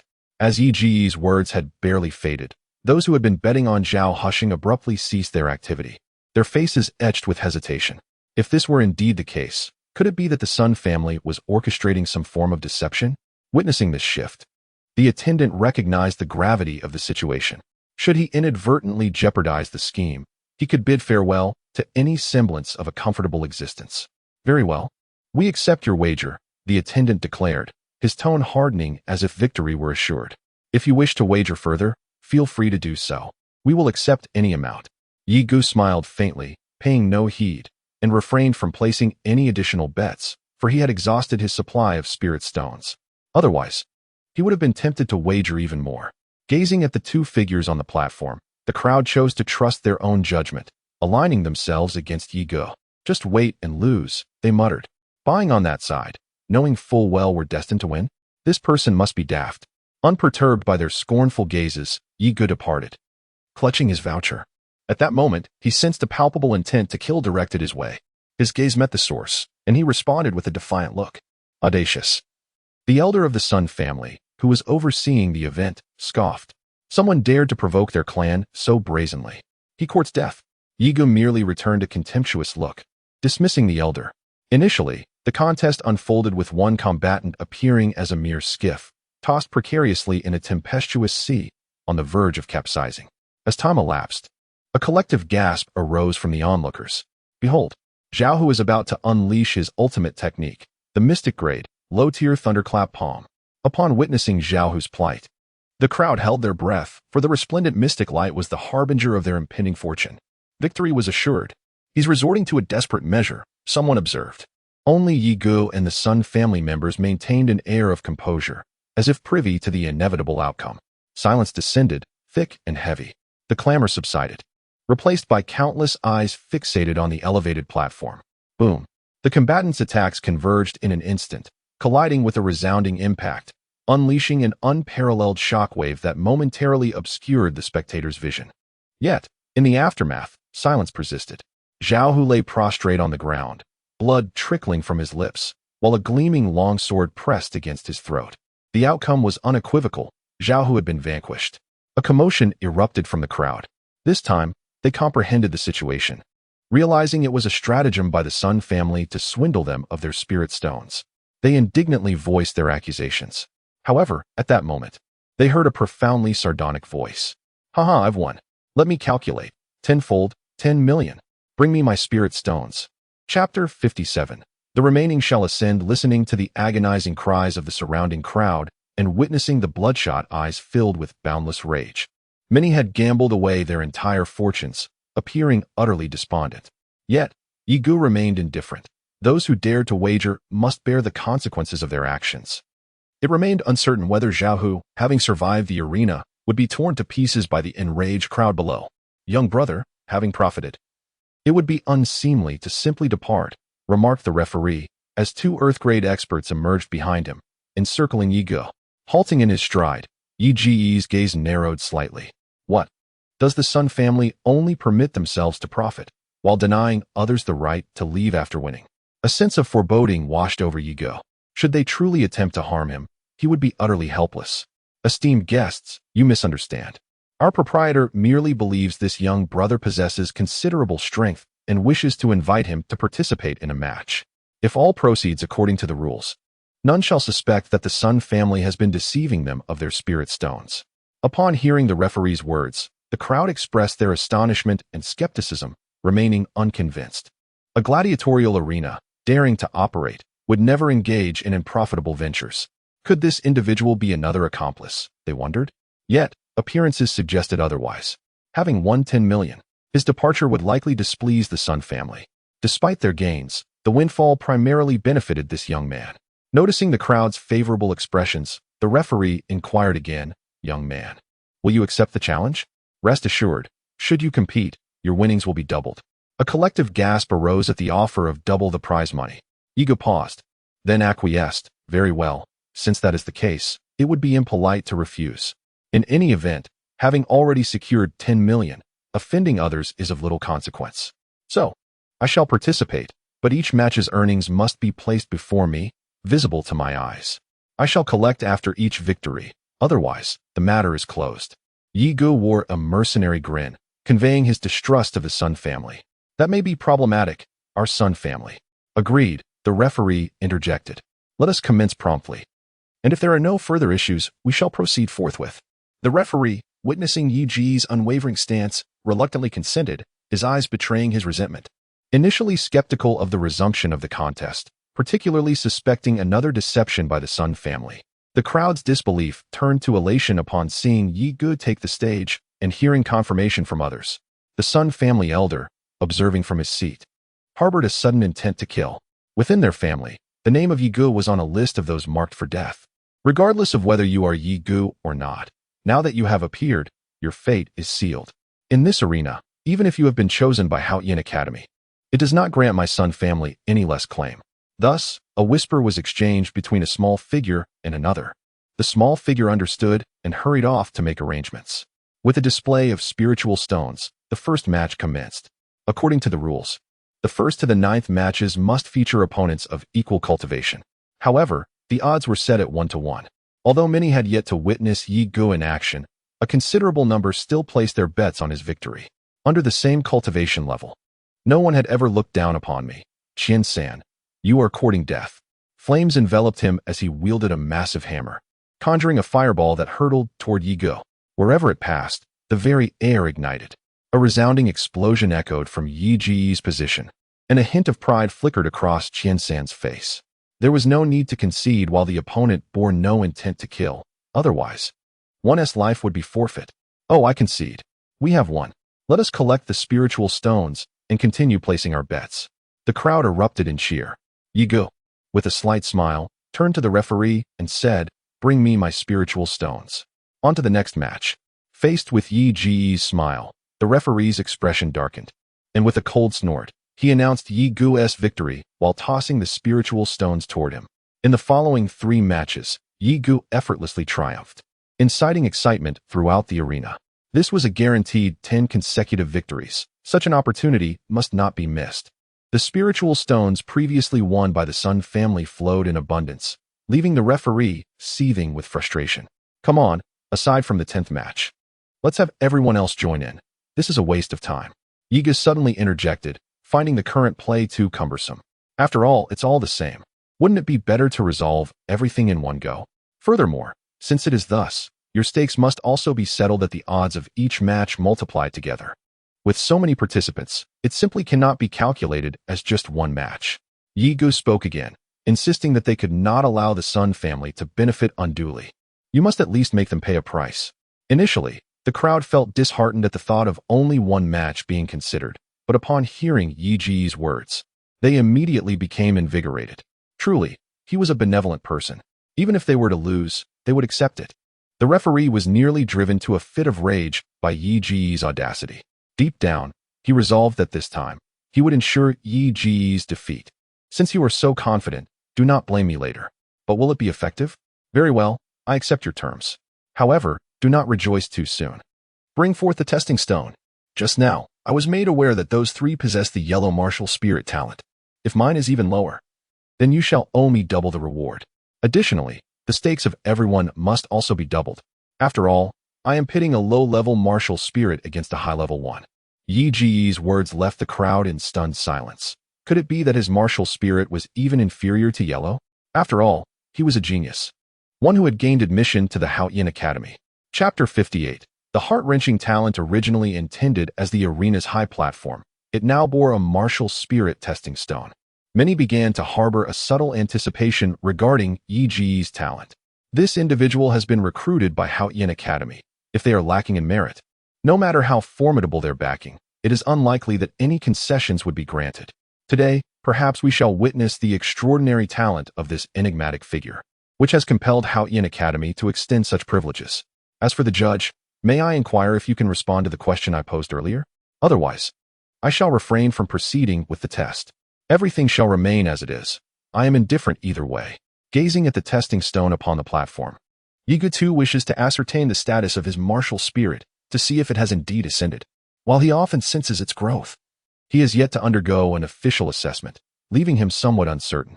The judge appears confident, as if victory is assured.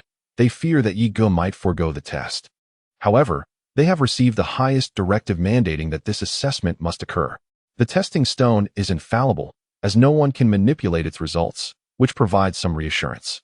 Yet, should Yi Ji's claims prove accurate, they would be obliged to disburse double the earnings, which is rather disheartening. Nonetheless, this would only hold true if his martial spirit is truly of a low caliber. But could such an outstanding genius possibly be so? Indeed, I hope the Sun family remains true to their word and does not tarnish their reputation. A cruel smile graces Yi Ji's face as he contemplates the Sun family's impending losses.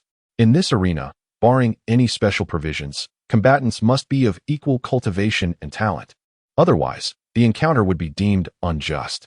Yet, the spectators secretly hope for Yigu to exceed expectations, for he is, after all, a recruit of Haoyan Academy, and it would be unfathomable for him to be anything less than exceptional. However, when they think of their precious spirit stones, their enthusiasm wanes. They would prefer a competitor of lesser prowess, ideally one devoid of a martial spirit altogether. That would be the most favorable outcome. The stakes from our recent wager will be multiplied several times over in due course. Despite his numerous shortcomings, he remains a member of the clan. Yet his entire family was annihilated. His entire body trembled incessantly, and this vendetta must be avenged. What? How can this be? Could it be that the testing stone is malfunctioning? This. After a period of silence, the crowd erupted in exclamations once more, their faces etched with disbelief. Is this what constitutes a prodigy? A student admitted to academy through the back door? Are you jesting? With such aptitude, he can gain entry? One could randomly select a multitude of individuals here, at least 9 out of 10 of whom possess superior talent. This is utterly preposterous. However, it then dawned on the crowd what was happening, and they swarmed towards the stalls, demanding their winnings. At this juncture, none were more astounded than the Sun family, who were nearly rendered speechless by the shock. Even the presiding elder's face quivered uncontrollably, as if suppressing some intense emotion. His lips moved slightly. An orange martial spirit. How is this conceivable? Awakened by the clamor of the crowd, Yigu took a deep breath to regain his composure. He turned to the referee, who was still reeling from the shock. What? Do you find it hard to believe? This cannot be fabricated, surely. What if it's faulty, inaccurate? Why don't you verify it yourself? With a smile, Yigu gestured to an open spot, implying that if he harbored doubts, he could conduct the test himself to avoid reneging on the bet later. The crowd was visibly displeased by Yi Ji's words, their expressions tinged with resentment. You've already been tested, why say such things?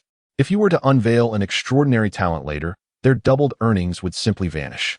The referee, now regaining his composure, glanced at Yigu, at a loss for words, nearly exploding with rage, his body trembling violently. To think it's merely orange. How utterly humiliating. What kind of student are you for the academy? Since when has Vast Sky Academy accepted individuals with such meager talent? To have him verify it now? Utter nonsense. It had already been verified multiple times during relocation. To verify it again would only result in further embarrassment. He wouldn't be so foolish. However, not only would he have to give Yigu double the spirit stones, but he'd also have to give everyone else double. That would undoubtedly be bullying the weak. Although this is a world where the strong prey on the weak, which is nothing new, and the Sun family is often engaged in such bullying. They must maintain their reputation here to secure better income in the future. He couldn't make a decision on his own and could only look towards the elder in charge. The elder nodded, then closed his eyes, seemingly giving up hope. Failing to defeat someone with a higher martial spirit level, and now having to lower the level further. How could they possibly win? He hoped they wouldn't suffer too great a loss and that the family would understand. No, there's no need for verification. The referee, receiving the answer, wiped the sweat from his forehead. His recklessness had caused the family to suffer a great loss. He loathed Yi Ge from the bottom of his heart. But for now, there was nothing he could do.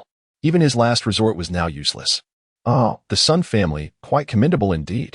In that case, there's no need to diminish the talents of any selected candidates. Proceed as before, adhering to my previous stipulation, with the exception of the contestant in the 10th match. Let all others advance together. With a dismissive wave, Yi Ge exclaimed in a sonorous voice, "Attention, betting booths. Prepare yourselves forthwith. Expedite the odds for my triumph in a 1 versus 5 contest. I shall once again wager on my own victory."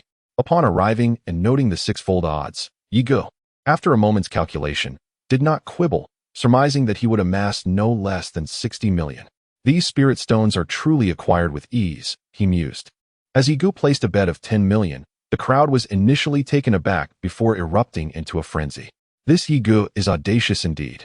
The Sun family, their eyes practically bloodshot, glared daggers at the throng, all wagering on Yi Ge's triumph. We're assuredly facing catastrophic losses this time. It will undoubtedly exceed several hundred million before it concludes. So presumptuous, daring to disregard our request to diminish their talents, one of them sneered. Humph, let them revel for a moment. By the final round, they shall disgorge every last morsel they've consumed. In this 5-on-1 contest, even if you don't succumb, you'll scarcely possess any spiritual energy for the subsequent match. Moreover, victory in a 5-on-1 is an impossibility, with bets placed and no further wagers accepted. The bookmakers sealed the deal. A victory this time would herald immense prosperity. Not bad, Yi Ge remarked. Merely a tad stronger than the previous 4. Extracting a handful of elixirs, he tossed them into his mouth as if they were mere beans, all the while pacing about, offering his unsolicited critiques. Soon, with the referee's declaration of commencement, the contest began. The 5 individuals, on the brink of madness due to Yi Ge's provocations, unleashed their formidable powers. Each summoned their strongest assault, directed towards Yi Ge. Such humiliation demanded swift retribution. They would not allow him to live another moment. The 5 attacks converged, creating a tempest that enveloped the entire space, rendering it indistinguishable. Chapter 59. No more 10th round with narrowed eyes. Yi Ge acknowledged the cunning of his adversaries. They recognized the swiftness of their movements and opted for a comprehensive assault. However, intelligence alone does not equate to efficacy. Their collective effort to cover such a vast area diluted the potency of their strikes. As the attacks drew nearer, Yi Ge's lips curled into a disdainful smile, his expression betraying his contempt. As he dispersed his spiritual energy, the air surged, rippling like waves, effectively shielding him from their onslaught. The 5 were momentarily taken aback. Having anticipated Yi Ge would employ his agility to evade them, rather than confront their assault head-on. This unforeseen turn of events delighted them, regardless of his strength. He remained merely an orange-tier martial spirit, far from invincible. Yi Ge's eyes narrowed in realization. He could not underestimate any opponent. The combined force of their strike should not be dismissed lightly. A careless misstep could lead to unforeseen consequences. Yet, to think they could harm him with such an approach was naively optimistic. Channeling his energy, Yi Ge's feet seemed to whirl with the wind. As he stepped forward, he reinforced the previously disrupted waves, crashing them forcefully against the incoming attack. With a thunderous reverberation, the opposing forces neutralized each other in a display of perfect equilibrium. The intangible shockwave buffeted Yi Ge, causing his garments to flutter dramatically and his cascading hair to stream behind him. Observing the stalemate, the members of the Sun family beamed with delight. The crowd, however, grew solemn, realizing that defeat was a real possibility. They had wagered everything on Yi Ge's victory, and a loss would spell disaster. Yi Ge gracefully swept aside a strand of his long hair, his gaze fixed on the quintet. He had intended to prolong the engagement, but a peculiar sensation arose within his core, signaling an impending breakthrough. Time was of the essence, and he could no longer afford to trifle with them. Be forewarned, he cautioned. As his words faded, Yiga subtly shifted his stance, telegraphing an imminent assault. His opponents, buoyed by the belief that Yiga had expended considerable energy in parrying their previous attack, felt a surge of elation. Even if they couldn't vanquish him, they could at least exhaust him, thereby securing the rewards promised by the Sun family. Just as they were preparing to unleash their most potent offensive, they noticed Yiga taking the initiative. For a moment, they were taken aback, but their reactions were swift. However, as they began to channel their spiritual energy, they were suddenly overwhelmed by an aura of imminent peril. Their expressions morphed into horror, their scalps prickling with unease. In that instant, Yiga, who had been rooted to the spot, completed his attack. They watched in utter disbelief, unable to comprehend the sheer power of their adversary. They felt a distinct sensation as the blade's sheath grazed their necks, accompanied by Yiga's hellish grin. A shiver coursed through their bodies, and cold sweat poured down. Had the sword been drawn, they would have surely perished without a chance to react. Realizing that their assailant sought their demise, they saw no escape. Overwhelmed by the weight of impending death, their weapons clattered to the ground, and their bodies followed suit, succumbing to fatigue, barely managing to utter, "We concede." At that moment, Yiga stood before them, one foot raised, poised to deliver a kick, yet it lingered in the air. His expression reflected annoyance, as if to say, "If only you could hold on a little longer." However, having conceded, he refrained from further aggression and called out to the referee, "Hey, come announce my victory. And don't forget to bring my spirit stones." The referee, still processing the situation, complied and handed the spirit stones to Yiga. With this victory, Yiga's earnings from the arena amounted to 3 million. After acquiring the stones, he made his way to the betting station, his heart soaring with the prospect of 60 million. The Sun family truly proved to be benevolent. As Yiga collected the wagers, the crowd gradually regained their composure. This was victory, and it had come with the 5 opponents conceding outright, leaving no room for resistance. How astonishingly effortless it had been. When had an orange martial spirit wielded such terrifying power? Yet, none of these thoughts preoccupied them. Instead, they reveled in their winnings, each ecstatic cry echoing, "Sixfold! Sixfold! When have I ever felt such exhilaration as I do today?" The referee, now fully cognizant of the situation, wore an ashen countenance, his teeth grinding together in suppressed fury. Yet, he could only endure, biding his time until the final round, where he vowed retribution. For now, he would allow them their fleeting moment of joy. As spiritual stones flowed out like a river, the Sun family members felt their hearts bleed. Even the elder who held court looked as if he was about to expire from anger. Having concluded the collection of bets, everyone eagerly awaited Yiga's ascent to the arena, poised to place further wagers. Suddenly, they were taken aback. Even the Sun family members nearly vomited blood in exasperation. "I believe that's 9 rounds, wouldn't you say? Alas, I have enough spiritual stones to spend, so I think I'll pass on the 10th round. Let someone else have the honor of achieving 10 consecutive victories." Yiga squinted, unable to conceal the elation in his eyes. Never before had he possessed such a wealth of spiritual stones. Although fighting the 10th round posed no problem, he deemed it more crucial to prioritize his own breakthrough. What's this? Is the Sun family attempting to coerce someone into gladiatorial combat? Yiga's voice turned frigid. Remember, I agreed to participate in the arena, but I never stipulated the number of rounds I would fight. The decision of how many rounds I engage in rests solely with me. Just as he was about to depart, the referee, accompanied by 2 individuals radiating murderous intent, blocked his path. You, unable to find a valid justification for intervention. The referee nearly exploded with rage. Indeed, is the Sun family resorting to coercion? It seems they cannot bear the loss. Undoubtedly. Today, they've squandered an entire year's revenue. How could they possibly afford to lose? As the crowd murmured and pointed, they rallied in support of Yiga. Although they felt a tinge of regret for not witnessing the final match, the considerable spiritual stones Yiga had earned for them surely swayed their allegiance. Let him go. A sudden voice boomed like thunder, causing a collective gasp. It was evident that a formidable expert from the Sun family had spoken. So, Yiga, you are indeed formidable. However, offending the Sun family means you shall not enjoy a peaceful life henceforth. Reluctantly, the referee parted the way. Undeterred by the threat, Yiga cast a scornful glance, as if to say, if you have the courage, then strike. After Yiga departed, among the crowd, A young woman clad in a pink dress revealed a glimmer of intrigue in her eyes. The maid beside her stuck out her tongue, but said nothing, merely following suit. Once Yigu arrived at an inn, he eagerly commenced his cultivation. However, his name resounded throughout the capital, while innate strength was deemed insignificant. The heavy losses incurred by the Sun family became a topic of lively discussion. In stark contrast, the Sun family was enveloped in an eerie silence, their faces etched with animosity towards Yigu. Were it not for the rules of the capital, they would have ensured his demise without hesitation.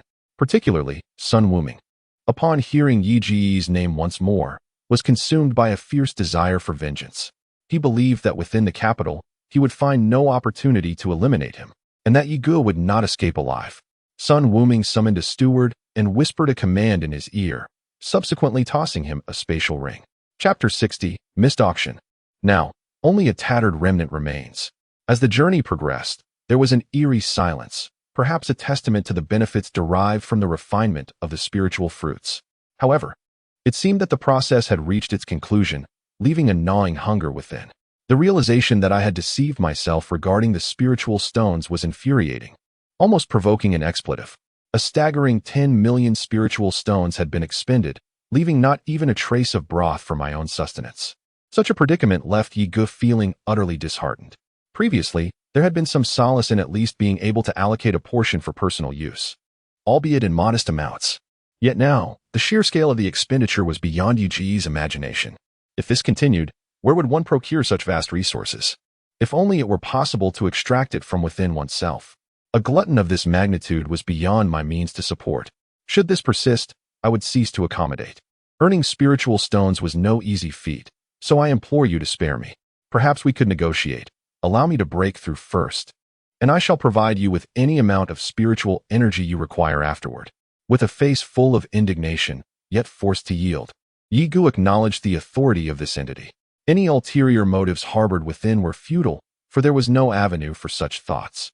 Upon finishing his plea, the black and white dual fish seemed to comprehend, and a wave of joy surged within Yi Ji's heart. Momentarily taken aback, Yigu felt a flicker of elation and promptly resumed the extraction of spiritual stones for absorption. The surging spiritual energy flowed like a stream, transforming the stones into fine powder. Though it was a painful process, this time Yigu experienced an unusual delight, for finally, some spiritual energy had crystallized into cultivation, remaining for himself. Witnessing the stones disintegrate into powder while his cultivation steadily ascended alleviated Yi Ji's previous sense of frustration. For an ordinary individual, assimilating the essence of even a single spirit stone requires a considerable duration. However, with the yin-yang fish at his disposal, Yigu need not concern himself with such matters. With a mere inclination, the fish would promptly devour the entirety of the stone's essence. Yigu was ecstatic, yet a pang of sorrow resonated within him upon the realization that a staggering 20 million spirit stones had been expended to achieve this breakthrough. At that moment, his objective having been realized, a chilling smirk graced Yi Ji's countenance. Try to compete with me, will you? You're still wet behind the ears. You thought I would provide you with spiritual energy? Go find it yourself. Sensing the fervent longing of the yin-yang fish, Yigu remained indifferent. He could not afford to squander any more resources on it. Had circumstances not compelled him, he would never have wasted an additional 10 million spirit stones. But in the subsequent instant, Yi Ji's expression underwent a drastic transformation, his heart gripped by terror. He had overlooked the fact that the yin-yang fish, dwelling within his body, possessed a ruthless and merciless nature. Upon being denied the replenishment of spiritual energy, it had turned its avarice upon his cultivation. Its message was clear: if I am to suffer, so shall you. No, please, have mercy. I beg you, spare me. I'll give you 10 million more. Just don't touch my cultivation. Yigu, in a state of panic, hastily produced handfuls of spirit stones and began to absorb them. Observing the yin-yang fish gleefully consuming the spiritual energy, leaving none for him, his heart bled with anguish. Glutton leech. Gazing upon yet another heap of 10 million spirit stone fragments, he felt like the most wretched cultivator in existence.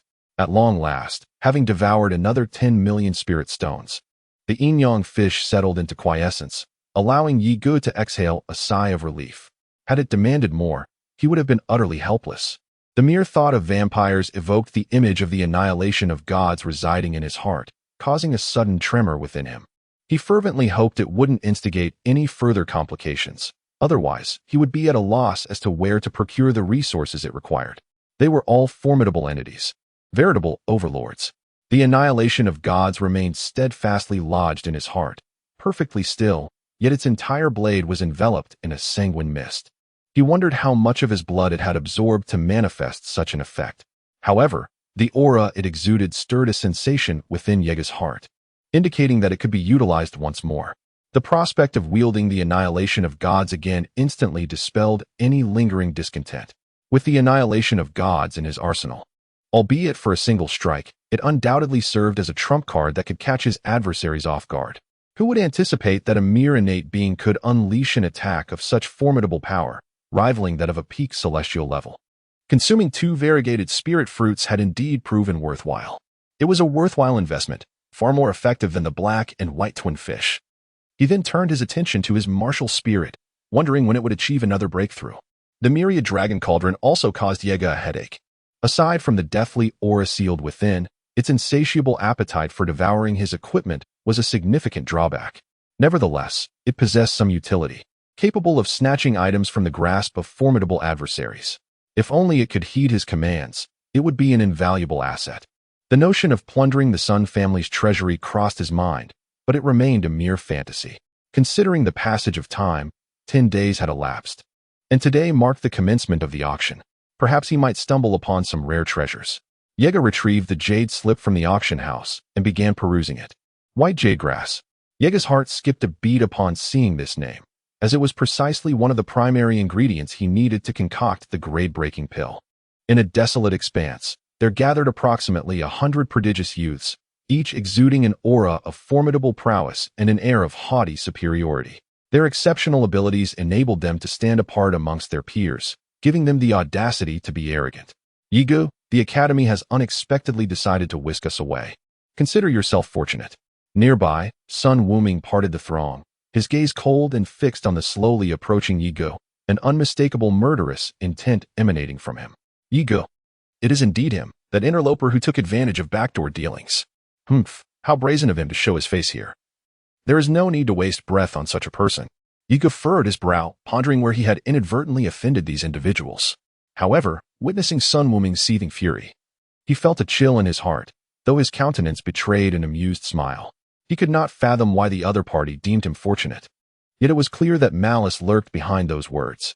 A genius from the Sun family, and all he managed was to gain a trivial amount of spirit stones from your clan. Must you wear such a grim visage? We shall all belong to the same academy henceforth. Why the hostility? You.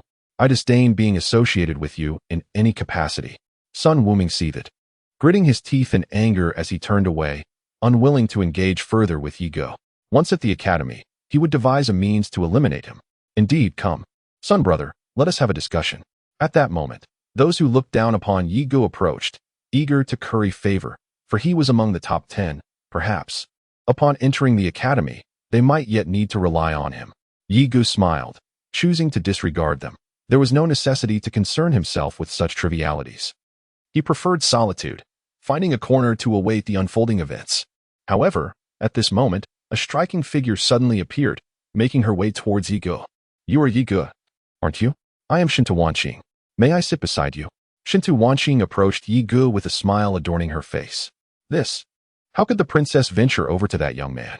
It seemed inconceivable. The onlookers gazed at Shinto Wanqing's enchanting figure and ethereal countenance, wishing she was seeking their company instead. Yet, to their surprise, she chose to converse with that underhanded fellow. What could possibly be the reason behind this? The crowd cast glances filled with a hint of malice towards Yigu. Sun Wuming's eyes were particularly red, akin to blood, as he had been pursuing the princess, yet had never garnered her attention, only to see his rival triumph. His heart was shrouded in darkness. Chapter 61. Departure. Just as Yigu leaned against the stone pillar, he was taken aback upon seeing the newcomer. After sizing her up, he found her quite pleasing to the eye. Shinto Wanqing. Yigu furrowed his brows. Wasn't she the princess ranked second on the bulletin board? He did not know her, and he was ranked at the bottom. How could she recognize him and be so eager to engage him in conversation? He mused that he possessed no remarkable qualities that would pique anyone's interest. As for his cultivation and talent, the entire city should already be aware of his standing. Throughout his journey, He had overheard numerous discussions among the crowd. It was clear that others were the true companions for such brilliant minds. Observing the surrounding people, their expressions were tight with anger, their faces painted with fury, leaving onlookers utterly captivated. Regardless of Yi Ji's acquiescence, he leaned casually against the stone bollard, a profound look surfacing in his eyes as he gazed at Yi Ge for a moment. Whether they partake or not is beyond my ken, and of little consequence to me. But do you harbor trepidation towards them? Yi Ge felt a throbbing headache. Were these women invariably afflicted with some malady? Why such incessant capriciousness? Or had he erred to perpetually attract such vexations? Now, with the assembly observing Shen Tu Wanqing and him in such close proximity, they were subtly poised for action. Yet, these individuals held little fear for him.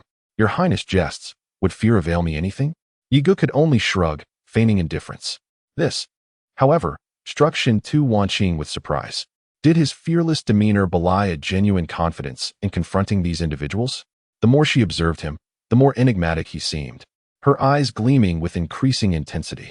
The sight of Shen Tu Wanqing in such intimacy with this youth incensed the crowd to the point of near combustion.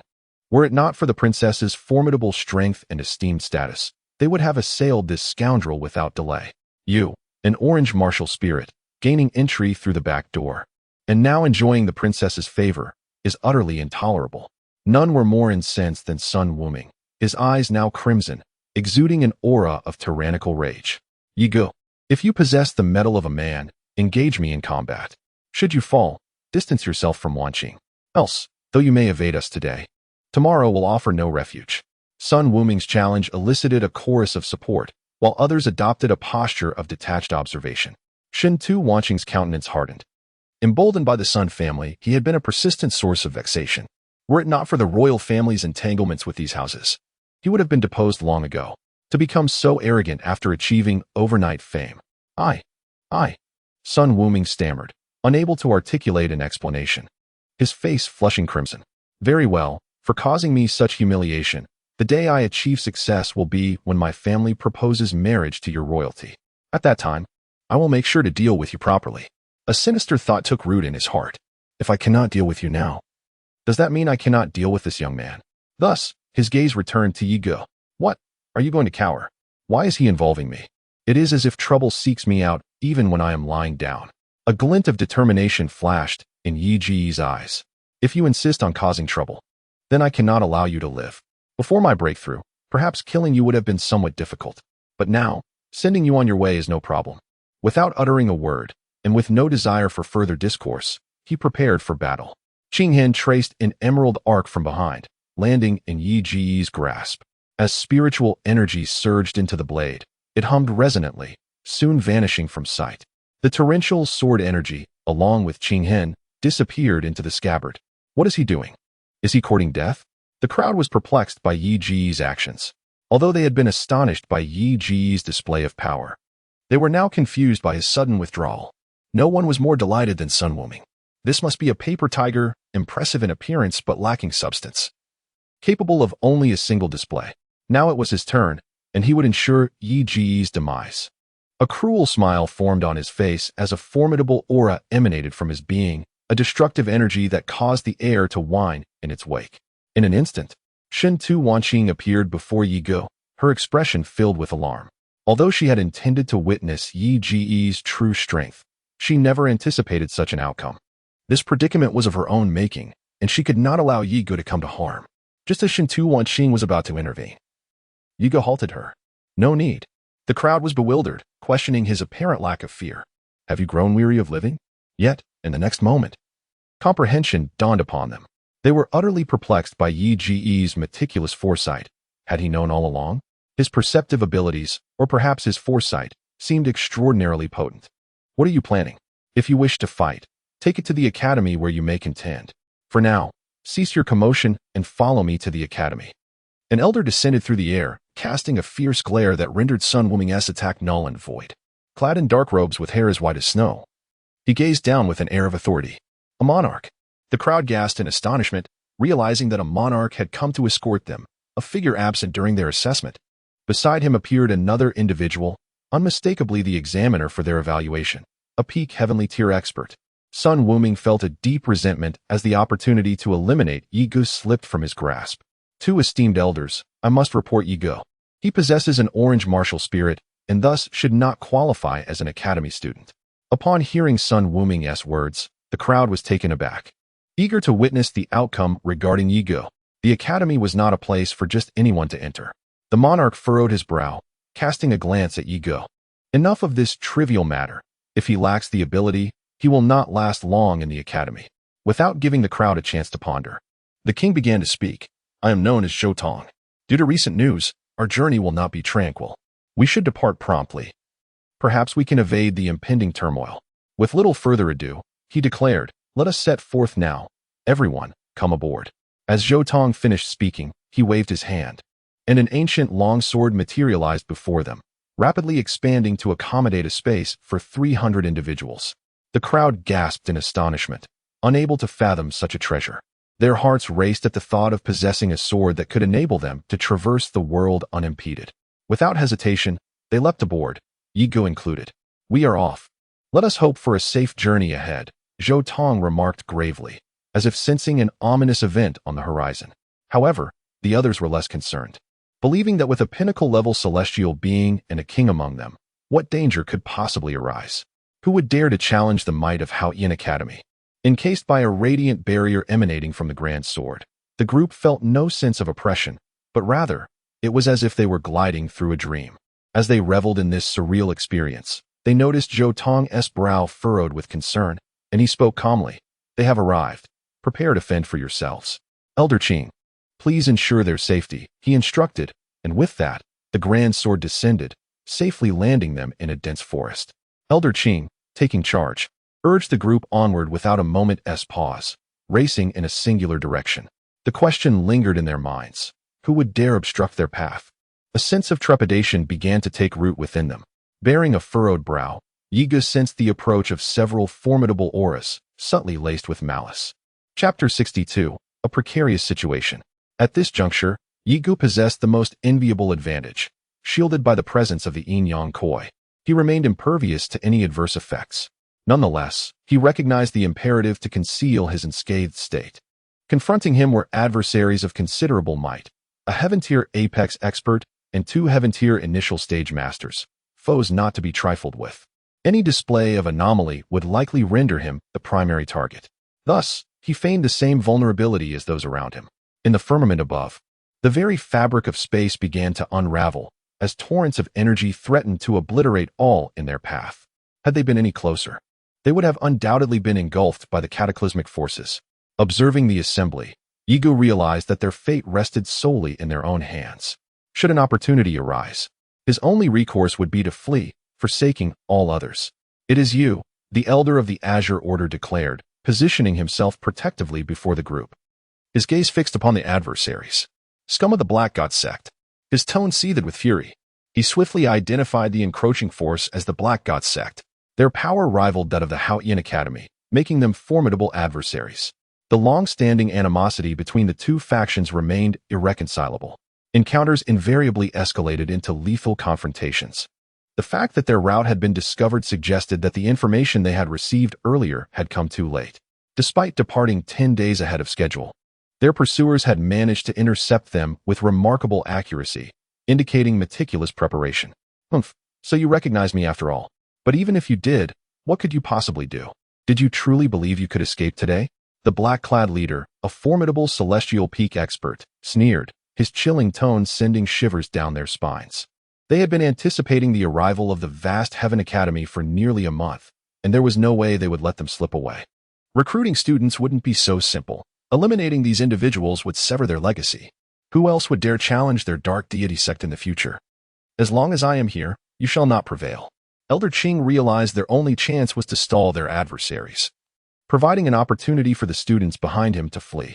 However, with 3 celestial-level opponents, the likelihood of escape was exceedingly slim. Perhaps there might be hope once Elder Zhou had dealt with his situation, but was that even plausible given their meticulous preparations? Meanwhile, Shen Tu Wanqing glared angrily at Shen Tu Kong, 7th royal brother. Bringing one more person could increase our chances. How could you only think of yourself? No, absolutely not. Shen Tu Kong was resolute, prepared to leave with Shun Tu Wanqing at any moment. You. Observing their argument, Yi Ge frowned slightly and interrupted Shun Tu Wanqing. Enough, stop bickering and think about how to escape. I'll be fine on my own. He then ignored them, turning away. You humph. I offered to save you out of kindness, yet you speak to me like that? I'm furious. Don't regret it when you die. Shun Tu Wanqing angrily turned away with Shun Tu Kong. They dared not abscond precipitously, lest they be subjected to an immediate assault. However, all of this was observed by Sun Wuming, his heart brimming with resentment. To think that they would endeavor to grant this newly met youth a chance at survival, disregarding his own well-being. Just you wait. Should an opportunity present itself, your demise is assured. Cease anticipating the arrival of your elder Zhou, for he is currently embattled. Beset by two kings, and his ability to safeguard himself is already compromised, leaving him unable to attend to the likes of you. The leader of the men in black, seemingly discerning that Elder Qing was temporizing, yet unconcerned by the passage of time, refrained from hasty action. What? The crowd exclaimed in astonishment, realizing that two kings were intercepting them, intent on ensuring their utter annihilation. Instantly, panic engulfed the assembly as they comprehended that their prospects for survival were dwindling.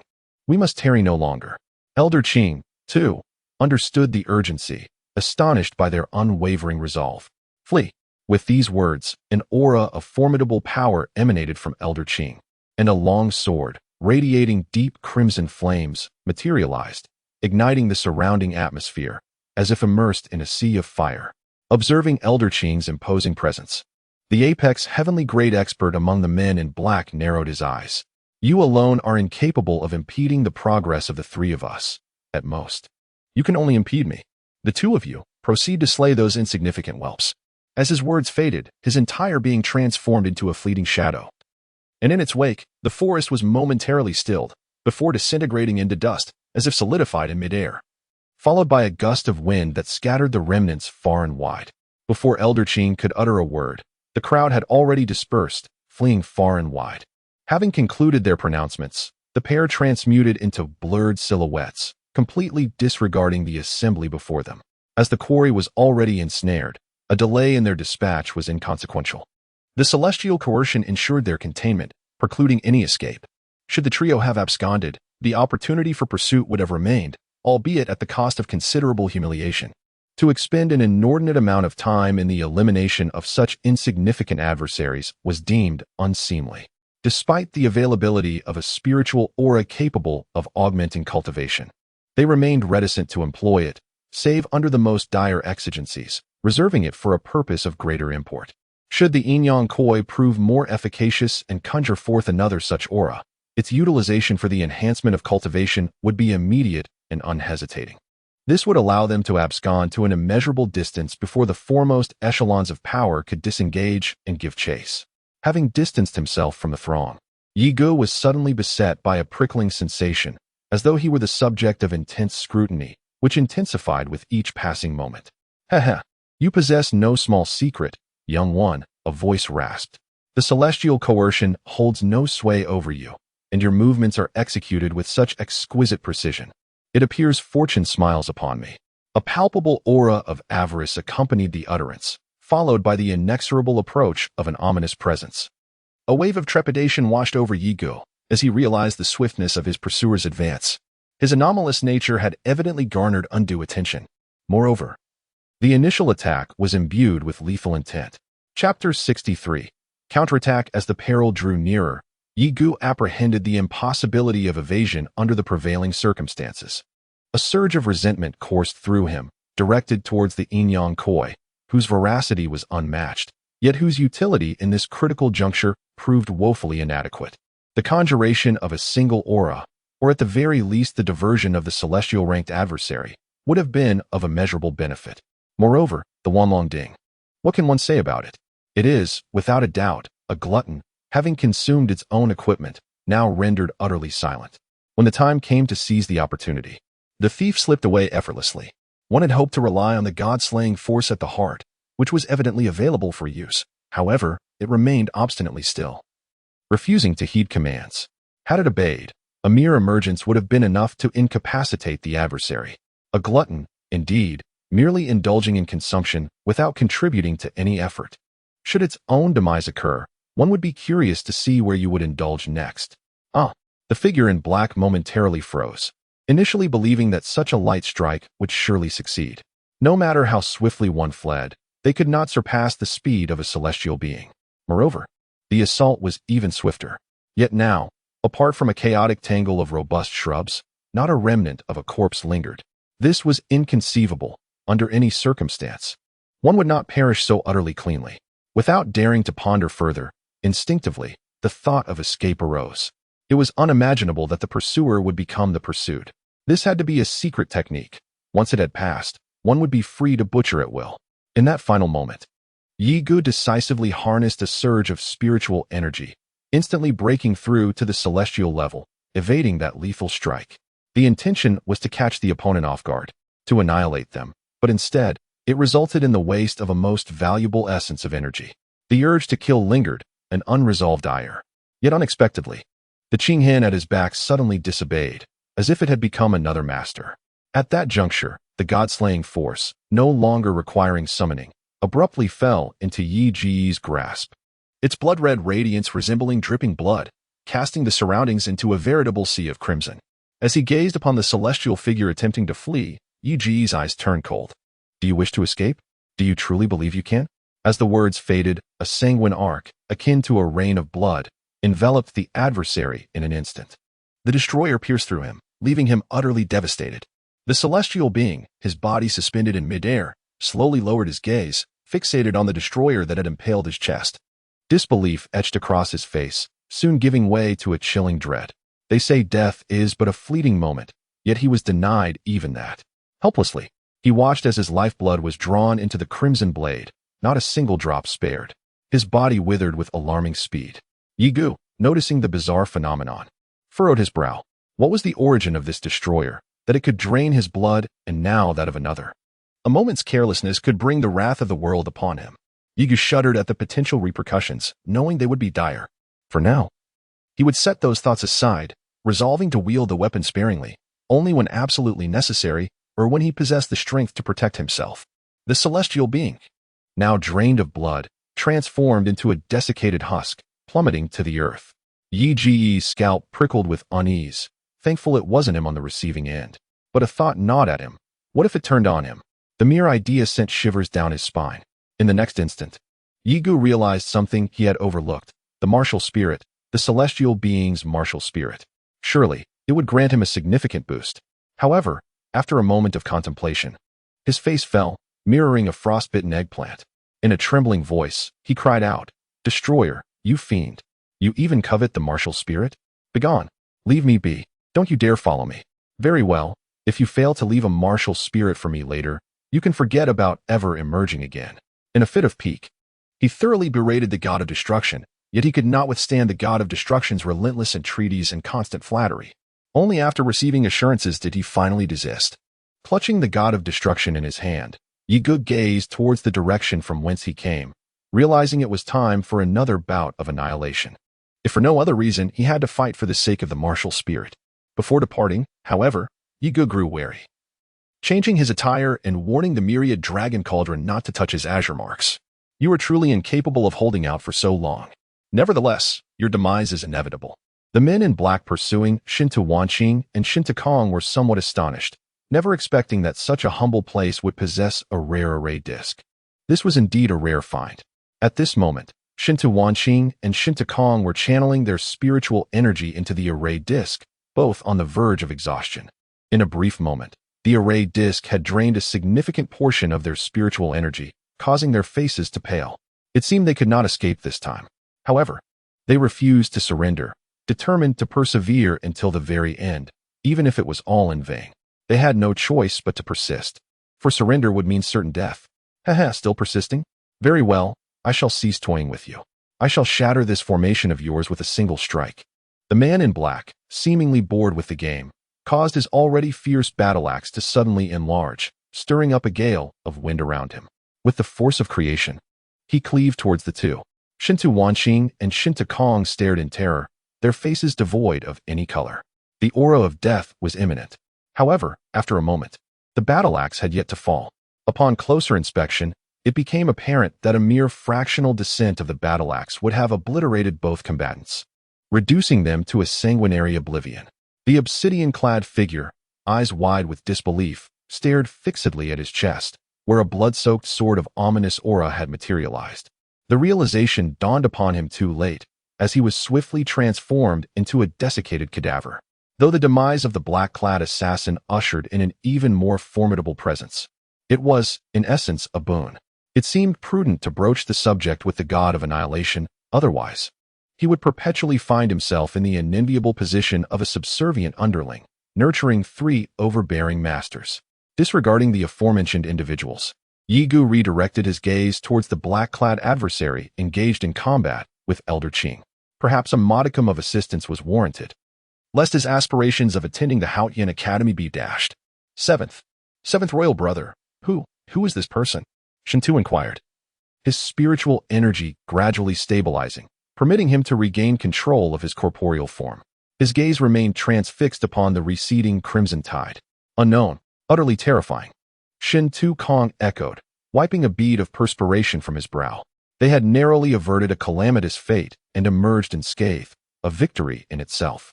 The identity of their savior paled in significance.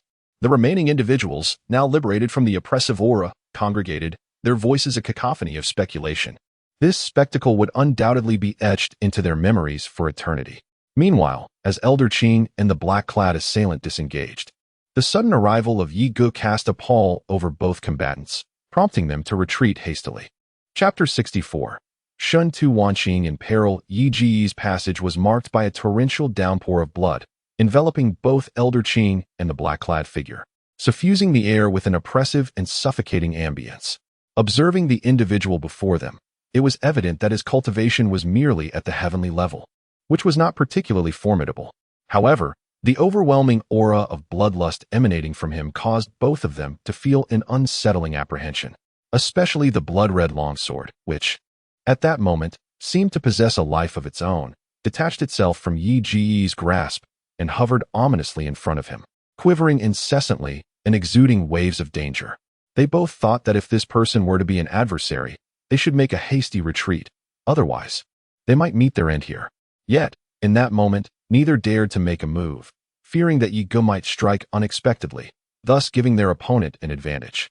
Their greatest hope was that this individual was merely passing through and would not interfere in their conflict. Otherwise, the stalemate would be irrevocably disrupted. Do not even think about your 2 subordinates escaping my blade, Yi Gu uttered with a chilling tone that sent shivers down their spines, resembling a bloodthirsty Azura, dark and foreboding. He then turned his gaze towards Elder Qing, and through clenched teeth, he sharply commanded, "If you do not act soon, our ally above will soon reach his limits." Elder Qing was momentarily taken aback, but soon elation surged within him. He realized assistance had arrived. Without hesitation, he sprang into action, his previous worries dissipating, especially upon noticing that the group of disciples behind him was unharmed. The weight on his heart lifted, and his cultivation flowed with newfound ease.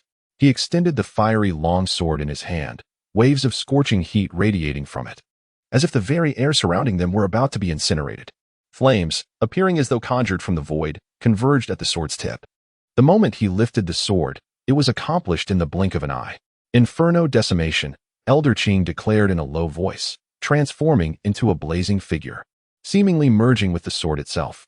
The unparalleled flames surged forth, leaving a trail of molten lava, its crimson hue reminiscent of blood. The figure clad in black was swift in his reaction. Upon hearing Yi Ji's words, he realized that his 2 subordinates had already met their demise. However, he was now compelled to adopt a solemn demeanor. From his adversary's initial strike, he knew that he had to withstand this attack to have any chance of escape. Evading a mid-level Earth-grade technique was no easy feat unless he was willing to sustain grievous injuries, which would be an imprudent decision. Severely wounded, he would be vulnerable to being swiftly eliminated by a peak heaven-grade expert. Moreover, there was also an early-stage heaven-grade cultivator present. Even if the 2 of them joined forces, they would, at best, suffer minor injuries and still have a chance to flee. Furthermore, the suit of armor he wore was not merely for show, it would mitigate any potential harm. His hands moved with alacrity, and the pinnacle Earth-grade gloves emitted a profound, dark radiance. At this moment, it appeared remarkably restrained, Yet no one could underestimate the surging aura of annihilation. A potent gale had already manifested around him, piercing the air with a sound akin to a sharp object hurtling through space. However, these emanations were entirely dissipated by the blood aura within Yi Ji's 50-meter radius. Yi Ge was momentarily taken aback, realizing that the extinction god possessed this ability. He mused that it would be advantageous to alter the color of the blood in the future, ideally rendering it invisible, as it would be a valuable asset for covert operations.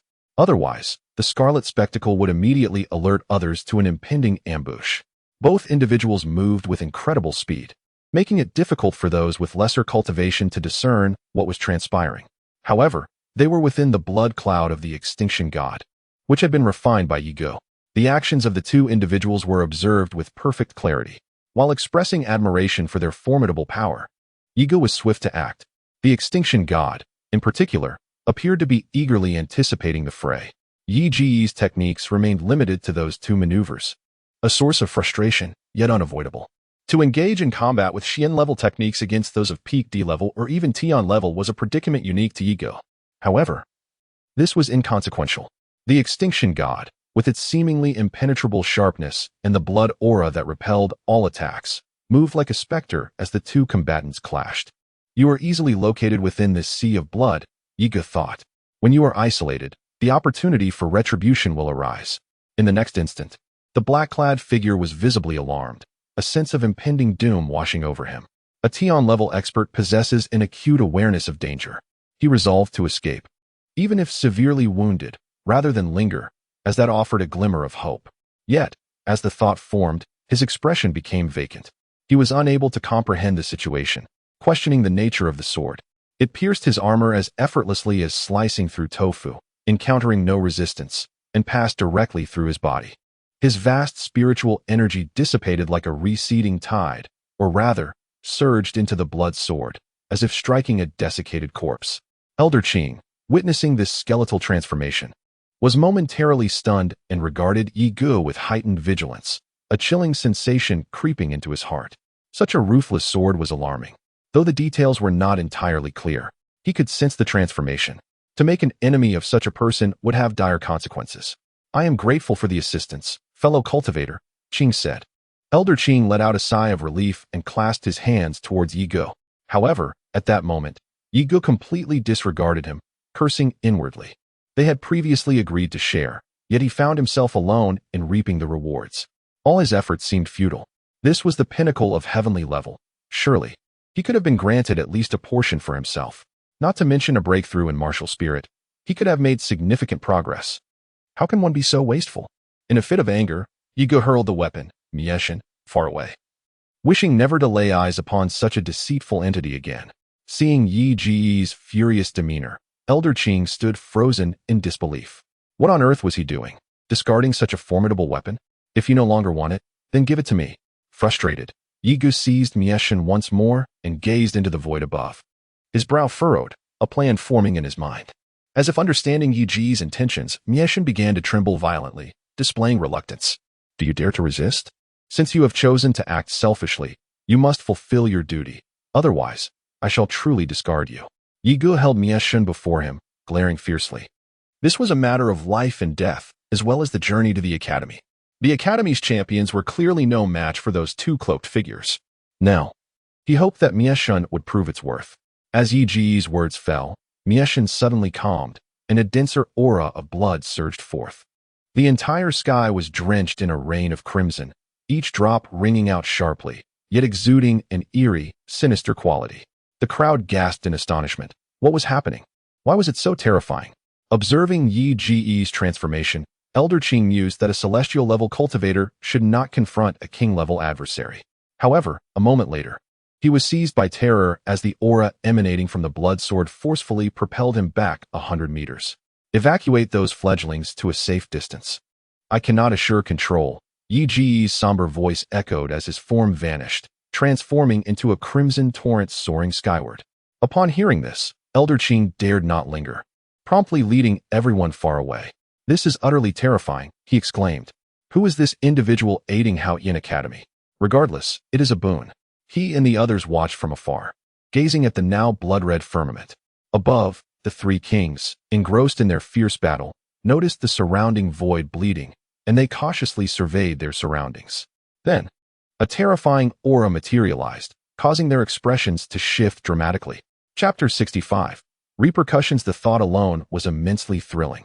However, the power of a king was palpable from the surrounding pressure. Despite the assistance of the Godslayer and the protection of the Inyan Koi, the might of the two kings was evident. Any celestial-level cultivator present would have perished from a mere glance. Yigo understood that he was not the protagonist in this battle, the Godslayer was. Godslayer, this is your moment. Do not fail me. As the two kings attacked, Yigo, guided by the Godslayer, surged like a bolt of lightning through the dense, dark clouds. In the void, only a residual trail of blood remained, churning and roiling. A swift resolution aligns perfectly with his intentions, as he senses the fleeting nature of his augmented cultivation. Were it not for their mastery of coordinated combat, they would pose no challenge. Now, the moment for retribution has arrived. His regal authority manifests as an imperious dominion, each movement accompanied by thunderous reverberations and tempestuous winds that ravage the surrounding expanse. Yet, the quartet remains unperturbed, traversing the sanguine void as if it were level ground, each step precipitating a cataclysmic collapse.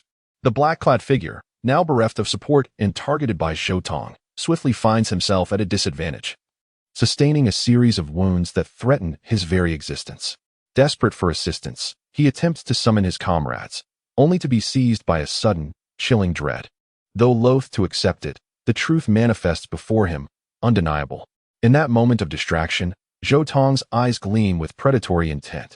To falter now is to invite demise. He roars, delivering a devastating blow to the adversary's chest. The black-clad figure's eyes harden, replaced by a glimmer of elation. His body, propelled like an arrow, vanishes into the void, leaving behind only a trail of blood that dissipates into the crimson sea. Zhou Tong's aged form halts abruptly, his gaze fixed upon the receding figure. "Escaped, have you? Consider yourself fortunate. Our reckoning will come," he mutters with vehemence. Though tempted to pursue and obliterate his quarry, he refrains. However, his duty was to safeguard the students and deliver them securely to the academy. Furthermore, a member of the Black God cult was present. He had to assist and express profound gratitude to this enigmatic crimson figure. Yet, as he turned his gaze, he was utterly astonished. How could this be? What exactly did you do? Is it so effortless to slay a sovereign? Even if he were to confront such a foe, he would have to expend considerable effort and time to annihilate them. It is highly probable that he would fail to kill them, as they would inevitably flee. But you, in such a brief span, have pierced through their body with a single sword, as if it were a gift for you to kill. Zhou Tong was discomposed, casting a wary glance at Yigo. This person's cultivation is not high. It must be the issue with this blood sword. He must not provoke this individual. As he stood there bewildered, Yigo had already extracted the extinction god from the black-clad man's body, without a trace of blood. Subsequently, he kicked the emaciated corpse away. Falling from such a height, it would undoubtedly be smashed to pieces. Within the blood cloud, Yigo was fully aware of Zhou Tong's recent actions. As expected of an elder from the academy, his strength is undeniable. However, it is somewhat peculiar that with only these two individuals, they should not be his match. So why were they suppressed earlier? Just as Zhou Tong witnessed the gruesome demise of the Black God cult member, his entire body shuddered. How much power must one possess to instantly kill? Suddenly, the extinction god emitted an intense killing intent, surging towards Zhou Tong, with the surrounding blood clouds transforming into rain, and a heavy aura of death pressing down as well. Zhou Tong's heart jolted. He had initially thought they were not enemies, but from the current situation, they did not care which side the three of them were on. However, it was already too late. Only by mobilizing all my spiritual energy was I barely able to withstand the onslaught. My face turned ashen. Yigo furrowed his brow, perplexed as to why the deity of destruction was so agitated, visibly enraged and seemingly intent on eliminating Zhou Tong. Be honest, if you continue to stir trouble, you'll be shown the door. This individual was indispensable, as I was relying on him to guide me to the academy. His fury was evidently due to Zhou Tong driving away another cloaked figure, and now he sought to settle the score. In the next moment, he materialized before everyone. Upon learning that the group was unharmed and that around 20 had perished, it was deemed the best possible outcome. Especially when it was revealed that the Blood Man had intervened to assist, a wave of confusion washed over me. When had our Haoyan Academy forged an alliance with such a ruthless individual. Though I could not fathom the circumstances, I ultimately located Yi Ge and led him toward the academy. Yi Ge was unharmed, which relieved Shin Tu Wanqing. However, Sun Wu Ming felt a twinge of discontent. 21 lives had been lost, yet you remained unscathed. What remarkable fortune. Yet, considering your injuries, your attendance at the academy would likely be of little consequence. This time you escaped death, but rest assured, I shall devise another plan to end your life. It seems the heavens themselves desire to see you perish at his hands. Following this ambush, the journey ahead was relatively unimpeded, free from any further hindrances. Upon arriving at the academy, the group had yet to recover from the awe inspired by the grandeur of Haoyan Academy, which eclipsed even the might of the entire divine martial dynasty. Suddenly, news emerged that plunged everyone into solemnity. The Haoyan Academy had been besieged at nearly every turn by the Black God sect. Fortunately, all encounters had been fraught with peril, but ultimately devoid of catastrophe. The cohort that suffered the most grievous casualties lost 50 initiates. Chapter 66. The Assessment. Were they all ambushed? Yi Ge was momentarily taken aback, having presumed that their group alone had been targeted. It would seem that the animosity between the Black Deity sect and the Academy runs deep. Even if it were not already so, this assassination attempt would escalate it to an irreconcilable level.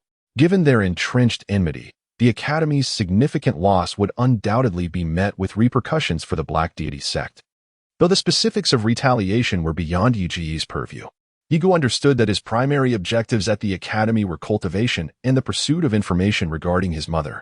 His father had been frustratingly reticent, withholding even her name, which complicated the search. His third, and most pressing, goal was to uncover information about his grandfather, a quest that would require him to amass considerable power. But to what extent must he cultivate his power?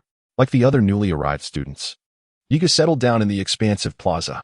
He observed a steady stream of newcomers, estimating that the final count would exceed 50,000. The sheer number of talented individuals filled Yi Ge with awe. The world was evidently not lacking in prodigies, each exuding formidable energy. However, Yi Ge mused, one day their talents would be utterly eclipsed by his own. Having sustained severe injuries on the journey to the academy, Yi Ge had regained consciousness only shortly before arriving. This particular injury was especially grave. Yi Ge recognized that forcibly elevating his cultivation to the celestial level had already taken a toll on his meridians. Had it not been for the Undying Sutra, his meridians would have been utterly shattered. Nevertheless, the ordeal was far from pleasant. Engaging in combat with a peak heavenly realm expert and a monarch, even with the Godslayer's defense, resulted in severe backlash upon his body.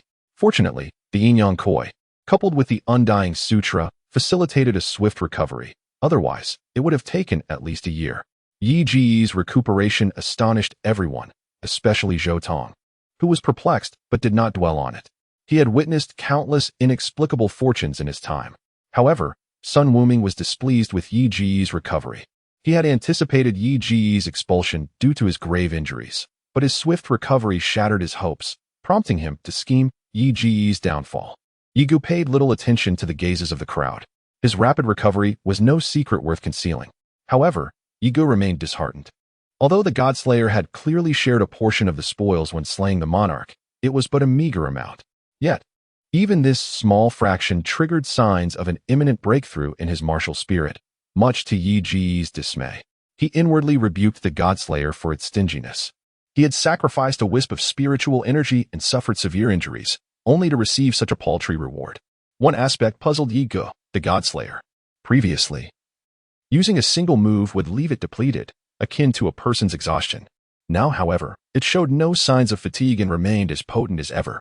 The sanguineous absorption was indeed a joyous event. It could nourish itself with its own blood, and the blood of formidable individuals seemed to serve as a supplement. If this were the case, who could stand against it?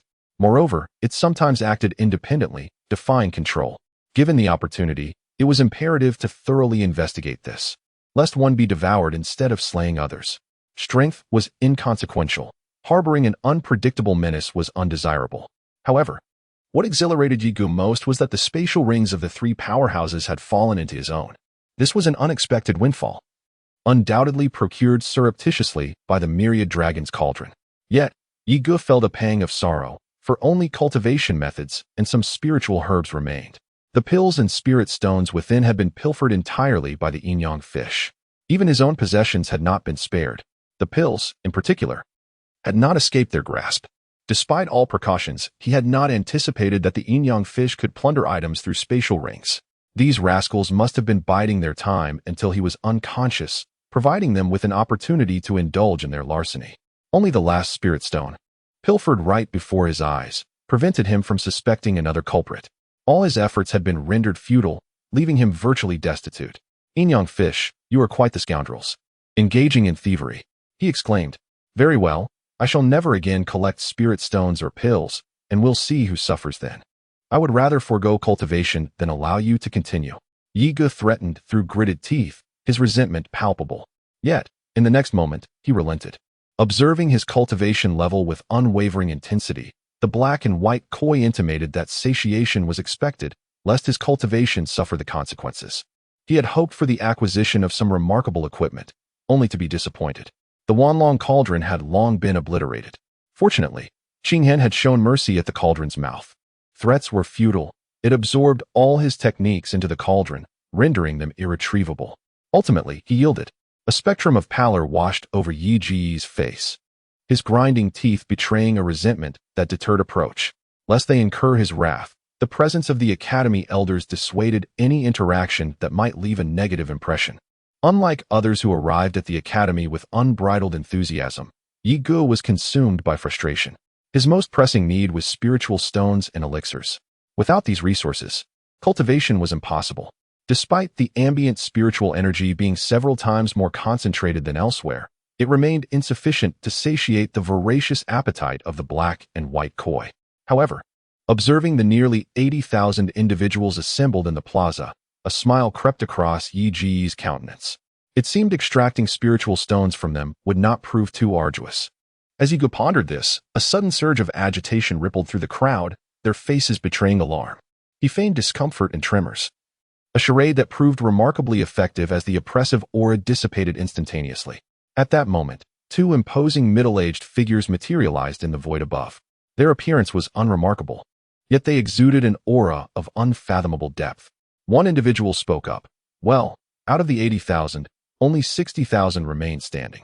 It appears that your qualifications are commendable, significantly better than in previous years. However, allow me to clarify, this is not the end. There lies another trial ahead, and only those who pass it will officially remain in the academy. Otherwise, you will meet the same fate as those who have fallen before you and depart from this place. Upon hearing these words, the crowd exchanged glances of concern. They would all be placed into a realm known as the Lark's secret domain. Each person possessed a token, and within this realm, numerous tokens awaited. Remarkably, these tokens could be utilized by anyone who acquired them. The minimum requirement was to retain at least 2 tokens to be deemed qualified. This would eliminate half of the participants, if not more. To have merely 10,000 remaining would already be a significant achievement. For the top 10 could directly enter the inner sanctum and receive generous rewards. The top 100 would also enjoy substantial benefits. This prospect ignited ambition within countless hearts. A direct entry into the inner sanctum could spare one more than a decade of arduous toil. Such an opportunity was not to be squandered.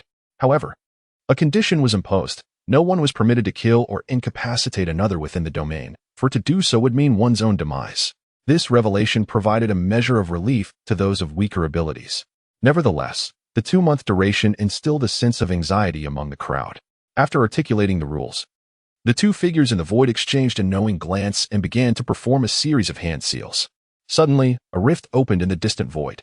With solemn expressions, they wasted no time, sweeping their sleeves to conjure a gust of wind that engulfed the crowd and pulled them into the fissure. Yi Ge offered no resistance, allowing himself to be swept away, for since there would be an assessment, he was curious to discover the nature of this trial. Chapter 67. The first token within the secret realm. It was as if a separate world had formed. However, this place seemed untouched by humankind.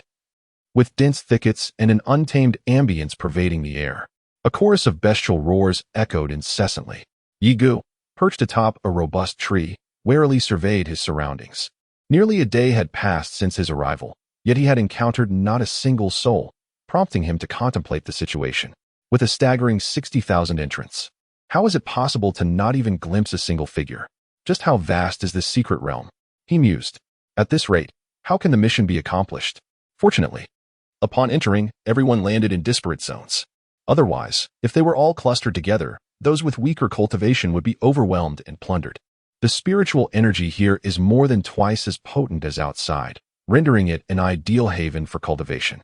However, Yiga did not intend to cultivate, at least not until he had secured 2 tokens as a safeguard. Then, he could find a suitable location and cultivate to his heart's content. Just as Yiga was poised to descend from the tree and seek out a token, his eyes narrowed abruptly. In the distance, a faint sensation emerged, an aura intimately familiar to him. Was it not the aura of the token at his waist? It was rapidly approaching Yiga. As the aura drew nearer, Yiga realized that his conjecture had been accurate. It could indeed be located. Having discerned the issue, Yiga did not conceal himself, but instead hastened toward the source. If his opponent was not formidable, perhaps he could secure a token as a safety net. With a touch of caution, entering the academy would be practically assured. It seemed that fate was smiling upon him, presenting him with such an opportune windfall. I have never been intimidated by anyone of equal cultivation. Young man, if you know what's good for you, hand over the token obediently, or you'll suffer the consequences and eventually have to relinquish the token anyway. I hope you're not being obstinate. This cultivator's armor emanated a sharp aura. In his estimation, he had the situation well in hand. However, resolving the matter without a fight would be preferable, as encountering others afterward would present complications. He was unwilling to expend his spiritual energy unnecessarily. Yiga was taken aback by the opponent's confidence, expecting to obtain the token without any effort.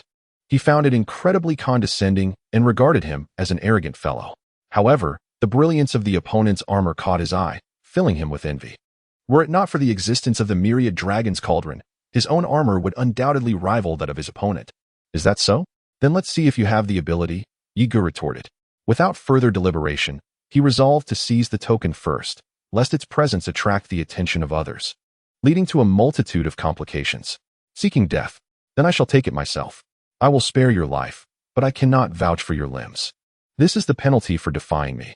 The cultivator was incensed by the disobedience and launched a ruthless attack aimed directly at Yi Ji's feet. Killing and crippling cultivation were prohibited, but the cultivator realized that disabling body parts was permissible. Without the ability to move, acquiring the token would be impossible. Even if Yiga refused, what could he do? Severed limbs, however, would render a cultivator virtually useless. Having come to a realization, Yiga gazed at the opponent, whose long blade shimmered with a piercing cold light. Without a moment's hesitation, his figure flickered and instantaneously appeared beside the adversary, the edge of his azure blade resting against the man's throat. Pray tell, what shall I spare you from? Yi Ji's voice, resonant and chilling as though from the depths of hell, taunted his foe, implying that the choice lay solely in the latter's hands. The cultivator, initially confident in his superiority, believed that Yiga would offer no resistance beneath his blade. I shall bestow upon you this token. Had he known of Yi Ji's prowess, he wouldn't have dared to act so rashly and would have fled at the first opportunity. He retrieved a token from his person and extended it toward Yiga. As long as he remained unharmed, he could still gain entry to the academy, even if he encountered a couple of slightly weaker opponents. However, should he be incapacitated, his chances would dwindle significantly. Quite astute. The more tokens he possessed, the greater the aura he projected. At this rate, he would surely attract a multitude of foes or even provoke more formidable adversaries. It seemed exceedingly difficult to guard these tokens unless one possessed considerable strength. The competition for the top 10 was undeniably fierce. Very well. Inquire as you wish, and I shall divulge all that I know. Upon hearing Yi Ji's words, hesitation evaporated, and he nodded eagerly. What means exist to conceal the aura of these tokens? Yi Ji's eyes narrowed slightly, hoping to discover a solution that might secure his place among the top 10. Concealing the aura? Such a feat was virtually impossible. Perhaps within a spatial ring. It could be achieved, yet it proved unmanageable to contain them. It felt as though some restriction had been placed upon the tokens. The individual who had previously departed breathed a sigh of relief, cursing under his breath. Still seeking you? What madness is this? Encountering you. I would surely take flight at the first sign of trouble. He was compelled to proceed, even in the absence of a path. Observing his adversary's departure into the distance, Yiga experienced a fleeting moment of bewilderment, as if a crucial element had slipped his mind, the appropriation of the protective armor. A cunning glint sparkled in Yi Ji's eyes as he formulated a strategy. However, his immediate concern lay in resolving the issue of the token's aura, a predicament that perpetually placed him at a disadvantage. Could the tokens truly not be accommodated within the spatial ring? An idea that had previously eluded his consideration. With newfound awareness, he was determined to explore its feasibility. With a mere thought, the two tokens materialized within the confines of the spatial ring. A surge of elation coursed through him. It appeared that his spatial ring possessed unique attributes, setting it apart from the ordinary. Undeniably, it was an extraordinary treasure. Upon perceiving the token's aura, he discovered that it was indeed isolated. In this manner, the coveted first position might very well be within his grasp. Devoid of the token's aura, he would remain inconspicuous, affording him the opportunity to strike from the shadows. However, his jubilation was short-lived. His eyes widened in disbelief. Ablaze with incandescent fury. "You insufferable cauldron, what do you intend to do? Return the tokens to me immediately, or you shall face my wrath." He trembled, his body quivering with indignation as he unleashed a torrent of vehement threats upon the cauldron. Yet, the cauldron, having devoured the two tokens, appeared to be far from satiated, its demeanor suggesting a desire for more. More? Yi Ji's countenance turned ashen. "Could you refrain from impeding my progress? At this rate, I shall be left without a single token. They would all be consumed by the Wanjun cauldron. Once addicted to its insatiable appetite, it would surely find a way to obtain what it desired, even if it meant being in close proximity." After expressing his frustrations, Yi Ge could only strike a reluctant agreement with the Wanjun cauldron, realizing that should it defy him, no one would benefit from the arrangement. Chapter 68. Gathering spiritual herbs. The thought of the Wanjun cauldron, an entity that belonged to him, demanding terms for cooperation, was indeed disheartening. It was a sorrowful reality that while it feasted upon flesh, he would merely partake of the broth. However, Yi Ge understood that since the Wanjun cauldron required resources, he must find a way to provide them. Within it lay sealed remnants of death energy, a matter that could not be taken lightly. Perhaps if the Wanjun cauldron consumed such elements, it would bolster the seal, ultimately benefiting him as well. Its sentience was undoubtedly a rarity, and it might prove advantageous in the future. Reluctantly, Yi Ge accepted the inequitable terms of their agreement. With a long sigh, he resolved to secure a minimum guarantee before proceeding further.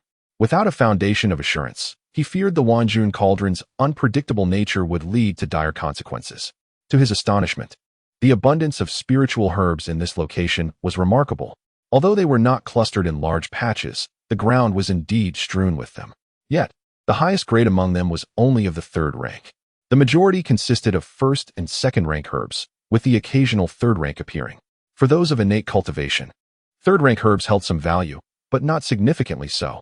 It was a common understanding that anyone of innate cultivation would possess a few spiritual stones and would not waste time collecting such herbs, given the ample availability of ready-made elixirs in the market. As for first and second rank herbs, they would hardly attract attention unless one were at the gas refining stage, in which case they would be elated. However, for Yi Ge, this was akin to a bounty of luminous spirit stones. Although their grade was not particularly high, their sheer abundance was undeniable. Should an entire secret realm be filled with medicinal herbs, the prospect of selling them would yield a substantial fortune in spirit stones. Yet, the sheer volume soon became overwhelming, and after a while, Yi Ge felt a sense of agitation. If only he could gather them in swathes. The Wanlong Ding might just be the solution. A flicker of joy ignited within Yi Ge at this thought. This artifact was not to be underestimated. It excelled at gathering resources. He urged it to emerge and assist him, promising that if it helped collect the herbs, it would surely reap its rewards. In his mind, he silently beckoned the Wanlong Ding. However, it remained utterly still, seemingly indifferent to his requests. Observing this, Yi Ji's frustration flared. "You are being lazy and unproductive, having just indulged yourself without offering any assistance. This is unacceptable. If you refuse to act, do not expect me to provide you with resources.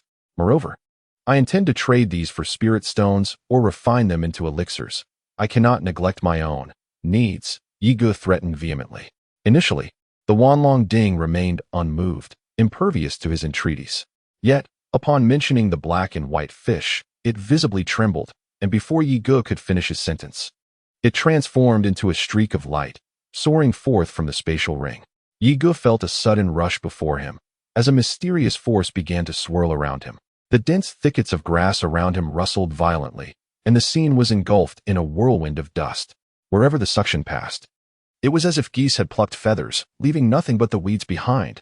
Any spirit herb with a hint of vitality vanished without a trace, leaving Yigo utterly astonished. So obedient? Yet this is truly remarkable.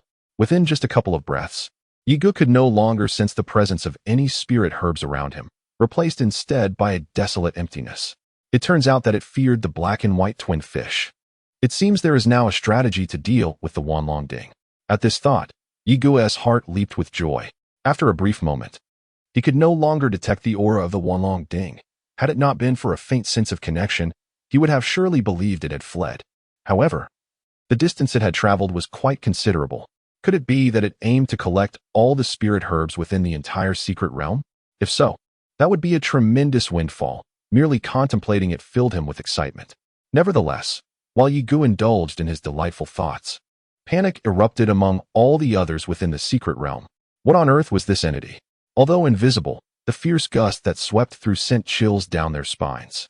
When Yigo beheld a mountain-like pile of spirit herbs accumulated within his spatial ring, he could hardly contain his exuberance, bursting into delighted laughter. Haha, Wanlong Ding, you truly outdid yourself. It seems you have indeed gathered all the spirit herbs from this place. Oh dear, do not express your discontent. There will be benefits for you soon. Now, let us procure some sustenance for you. After laughing heartily for a while, Yigo sensed the Wanlong Ding's dissatisfaction, offered a comforting word, and set off. This time, he had struck gold. With such a bounty, not even 1 billion spirit stones could purchase it. This was far too effortless a gain. His admiration for the Wanlong Ding had certainly deepened. Without a token as a guide, Yigo found it quite arduous to locate another individual within this secret realm. Without a deliberate search, he chose a direction and charged forth. Soon, a figure emerged before his eyes, the aura of the token unmistakably clear. Even from a distance, he could sense it. As long as one possessed a token, those without it could also perceive its presence within a certain range. This ensured that those unfortunate yet capable individuals would not be eliminated. Holding the token in his hand, Yigo narrowed his eyes. He gazed at these individuals, contemplating that it was impossible for them to come and go at will. Surely, they must leave some treasures behind. However, after a moment's reflection, Yigo refrained from taking action and allowed them to depart. If he were to act now, he would undoubtedly be recognized. Though they were not yet from the same sect, it was uncertain who might become a fellow disciple later on. Should he seize the token and plunder their cultivation resources? It was uncertain how the academy would respond. Yigo suddenly felt at a loss. For him, who coveted resources, these individuals were clearly ripe for the taking. The thought of not acquiring something felt rather unsatisfactory. In his mind, the more resources he possessed, the better. Resources must be in his grasp. Ah, right. Was he not adept at concocting elixirs? He recalled a particular pill known as the repose transformation pill. The required spiritual herbs were not of high quality. Surely, this abundance of herbs could be transformed into something worthwhile. Resolving to act, Yigo began selecting the spiritual herbs without hesitation. By the way, Wanlong Ding, come forth and lend a hand. Do not even think of slacking off. I shall let you consume this token first. Once I am prepared, it will be the time for a sweeping victory. Do not hinder my progress. Lacking the Dan Ding, Yigo has set his sights on the Wanlong Ding. Initially reluctant, the Wanlong Ding complied upon receiving the token and willingly came forth to assist. The third-grade Gui Shi Erong Dan is not an overly challenging elixir to concoct, and Yigo swiftly produced 20 pills. After a moment's hesitation, he realized that in order to utilize this potion, an antidote was also necessary. The antidote was equally simple to create, resulting in another 20 pills. He estimated that one would be effective for 10 days. Thus, 20 would certainly suffice. As long as he consumed one antidote just before the 10th day concludes, its effects would surely be prolonged, allowing him to take another elixir and maintain his disguise. Upon consuming a pill, Yigo effortlessly transformed into the likeness of another person, his aura shifting in tandem. However, his clothing and the Qing Hen mark could not change, compelling Yigo to don a black outfit and mask. He then concealed the Qing Hen and instructed the Wanlong Ding to remain still. Bursting with excitement, he hastened on his journey. Spirit stones, oh spirit stones. None shall escape my grasp. Chapter 69. The savages of the secret realm having lost everything on his person, a group of individuals, each with eyes ablaze. combed the entire secret realm in search of a small thief. The ranks swelled rapidly, and the token was hardly a concern for them anymore. Their sole focus was to eliminate the thief and assuage their burning resentment. In a mere 10 days, 500 individuals were consumed by fury, their murderous intent palpable as battles erupted fervently. After several were exhausted, Yigu made his appearance and collected all that they had. After all, his token would not betray the slightest hint of his presence.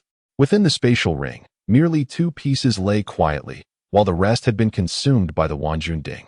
These 2 pieces, however, were still under the watchful gaze of the Wanjun Ding. Something feels amiss. Why is no one making a move? Yet, with a reputation preceding him, he could not afford to be careless. The sword in his hand transformed into a radiant arc, his figure reaching the pinnacle of speed. Only fleeting shadows remained, suddenly appearing before his opponent. The adversary, wielding a massive iron ball, launched an attack akin to a fireball, completely missing its target. It crashed into a thicket, obliterating all vitality within its vicinity. In the next moment, his eyes widened in shock, for Yi Ji's sword had already materialized before him. A chill coursed through him as he instinctively tilted his head back, attempting to evade the strike. However, Yi Ji's sword seemed to have locked onto him with unerring precision. If you dare to dodge again, do not blame me for incapacitating you. Hand over the items, the spatial ring, and the token. Just leave behind a mere piece of cloth to cover yourself. He had no desire to awaken again, praying for the heavens to intervene and capture this rogue. He believed the man to be exceptionally formidable, yet remorse now overshadowed his thoughts. Is that all your resilience amounts to? I had intended to test your endurance. He muttered, feeling faint. Now I must take matters into my own hands. If we were outside, I would surely eliminate you. Yigu grumbled, yet his actions were swift. With practiced precision, he swiftly stripped his opponent of everything. The onlookers, already aware of the commotion, particularly noted the presence of numerous tokens. Yet, none dared to act, as many believed they could lie in wait for the little thief. However, in the end, everything was plundered, leaving behind a chorus of lamentations. The crowd yearned for the petty thief to appear, wishing for his demise. A multitude, having previously been robbed by Yigu and forewarned of his inevitable return, mustered their forces and hastened to intercept him, driven by sheer desperation. Yet, from afar, the sounds of battle reached their ears, each face contorted with resentful fury. The familiar cadence of combat signaled a swift conclusion. Their anxieties were well-founded, for the struggle ended abruptly, as the aura of the tokens vanished completely. The crowd wore a bewildered expression, quickly replaced by a look of sympathy. Another unfortunate comrade was about to join their ranks of pursuers. Those who had been spared cried out in alarm, hastily discarding their remaining tokens, lest they attract the attention of the rogue and suffer a similar fate. Yigu swiftly melted into the dense forest, his presence undetectable within 20 meters of even the most perceptive cultivator. He scoffed inwardly, "You think you can catch me? Impossible." But in an instant, a jolt of alarm surged through him as he realized the effects of the elixir were wearing off. Should his true form be revealed, he would be torn to shreds, a fate he had no doubt these individuals were capable of inflicting. They might even drink his blood and devour his flesh. He swallowed a dissolving pill, but the cloaking effect had already dissipated. "There he is. He's over there. Quick!" Someone in the crowd suddenly roared. The sylvan expanse of the secret realm reverberated with a cacophony of enraged roars as its dense foliage succumbed to collapse. The ambient air throbbed with instability, and a pall of dust billowed forth, reminiscent of a savage bacchanal. Chapter 70. Another city conquered. As the horde surged forward, Yigu, far from remaining idle, commanded the myriad dragon's cauldron to swiftly retrieve the tokens. With a burst of agility, he darted away, covering a substantial distance before ingesting a guaishi-disguised pill. Soon, his pursuers were bereft of his presence. They converged upon the spot where he had vanished, their howls of fury rending the air as they unleashed a relentless barrage, causing the earth to tremble. Yet, Yigu remained elusive, having distanced himself considerably. Yigu felt a cold perspiration break out as he sensed the seething animosity of those in pursuit. He had stirred up a hornet's nest, indeed. However, he felt no remorse, for he knew that any of them, given the opportunity, would have acted similarly. His immediate concern was to assume a new guise, as his habitual masked attire had become monotonous. Yet, he could not simply adopt any random appearance. "Ah yes," he mused with a sinister glee. "You have long sought my demise, But now it is I who shall bring about yours." In an instant, his face morphed into that of Sun Wuming. Shedding his dark garb, he donned a pristine robe, transforming into a figure of refined handsomeness, albeit with a disquieting smirk. While he could not conceal his true cultivation level, the altered aura would suffice. In their frenzy, his adversaries would hardly pause to consider such subtleties. He had initially contemplated eliminating Sun Wuming en route to the academy. Had it not been for the depletion of his strength after vanquishing a monarch, he would not have allowed him to survive until now. Yet, even if you escape death this time, your fate will be far from enviable. After composing himself, Yi Gu resumed his journey. Within his spatial ring lay a profusion of treasures, eliciting a grin that nearly split his face. Nevertheless, he still felt it was insufficient. Among the 60,000 individuals present, he had only acquired a few hundred items. Truly meager, especially considering that only a dozen or so belonged to cultivators of the terrestrial grade or higher. Should others seize them first, he would be left with nothing but dregs. However, Yi Gu found something peculiar. With so many individuals being robbed, one would expect a significant accumulation of tokens, yet he detected no such presence. With a slight furrow of his brow, he resolved to detour, anticipating a potential development. Should he manage to intercept the culprit and engage in a double cross, it would undoubtedly spare him unnecessary complications. After circumventing the area, Yi Ji's eyes narrowed. For discarded tokens were strewn about. It seemed the fellow was either incapable or unwilling to claim the tokens, likely retaining only a couple as a safeguard. Without hesitation, he commanded the myriad dragon's cauldron to gather the tokens. The myriad dragon's cauldron exuded boundless joy. Having consumed so many tokens, it had visibly solidified, its form becoming even more resplendent in gold. After circling the area, unable to locate his counterpart, Yi Gu paid him no further heed, deeming it unnecessary to waste time on this individual. Soon, Yi Gu hastened to a secluded grove in the distance. It appeared that no highwayman had ventured here. Instead, there was only the customary scramble for tokens, fought with great fervor. Pressed for time, Yi Gu refrained from indulging as he had before. Upon swiftly approaching, he directly employed his absolute strength to seize the desired items in a brazen manner. Yi Gu revealed a faint smile. Once again, 2 plump sheep had appeared. There was no escape for them this time. With a few swift movements, Yi Gu drew near. Upon recognizing the faces of the 2 individuals, he was momentarily taken aback. What a coincidence to encounter acquaintances here. Sun Wuming, how unexpected to find you in this place.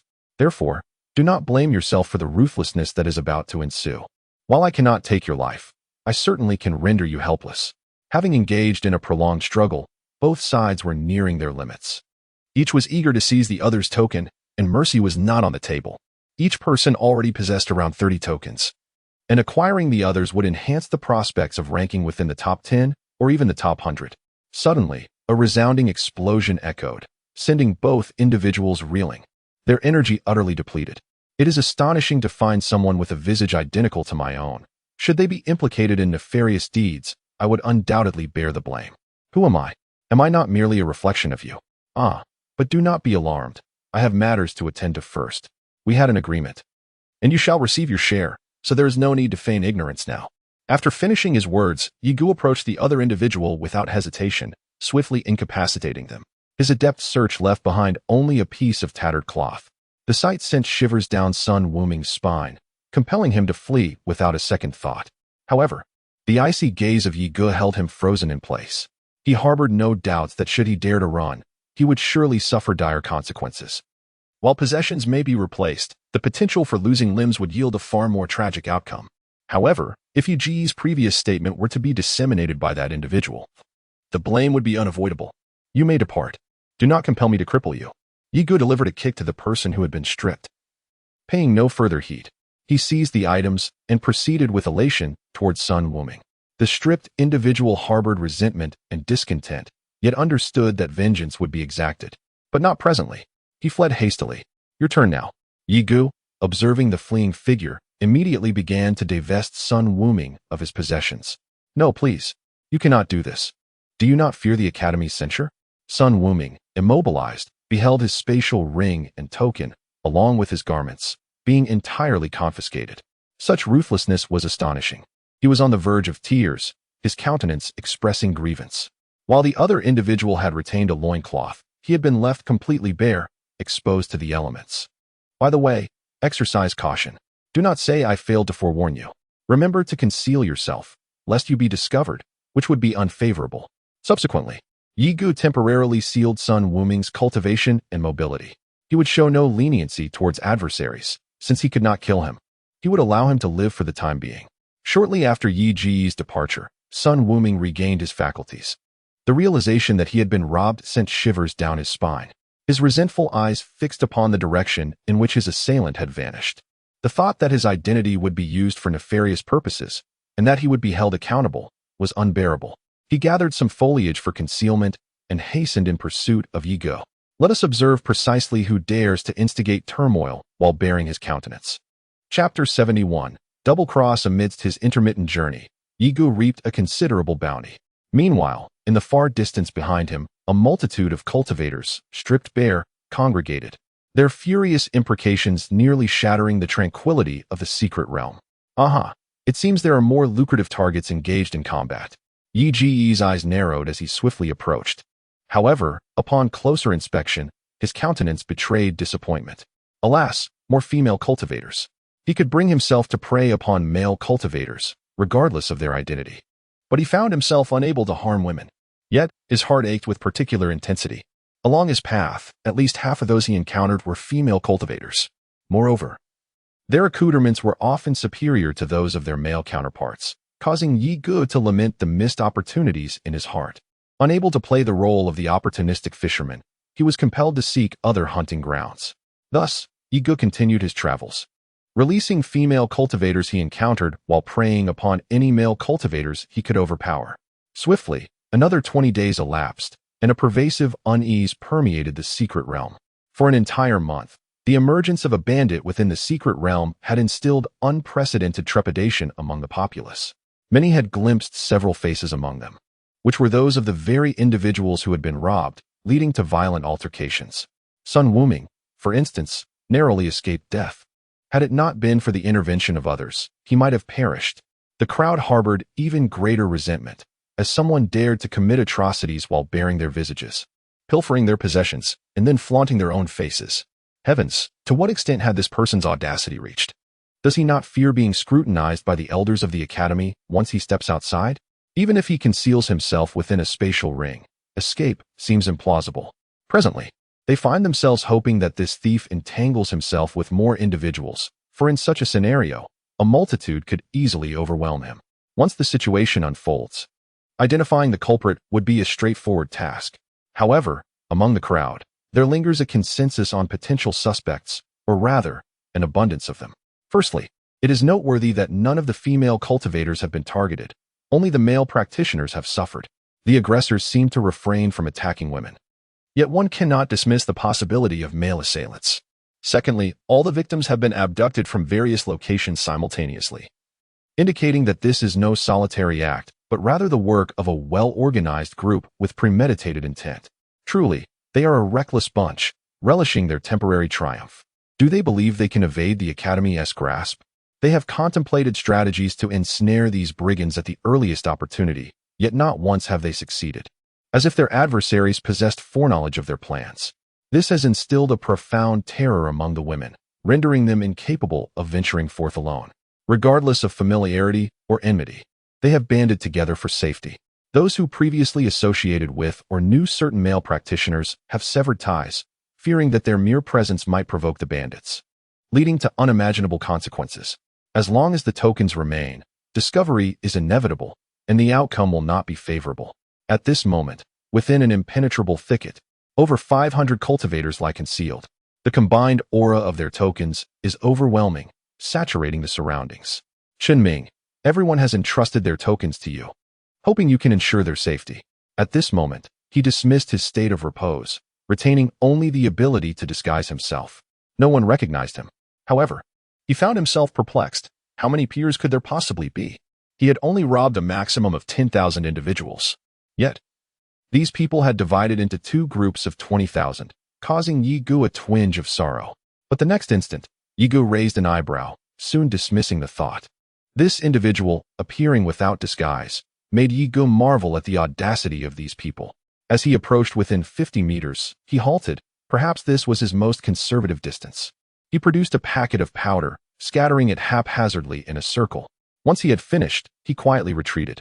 Observing the actions of the other party, Yigu nearly gasped in astonishment.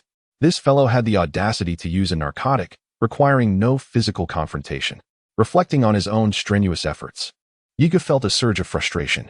Yet at that moment, he understood the opponent's intent but refrained from any action. The narcotic held no sway over him. The black and white dual fish were not to be trifled with. Throughout his journey, he had encountered several instances of narcotics. If they dared to act against him, escape would be impossible. Just as he focused on locating the adversary, the stirring of his spirit amplified the potency of the narcotic. In an instant, Chun Ming felt a wave of dizziness and, reluctantly, succumbed to the ground. Perhaps the robber, not entirely convinced, lingered for a brief moment. Upon ensuring everything was in order, he stealthily emerged, instinctively preparing to strike. A piercing sound echoed through the air. With a thunderous crash, the bandit was pinned to the ground, his eyes wide with disbelief. Unable to comprehend that someone had not succumbed to unconsciousness, Yigu swiftly drew several swords, mercilessly impaling the bandit's hands and feet into the earth. Thank you," he remarked, before transforming into a fleeting shadow, rapidly stripping the remaining valuables from the bandit. His face lit up with joy, reveling in the bountiful haul. The bandit's expression of disbelief morphed into sheer terror as he witnessed Yi Ji's deftness, which surpassed his own. It was a case of black-on-black crime, rendering the bandit's efforts futile, akin to a wedding gown for another. Unable to catch his breath, he succumbed to unconsciousness. Chapter 72, The Final Wave. With great satisfaction, Yi Gu meticulously organized all his acquisitions, his eyes nearly squinting with delight. This fellow traveler had robbed numerous individuals, accumulating several spatial rings filled to the brim with cultivation resources. Should he succeed this time, the spoils would be even greater. However, all these treasures would ultimately benefit him alone. Yi Gu had lost interest in solitary opportunists. Any engagement would need to be substantial, at the very least involving these easily acquired companions. Yet, before departing, Yi Gu would ensure that this particular traveler did not escape unscathed. As the saying goes, a dead comrade is better than a poor muck. He thoroughly plundered the valuable items from his companion, though he deemed it unnecessary to strip him of his clothing. He left behind a spatial ring, a small amount of sedative, and some basic equipment within it. After confirming that Chun Ming would awaken a little later, Yi Gu quietly slipped away. Half an hour after Yi Ji's departure, Chun Ming furrowed his brow, shaking his still dizzy head, momentarily puzzled by the events that had transpired. However, beholding a multitude of bare torsos before him, a startlement arose within. Subsequently, a chilling zephyr swept through, causing a frigid sensation to permeate his entire being. It was at this juncture that the brigand gradually regained consciousness, roused only by Chun Ming's forceful elevation. Confronted with a host of visages radiating a ravenous fury, the brigand's countenance, previously menacing, paled as he recognized the inevitable cessation of his fortunate days, succumbing once more to unconsciousness. "Kill him, kill him." The cries of indignation reverberated, permeating the atmosphere as the tribe of wildlings swelled in number. Yet, there was no jubilation, only the gnashing of teeth. The capture of the first miscreant elicited a universal desire for retribution, though upon learning of the vanished spoils, their ire intensified, realizing they had been victims of a double cross, leaving them in a state of helpless exasperation. Nevertheless, their resolve for vengeance remained unshaken. The capture of one robber brought a collective sigh of relief. However, the revelation of an even more formidable presence among them plunged them into renewed disquietude. Meanwhile, Yi Gu, having insinuated himself into a throng of cultivators, remained concealed, scarcely daring to breathe.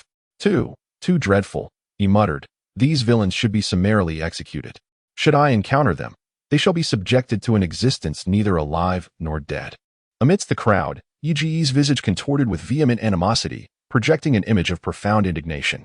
"Indeed, brother," a cultivator beside him lamented, his voice tinged with exasperation. "It behooves us to exercise caution, for perchance, bandits have infiltrated our midst, spelling our doom." Indeed, they were initially wary of Yi Gu, having heard that robbers often infiltrate crowds before striking. Thus, they were cautious of one another. However, Yi Ji's touching display successfully allayed their suspicions. As everyone remained vigilant, Yi Gu seized an opportunity to distance himself from the group and emulate the tactics of his erstwhile companion. This time, The soporific he employed was not merely pilfered from his fellow traveler, but enhanced with additional ingredients to amplify its potency. Even if there were confederates among them, ordinary antidotes would prove ineffectual. Before long, Ego once again departed, laden with spoils. Soon after, a chorus of enraged roars echoed behind him, sending shivers down the spine. Some, unable to endure the stifling atmosphere, even succumbed to mental derangement. Disregarding their plight, Ego sought out a secluded spot to contemplate his next move. Securing equipment and tokens would be a simple matter, as the myriad dragon cauldron was currently feasting contentedly, its aura growing stronger with each passing moment. Sensing Yuji's thoughts, the black and white koi within him suddenly stirred. Ego paused, wondering if it possessed a solution. Throughout their journey, it had been gleeful, abstaining from surreptitious snacking and openly consuming spirit stones and pills from the spatial rings. It was undoubtedly asserting that the matter of pills and spirit stones was within its purview. Ego was initially perplexed, but in the next instant, comprehension dawned, and he was filled with elation.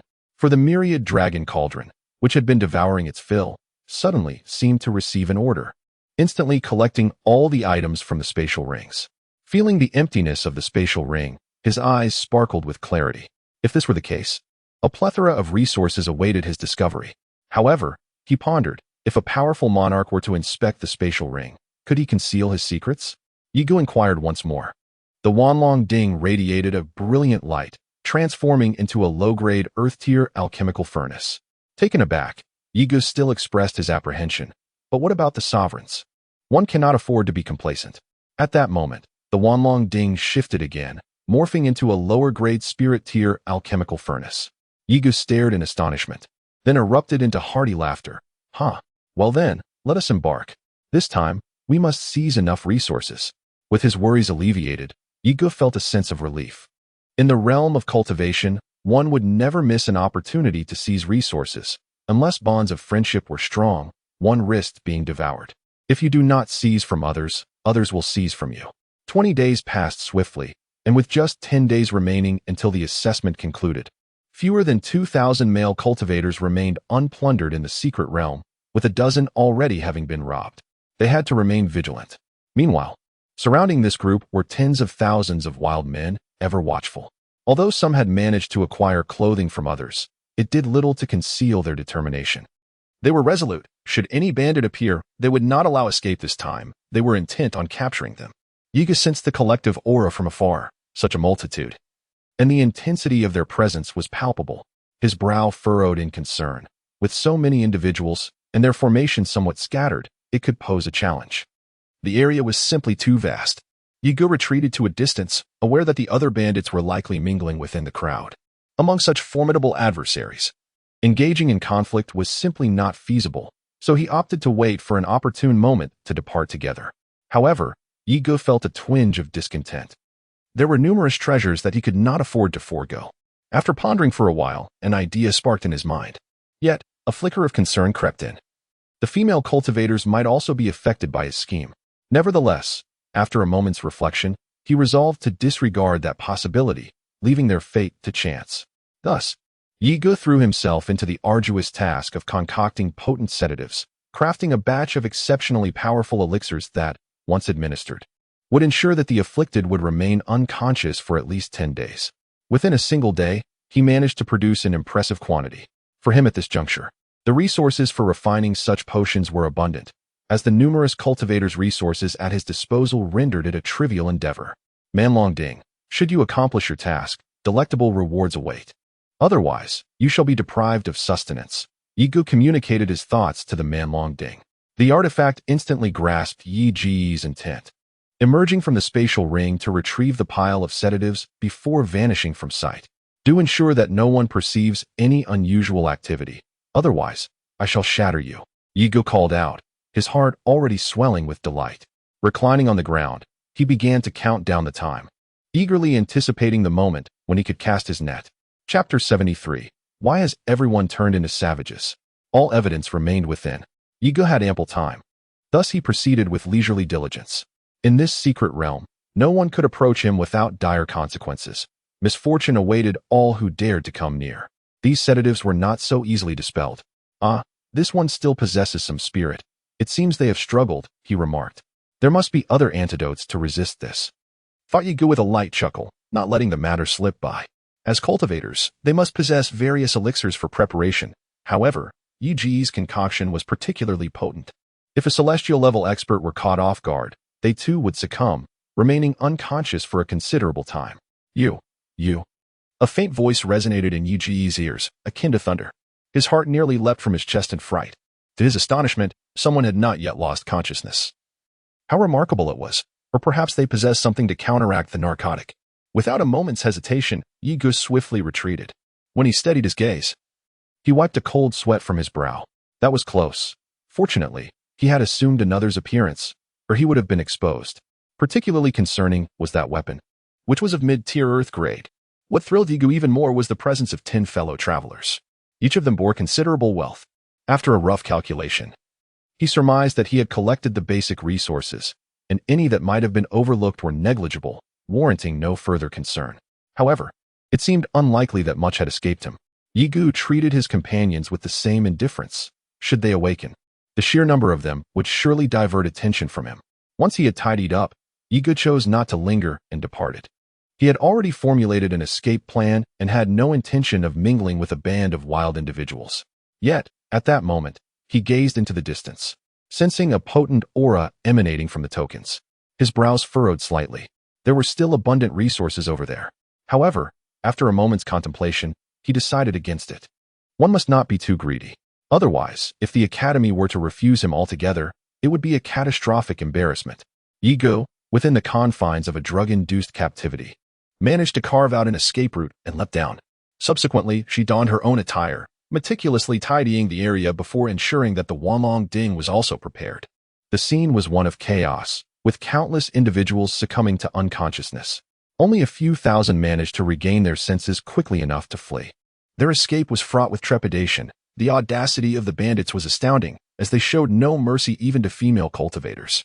Those who had managed to escape now felt dizzy and disoriented, exhibiting signs of faintness, though fortunately, the antidote provided some relief.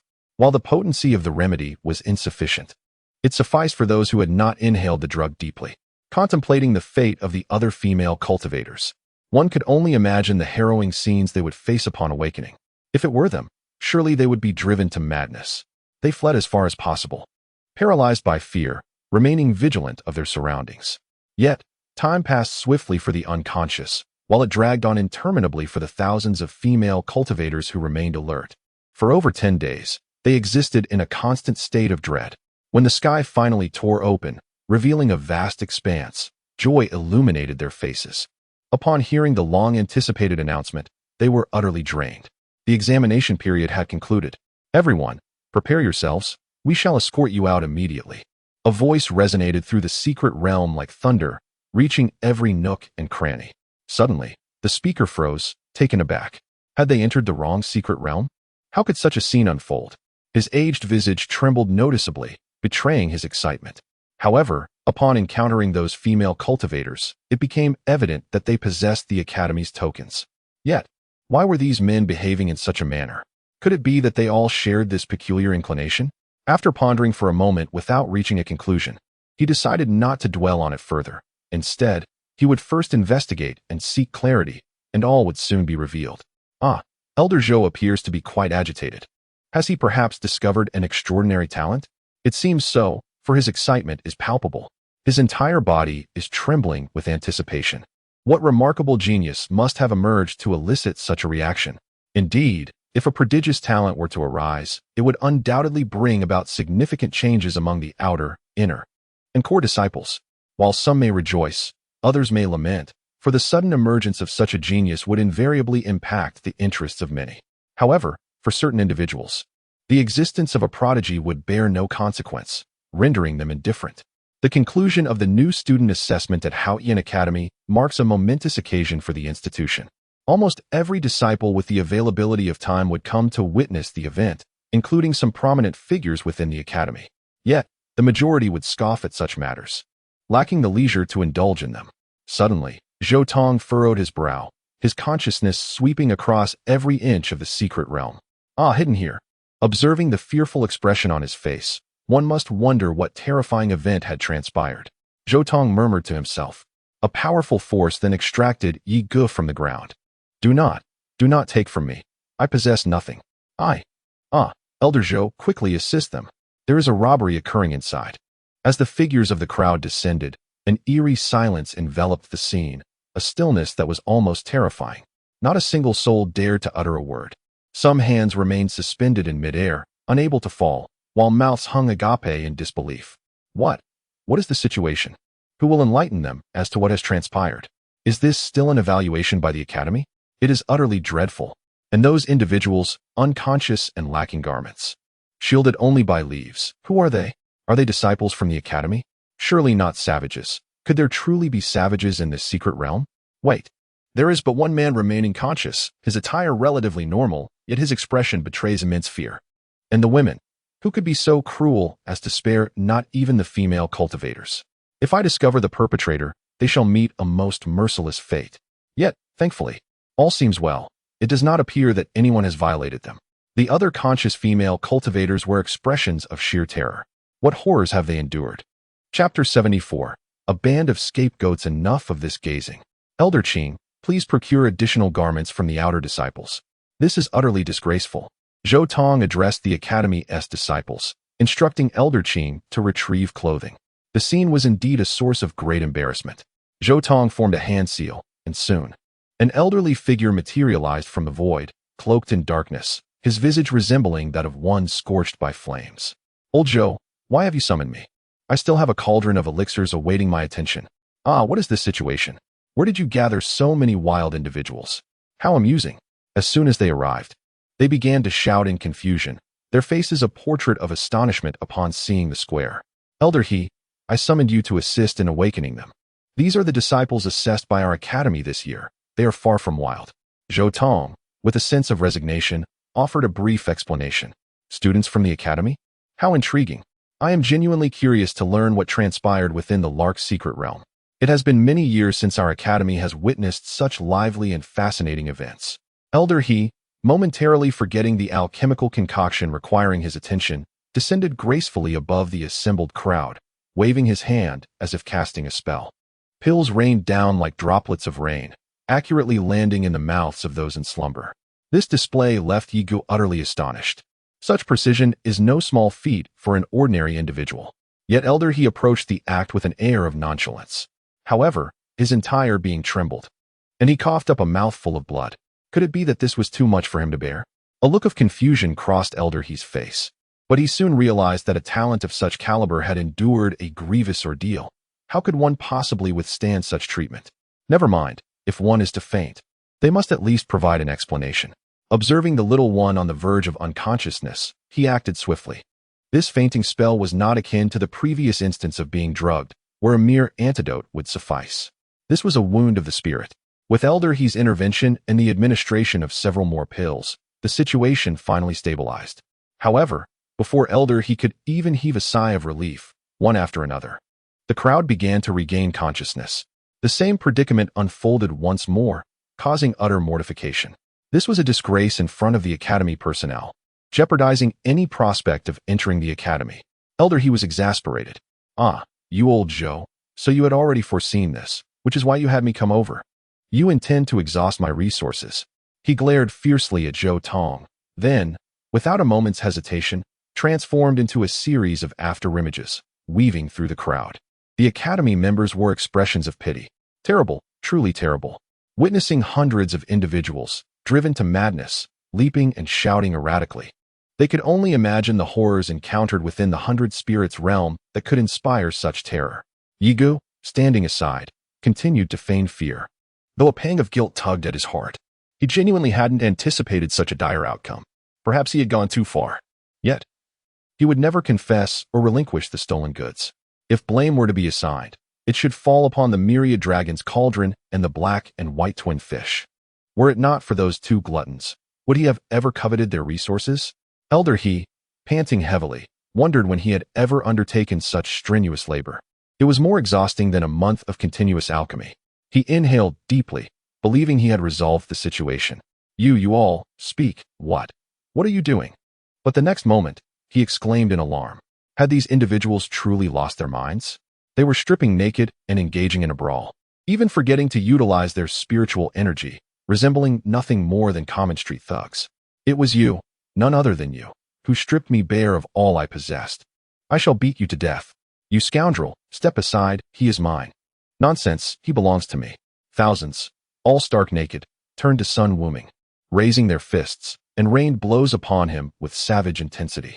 The resounding thuds of flesh meeting flesh caused many to cover their faces. How utterly unbecoming.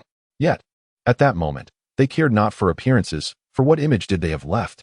They were consumed by a fury that had robbed them of their senses. No, it wasn't me, truly it wasn't. Ouch, stop hitting me. Sun Wuming cried out, only to be met with even more ferocious blows. In his heart, Yi Gu reveled in the scene, thinking, yes, strike him thus, torment him mercilessly. It wasn't you? Before I lost consciousness, I distinctly saw your face. You still dare to deceive me. Identical scenes unfolded across the entire plaza, divided into over a dozen heaps of bodies. Those on the outside, unable to reach their targets, kicked and thrashed, desperately trying to push their way in. However, there were also quite a few who remained still, for though they were enraged, they could not find the person they sought. On 2 occasions, Yi Gu had casually transformed his face into that of another.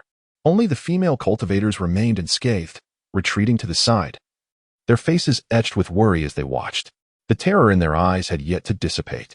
Yi Gu also instinctively followed the female cultivators, retreating to the side. Feigning fear, Zhou Tong frowned, but did not intervene. As long as no one died, he would let them be.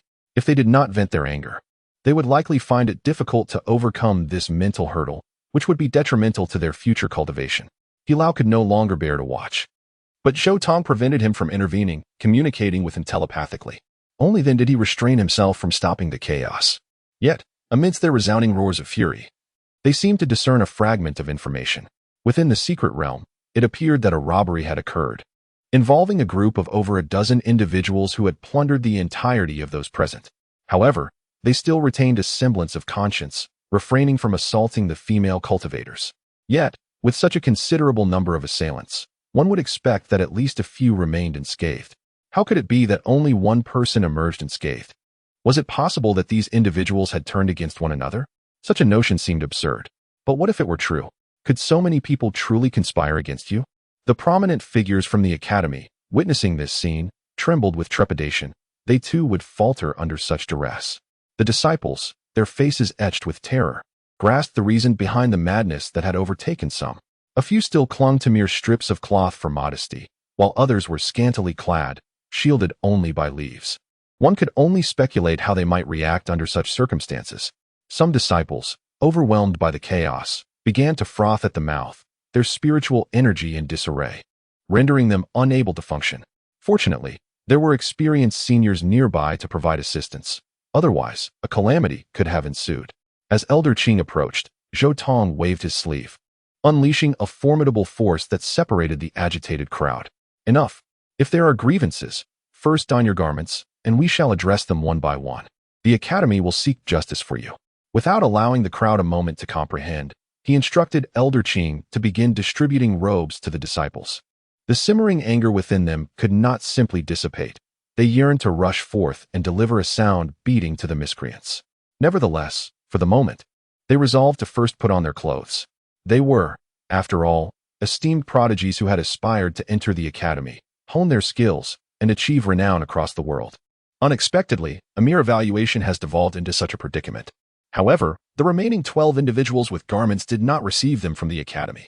This, coupled with Yiji's presence, made him conspicuously distinct. A pang of apprehension struck Yiji's heart, wondering if he had been so easily singled out from his peers. He couldn't help but feel anxious, though he feigned fear. Very well, now that you are clothed, no one is to act rashly until everything is settled, or face immediate execution. Zhou Tong's voice boomed like thunder, permeating the air with murderous intent, causing a jolt of fear in everyone's hearts. As the oppressive aura dissipated, they yearned to strike. Yet they gritted their teeth, glaring fiercely at their intended targets. All right, Elder Qing, escort those who are mentally distressed away for proper care, until the matter is resolved. Let no one leave, Zhou Tong instructed. Elder Qing complied and departed. Soon, under Zhou Tong's direction, the group formed neat rows in the plaza. Who is responsible for this? Step forward now, or face immediate execution upon discovery. Zhou Tong surveyed the crowd, his imposing aura pressing down, with particular emphasis on Yi Ge. He had heard about the boy's potential and was aware of it when he brought him to the academy.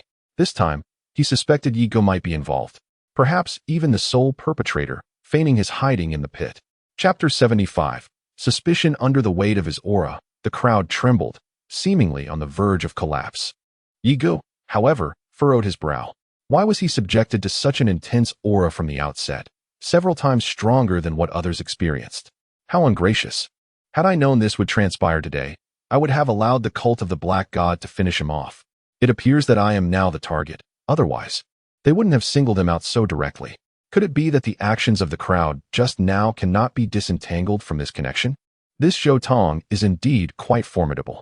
I had thought my efforts were sufficient, yet I find myself under suspicion. After all, every male cultivator has been apprehended, and I alone have escaped. It is only natural to raise doubts. However, what can suspicion achieve? Without evidence, they cannot touch me. The crowd is divided into several factions, each pointing fingers at those 11 individuals. Yet, many also accuse others, such as Sun Wuming and a few individuals whose appearances have been manipulated by Yi Ge. These individuals now bear the marks of a brutal confrontation, their faces bruised and battered. As they are pointed at, panic ensues, especially for Sun Wuming and his companions. If they are indeed guilty, there would be no room for argument. Yet, if they are innocent, how can they endure such accusations? It is not me. I swear it is not me. Someone has impersonated my visage. They must have used a disguise. Sun Wuming and his companions immediately protested, desperately defending themselves. Not you? I distinctly saw it with my own eyes. Even your aura was identical. Do you still wish to deny it? I shall not hesitate to strike you down. Upon hearing this, the crowd was incensed, unwilling to accept such defiance. In the midst of this turmoil, they prepared to strike at Sun Wuming and his companions once more. Enough! Zhou Tong's commanding voice rang out, halting the commotion, though the anger still simmered beneath the surface. Zhou Tong once more cast his gaze upon the remaining 11 individuals. One of them was now a mangled mess, his body a tapestry of wounds, barely resembling a human form, reduced to a mere torso. His limbs were long since rendered useless, and his face was a swollen, grotesque caricature. Why do you not offer any defense? Zhou Tong's gaze fixated on these 11, his brow furrowing as he observed the mutilated figure. Could it truly be them? Otherwise, why such a gruesome state? Elder, it is indeed them. This one was apprehended in the act by our own hands. And these 10 individuals, observe their attire. Why is it untouched? Furthermore, we believe the evidence against them remains within their spatial rings. The crowd, no longer able to maintain composure, erupted without allowing the accused a chance to speak. Their eyes burned with incandescent fury. These individuals are vile. To inflict such cruelty upon us, they must be eradicated. Is that so? Then I shall have to investigate. Zhou Tong's gaze narrowed slightly. Spatial rings, you say? It seems they are indeed the culprits. He surveyed the scene, his brow furrowing in consternation. As all awaited his verdict with bated breath, Zhou Tong remained silent, instead handing the spatial rings to Elder He. Perplexed, Elder He began to examine the rings, his countenance swiftly transforming. Soon, his expression became a tempest of conflicting emotions. There is no doubt, these are their rings. Seize them, bind them, and suppress their cultivation. Where have you secreted the stolen goods? Zhou Tong confronted the individuals directly, his voice grave. Speak now, or you shall never leave this place. The spatial rings contained only a few doses of sleeping draught, nothing else. How could this be? Indeed, it was us. We are equally oblivious to the whereabouts of those items. I recall that prior to my fainting, everything was still within our spatial ring. The others offered no defense, merely conceding in silence. Before this sovereign, with evidence presented, surely the truth could not be concealed any longer. Why endure further suffering in the end? What? It turns out it truly was them. Their audacity is astonishing. Do they not realize that once they emerge, there is no escape for them? Yet they dare to act in such a manner. The assembly of scholars displayed expressions of sheer astonishment. Meanwhile, the victim, now seething with rage, longed to annihilate these scoundrels. If it were not for them, there would have been no loss of face. To seize resources is one thing, but to leave them without even the clothes on their backs is utterly ruthless. Were it not for Zhou Tong's intervention, these individuals would have undoubtedly been torn asunder. The previous restraint was due to the absence of irrefutable evidence. Now that they have confessed, Mercy is out of the question. Zhou Tong, filled with doubt, ventured once more into the secret realm, only to discover it astonishingly immaculate, devoid of any trace. Even more startling was the realization that all the spiritual herbs had been completely uprooted. Clearly, it was among these individuals. So what say you? He turned his gaze towards Sun Wuming and his companions, blood trickling from the corner of his mouth. Observing them, Zhou Tong furrowed his brow, unable to discern any clues. This matter was not their doing, yet the possibility could not be dismissed. Further investigation was warranted.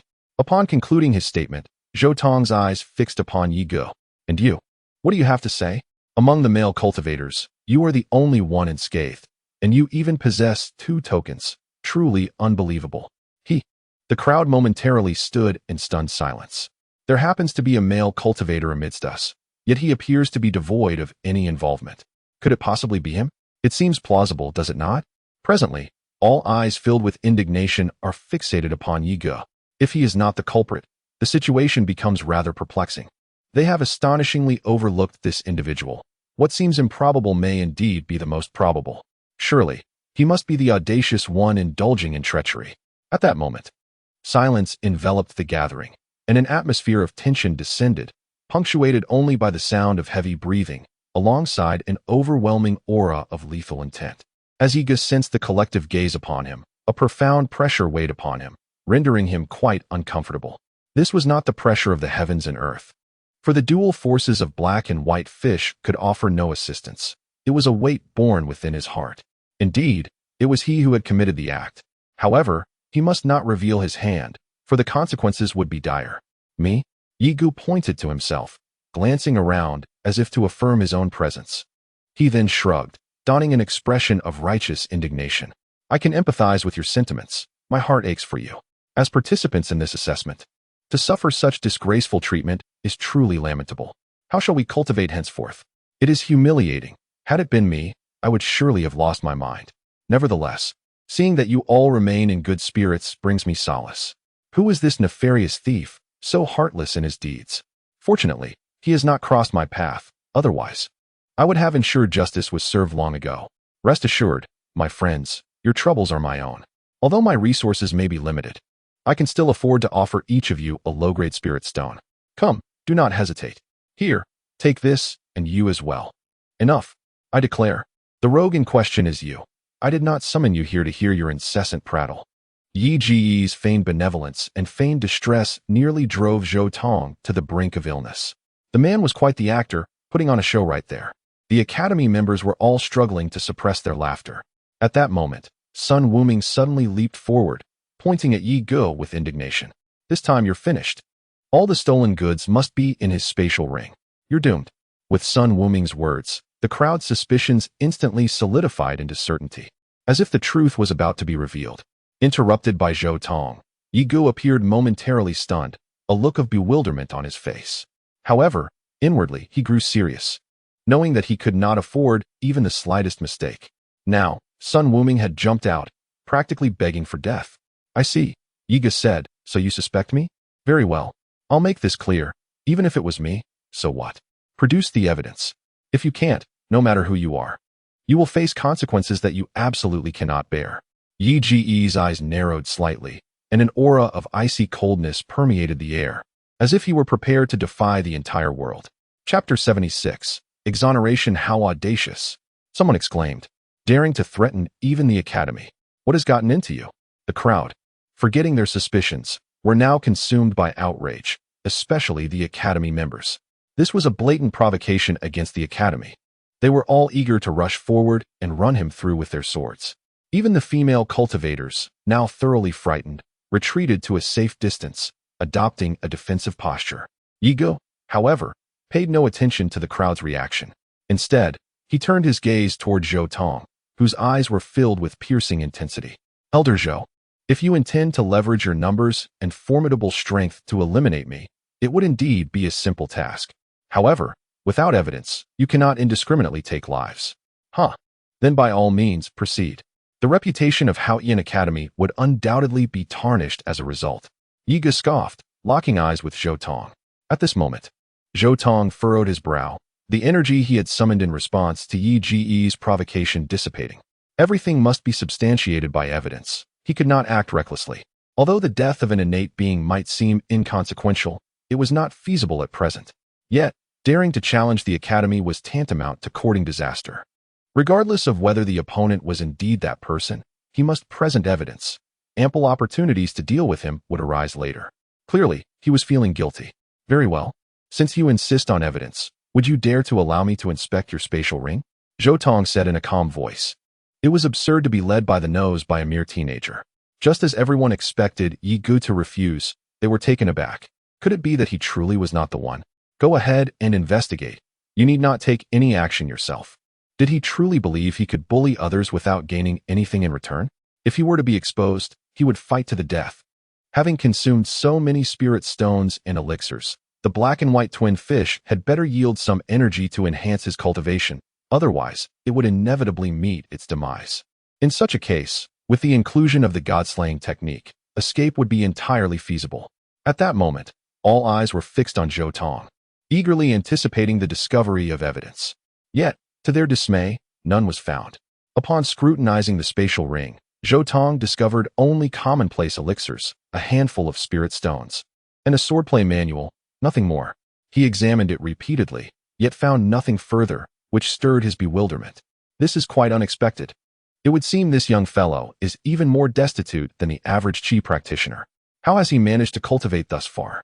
The spatial rings of the 10 individuals contained various sleeping drafts and an assortment of disparate equipment, none of which bore their personal aura, providing substantial evidence. Yet, this one contained nothing of the sort. Could it be that he is truly innocent? Zhou Tong cast a profound glance at Yi Gu, shaking his head in resignation, and then tossed the spatial ring to Elder He. Elder He conducted his own inspection, but the result remained the same. He reluctantly returned the spatial ring to Yi Gu. Good heavens, be careful. I'm quite impoverished, so please don't misplace it, Yi Gu exclaimed, catching it with haste, a look of distress on his face. Very well. It was not you, Zhou Tong conceded.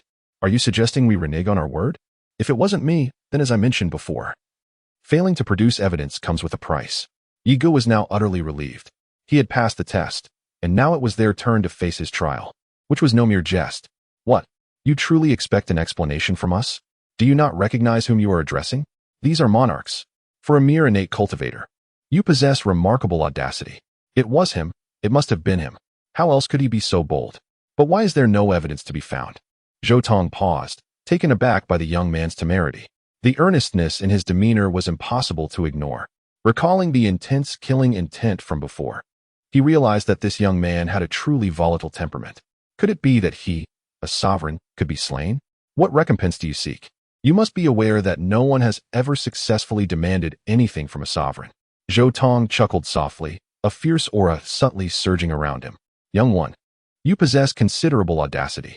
Elaborate on what you mentioned earlier about the unbearable consequences should we fail to compensate you.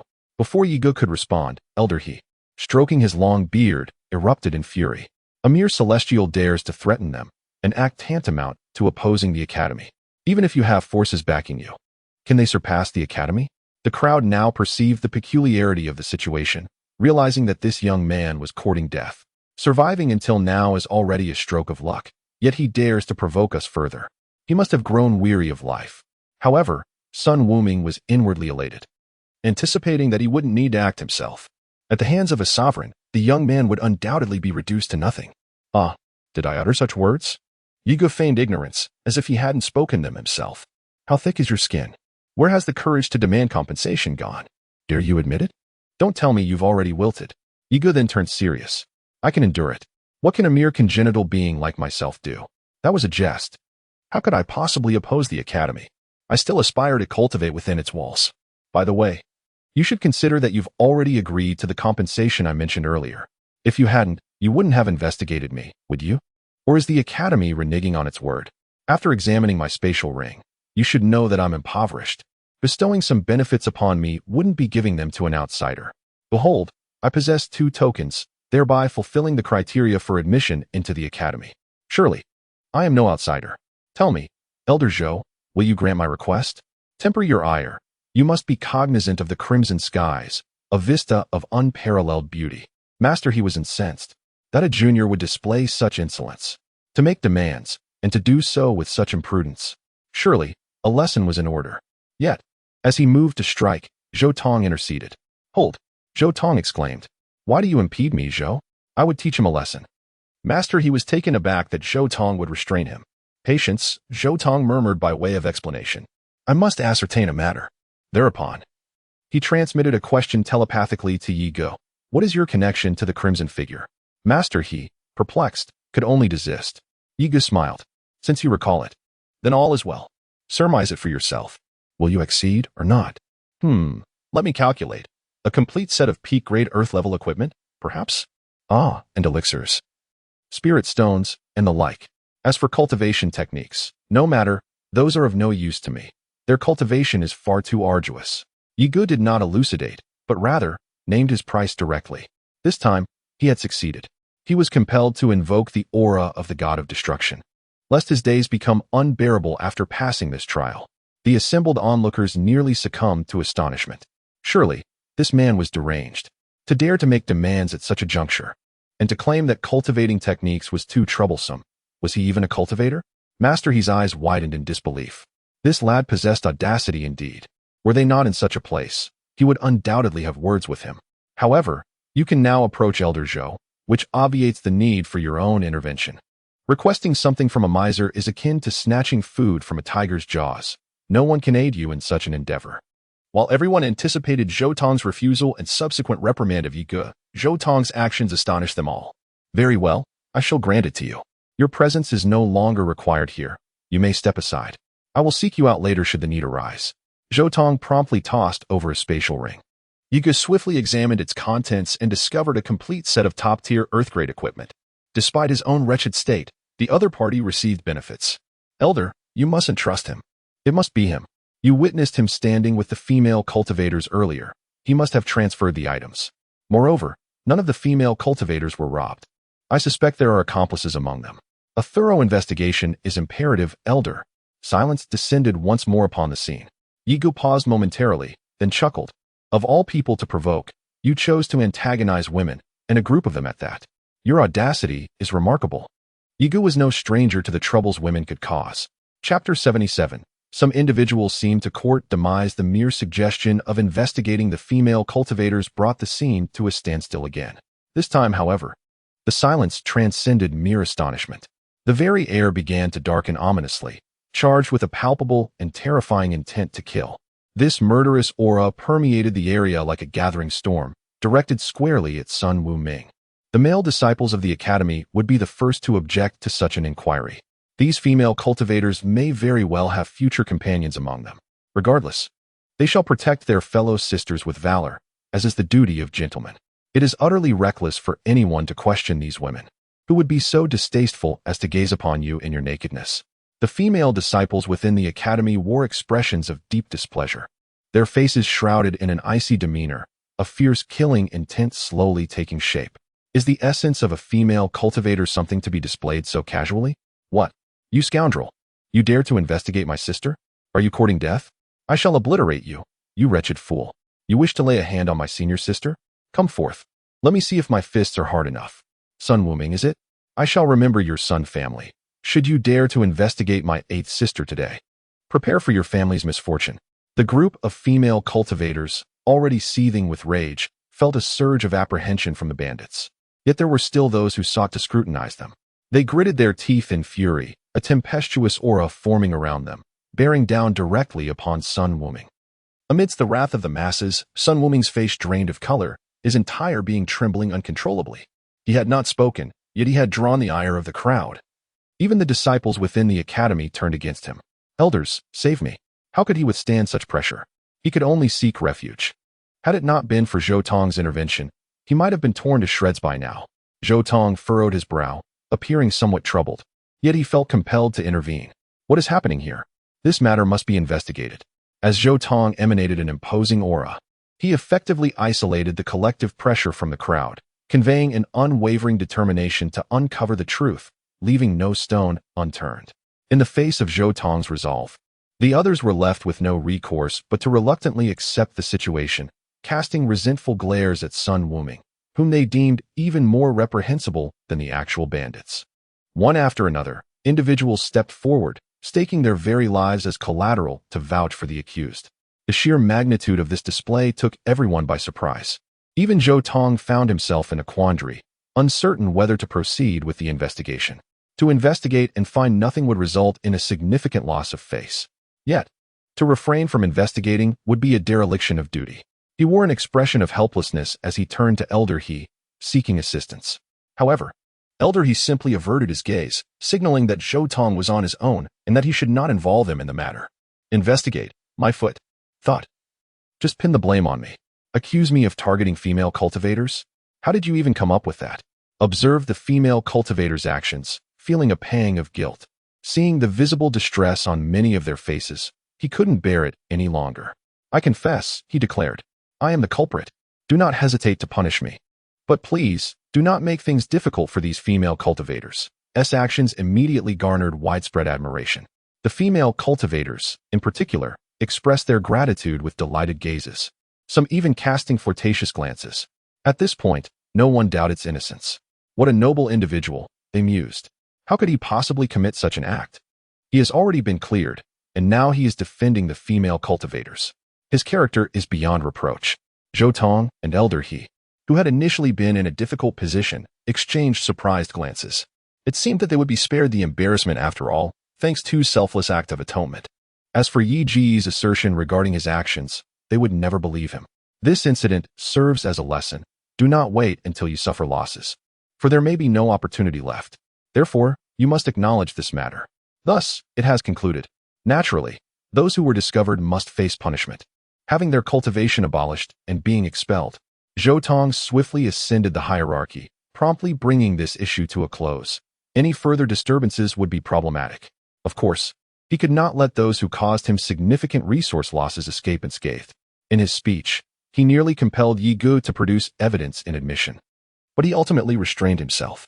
Especially upon hearing the later revelations, he felt a wave of trepidation. It was fortunate he did not act, or the consequences would have been dire. The onlookers sighed, realizing this was the conclusion, and the culprits were left in a state of confusion. They could only resign themselves to their misfortune. The victims, with faces pale as ashes, could only grit their teeth and accept their fate. With such misfortune, they worried whether they would still gain entry into the academy. In their hearts, anxiety brewed. Fortunately, after internal discussions within the academy, given the unexpected nature of this incident, all would be allowed entry. However, proper regulations must be followed. Those with the most tokens would be prioritized. Rewards will be distributed as promised. Others, lacking tokens or possessing only two, would be relegated to the status of servant disciples. Due to the large number of individuals involved this time, only half a year has been allotted for you. By that time, among the servant disciples, 9 out of 10 of you will be eliminated. Only the strong will remain. Registration begins now. Zhou Tong's words resonated with the crowd, issuing a command. Had this incident not occurred, they would have comprised at least a significant majority. Now, however, they find themselves as mere servant disciples. It is said that those who have not yet become official members of the academy will eventually see many of their number expelled. However, this news has delighted the male disciples of the academy, for they are now surrounded by female disciples, bringing them great fortune. Yet, their joy was short-lived, as they realized they must devise new strategies. Sun Wuming, it was rumored, could also enter the academy, albeit as a servant disciple, which was certainly preferable to immediate expulsion. Upon seeing Yi Gu with a token, also serving as a servant disciple, he could not help but chuckle. Aren't you feeling quite proud? You are merely a servant disciple as well. But he was determined not to let Yi Gu enjoy this too easily. Suddenly, Sun Wuming shouted, "Everyone, wait a moment." The crowd furrowed their brows, their faces displaying anger as they wondered what trouble he was concocting this time. Yi Gu too frowned, sensing that this could only lead to misfortune. I recall that the academy recruits students with a minimum talent of at least yellow-level martial spirits. Yet here is Yi Gu, possessing an orange-level martial spirit. Surely, this must be a case of identity fraud. Sun Wuming sneered, pointing directly at Yi Gu, as if unable to contain his disdain. An orange-level martial spirit, heavens! Could it truly be an impostor? There should not be anyone with such a pitiful martial spirit in the academy. Chapter 78. The Arrival of Bai Ling. The existence of an orange-level martial spirit was entirely unexpected. A glint of cold fury flashed in Yi Ji's eyes. Sun Wuming, you truly court death. If I do not rid myself of you, you will only continue to prance about before me. Won't you? Yigu had already marked him for death. Should an opportunity arise, he would not hesitate to act. At that moment, silence enveloped the room. For it was a rule of the academy that no pleas could alter the outcome. I recall that in the capital of the divine martial dynasty, your Sun family possessed 5 individuals of equal cultivation, all of whom were no match for Yi Ji's single strike, and they all held the talent of yellow-tier martial spirits. Is such talent still deemed significant? At this juncture, Shen Tu Wanqing could no longer contain herself. Being an inner disciple, her words bore an implicit threat towards Sun Wuming. 5 equally ranked opponents vanquished by a single blow. Such power was indeed formidable. Yet, if one's talent fell short, it would undoubtedly impose limitations on future cultivation and comprehension. The Academy's purpose is to nurture talent, not to foster a waste of an orange-tier martial spirit. Upon hearing Shen Tu Wanqing's remarks, a tempest of fury surged within Sun Wuming. How dare she aid that individual and then threaten him? He was eager to ascertain the true extent of Yi Ji's strength. You, very well. I could not have asked for more. Sun Wuming gritted his teeth, casting a fierce glare at Yigu, and without a moment's hesitation, he launched his attack. Yigu furrowed his brow, pondering whether Shen Tu Wanqing's intentions were to assist him or to sow discord. He understood that he lacked the certainty to eliminate Sun Wuming at this moment. Even if he possessed such assurance, he could not act in this place. However, Sun Wuming's assault, imbued with a chilling intent to kill, swiftly approached. There was no time for further contemplation. What does it matter if one is an orange-tier martial spirit? The old man brought along at least 2 tokens for entry into the academy. According to the rules, without a token, one must leave. So why are you still lingering here? Hurry and get inside. As Zhou Tong appeared in an instant, just as Yigu was about to make a move, he struck Sun Wuming sharply across the face, his heart simmering with anger. Though Yi Ji's martial spirit was somewhat lacking, he had been arranged into the Linggao Tower through established connections. How could one expect adherence to the rules in such a scenario? Initially, there were doubts regarding Yigu, especially after the incident that transpired in the secret realm. However, upon further inspection and considering Yi Ji's mention of the Blood Man, it became evident that he was not to be trifled with. To expel him now would surely bring trouble, as the Lingbao Tower would have no explanation to offer. If that Blood Man were to come seeking him, even a king-level figure would find their life in jeopardy, facing a dire demise. One could only wonder if the monarch could withstand such an encounter. Sun Wuming, thoroughly humiliated, fled without a moment's hesitation. Staying put would only bring misfortune upon himself. After all, a king could easily eliminate a mere servant disciple without consequence. Revenge could wait for another day. Meanwhile, the onlookers were left bewildered, pondering Yi Ji's true identity that warranted such extraordinary attention from a king. The air of protectiveness surrounding Yigu suggested that he was someone of great importance. Whispers began to circulate. Could he possibly be the beloved grandson of the dean? It was not beyond the realm of possibility. It became clear that it would be wise to avoid provoking this individual in the future. 3 days later, within the quarters of the Academy's servant disciples, Yigu finally exhaled in relief. He was beset with a plethora of spoils, nearly exhausting himself in the process. Piles of spirit stones towered like mountains, as did the elixirs and weaponry. The martial techniques were abundant, and an impressive array of spiritual herbs, meticulously categorized by type and grade, formed towering heaps around him. Supplementing his inventory with a set of top-tier earth-grade equipment from another spatial ring, along with spiritual stones and elixirs, Yigu tallied his gains with a smile. It was fortunate that he was unobserved, lest he be robbed of resources that would incite envy in countless individuals. However, Yigu also felt a pang of distress. He mused that without his gluttonous companions, he could have undoubtedly cultivated to the celestial level with such abundant resources. Regarding the equipment, Yigu recognized its uselessness to him, as its use would inevitably attract unwanted attention. He resolved to offer it to the myriad dragon cauldron. Nevertheless, Yigu was content, for his negotiations with the black and white koi had yielded a modicum of benefits, augmenting his cultivation. Furthermore, he retained 2 clusters of spiritual energy for cultivation enhancement. Most gratifyingly, he was only 2 primary ingredients away from completing the rank-breaking pill. This journey had proven remarkably fruitful. His only regret was his premature departure, which precluded his acquisition of the white jade grass at auction. Now, he could only rely on fate. As for the golden dragon leaf, its whereabouts remained unknown. Both were rare spiritual herbs, not easily found. If all else failed, he would have to devise his own method of breaking through, albeit with greater difficulty. Bolstered by the two clusters of spiritual energy for cultivation enhancement, Yi Ge felt emboldened, as if the world were his oyster. Now, it was time to undertake missions and attend classes, lest his sojourn at the academy be in vain. However, he had scarcely emerged from his courtyard when he was intercepted by two individuals, both possessing peak congenital cultivation. The menial disciples, initially numerous, turned their gaze in this direction, their hearts set on observing the unfolding drama. Yi Ge had no recollection of these two individuals. Had they entered together, they would have undoubtedly left an impression.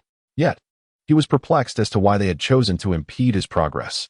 However, the emergence of a figure from behind the pair clarified the source of his predicament. Sun Wuming, Yi Ge mused, you are truly capable. Having just arrived at the academy, you have already acquired 2 lackeys. However, what is the purpose of obstructing me? If you desire a confrontation, this is neither the appropriate venue nor do I have the time for such trivialities. Yi Ge scoffed, aware that his adversary would not impede him without cause. Sun Wuming, his countenance grim, regarded Yi Ge with undisguised animosity, yet restrained himself from initiating a physical altercation. Yi Ge, Sun Wuming began, I have not come seeking a brawl. However, I have come to collect a modest sum of spirit stones. If you possess any sense, you will relinquish them willingly. Otherwise, if we engage in fisticuffs, do not fault me for any unintended severity. Extortion. This was the immediate notion that sprang to Yi Ge's mind. However, to be the target of such an act was somewhat preposterous. Surely, they must be desperate to resort to such measures. Perhaps many shared this sentiment, as cultivation necessitates resources, and without them, progress is impossible. Yi Ge retorted. You seek to extract money from me? Are you deranged? If you intend to resort to violence, then hasten, and let us ascertain whose fists are more unyielding. Yi Ge sneered, dismissing his opponent as insignificant. Sun Wuming's eyes narrowed, incensed that his demand had been refused. Very well, he declared. Then do not blame me for my lack of leniency. Summoning the other two, they contemplated teaching Yi Ge a lesson first. However, at that moment, a wave of coercion descended from the sky, followed by a woman as ethereal as a celestial being gently descending. Her beauty was simply breathtaking. Her captivating figure made the surrounding people forget the pressure around them. Even Sun Wuming stared with wide eyes in utter disbelief as she landed before him. Could she be here for him? It seemed his luck had arrived, a heavenly woman. However, Yi Ge frowned, coldly remarking, what do you want? As Yi Ge's words fell, the crowd was initially stunned, then shocked, realizing that someone actually knew her, and a menial disciple at that. It seemed they were quite familiar with each other. At this moment, Sun Wuming's heart filled with even greater rage. Chapter 79. Targeted by Ling's appearance was recognized by some of the older menial disciples. She was a genius disciple from the inner sect, and one of the top disciples at that. Hearing the exclamations from the crowd, Sun Wuming's eyes turned sinister. He never imagined that Yi Ge would have someone in the academy. It must have been this person who helped him enter the academy. But an inner sect disciple shouldn't have that kind of power. Perhaps there was an even greater force behind him. Come with me, I have something to discuss with you. She wasn't angry, barely managing to calm herself down. Perhaps Yi Ge still resented her. The thought brought a pang of inexplicable heartache. She couldn't understand why she thought so much about him, or cared so much about his attitude. Can't you say it here? I have things to do, and don't have much time. His tone remained frigid, devoid of any warmth. He averted his gaze, unwilling to meet her eyes. She was the last person he desired to encounter, and he was perplexed as to what they could possibly have to discuss, considering that all debts had been settled. If she sought to trouble him over past transgressions, he would not hesitate to retaliate this time. He had never truly forgiven himself for contemplating her demise. Perhaps his earlier actions had been excessive.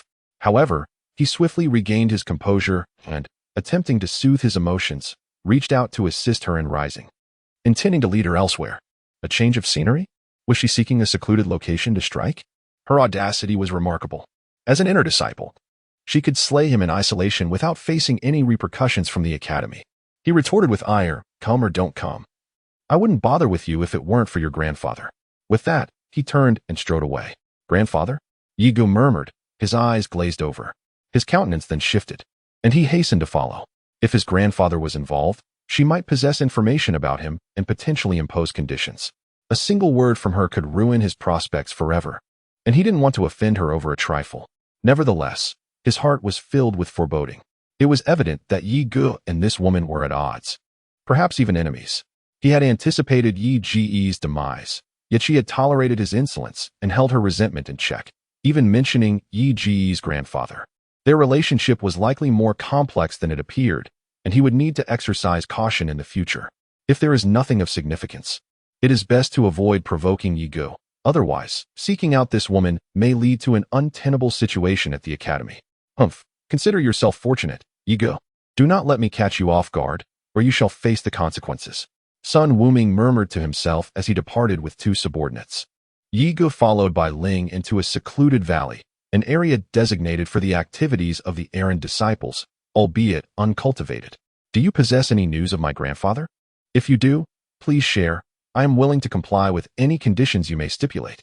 Yi Ge saw Bai Ling halt and immediately approached her with urgency in his eyes, despite his composed demeanor. Bai Ling was momentarily taken aback. It appeared he was entirely unaware. Yet, how could she possibly have knowledge of his grandfather? Where did such an assumption stem from? This jade pendant was entrusted to me by your grandfather during the incident at the Yi family. He insisted I deliver it to you. I forgot to hand it to you in Qinghua City due to my haste. I am uncertain of its significance, but your grandfather seemed to hold it in high regard. Therefore, take good care of it. Do not misplace it. Should you encounter any issues at the academy in the future, you may seek me out. Bai Ling spoke little more, harboring thoughts that she wished to express, but found herself unable to articulate. Having entrusted the pendant to Yi Ge, her task was deemed complete. As for the rest, it would be left to fate. Her feelings towards Yi Ge were a tumultuous mix of resentment and an inability to truly despise him. She wished to disregard him, yet he lingered in her thoughts. That infuriating fellow had brazenly taken liberties with her, even kissing her. I genuinely yearned to strike him down. Yet I found myself incapable, my heart unwilling to carry out such an act. Moreover, the previous sword strike had nearly filled her with remorse, were it not for Yi Ge's well-being. However, this only deepened the ambiguity of her feelings toward Yi Ge. Contemplating Yi Ge's origins, a pang of sympathy resonated within her. The jade pendant. She reached out and accepted it, never imagining it would be such a token. Gazing upon the lusterless jade, its plain and ancient essence furrowed Yi Ge's brow. Why would his grandfather bequeath this jade pendant to him? Could it possess a hidden history or concealed information? After pondering for a while without resolution, he decided to stow it away. This heirloom from his grandfather warranted safekeeping. Perhaps upon finding his grandfather, he might uncover its significance. Although it did not reveal his grandfather's whereabouts, he now realized he had misjudged Bai Ling. If she intended to cause him trouble, she would not have directly presented him with the jade pendant. At the very least, she would have imposed conditions or made things difficult for him. He was about to express his gratitude, but she had already vanished. Yi Ge suddenly felt a wave of unease, wondering if his recent actions had been excessive. And during their time in Qinghua City, perhaps he shouldn't have treated Bai Ling in such a manner. Although she had pierced him with a sword, he was at fault in the first place. Had it not been for her intervention, he might have perished at the hands of his enemies. Yet, he remained resentful. It was somewhat unfair. He felt a strong urge to pursue her and offer an apology, but ultimately reconsidered. He couldn't catch up with her now. The inner sanctum was currently beyond his reach. Perhaps he would have another opportunity in the future. In a secluded chamber within the inner sanctum, a young man, aged around 25 or 26, emanated an extraordinarily potent aura. Streams of spiritual energy coursed through his being as he practiced his cultivation. Abruptly, he opened his eyes, releasing an overwhelming force that sent a gust of wind roaring through the entire chamber. To his astonishment, Junior Sister Bai had chosen to meet alone with a menial disciple. Of course, spiritual stones could also be used, albeit only in exchange for credits, and the exchange rate demanded a double cost. Nonetheless, private transactions were permissible. Yet, to procure items within the academy, one must rely on credits. The academy boasted an array of resources limited only by one's imagination, provided one possessed sufficient credits. Yi Ge recognized this opportunity. First, to accumulate credits, and subsequently, to exchange them for resources. The tasks assigned to menial disciples were straightforward, albeit somewhat laborious and monotonous. For instance, some individuals were specifically tasked with land reclamation or assisting alchemists. Upon arriving at the designated area for task allocation, Yi Ge addressed the elder. I wish to undertake a mission, presenting his identity token as a menial disciple. Chapter 80. The disturbance of the black and white twin fishes as a menial disciple. It would be disingenuous to claim immunity from harassment, yet at the very least, there should be a pretext. His conflict was solely with Sun Wuming, and he had yet to interact with anyone else. Surely, Sun Wuming lacked the capacity to orchestrate such an affair. It was unlikely that any misconduct during the assessment had been uncovered. Otherwise, it would merely result in an increased workload for him. Yuga pondered who might be targeting him.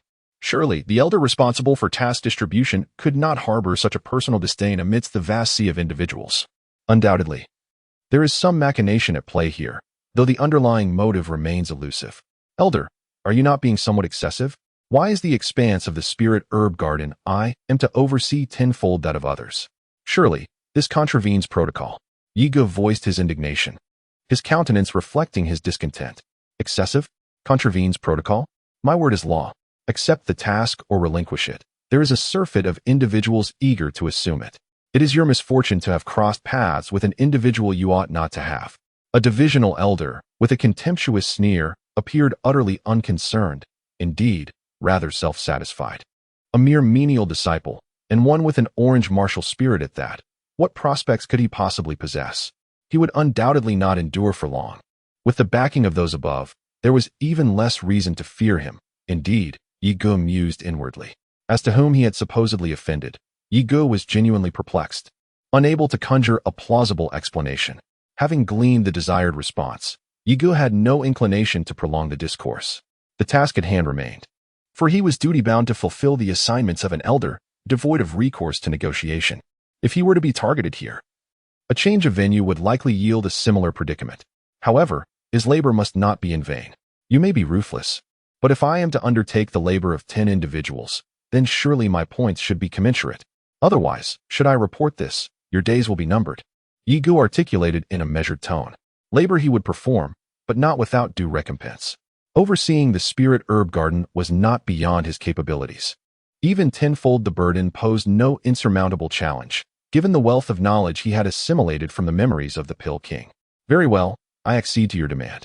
This matter requires official reporting, so you need not fret. Now, attend to your duties with diligence. Do not betray the Academy's expectations. Observing the other party, who seemed like an amiable person, genuinely dedicated to the Academy's affairs, Ye Gu sneered. Since there were points to be earned, there was no reason to let them go to waste. Elder, he said, how about this? Double my workload right here, consecutively, as it's truly difficult to manage otherwise. As long as the points are calculated accordingly. Points were a valuable asset within the Academy, not to be missed. To truly become a member of the Academy, one must become an outer disciple. However, starting as a menial disciple required at least 10,000 points in cultivation at the earth level, following the usual income. It would be impossible to achieve. Now that there was this opportunity, Ye Gu certainly wouldn't miss it. Calculated in this way, he should have enough points in 6 months. Unlike others who didn't have tokens to enter, he had 3 years to stay among the menial disciples, but he didn't want to linger here for so long. As for the others, within 6 months, some would surely leave, and many would enter the outer sect, even if they didn't have enough points. Their strength and talent would determine their status in the Academy. The Academy couldn't afford to abandon them. He had thought Ye Gu would make demands such as reducing the workload, but instead, he wanted to double it. He was stunned, thinking he had misheard. After confirming several times, he finally believed it. What was he trying to do? Managing 1 portion was already overwhelming, yet now he wanted the workload of 20 portions. Was this even humanly possible? Although arranging 10 portions was already excessive, he didn't expect the person himself to be even more excessive. Is this truly a setup? Or am I being manipulated? Are you certain? Should it be executed poorly, do not fault me for failing to forewarn you. The Academy possesses an enforcement squad, and you would undoubtedly suffer indelible trauma should you find yourself in their custody. To fall into their hands would be an unenviable fate. The magnitude of this task is immense. Should it be implemented, the fault would not lie with the recipient, but rather with my own position as the elder overseeing this endeavor. Though I harbor a desire to discipline the individual in question, I cannot permit myself to be implicated. Cease this superfluous discourse. Remember to allocate the appropriate points to my account. Should there be a single point amiss, I shall lodge a formal complaint against you. Ye Gu promptly established a covenant with the elder, incorporating their respective auras as validation and integrating it therein. Ye Gu was exceedingly gratified and departed with his assigned work token. The elder, in turn, vigorously wiped the perspiration from his countenance. In the Academy, He had encountered a plethora of individuals. Those who exhibited insubordination were invariably coerced into supplication. Yet today, he himself nearly succumbed to the urge to plead for leniency. It was exceedingly disconcerting. His methods of discipline were scarcely sufficient to satiate the other party, who, in turn, extended assistance. This task, initially perceived as facile, now necessitates reconsideration. Yi Gu, bearing the token, swiftly arrived at a vast expanse, adhering to the designated route. However, it is unlikely that the spirit herb garden would afford ample spiritual energy for absorption, as the essence is primarily infused into the herbs via formations. To partake of even a morsel would be exceedingly arduous.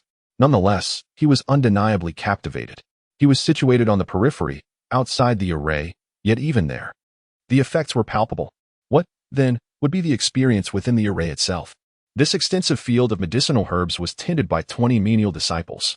Today marks the rotation date for them all, yet curiously, no one has arrived. After waiting for quite some time, only a solitary individual showed up, which is insufficient for their needs, leaving the outcome dependent on luck. Working here has proven to be exceedingly arduous. Once they depart, they will certainly refrain from taking on any further responsibilities at the spiritual herb garden. Initially, it was presumed that tending to the spiritual herbs would merely require vigilant observation to prevent interference, allowing for a leisurely pace and ample time for cultivation. However, reality diverged significantly from this notion. Caretaking involves guarding against various ailments affecting the herbs and combating pests. Additionally, one must perform the art of spiritual rain to nourish the plants and utilize a spiritual hoe to aerate the soil, among a plethora of other tasks. Each day is consumed with relentless toil. A request for a job transfer has long since been submitted, yet approval remains elusive.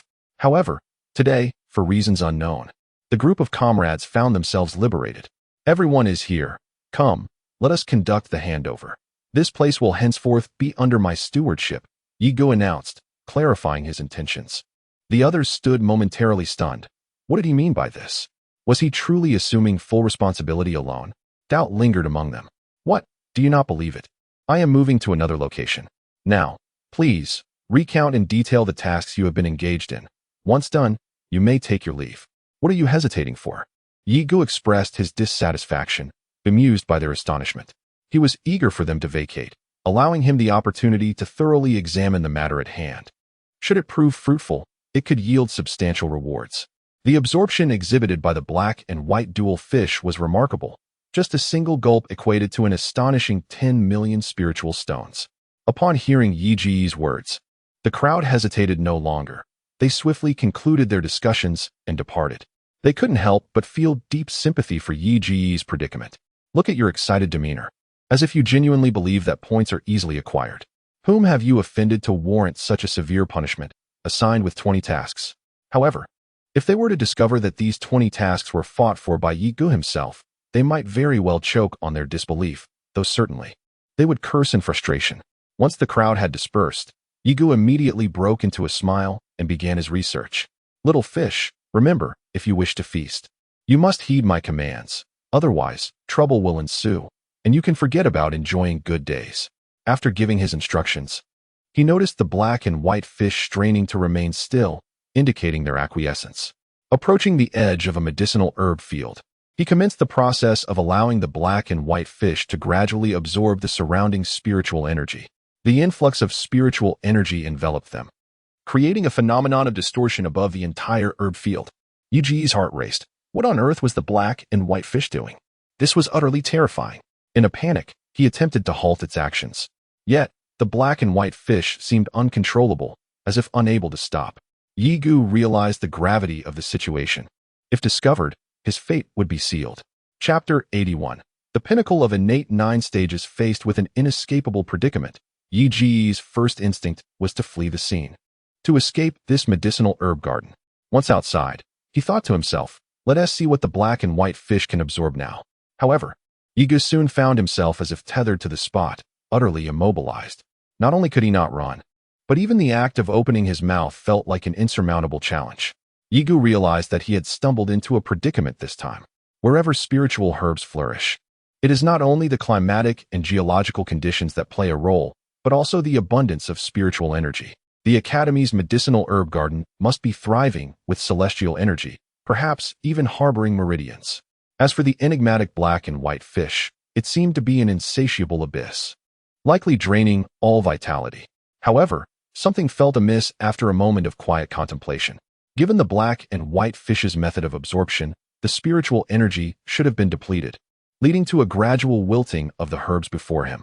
Yet, contrary to that expectation, the growth momentum appeared to be thriving.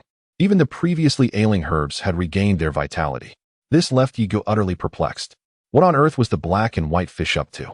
Upon sensing the surrounding spiritual energy, he noticed it had not diminished. Rather, it flowed more smoothly than before. After a prolonged period of absorption, the black and white fish finally ceased its actions. Eager to investigate, Yigo dashed into the formation, hoping fervently that he was not ensnared in a dream. After all, illusions can sometimes feel strikingly authentic. He had experienced such moments before. To his astonishment, the seven-leaf grass was on the verge of sprouting an eighth leaf. Was it about to ascend from second grade to third grade? Yigo gasped in disbelief. How could this be possible? Yet the phenomenon before him demanded his belief. Though the other herbs may not exhibit the same vigor, their growth rate was unlikely to surprise him. Anxious, Yigo scoured multiple locations until he finally uncovered the root of the issue. Initially, it seemed the black and white koi weren't absorbing the ambient spiritual energy. Indeed, they've never been proactive about such things, as consuming spirit stones and pills is far more efficient for them. It must be something of immense allure that compels them to act swiftly, leaving no room for hesitation. Just now, they were assimilating the energy from pests and viral contaminants within the spiritual herbs. These entities, having consumed countless spiritual herbs, likely possess a spiritual potency surpassing that of the herbs themselves, perhaps even rivaling spirit stones. Many of these contaminants are imperceptible, eluding even the keenest senses. Yet, the black and white koi, through some unknown mechanism, are capable of eradicating them, resolving all the issues Yigo would otherwise have to address. Reflecting on his own arsenal of solutions, now rendered obsolete by the koi's efficiency, he realizes that tending to these spiritual herbs entails more than mere vigilance against theft. Now, his duties are minimal, requiring only occasional soil loosening. Delighted by this prospect, Yigo anticipates dedicating the remaining time to cultivation. Furthermore, he is elated by the fact that only a 60% survival rate of the spiritual herbs is required for a successful handover. With a current survival rate of 100%, the remaining 40% is his to claim. Contemplating the vastness of the herb garden, Yigo knows that this endeavor will yield a substantial bounty. Although the most superior of these elixirs were but a scant few of the fourth grade, the remainder were of the first to third grades, with the first and second grades being the most abundant and the third grade being secondary. The aggregate revenue would undoubtedly be considerable. He was seized by an ardent desire to rush forth and commence plucking them at once, yet he remained still. For many were yet unripe and not ready for harvesting. If matters progressed thus, a month hence would be a propitious time for reaping the bounty. The black and white twin fish, at this juncture, appeared burnished and gleaming, as though they had coalesced into tangible form. The sheer quantity of vermin and pathogens present must have been immense to allow them to reach such a state. However, given the accumulation over the years, such an abundance of energy was not entirely inexplicable. At this moment, the black and white twin fish, seemingly having exhausted their reserves, once more set their sights on his spirit stones. The black and white twin fish, now considerably altered, absorbed spirit stones at more than twice the previous rate, causing a pang of distress in Yi's heart. Yet, there was naught he could do. Let them absorb, for it would sustain them for a time. But in the ensuing moment, Yigo was taken aback, for this time, the black and white twin fish were not solely preoccupied with themselves. Instead, they directly converted the energy into cultivation, bestowing it upon Yigo. After a moment of bewilderment, Yigo was overcome with elation, wondering if it would directly elevate him to the earth grade. If that were the case, there would be no need to consider the grade-breaking pill. Without further ado, with the assistance of the black and white twin fish, he would be a fool not to act. Pills and spirit stones were transformed into spiritual energy in heaps, allowing Yigo to absorb them. After a full half-day, Yigo suddenly sensed an inexplicable sensation coiling around his heart. It was as though his cultivation had reached its zenith, and no further progress was possible. At this juncture, the yin and yang fish also ceased their supply of spiritual energy to him, opting instead to indulge themselves directly. Perhaps this was the consequence of the condensed spiritual energy. as there wasn't even a glimmer of hope for a breakthrough. Despite the potential for advancement, a persistent notion lingered in his mind. He couldn't and wouldn't break through. It seemed the breakthrough pill was an absolute necessity. After a period of contemplation, Yigu dismissed the matter from his thoughts, having considered it long ago. It was merely a sudden realization that took some getting used to. He rose to his feet, sensing the strength coursing through his body, undeniably several times more potent than before. Even now, breaking through seemed somewhat arduous, let alone achieving the purple realm. If it were purple, there would truly be no hope. Moreover, even advancing to the yellow martial spirit was exceedingly challenging at present. Reaching the purple martial spirit would likely take decades, or even centuries. He couldn't afford to wait that long. Casting a glance at the herb garden, he ascertained that everything was in order. He then commenced studying his flowing river swordplay. Having mastered only 2 moves thus far was rather inadequate, especially considering how he would engage in combat with others in the future. Time elapsed swiftly, and morning arrived the following day. Composing himself, Yigu raised an eyebrow. Despite being a menial disciple, he was still assigned a mentor. Aside from their daily chores, those who didn't cultivate would attend lessons with their mentors to acquire skills. Chapter 82. Trouble knocks. The learning area for the menial disciples was situated in a spacious square. The ground adorned with numerous cattail hassocks, numbering at least 1,000. At one end of the square stood a platform, tall enough for a person to stand on, which served as the mentor's stage. There exist over a dozen plazas akin to this one, each designated for the instruction of novice disciples, yet each imparts distinct knowledge. A notice board adjacent to the plaza delineates the subject matter taught at each numbered plaza on a given day. The area was already teeming with aspirants, and Yigu had to jostle his way through the throng. After perusing the announcements, Yigu disregarded the majority, save for 2 subjects that piqued his immediate interest: the cultivation and application of martial techniques, and the precautions necessary when transcending to the terrestrial realm. While the study of martial techniques could be deferred, he was most eager to learn about the intricacies of breaking through to the terrestrial level. He had been exploring this path independently, and the guidance of an instructor might expedite his progress. Although the black and white koi carp could directly augment his cultivation, this was not a sustainable solution. Should their power wane, his lack of understanding would leave him in dire straits. A wizened figure met his gaze. Could this be the mentor? Yigu mused, taken aback by his unconventional attire. Most celestial-level experts donned exquisite equipment, exuding an imposing aura. However, Yigu dared not underestimate this mentor, whose concealed power was far from ordinary. This was no mere celestial-level cultivator. He had undoubtedly refined his spiritual energy to its zenith, making cross-level challenges as effortless as drinking water. The most vexing obstacle we encounter is the hurdle of breaking through to the terrestrial realm, the mentor began. This process is multifaceted, defying definitive categorization due to the myriad wonders that unfold on the path of cultivation. I can only share what I have come to understand. At this juncture, Yigu also pricked up his ears, for the discourse was about to commence. Let us begin with the most commonplace scenario, the speaker intoned. That of advancing without having meticulously refined one's spiritual energy, a process known as effortless culmination. This approach facilitates rapid cultivation and uncomplicated breakthroughs, devoid of impediments. Little more need be said. At that moment, a subtle instability rippled through the assembly, as if certain individuals were on the cusp of transcending their current state. Yigu, taken aback, mused that some were on the verge of a breakthrough so soon, affirming the merit of his attendance. He pondered the notion of effortless culmination, a sensation he had never experienced, finding himself perpetually stalled at this very juncture. Instructor Zhang, evidently cognizant of the stirrings within the crowd, betrayed no reaction. With a dismissive wave, he quelled the burgeoning energies. Esteemed aspirants, he cautioned, restrain your eagerness. Defer your ambitions until you have absorbed the entirety of my discourse, lest you incur regrets that even I cannot assuage.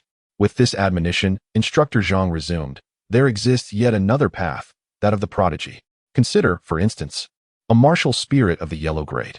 Its spiritual energy, even in its unrefined state, surpasses that of an orange martial spirit threefold. Were it to undergo refinement, it could be condensed thrice over. At this juncture, Instructor Zhang paused, 2 hours having elapsed. According to his exposition, the higher the echelon of one's martial spirit, the greater the inherent quality of its spiritual energy, even in its unrefined state, relative to those of lesser martial spirits. However, This is not to suggest that those with inferior martial spirits are incapable of further refining their spiritual energy. Indeed, it is possible, provided one employs specialized techniques to expand the capacity of their dantian, thereby accommodating a greater volume of spiritual energy, holding forth the prospect of transcending their limitations. Furthermore, even with an advanced martial spirit, it is not guaranteed that a purple martial spirit can be refined 9 times. Each attempt is more arduous and perilous than the last. A single misstep could lead to the shattering of one's dantian, reducing all cultivation to naught. Moreover, the higher the degree of refinement, the more challenging the breakthrough becomes. With that, another 3 hours of instruction concluded, marking the end of today's lecture. As forewarned by Instructor Zhang yesterday, today's discourse would address those who find themselves unable to sense any opportunity for a breakthrough.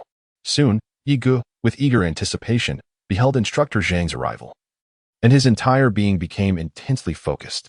For those who have attended all 5 days of instruction, today marks your final lesson with me, Instructor Zhang announced upon taking the stage. Yesterday, we discussed those who are completely unable to sense an opportunity for a breakthrough. Firstly, it could be that they have refined their spiritual energy to its utmost limit. This limit is not akin to that of an orange martial spirit, but rather that of a cyan martial spirit or higher. Alternatively, it could be that a low-grade martial spirit has been refined to its ultimate extent. As discussed on the first day, I shall not elaborate further here. Those who missed it may wait until tomorrow. As Instructor Zhang continued his eloquent discourse, Yi Ge listened, a chill settling in his heart. To speak of those with cyan martial spirits or higher, perhaps they could still achieve a breakthrough through comprehension.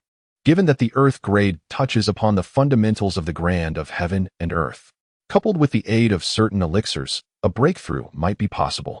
However, for those who cannot break through, it is because their low-grade martial spirit has been refined to the extreme limit. Yi Ge knew that this was undoubtedly referring to him. Although he had not personally undertaken the refinement, the black and white twin fish had assisted him. He perceived no catalyst for advancement, casting a pall over his spirit. This predicament is termed a celestial outcast, a transgression against the natural order. Possessing such innate aptitude, yet achieving this feat, contravenes providence, thus denying him further opportunities. Such an occurrence is virtually unheard of due to the confluence of necessary conditions. Esteemed mentor, he inquired, his resolve unwavering. Could the supreme alchemist Qin Kai's breakthrough elixir potentially rectify this predicament? Despite his apprehension, he maintained composure, guarding his secret. The mentor paused, a flicker of astonishment crossing his countenance.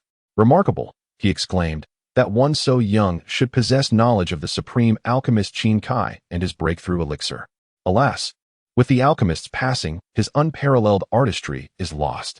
While he might have conceived a solution to this quandary, the breakthrough elixir merely doubles the odds of success in the former instance, offering no remedy for the latter. I am grateful for your elucidation, mentor, Yi Ge replied, his heart sinking, his last vestige of hope extinguished. What machinations are at play with this Inyan Koi? Such a gambit. Now, devoid of advancement, what recourse remains? Yi Ge lamented, consumed by despair. Without progress, how shall I exact vengeance and locate my grandfather? As Yi Ge arose, he was recognized by the assembly, their voices rising in murmurs. Did you not undertake 20 commissions? One inquired. How do you find the leisure to attend lectures for 5 days? Failure to fulfill your obligations will be met with dire consequences. The tale of Yi Ge has spread among the entire group of servant disciples. It is well known that a remarkable individual has taken on 20 tasks voluntarily. Initially met with skepticism, his presence now incites astonishment. Soon, this news reached the ears of the supervising elder. With narrowed eyes, the elder pondered how this individual still found time to attend lectures. Was this merely a game? Should a significant issue arise, he would undoubtedly share in the blame, as this was under his purview. Fortunately, the situation was detected early, otherwise, it would have been troublesome had real problems emerged.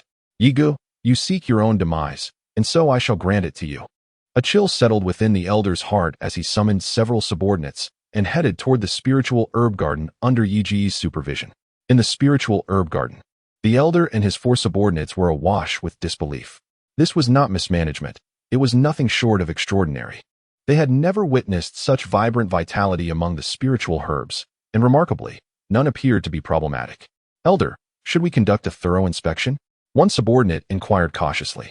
However, The higher-ups had decreed that Yi Ge must be brought to ruin. Yet, if things continued this way, it would surely be they who faced ruin.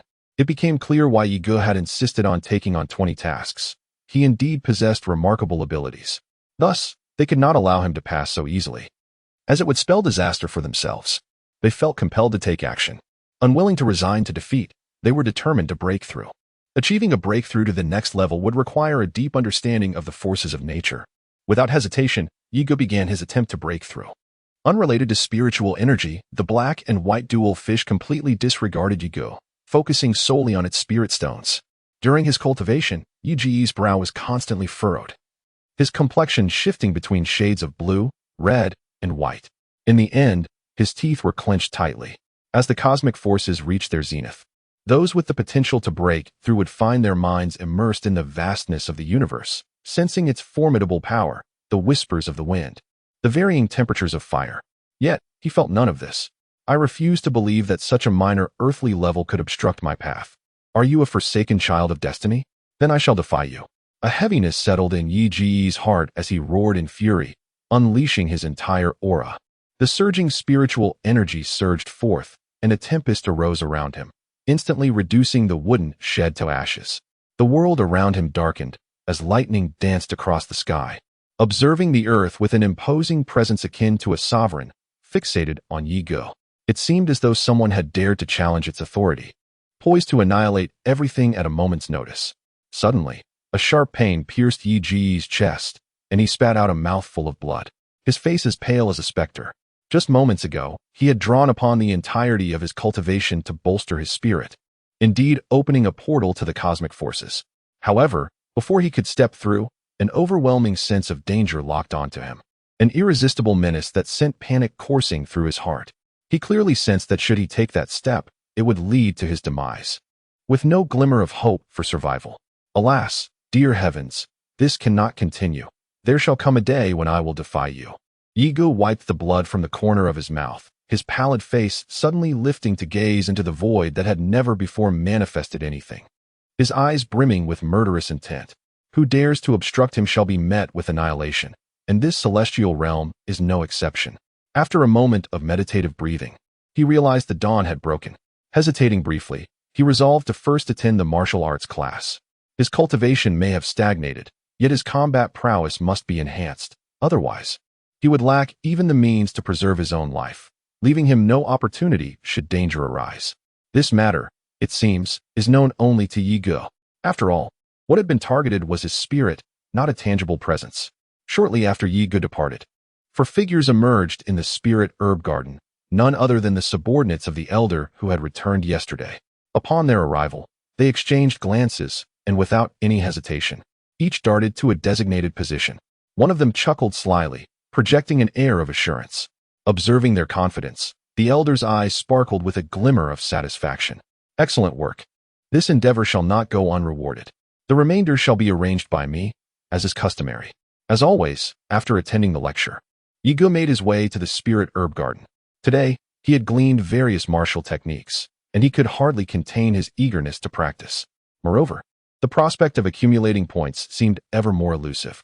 A heavy weight settled in his heart, for he had begun to suspect that the elder was the one orchestrating this. After all, it was he who had harbored discontent towards Yi Ge from the outset. Yet, without evidence, there was little that could be done against him. The immediate priority is to assess the extent of damage inflicted upon the medicinal herbs by the elixir. Yi Ge's figure darted through the herb garden, and after a moment, he breathed a sigh of relief. Fortunately, approximately 60% remains, sufficient to fulfill the task requirements. It is plausible that the perpetrator did not anticipate my ability to restore the herbs completely, hence the limited damage. Had the destruction been more extensive, I would have suffered a significant loss, potentially having to replenish the supply with my own herbs. However, as it stands, a small portion of the herbs, which should have ended up in my possession, has been lost. This is an affront that will not be forgotten. Yi Ge refrained from directly confronting the elder in charge of assignments. Given the nature of their actions, there are undoubtedly further machinations awaiting me. It is preferable to await their advance. However, the wastage of these medicinal herbs is regrettable. Without further contemplation, he proceeded to gather the damaged herbs. Shortly after completing this task, Yigu detected the sound of footsteps approaching from a distance, accompanied by an irate voice. Which lowly disciple dares to vandalize the medicinal herbs? I shall not spare him. First, he shall be subjected to severe torture by the disciplinary squad, then stripped of his cultivation and expelled from the academy. Yigu was taken aback. Was that not the voice of Elder He? What brought him here? However, the subsequent voice ignited a surge of murderous intent within Yigu. Elder He, please do not be infuriated. It is my fault for trusting that odious youth. I never imagined that he was not tending to the herbs, but deliberately sabotaging them. In my estimation, he is likely a spy from the Black God sect infiltrating our academy. The apportioning elder stood solicitously by, offering words of solace. Acknowledging the newcomers, Yigu remained unperturbed, convinced that no one could truly harm him this day. However, the apportioning elder had certainly sealed his fate. Daring to tamper with his spiritual herbs was an act he would not suffer lightly. Ignoring the gathering crowd, Yigu began the meticulous task of salvaging the damaged herbs. Ordinarily, such desecrated flora would be rendered useless. However, due to the recentness of the damage, their spiritual essence had not yet fully dissipated. With swift action, much could still be preserved. Chapter 84. Reversal. Upon noticing the arrival of the assembly, Yigu cast a sidelong glance, pausing momentarily. The presence of the disciplinary squad suggested their unwavering resolve to see him meet his end. Disregarding them, Yigu resumed his work, prioritizing the restoration of the herbs. Delicate streams of spiritual energy emanated from his hands as he examined each herb with practiced dexterity. Observing this, the apportioning elder sneered inwardly, thinking to himself that even if he tried to repair the damage, it would not absolve him of his crime. Esteemed Elder He, we have arrived, the apportioning elder announced. Bowing obsequiously before Elder He, this is the individual responsible for overseeing this section of the spiritual herb garden, named Yigu. Observe. He has undertaken the workload of 20 individuals single-handedly. Is it conceivable that he can adequately manage such a task? It is evident that he is engaging in sabotage. A subtle smirk played on his lips. Turning to the 5 members of the Academy's disciplinary squad, he directed, Captain Me, seize him at once. He is destroying the spiritual herbs. The squad leader, a man in his early 20s, possessed a cultivation at the zenith of the earth grade. His law enforcement attire exuded a forceful aura, superior to that of the other 4 enforcement teams. Evidently, he donned more advanced equipment, at least of the middle earth grade. Upon hearing the allocation elder's words, he raised an eyebrow. His law enforcement team was dedicated to maintaining order within the academy, and they were not subject to the commands of just anyone. In this locale teeming with menial disciples, their status was exceedingly elevated. Nevertheless, given the violation of regulations, intervention was unavoidable. You few, bring him over, the squad leader beckoned, dispatching several subordinates to apprehend Yigu. A mere peak Sciention cultivator hardly warranted his personal attention.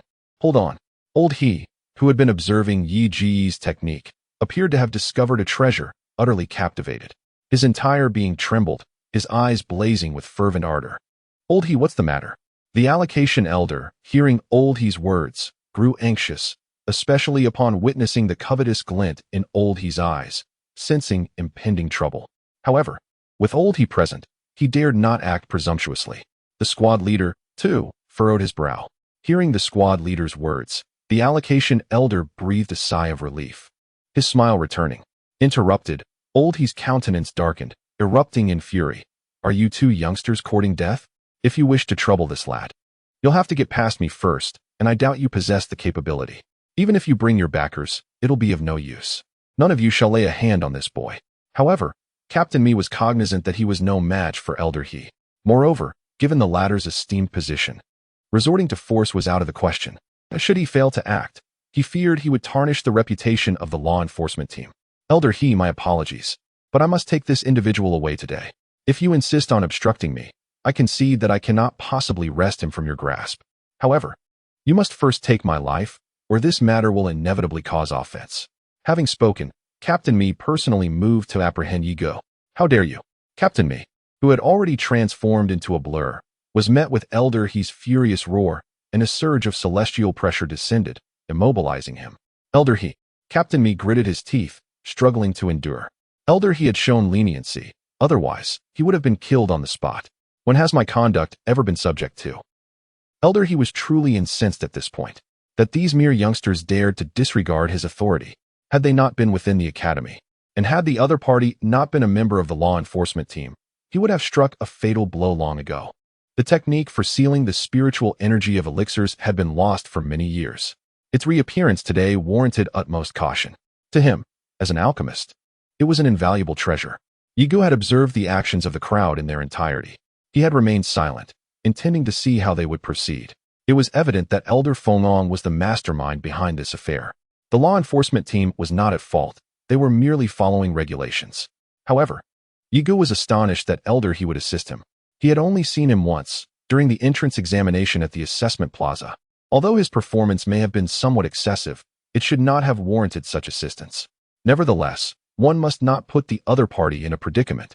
If you are so fond of accusing me of destroying the elixirs, then let them be rendered utterly useless.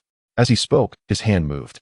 The azure marks upon his back traced a cerulean arc streams of refined energy surged forth, instantaneously transforming the already damaged elixirs into mere dust, including those he had previously sealed away. Someone must bear the consequences of this, so why should he exert himself to seal them? Amidst the astonished expressions of the onlookers, Yi Ji's azure marks found their place within the scabbard of his sword. Captain me, should you wish to apprehend me, there is no need for your direct intervention. Merely call my name, and I shall oblige. However, since we are already here, why not lend an ear to my perspective before making your decision? Come with me. Yigu paused momentarily, then smiled as he approached Elder He. Elder He, I am grateful for your assistance. I am uncertain what merits I possess that would compel you to aid me, but I sincerely appreciate your goodwill.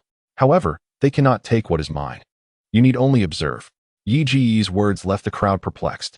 You have destroyed the Academy's elixirs, yet you believe you can retain your freedom, unless your strength is formidable, or you possess a powerful backing. However, upon observing Yi Ji's relaxed demeanor, the elder in charge began to sense impending trouble. Now, hearing Yi Ji's confident assertions, he felt a twinge of uncertainty. Regardless of your claims, you are responsible for guarding this place. Having destroyed so many elixirs, do you truly believe you can escape unscathed? The elder stepped forward, and Yigu cast a derisive glance in his direction. Very well. As the guardian of the elixir garden, if you maintain at least 60% of its integrity, you should be deemed satisfactory, correct? You may wish to take a look and ascertain whether there truly exists a 60% remainder. Yigu promptly gestured invitingly, extending a token that contained stipulated provisions. In no time, the assembly completed their examination, and indeed, a 60% presence was confirmed. Questions arose, for the 4% that had been damaged, when combined, amounted to a full 10%. How could this be possible? Who could achieve such a feat? Elder He observed Yigu with keen scrutiny. Having discerned that there was no immediate concern, he chose to disregard the matter. Captain Me, too, concluded that with no pressing issues at hand, there was no reason for him to linger, and he turned to exit with his entourage. However, Yigu was not inclined to allow him to depart so easily. Captain Me, it would be rather improper to leave empty-handed, wouldn't it? Surely, one must yield some form of gain. Yi Ji's words halted Captain Me in his tracks. Raising an eyebrow in intrigue, he then coldly retorted, Very well, if that is the case, I shall entertain whatever you have to say. But let me be clear, should you fail to present a valid reason, do not blame me for my lack of civility, even if you are without fault. Any delay in my duties shall not go unpunished. Yigu wore a composed expression that suggested he found amusement in the situation. The division elder inwardly cursed his subordinates for their incompetence, lamenting how they had allowed such a significant oversight, contemplating that retreat might be the wisest course. Before he could voice his intent to leave, Yigu approached him directly. Elder, how could you and Captain Me possibly know that I possess elixirs that have been compromised? Furthermore, it has only recently occurred, has it not? A smirk played upon Yi Ji's lips. Chapter 85, The Spirit Locking Rope. The division elder realized that escape was unlikely. It was apparent that Yigu had set his sights firmly upon him. However, if one has meticulously ensured that no incriminating evidence remains, what can you possibly do? Upon contemplating this, I found myself regaining my composure. The reason I reported the issue was due to the discrepancies I discovered during my inspection. Is it not my responsibility to intervene when matters go awry? Such oversight falls squarely within my purview, to supervise every task delegated to my subordinates. The elder in charge of the assignments spoke with fervor, presenting himself as remarkably accountable.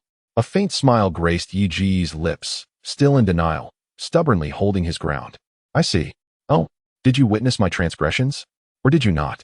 Yi Gu inquired, a hint of skepticism in his tone. Would I be so foolish as to self-sabotage? Are you the one lacking in judgment, or am I? The elder in charge faltered, caught off guard by such a predicament. While Yi Gu had the means to substantiate his stance, leaving the elder at a loss for words, his face betraying a growing unease. At this juncture, Elder He's eyes ignited with fury, realizing he had been deceived. Moreover, it was blatantly evident that this elder had orchestrated the mischief. You seek your own demise. Today, I shall render you powerless and see who will defend you. When a formidable sovereign takes action, none present can impede him. Yet, both Yi Gu and Captain Mi stepped forward in unison, restraining Elder He. Do not obstruct us. He shall not escape unscathed today. To eliminate such a wretch is not unwarranted. Elder He insisted with unyielding resolve. Had it not been for the concern of harming Yi Gu, he would have pressed forward without hesitation. Captain Mi and I exchanged glances, noting the other's disregard for our predicament. Instead, he stated, Elder He, since this individual poses a problem, I shall entrust him to the enforcement team. We will provide you with a satisfactory resolution. Captain Mi is no fool. Despite being unaware of the discord between this division elder and Yi Gu, he recognized the elder's deceptive tactics. His leadership would be in question if he failed to discern such a simple matter. Upon seeing Captain Mi about to escort the elder away, Yi Gu grew anxious, concerned about his losses. The fate of the division elder was of little consequence. His priority was recovering his resources. Captain Mi, Yi Gu stated with a composed demeanor. Oh, you may take him, but someone must compensate for the destroyed spiritual herbs. Considering the slander, I request a twofold compensation. Procure it for me, or you shall not remove him today. Yi Ji's aura intensified, indicating his willingness to intervene if his demands were unmet. Captain Mi's eyes narrowed, surprised to encounter a congenital cultivator in the academy who dared to negotiate with him. However, considering the circumstances and Elder He's apparent support for Yi Gu, he relented. Very well, I agree. He then instructed his subordinates to apprehend the division elder and his accomplices. The division elder grew visibly uneasy, dreading his fate in the hands of the law enforcement team. As he attempted to explain, his subordinates, terrified of the notorious law enforcement team, hastily declared, It wasn't our fault. The division elder instructed us to do it. Let us sabotage the elixir and frame Yi Gu, which would consequently lead to his punishment. It truly does not concern us. Indeed, there are many similar deeds that the elder has orchestrated for us to execute. The subordinates of the elder in charge of the division have now knelt before us, not only elucidating this matter, but also divulging their previous misdeeds in detail. Yi Gu was momentarily taken aback. Although what had been stated previously was quite coherent, it lacked any substantial evidence. It merely confirmed the significant level of suspicion directed towards them. Unexpectedly, these individuals have rendered a considerable service. The elder in charge of the division is now undoubtedly facing dire consequences. It is indeed true that one's subordinates reflect the character of their leader. Captain Mi furrowed his brow upon hearing this. He had not anticipated that the elder was involved and had committed so many acts detrimental to the academy. After watching them depart, Yi Gu remained astonished. What is this rope? Should I inadvertently become ensnared, I would likely be left at the mercy of others. Oh, that is the spirit binding rope. When cultivators are bound by it, their entire cultivation becomes futile. However, rest assured, only the Academy's enforcement team is permitted to wield it. It is not a high-grade item. It can only restrain ordinary celestial-level beings. There exists, however, a superior variant that can even bind monarchs, yet the Academy possesses merely 2 of those. Observing Yi Gu's bewilderment, as if he were aware of his thoughts, Elder He approached and gently patted Yi Gu on the shoulder.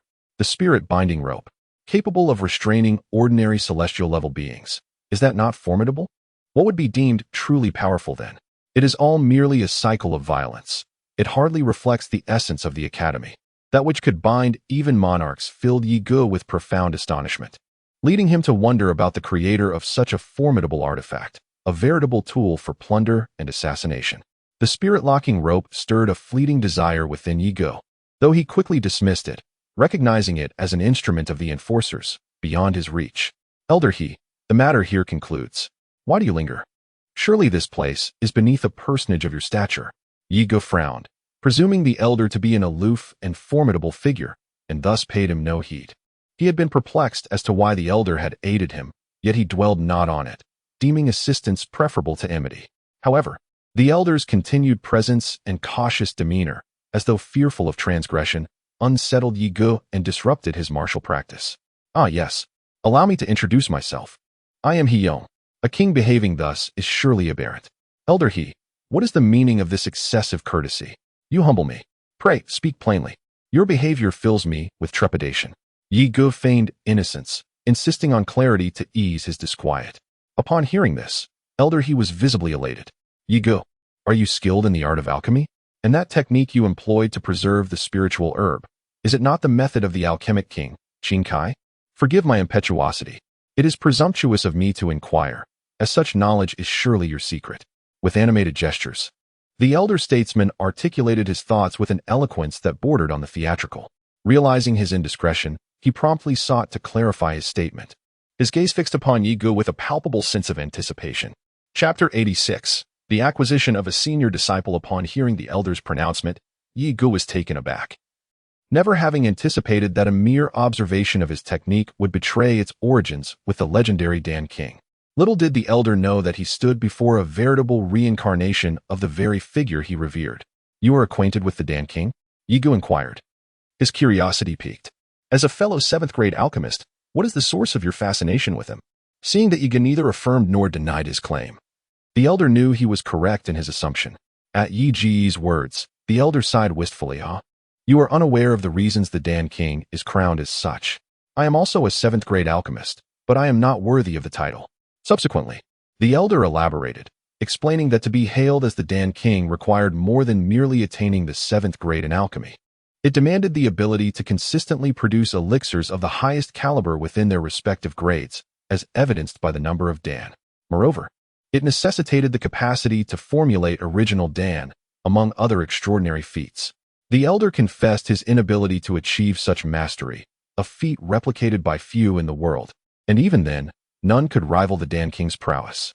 In essence, the Dan King represented the apotheosis of their aspirations, a figure worthy of their utmost veneration. Listening intently, Yi Ge was astounded to learn the magnitude of the legacy he had inherited. He had previously underestimated its value, but the elder's words illuminated its true significance. Should he reveal the full extent of the Dan King's alchemical knowledge, he surmised that the world's alchemists would clamor for it, engaging in fierce competition, perhaps even resorting to clandestine methods to obtain it. Even the elder was visibly moved, a testament to the profundity of the Dan King's influence. Ah, I see. I never expected him to be quite formidable. Today, appearing before him is an opportunity that must not be missed. Where did you acquire such skills? What is your relationship with the esteemed Dan Wangqin? Old He inquired, his excitement palpable, to the point where it could be described as impatience. Yi Ge shot a contemptuous glance at him, questioning the necessity of such fervor. It's no big deal. By mere happenstance, I inherited his legacy. And that is how it is, simple as that. Surely, one wouldn't become overly excited over this. If one harbors ulterior motives, then they cannot blame me for being ruthless. For one's life, I would not hesitate to act decisively. Did you truly obtain the entire inheritance? Are you proficient in all aspects? Not missing a single detail? Upon hearing Yi Ge's words, Old He nearly sputtered blood in disbelief. Good heavens, what does it mean to say by mere happenstance? It is not as if I did not work hard myself. In the realm of cultivation, there are many secrets that cannot be revealed to outsiders.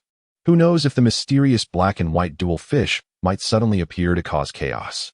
Old He pretended not to hear, his audacity remarkable, as he leaned forward with eager anticipation in his gaze directed at Yi Ge. Could you possibly concoct a batch of pills for me to observe?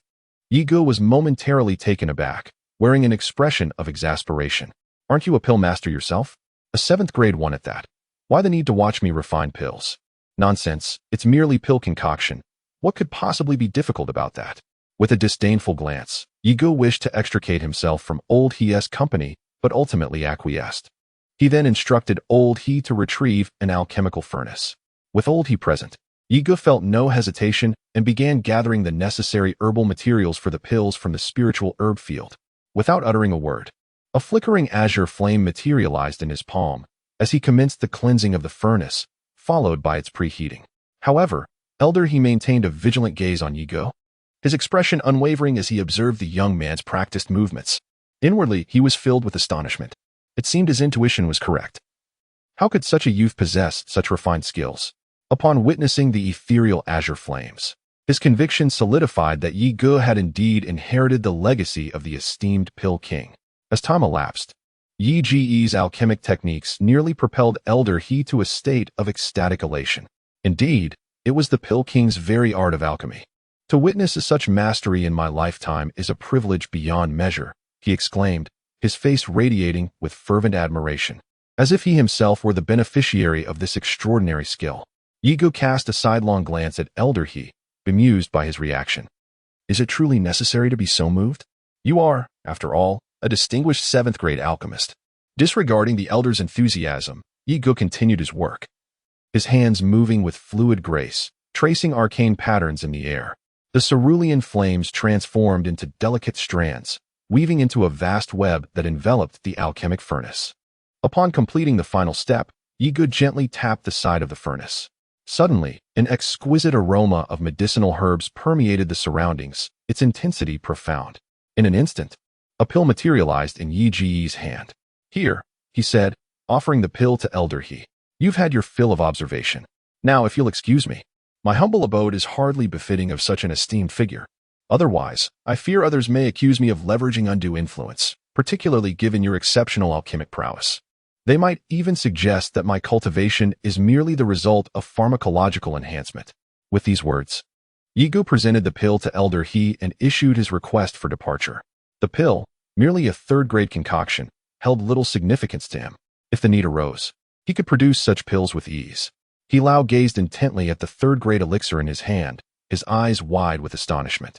Without a moment's hesitation, he knelt before Yi Ge, proclaiming, "Master, please accept me as your disciple. From now on, whatever you command, I shall obey without question." His demeanor was one of unwavering determination, utterly unconcerned with his pride. Internally, he was engulfed in excitement. For a normal person to concoct a potion, it typically required immense effort. Yet, Yi Ge had just displayed a nonchalant ease, devoid of any apparent struggle. In truth, He Lao could achieve this as well, but only with lower-grade elixirs. Attempting anything of the 5th grade or above would certainly not be as casual. Could a mere 16-year-old truly accomplish such a feat? Perhaps mastering a few techniques would be commendable, yet here was Yi Ge, executing them with the finesse of someone who had practiced 1,000,000 times. Furthermore, the elixir bore 3 intricate patterns, solidifying He Lao's resolve. Even a 5th-grade alchemist would find such an achievement improbable. It seemed clear that he had indeed inherited the legacy of a master alchemist. Therefore, seeking apprenticeship would not tarnish his dignity. He was worthy. Upon witnessing He Lao's actions, Yi Ge was taken aback. What are you doing? Here you are, a sovereign and a 7th-grade alchemist, kneeling before a mere innate practitioner. Surely, this would invite ridicule should it become known. The moment he heard the word master, Yi Ge lost his composure. He immediately stepped forward to assist He Lao to his feet. He Lao, what are you doing? We can discuss this once you stand. You are a king. If you wish to kneel, I truly cannot pull you up. But if you continue like this, I shall have to insist you leave without further ado. Yet, upon hearing these words, He Lao was initially reluctant to rise, intent on persuading Yi Ge to accept him as a disciple. However, the threat posed by Yi Ge compelled him to leap up immediately, relinquishing his cultivation to stabilize himself. Yi Ge observed him with a sense of helplessness. It is well known that apprenticeship is typically the domain of the youth, with masters being seasoned elders. Rarely has an elder been bested by a mere 16-year-old in the art of mentorship. Master, have you accepted my request? He Lao inquired cautiously. Fearing to incite Yu Ji's ire, Yi Ge experienced a headache at the thought. Having become He Lao's master, who could possibly instruct him in the academy thereafter? For the generational hierarchy would indeed be elevated. He Lao, perhaps we could approach it differently.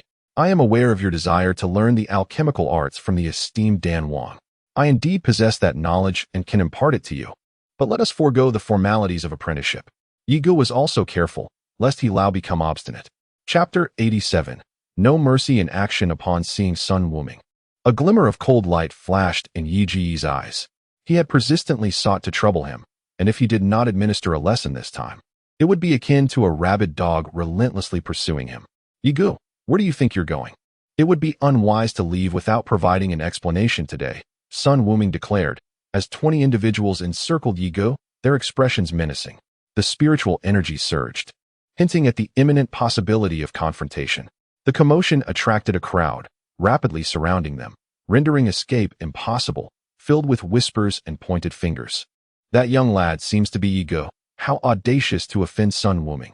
He likely faces dire consequences. Many began to express concern for Yigo, for Sun Wuming was indeed associated with the foremost among the servant disciples. Surely you are aware, Yigo has undoubtedly stirred up significant trouble. The elder in charge of the division is closely aligned with the first disciple, Chun Santong. It is rumored that Yigo has managed to transfer the elder to the enforcement team, and he has yet to return. It is hardly surprising that trouble would ensue. Upon hearing this, the crowd erupted in murmurs of astonishment. Yigo is quite formidable. He has only recently arrived at the academy, yet he has already maneuvered an elder into the enforcement team. Such reckless audacity is truly extraordinary. Explain? Yigo was momentarily taken aback, initially believing that Sun Wuming was merely seeking to trouble him, only to realize that there were other matters at play. Noticing Yi Ji's bewilderment, Sun Wuming coldly remarked, "You are acquainted with the elder in charge, are you not? This is your doing, and you are courting disaster. Additionally, you have meddled with someone you ought not to have. Do you recall that senior sister who approached you that day? She is not someone you should have entangled with. Your presence is unwelcome to some. Do you truly believe that having a senior sister shielding you grants you carte blanche? I was once envious of you, but now I find myself feeling a tinge of pity." After hearing this, Yigo began to comprehend the situation. Despite not having offended anyone, someone had taken issue with him and acted covertly. It seems someone had linked his association with Bai Ling to his current predicament. Yigo was unaware of who the mastermind was, but it was likely that they were at least an inner sect disciple, akin to Bai Ling. "If you do not intervene, allowing these insignificant individuals to act, then I shall render them all incapacitated. We shall see how long you can endure. Your associations are easily dictated by others. Furthermore, Yigo is certainly not one to be constrained by anyone. It appears that this explanation will not be forthcoming." Yigo narrowed his eyes, a menacing aura enveloping him. A chilling sensation swept through the crowd. What was this? Could one individual truly challenge so many? There was no sign of the apprehension typically seen when surrounded by a multitude. Sun Wuming raised an eyebrow, astonished that Yigo exhibited no fear. Instead, he seemed intent on confronting them. This aligned perfectly with his own intentions. With the elder in charge having been dealt with by Yigo, discontent was already brewing among the onlookers. Perhaps against a typical pinnacle innate expert, Sun Wuming could have anticipated some degree of success. But facing off with himself was an entirely different matter. Such confidence was excessive. A sudden clash echoed through the air, two crisp sounds reverberating. The crowd fell silent. Even Sun Wuming was taken aback. He had presumed Yigo would be easy prey, yet to his surprise, Yigo not only refused to evade the attack, but wore a mocking smile, clearly dismissive of him. It was evident to the discerning that Yigo had made his move, and his force surpassed that of Sun Wuming by a considerable margin. With one hand, he neutralized Sun Wuming's offensive, adhering to the principle of reciprocity in combat. Before the opponent could even react, his other hand struck swiftly. An overwhelming force detonated upon Sun Wuming's chest. A deep rumble resonated through the air. Yet, here was a genius before them. While Sun Wuming was merely an orange martial spirit, likely granted admission to the academy through special consideration, it seemed as though Yigo had assumed the role of the true prodigy, while Sun Wuming appeared to be the one lacking in talent. It was nearly inconceivable that an orange martial spirit could possess such formidable combat prowess. From the moment Yigo engaged, Sun Wuming understood that Yigo would not simply await his demise. The crowd furrowed their brows. Witnessing such a scene, they wondered if he had truly lost his mind. Even if he were to kill Yigo, he would surely meet his own end, for the academy had strict regulations prohibiting such occurrences. The crowd, however, remained indifferent, deeming the matter beyond their concern and intervention. Yi Ji's brow arched as his gaze intensified, narrowing into a slit, yet piercing like a honed blade. His focus remained fixed on Sun Wuming, his intent to eliminate him no less pronounced than his adversaries. Chapter 88. Utterly crippled to perish beneath the Sun family's Blazing Sun Fist is a fortunate end for you. Blazing Sun Fist. Sun Wuming's fists resembled miniature, fiery suns, radiating a dazzling light that threatened to blind onlookers. The air crackled and hissed, seemingly incinerated by the intense heat, as he unleashed a ferocious assault upon Yigo. Heavens! The sheer power suggests a mid-tier, Shin grade technique, nearing its zenith in mastery. In hindsight, you should have subdued him outright, rather than allowing him to return emboldened. Yet, Yi Gu remained unfazed, casting a dismissive glance and a sardonic smile. Mid-tier Shingrade, you say? Hardly impressive. He recalled the alchemist's fist techniques, also mid-tier. But he seemed capable of unleashing their full potential. Without hesitation, Yi Gu clenched his fist and advanced, meeting Sun Wuming's attack head-on. A deafening explosion reverberated as the two figures became enveloped in a swirling cloud of dust, obscuring the scene. A pain cry pierced the air, signaling that one had been wounded. The onlookers assumed it was Yi Gu, foregoing his sword to engage in a fist fight. However, the dust cloud dissipated swiftly, revealing a fleeting silhouette, a foot planted firmly upon someone's chest. Aren't you supposed to be Earthgrade? Are you so formidable? You've always sought to provoke me. If I don't cripple you today, I'll have failed myself. As he spoke, Yi Gu exerted force with his foot, and surging spiritual energy emanated from beneath him. If you were careless before, one could excuse it, but not now. While astounded by Yi Ji's power, they were also aghast at his immediate action, striking without hesitation. Oh, my mistake, it was with his foot. With this kick, it seemed Sun Wuming was destined to be crippled, as it was clearly aimed at his dantian. No, please. Sun Wuming was now filled with terror. To have his cultivation ruined was more agonizing than death. This was within the academy, yet Yi Gu dared to act. Seeing the other's unwavering resolve, he was frightened and began to struggle desperately. However, a chill ran through his heart. Severely wounded, he could no longer maintain composure. What level of cultivation is this, to suppress me so completely, leaving me no room to move? Yi Gu remained impassive, as if deaf to his pleas. He held even kings in contempt. How could he possibly care about a mere earth-level cultivator? Halt! Just as everyone believed Sun Wuming was doomed to be crippled by Yi Gu, a voice suddenly echoed from the side, laden with a palpable sense of menace. Relief washed over Sun Wuming. It was the voice of Qin-san, coming to his rescue. Yi Gu, I advise you to release me, or you'll offend Chief Qin-san. And you'll never survive among the menial disciples. At this moment, he no longer feared Yi Gu, believing he wouldn't dare to harm him. So his words were laced with sarcasm. Even the crowd felt a pang of regret. Yi Gu could not possibly offend the foremost disciple among the menial workers merely for the sake of Sun Wuming. Moreover, given that the latter had already made his move, it was imperative to evade that sword energy. You are unworthy. Today, this person is destined to be crippled, even if the first disciple were to arrive. He could not save him.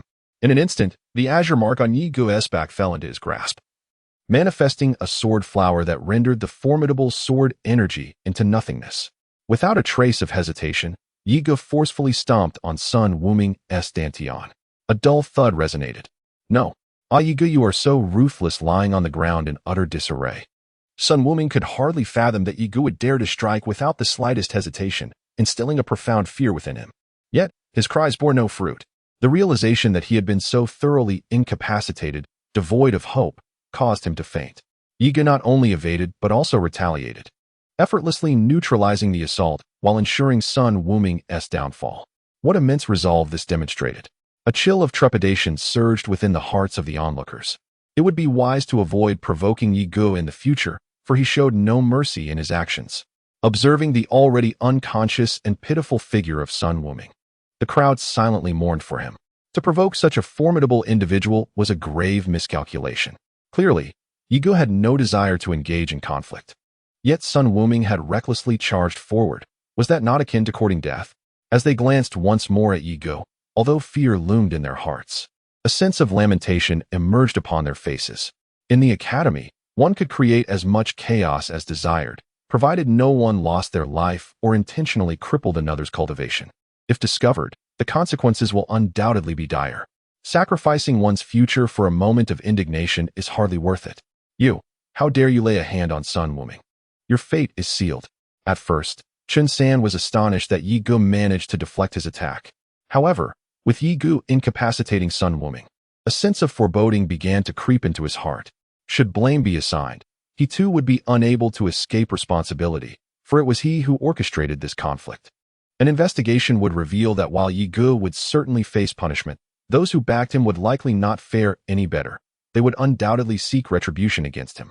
To be crippled is merely a state of being. What of it? I have not only rendered him incapacitated but intend to do so thoroughly. Were we not in the academy, he would already be a corpse. The crowd gasped at Yi Ji's nonchalance, unable to comprehend the depth of his intentions. Yet in the next instant, their composure shattered. With a swift motion, Yi Ji's azure streaks left behind a trail of devastation. Sun Wuming's limbs severed from his body, blood pooling around him.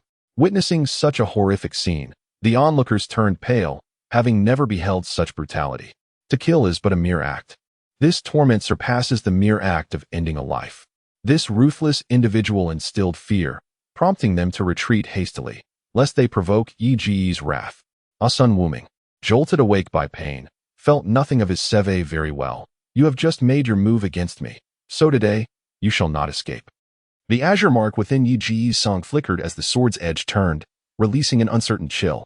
The murderous intent of Nieren surged forth, ominously directed at Chen San. Witnessing Yi Ji's actions, the crowd gasped in astonishment once more. Chapter 89. What I have rendered useless, you shall behold. The innate shall always remain innate. With each step taken, the ground beneath transformed into dust, invisible waves of energy emanating from his feet, causing the onlookers to teeter precariously. The crowd was astounded. It was no wonder he was the foremost among the disciples of menial tasks. Such power was not to be underestimated. They could only retreat once more, for should the two engage, they would undoubtedly be caught in the fray. Yi Ji's eyes sharpened, his expression solemn. This Chen San was formidable, a notch above Sun Wuming. Even at the same level of cultivation, Sun Wuming would be no match for him in just a few exchanges. However, in this moment, he felt no fear. Rather, a sense of anticipation welled within him. Battling an opponent of equal strength would greatly benefit his cultivation. Moreover, it would provide an opportunity to refine the third form of the Chuanlu sword technique. Should he succeed, it was unlikely that his adversary would pose any significant pressure. Furthermore, this individual was the superior of Sun Wuming, backed by others. He could not afford to let this opportunity slip by. Having already engaged, there was no intention of holding back. Although the ultimate perpetrator remained elusive, a warning must be issued. Yi Ge was not one to be trifled with. Anyone contemplating an attack should weigh their options carefully, considering whether they could afford to play this game. As for the matter of crippling someone's cultivation within the academy, Yi Ge felt a heaviness in his heart. This predicament would likely be challenging to resolve. However, should the academy prove to be an unreasonable institution, seeking an alternative path would be the only recourse. Is that so? Then allow me to witness the exceptional qualities that set you, the foremost among us, apart. Unyielding, Yi Ge pressed forward instead of retreating. A vigorous gale, even more intense, stirred beneath his feet. Yi Ge had already set his movement technique into motion, his entire being transforming into a fleeting afterimage, akin to a phantom, arriving beside Chen San in the blink of an eye. The green scar in his hand traced a verdant arc, aimed directly at his face. Chen San was taken aback, never imagining that Yi Ji's movement technique could be so formidable. Suddenly, a furious shout erupted, and a figure materialized between Yi Ge and Chen San, directly dissolving their attacks. Upon recognizing the newcomer, it was the captain of the enforcement team, Captain Mi. This is terrible. Yi Ge is done for this time. This was the thought in everyone's minds. With Captain Mi's arrival, Yi Ge certainly wouldn't be able to escape. After crippling someone's cultivation, he definitely wouldn't have a good outcome. This was the consequence of challenging the academy's authority. Had Captain Mi arrived later, after the two had determined a victor, perhaps Yi Ge would have had the opportunity to take another person down with him. But now, that was impossible. The consequences Yi Ge was about to face seemed clear to everyone, and they couldn't help but sigh. It was such a pity that such a genius was about to be ruined. Yi Ge paused upon seeing the newcomer, his brow furrowing. It seemed that things were about to become difficult. Just a few days prior, he had witnessed Captain Mi's unwavering persistence. If there wasn't a proper explanation, he likely wouldn't let him off the hook. Thinking of the spirit-locking rope in his hand, Yi Ge felt a shiver down his spine. Even with his heaven-tier spiritual energy cluster, he probably wouldn't be able to escape. Perhaps, relying on his movement technique and annihilation, he might have a chance. Deep within, a sense of urgency brewed. The black and white twin fish proved utterly unreliable. Despite consuming a substantial amount, not a single essence orb materialized, which infuriated him beyond measure. He couldn't help but urge them hastily. However, the twin fish remained oblivious, engrossed in absorbing their spirit stones. Yi Ge was on the brink of despair. How could they still be in such a state at this critical juncture? Stepping back cautiously, he warily observed Captain Mi, choosing silence. Chun-san, equally astute, took a few steps back, remaining equally reticent. A single misstep could lead to irreparable consequences. The enforcement team would show no leniency, regardless of who stood behind him. Captain Mi's brow furrowed as he regarded Sun Wuming, who had been rendered powerless and incapacitated. His cold, unfeeling gaze swept over the gathered crowd before settling on Yi Gu and Chun-san. Who was responsible for this? Step forward. With Captain Mi's command. A chill ran through the onlookers, paralyzing them into inaction. The atmosphere shifted from indignation to a heavy tension. Captain Mi's expression turned icy, suggesting he was poised to strike at any moment. I did it. Yi Gu stepped forward, displaying no hint of retreat, a resolute expression upon his face. He understood that even if he denied it now, the truth would inevitably come to light, or perhaps it already had. It's you again. Very well. If that is the case, accompany me to the enforcement team, Captain Mi declared, his brow knitted, his tone leaving no room for refusal.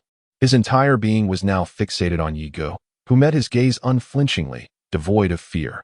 Very well. However, before I proceed, I must pose a few inquiries. If the fault lies with me, you may deal with it as you see fit. Yet, if the matter is not of my doing, then no one shall take me away today. The mere presence of Captain Mi has already instilled fear in the crowd. Nevertheless, Yi Ji's words, coupled with his bizarre demeanor, have rendered everyone utterly speechless. Do you comprehend who stands before you? The captain of the enforcement team, a formidable being at the pinnacle of the Earth realm. Is it conceivable that your strength could possibly surpass that of an Earth realm peak? Just how powerful must you be? Is it true that as your enemies grow stronger, so too does your own might? Must we engage in such a perilous game? The hearts of the onlookers are on the verge of collapse. Chun-san, momentarily taken aback, soon finds himself engulfed in unease. It seems trouble is afoot. He must not allow Yi Gu to speak further. Yet, in this moment, he finds himself powerless to act. One slip, and the consequences could be dire. He can only remain quietly at the side, though he often basks in the glory of being the foremost among them. He is blissfully unaware that before those of great stature, he is but a mere speck. After having incapacitated someone, what more is there to say? Do you not comprehend the rules of the academy? Captain Mi narrows his eyes, his aura sharpening, ready to seize Yi Gu at any moment. Oh, the rules of the academy, I am well aware of them. However, you ought to understand that I am merely at the pinnacle of the innate realm. If you doubt this, a test can be conducted at any moment. Chapter 90, A Clash of Wills. Upon hearing Captain Mi's words, the crowd instantly loses their composure, each individual becoming increasingly agitated. How audacious for a member of the enforcement team to invoke reason, blatantly shifting the blame for Sun Wuming's mistakes onto Yi Gu. I perceive a potential discord between you and Yi Gu. Is it truly necessary to act in such a manner? Given the rationale at hand, it seems imprudent to incapacitate another individual for the sake of one already debilitated. However, the captain disregards the sentiments of others, casting a frigid gaze upon Yi Gu, determined to ensure his utter defeat. Disruptive behavior within the academy, regardless of justification, is deemed inexcusable. Yi Gu paused, unfazed by the pronouncements. Esteemed captain, he inquired, who precisely established these regulations within the academy? Were they decreed by the strong, or do we, the so-called menial disciples, possess the authority to enact such mandates? The captain retorted, the pronouncements of the incompetent are inconsequential. His words, devoid of tact, alienated the assembly, who, constrained by his position, dared not voice their resentment. Observing their disquiet, Yi Gu remarked with amusement, so, even geniuses bristle when labeled as inept. Unperturbed, he continued, thus, the weak adhere to rules, while the strong shatter them. However, make no mistake, I do not yet possess the means to subvert these precepts. I shall comply, but in doing so, I must also safeguard my own well-being. At this juncture, Yi Gu erupted in laughter, perplexing the onlookers. He scrutinized the captain and conceded, very well, Captain, let us proceed as you propose. As long as there are those who seek to harm or kill you each day, it can be deemed unfortunate. If they fail, what do you suppose one might do? Remember, each day, every moment is a precious opportunity. At this juncture, a sense of elation blossomed within Yi Ji's heart. If such were the case, Captain Mi would likely find himself in perpetual turmoil. After all, what is there to fear when one knows that their life is not at stake? Thus, the entire academy might soon be engulfed in chaos. The audience, upon hearing Yi Ji's words, fell into a stunned silence, gasping in astonishment. You claim to possess immense power. Yet your words wield even greater strength, effortlessly absolving yourself of blame while placing the burden of choice upon Captain Me. Should the decision prove erroneous, the ensuing troubles could render him restless for eternity. Conversely, should he opt for the alternative, it would serve as undeniable proof of Yi Ji's correctness. Captain Mi's face darkened, taken aback by Yi Ji's tenacity. He had already experienced the sharpness of Yi Ji's tongue at the apothecary garden. Why should he entertain further discourse? Regardless of the arguments presented, one cannot escape their transgressions. Without further ado, Captain Mi intended to seize Yi Ge. A mere innate practitioner did not warrant the use of spirit-binding ropes. Observing Captain Mi's demeanor, Yi Ge understood that the man was resolute, utterly unyielding. Anxiety surged within him like ants on a hot pan, yet he could conceive of no viable solution. The duality of black and white fish offered no assistance whatsoever. Who dares to lay hands on my master? The voice of Yi Lao echoed from afar, resonating like thunder, buzzing in the ears of all present. Master? Everyone was bewildered. Could his master really be here? It seemed implausible. You are clearly a sovereign, yet you seek a mentor among the menial disciples? Has your alchemical ineptitude addled your mind? Many inwardly rejoiced at not having chosen the path of alchemy, acknowledging their lack of aptitude. Otherwise, some might have been tempted, as alchemists are highly sought after. Even Captain Mi furrowed his brow, instinctively glancing at Yi Ge. Could he be the one being referred to? Unlikely. When had anyone heard of Elder He having a master? He himself was more likely to be someone's mentor. But that didn't quite add up either. Elder He was clearly deferring to him, and the formidable aura emanating from him nearly overwhelmed him. Moreover, he had inquired about who was apprehending his master, and aside from Captain Mi, no one else present was detaining anyone. If Elder He was a sovereign, then his master might be an emperor, or at the very least, no less than a sovereign. With this realization, Captain Mi reflexively wiped his brow, breathing a sigh of relief as he firmly grasped Yi Ge, following the others. Greetings, Elder He. No one dared to neglect extending their salutations upon Elder He's arrival. Aside from his status as an alchemist, his sovereign strength was also something they could only look up to. Elder He nodded, quickly grasping the situation from the crowd's accounts. His brow furrowed as he cast a glance at Sun Wuming, who lay unconscious on the ground. When he turned his gaze to Yi Ge, his heart skipped a beat. Your audacity is truly remarkable. To act so ruthlessly within the academy. Regardless of your motives, it seems no one can protect you this time. But then he reconsidered, thinking. He's just a menial disciple. His loss is inconsequential. To contemplate antagonizing his mentor necessitates a resolute determination. Within the academy, his influence holds considerable sway. Acquiescing to the demands of those venerable elders would be a viable recourse. Master, has anyone caused you distress? Should anyone attempt to do so, apprise me, and I shall rectify the situation, Elder He declared, interposing himself between Yi Ge and the captain with an obsequious demeanor. A collective gasp arose as onlookers beheld Elder He's deference towards Yi Ge and absorbed his pronouncements. Utter paralysis gripped them in astonishment. What transpired? Was Yi Ge his mentor? Heavens! Had the natural order been upended? Could a mere congenital be the object of veneration for a monarch? An ancient being of indeterminate age. Yet Yi Ge was but 16 years of age. It defied comprehension. Yet, their senses bore witness. Their ears had absorbed the truth. Denial was futile. Many stood in disbelief, compulsively cleaning their ears and rubbing their eyes, yearning for the revelation of a mere illusion. Alas, disillusionment was their reward, for reality remained immutable. Jinsan, too, was seized by a disquieting shock, his frame trembling, his complexion paling, and perspiration drenching his back. Even were Yi Ge merely Elder He's disciple, he would remain untouchable, beyond the reach of even his own benefactor. Now, with Elder He addressing him as master, impending doom loomed large. Captain Mi stood rooted to the spot, his countenance undergoing a rapid succession of transformations. What was the significance of this revelation? Was he indeed Elder He's mentor? If so, the matter assumed a far more delicate complexion. Elder He's stature within the academy was such that few dared to incur his displeasure. Yet, to disregard the matter entirely was an untenable proposition. As a member of the academy's enforcement team, it is utterly inconceivable to allow matters to unfold unchecked. What are you doing, Elder He? Well, if it pleases you, so be it. However, concerning the current situation, it is best that you refrain from involvement. No one can intimidate me. Elder He's actions elicited a bitter smile from Yi Ge. It was unexpected that such a revelation would occur in front of so many, rendering any hope of tranquility unattainable. What merit do I possess to be considered elder his master? It seems I shall be besieged by more troubles in the future. Upon hearing Yi Ji's words, the crowd was taken aback. It was indeed true. Yi Ji's demeanor indicated a reluctance, yet he seemed resigned to acceptance. How could they fathom such a scenario, where a disciple of this stature could be found only with great difficulty, and yet he displayed discontent? With such a prestigious identity, who would dare provoke him within the academy? That would be tantamount to courting death. The outer sect, inner sect, and core inner courtyards were all at his disposal. Why had they not been granted such an opportunity as well? Surely, even a king-level figure would seek him as a master, even if he were of the heavenly class. No, I shall take charge of this matter.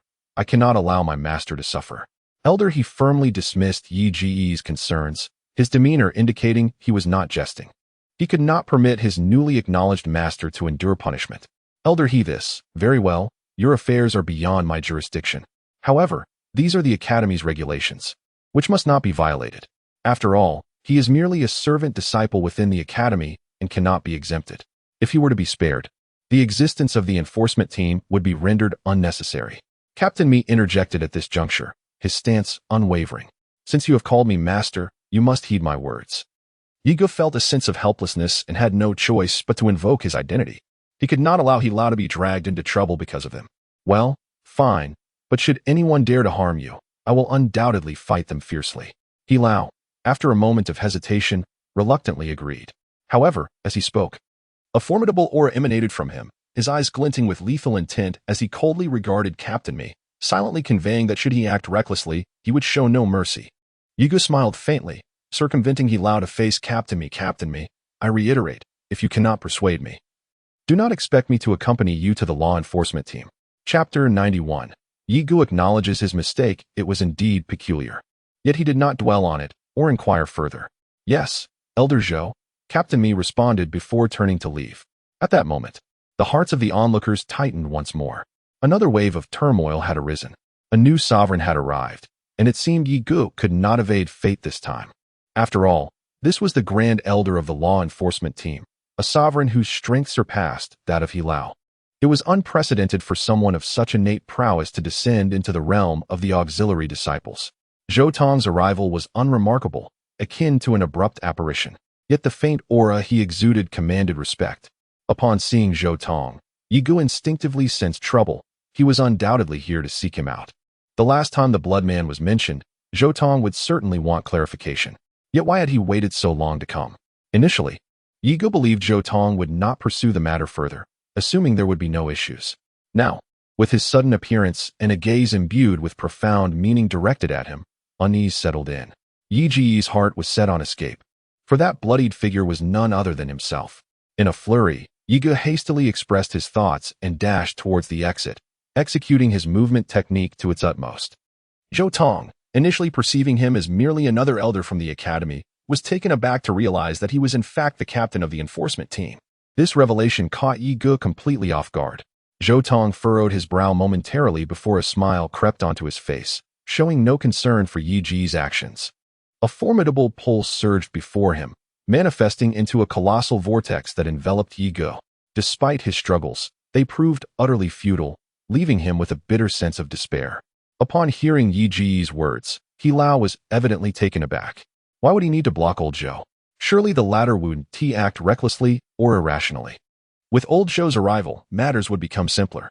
However, before Hilao could fully comprehend the situation, Yigo had already made his exit. Zhou Tong, not permitting Yigo to depart, took action. Old Zhou, what is the meaning of this? If you have grievances, direct them at me. If you wish to trouble my master, you must first contend with me. Hilao exclaimed in fury, an imposing aura radiating from him as he positioned himself before Yigo, shielding him from the overwhelming pull. Zhou Tong was momentarily startled. Your master? What is happening here? He gazed at Yigo and Hilao with confusion, pondering when this young man had become Hilao's disciple. This turn of events was certainly intriguing, hinting at deeper complexities. Could it be that the bloodied figure truly was Yigo? Despite being drenched in blood and obscured by a veil, their physiques bore a striking resemblance. Yet, the difference in aura and cultivation left Zhou Tong perplexed. Did Hilao possess knowledge of the underlying truths? It seemed increasingly improbable that he would allow Yigo to flee without clarity on the matter. Although he had previously saved himself, This matter must be thoroughly investigated. If this incident were to be exploited to cause havoc within the academy, it would spell significant trouble. The thought that even the strongest could not contend with the adversary made him anxious, leaving him uncertain about his own ability to resolve the situation.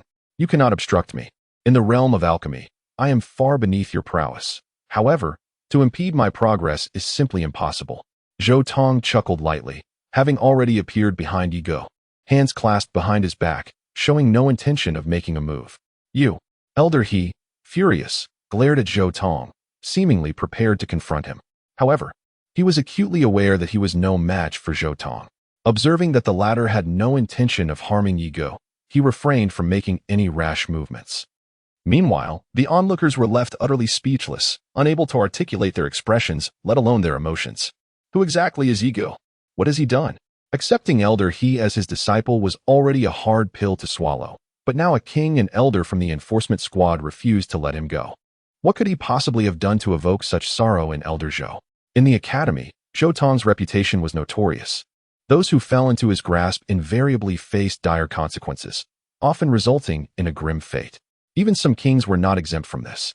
Only matters of significant consequence warranted his intervention. For those of lesser caliber, a cadre of subordinates could easily handle them.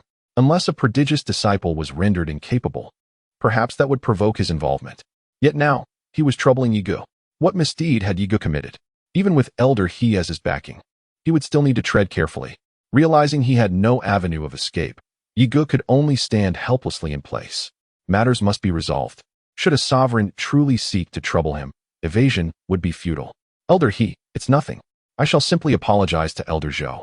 Yi Ge remarked with a smile directed at Elder He, before turning away and adopting a contrite expression. Elder Zhou, I admit my fault. I should not have stripped him of his cultivation nor severed his limbs. My impulsiveness has led me to transgress the Academy's regulations. Punish me as you see fit. I am amenable to any consequence. Yet, reason must prevail. It was he who sought to take my life, and I could not remain indifferent. Young people often struggle to control their emotions. I implore you to show leniency. Yi Ge continued, gesturing towards Sun Wuming while occasionally feigning an expression of utmost grievance. Is this how one admits fault? The onlookers nearly choked on their astonishment. It was evident that he was attempting to absolve himself. Even Elder He was momentarily taken aback.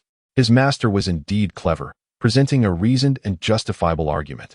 The enforcement team also adhered to the facts and the context of the situation.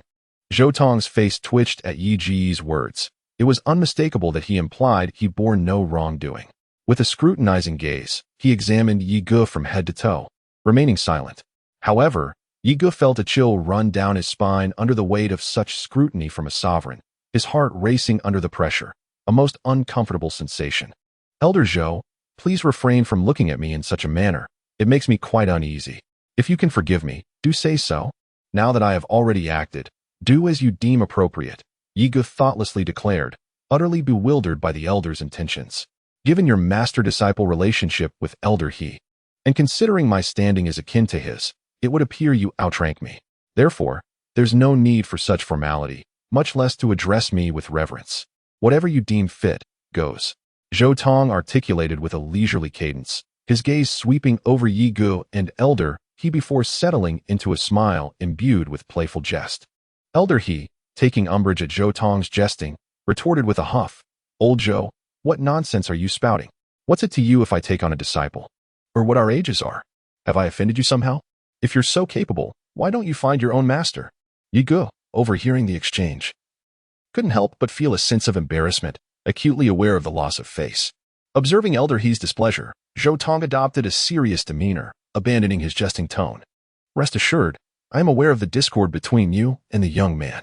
You shall not be held accountable for this matter. Indeed, even in the absence of such discord, today's events shall be regarded as if they never transpired. However, do not presume to deceive me regarding the true purpose of my visit. I trust you comprehend my intent and expect a thorough explanation. Zhou Tong's pronouncement elicited gasps of astonishment from the assembly. What was the meaning of this? Was the matter truly being dismissed so readily? Was Yi Ge to be absolved of all responsibility? A wave of disbelief washed over the crowd. Had they not anticipated a confrontation with Yi Ge? Why was the matter now being disregarded entirely? Yet, with Zhou Tong's decree, they were compelled to accept the situation. It seemed Yi Ji's background possessed an inscrutability that defied their comprehension, hinting at a formidable power behind him. However, the realization that Elder Zhou had alluded to a separate matter sparked a flurry of speculation. What could this other issue be? Despite their conjectures, they remained unable to glean any concrete information. Yi Gu had only recently arrived at the academy, and having maintained a demeanor of utmost honesty, he pondered what could be done. During the assessment, however, matters escalated significantly. At that time, Yi Gu had been thoroughly investigated, making it impossible for him to be involved. What could possibly have transpired? Could it be that he had interacted with Elder Zhou prior to his arrival at the academy? Chapter 92. The blood man Yi Gu pursed his lips, contemplating whether to voice his thoughts, but ultimately refrained. Aware that he had been caught this time, he needed to concoct a plausible excuse to extricate himself from the situation. With so many eyes upon him, it was hardly an opportune moment for discourse, and he was led away by Elder He to the Pill Pavilion. It was only upon reaching Elder He's domain that he felt a semblance of relief.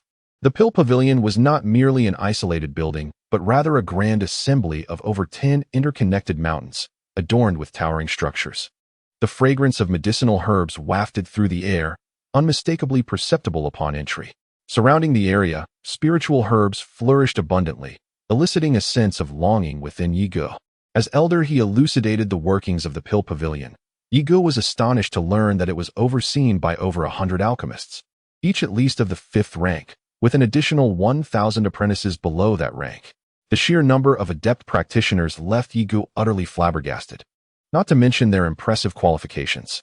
When Elder He discussed the Academy's demand for medicinal pills, Yi Gu realized with dismay that the supply was woefully inadequate. The Academy consumed a staggering 10,000 pills daily, leaving him astounded. Fortunately, the Academy had the means to procure supplies externally. Otherwise, it would have been an insurmountable burden, especially for the high-grade pills, which could not be mass-produced. Amidst Yi Ji's continuous awe, the three of them arrived at a secluded chamber. Yi Gu, Elder He inquired. During your assessment, you mentioned the Blood Man. Please tell me about your connection to him. Don't feign ignorance with me, or you can forget about using the equipment you obtained from me. Furthermore, you'll be held accountable. Zhou Tong fixed his gaze directly upon Yi Gu, preemptively issuing a warning. Anticipating Yi Ji's attempt to deceive him, the lad is exceedingly cunning. Old Zhou, what blood man are you referring to? When did he ever mention such a thing? I was present at the time and heard nothing of it. Refrain from fabricating stories to mislead me. If you intend to act aggressively on my premises, you've likely chosen the wrong venue. Old He interjected immediately. This was his territory, and he would not permit any insolence. Yi Gu had initially resolved to deny everything outright, stalling for as long as possible. Who had explicitly stated anything? It seemed nothing had been said directly. However, upon hearing about the equipment, and recalling the substantial amount of spirit stones and pills, his spirits dampened considerably. Nevertheless, he would certainly speak, but nothing he said would be truthful. He would attempt to deceive them once more. Just as Yi Gu was about to speak, Zhou Tong began to explain to Old He. Old He, did you hear? This lad previously mentioned blood-colored scenery. That is, had it not been for the Black God cult's affairs occupying the elders, I would not have been conducting this assessment. Furthermore, I had pressing matters to attend to afterward. Otherwise, I would have questioned him thoroughly long ago. Leaving this unresolved poses a potential threat to the Academy. He, who had collapsed at the scene, severely injured, somehow possessed knowledge of this matter. Moreover, as a celestial-level cultivator, he is capable of slaying kings? Heavens! How is that even possible? A touch of unease crept into his heart, and he questioned Yi Gu with a hint of doubt. Is this true? Zhou Tong also turned his gaze, keen not to miss any discrepancy. Indeed, two sovereigns interrogating a mere connate cultivator, a privilege scarcely afforded to anyone under the heavens. In the presence of two such formidable figures, even a celestial-grade powerhouse would likely tremble with trepidation. Yet, Yi Gu remained unfazed, his mind preoccupied with devising a means to navigate this precarious situation. After a moment's deliberation, perceiving their unwavering resolve to unearth some truth, he reluctantly conceded. The tale is rather protracted. I do, in fact, know the crimson figure, but I implore you not to be alarmed. Rest assured, he poses no threat to the Academy. So long as you do not provoke him, all will be well. Upon hearing Yi Ji's admission, the two sovereigns were taken aback, astounded that there was indeed a connection. As for his assurances regarding the Academy's safety, they were not inclined to accept his word at face value. Such formidable beings, unrestrained by any authority, were unpredictable. Observing their grave expressions, Yigo felt compelled to elaborate. In truth, our acquaintance is of recent origin. He sought me out, having somehow learned of my mastery of the Pill King's alchemic arts. He desires that I concoct a specific elixir for him. Elder, he can attest to this, for it was this very alchemic skill that prompted him to insist upon taking me as his disciple. Given my mere connate cultivation, what choice did I have but to acquiesce? Otherwise, Elder, he would have surely flayed me alive. As for the crimson figure, he would have been even less forgiving. Thus, he safeguards me, allowing my cultivation to advance, so that I may eventually concoct the elixir he seeks. Yigo adopted an innocent demeanor, as though he were merely a helpless pawn caught in circumstances beyond his control. The matter of Elder He's insistence on becoming his disciple was indeed fortuitous, for without it, substantiating his claims would have been exceedingly difficult. This explanation, he hoped, would prove reasonably plausible. The alchemy of the Dan King. You have actually obtained the alchemy of the Dan King?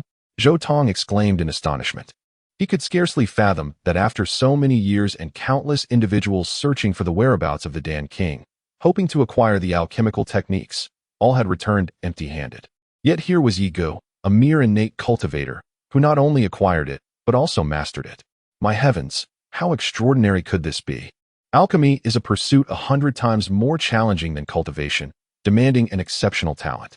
However, without some degree of skill, how could Elder He, a 7th-grade alchemist, ever become a disciple?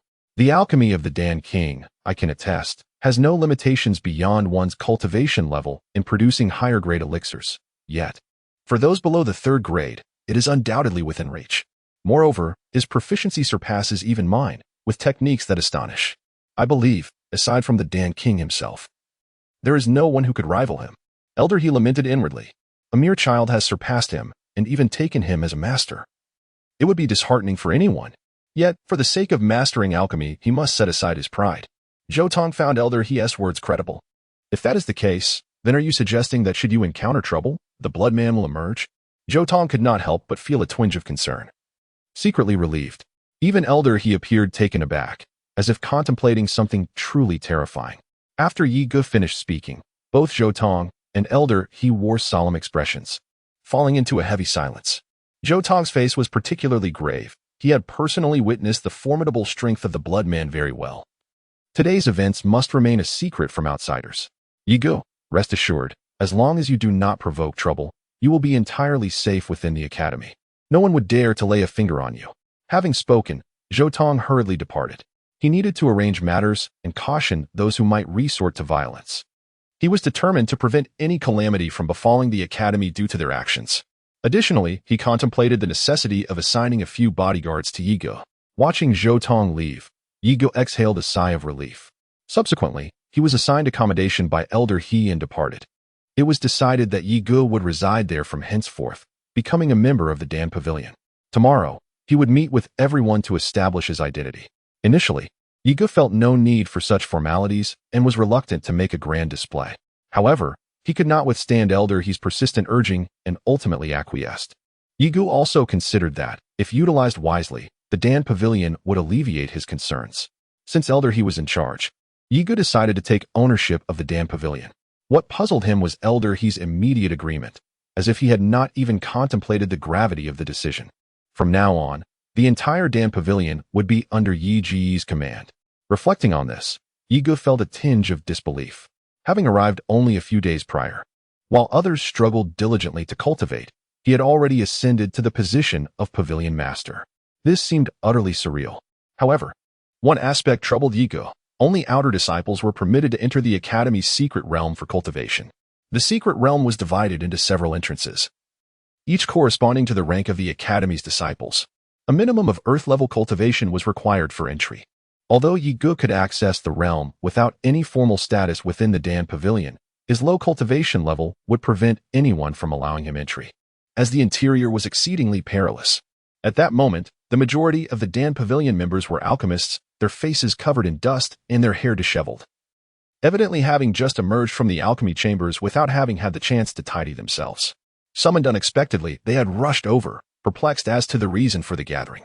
Aside from the monthly distribution of points, it was rare for everyone to assemble. Speculation arose among the crowd. with whispers suggesting that Elder He might be in need of an alchemy apprentice or that the young man might be his disciple. The notion of Elder He taking on a disciple seemed unlikely, and the possibility of the young man possessing a significant background crossed their minds, prompting them to exercise caution. Aware that there were individuals within the academy whom they could not afford to offend, Elder He raised his hand, silencing the murmurs, and announced that he had taken a master. This revelation elicited a collective gasp of astonishment. Elder He, the most accomplished alchemist among them, had become a disciple himself? The individual capable of instructing him must possess extraordinary abilities, perhaps even the skills of an 8th-grade alchemist. Such a figure was a rare and highly sought-after presence. Excitement rippled through the crowd as they eagerly inquired about the identity of Elder He's master, hoping for an introduction. In their anticipation, they momentarily overlooked Yi Go. An insignificant child would never capture their attention. I was just about to inform you. Yes, it is him. You are not mistaken. His name is Yi Go. Elder He gestured towards Yi Go, reiterating his statement upon seeing the bewildered expressions on everyone's faces. However, the crowd remained incredulous, finding it utterly implausible. How could this be? He is but a child. Even if he had begun concocting elixirs from the womb, he would not have accumulated as much experience as they had. Elder He. Surely you jest. How could it be him? Is he superior to your 7th-grade alchemist? I refuse to believe it. He must be a charlatan. You must not be deceived by him. A young man in his early 20s suddenly emerged, his countenance filled with indignation. His name was Li Mingfeng, and he was considered a prodigious talent within the Dan Pavilion, having already achieved the rank of a 3rd-grade alchemist at such a tender age. His greatest aspiration was to become a disciple of Elder He, to learn even more advanced alchemical techniques. Initially, he had been displeased to learn that this was a disciple accepted by Elder He, but he had managed to restrain himself. However, he was now even more infuriated to discover that this fellow was actually Elder He's mentor, which he found unbearable. If this were the case, then if he were to become a disciple of Elder He, this person, who was even younger than himself, would become his grandmaster, a prospect that made his scalp crawl. As soon as Li Mingfeng spoke, the crowd immediately echoed his sentiments, declaring it utterly impossible. They could not bring themselves to respect this young man in the same way that they respected Elder He. What merit or virtue did he possess? He was simply unworthy. What do you intend to do? Whether you believe it or not is of no consequence to me. I am the one in charge here, and it is my own affair, which does not concern you. Elder He roared in anger, completely disregarding the crowd's words. However, there are no buts. Any matters can be addressed subsequently. Let's proceed to the second issue. Master, he interjected, cutting off Li Mingfeng's words. Henceforth, the Alchemy Pavilion will be under the authority of my mentor. Is that unequivocally understood? While the preceding matter caused some discomfort, it was tolerable, as it was beyond their purview. However, the notion of external control over the Alchemy Pavilion was unacceptable. Absolutely not. A callow youth dictating terms was preposterous and an affront to the pavilion. The mere thought of Yi Go issuing commands was deeply unsettling. Unacceptable. To be subservient to him would be utter chaos. Indeed, we shall not heed him. Master He, could you refrain from jesting in such a manner? These are the sentiments of the majority. Yet, Master He chuckled, his mirth unreserved. Since you defer to me, and I, in turn, defer to my mentor, the outcome remains unchanged. Why complicate matters unnecessarily? The assembly was perplexed, several struggling to comprehend, their faces flushed with consternation, on the verge of internal injury. A chorus of lamentations echoed in their hearts. Master He, we implore you, refrain from such pronouncements. Your words are essentially meaningless, conveying the same message. After a momentary lull, an elder stepped forward, known as Alchemist Shun, a 6th-grade alchemist. Master He, the Alchemy Pavilion has always been under your stewardship, a regulation stipulated by the Academy. Do not underestimate my mentor. If you aspire to elevate your alchemy, humbly entreat guidance from my mentor and eschew such futile objections. Master He harbors no apprehension regarding the Academy. Given the circumstances, a simple agreement should suffice. Failure to comply would result in my own resignation. Furthermore, Yi Go has the backing of the Blood Man, and I believe Elder Zhou would also intercede on his behalf. Surely, the Academy is astute enough to recognize the advantage of having someone versed in the Alchemy King's techniques managing the Pill Pavilion. Observing Elder He's unwavering resolve, the others could only offer their silent condolences. They were well aware of Elder He's obstinate nature. Once he had made up his mind, there was no changing it. Li Mingfeng, still unconvinced, retorted, Very well, Since Elder He has suggested that we can learn and seek guidance from Yi Ji's alchemy, I would like to request instruction now. Dare you impart your wisdom? Lest you be accused of disrespect, if you cannot even instruct a third-grade alchemist like myself. Then there is no need to speak of guiding the rest of us, including the sixth-grade ones. A mere stripling seeks to oversee us. If he wishes to gain our respect, he must demonstrate some ability. The reason everyone stays here to concoct pills is the lure of unlimited medicinal ingredients, which can help them advance their grades, as well as the chance to learn from one another or receive guidance from their predecessors. Upon hearing Li Mingfeng's words, the others nodded in agreement without hesitation, all casting disdainful glances at Yi Ge. At this point, Elder He found it difficult to interject. Although he was certain that Yi Ge would have no problem, he could not offer his assistance. Yi Ge narrowed his eyes, then smiled, and said, "Very well. Propose your challenge. Anyone can." Yi Ge stepped forward with ease, completely disregarding the others' provocations. It was not worth wasting words on these people. It would be better to get straight to the point. He realized that his greatest need was resources. All right, the situation here is markedly different. Beyond armaments and equipment, in cultivation methods, what he covets most are spirit stones and elixirs. Though capable of concocting them himself, the endeavor is excessively cumbersome. He has no desire to dedicate his days solely to alchemy. Now, provided he gains control over the pill pavilion, he will be able to act with impunity. After fulfilling the Academy's requisites, the remaining resources will be his to command. These alchemists are, in effect, his resources and labor force. You've agreed? Li Mingfeng was taken aback, as were the others. They all found it implausible. Could he genuinely possess such aptitude, or was it merely a pretense? To consent without the requisite skill would only render him a laughingstock. Yet, given that Elder He had apprenticed himself to him, it seemed unlikely that he was entirely without merit. Perhaps he was as formidable as Elder He had claimed. The crowd couldn't help but harbor a modicum of anticipation. If this were the case, then they would stand to profit handsomely. Chapter 94. Garnering a wave of allegiance. Spare me the superfluous discourse and elucidate the procedure. Cease your incessant prattling. Yi Ge retorted with a hint of impatience. Why belabor the point with excessive verbiage when the intention is clearly to instigate trouble? The assembly was initially taken aback, but soon refrained from further comment. What a reckless disregard for the peril at hand. Very well, let us dispense with preliminaries. Commence by concocting a batch of elixirs. Should you prove incapable of even producing a first-grade elixir, you shall become an object of ridicule. Li Mingfeng sneered, incredulous that Yi Ge could produce any elixir of note. The omission of specifying the grade was merely a concession to Elder He's reputation. The primary objective was to ascertain whether Yi Ge possessed any alchemical skill whatsoever. Should he prove incapable of even producing a first-grade elixir, there would be nothing more to discuss. The process of concoction would reveal the true extent of his abilities. It is often said that the uninitiated observe the spectacle, while the experts discern the subtleties. Promptly, Li Mingfeng instructed his subordinates to retrieve the medicinal herbs. Soon, the spiritual herbs were divided into several piles, arranged upon a lengthy bench. Inspect them yourself, he said to Yi Ge, and determine which elixir you wish to concoct. We possess the spiritual herbs necessary to create elixirs ranging from the first to the fourth grade. After the herbs were brought over, Li Mingfeng surveyed them and then addressed Yi Ge. Yi Ge also examined them and, finding no issues, remarked, "This is hardly ideal. Perhaps you could provide a specific formula to resolve this matter once and for all, rather than causing repeated inconvenience. But you intend to refine a third-grade elixir." The crowd instinctively turned towards Elder He, hoping he might interject, lest they offend someone and face his disapproval. After all, while they might not acknowledge Yi Ge, they still respected Elder He, for their future well-being depended on it. To deny Yi Ge sufficient herbs when he wished to refine an elixir would undoubtedly lead to his frustration. However, Elder He was entirely focused on Yi Ge, ignoring their silent pleas. This left them in a state of resignation, as it seemed he was determined to support Yi Ge.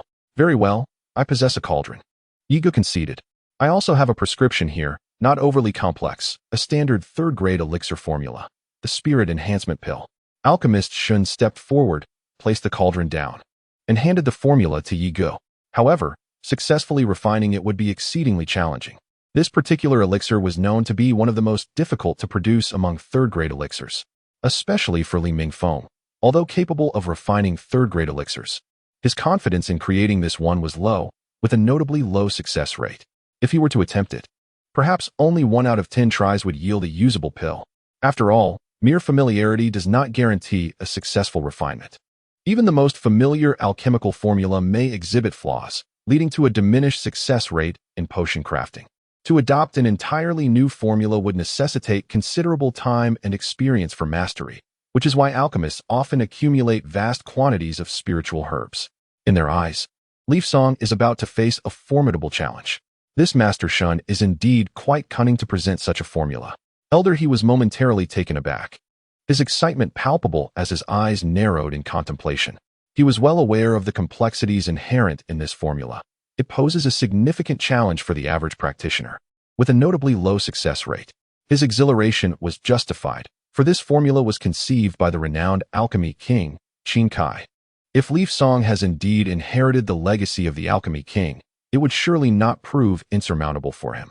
However, Leaf Song did not accept the formula immediately. Rather, he was momentarily stunned. It appeared that this very formula was etched in his mind, so familiar that it felt almost instinctual. As it was indeed crafted by the alchemy king, how could it not be? Yet, to the spectators, it seemed as if Leaf Song faltered in his acceptance, appearing timid. What? Unable to concoct it? Shall I offer you a simpler one, perhaps a second-tier formula? Master Shun proposed, seemingly eager to exchange formulas.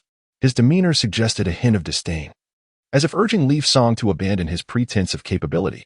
Were it not for Elder He's presence, he would have already departed in frustration. The onlookers awaited Leaf Song's response, their gazes laden with meaning. This one will suffice. There is no need for a replacement. However, it appeared that the spiritual herbs at hand were not entirely suitable for this particular formula, as several essential ingredients were absent. Nevertheless, it was of little concern. I possess an abundance of spiritual herbs. Yi Gu interjected, halting the other party's actions. He then selected some spiritual herbs from the table, setting the rest aside. Subsequently, he produced the missing herbs and arranged them next to those he had chosen. This sight caused the countenances of the onlookers to darken considerably. You actually know this pill formula? And you didn't even glance at it? How is that conceivable?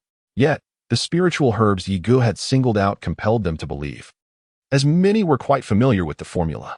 Even Li Mingfeng was aware of it, and he was now too astonished to utter a word. Old he was the most elated of all, realizing that he had made the right decision. There's no mistaking it. He truly received the Pill King's legacy. This apprenticeship is well worth it. You recognize this pill formula? Alchemist Shin's complexion was ghastly, his eyelids twitching incessantly, clearly taken aback. It's just a pill formula. I possess a multitude of them. This is of little consequence. Now, I shall proceed to concoct this one. What a bother. This was not the behavior they had anticipated from someone who supposedly couldn't concoct pills. His practiced movements suggested he was even more skilled than they were. No one dared to belittle Yi Gu any longer. To utter such bold claims, he must possess genuine ability. As long as he could successfully produce a pill, they would be convinced.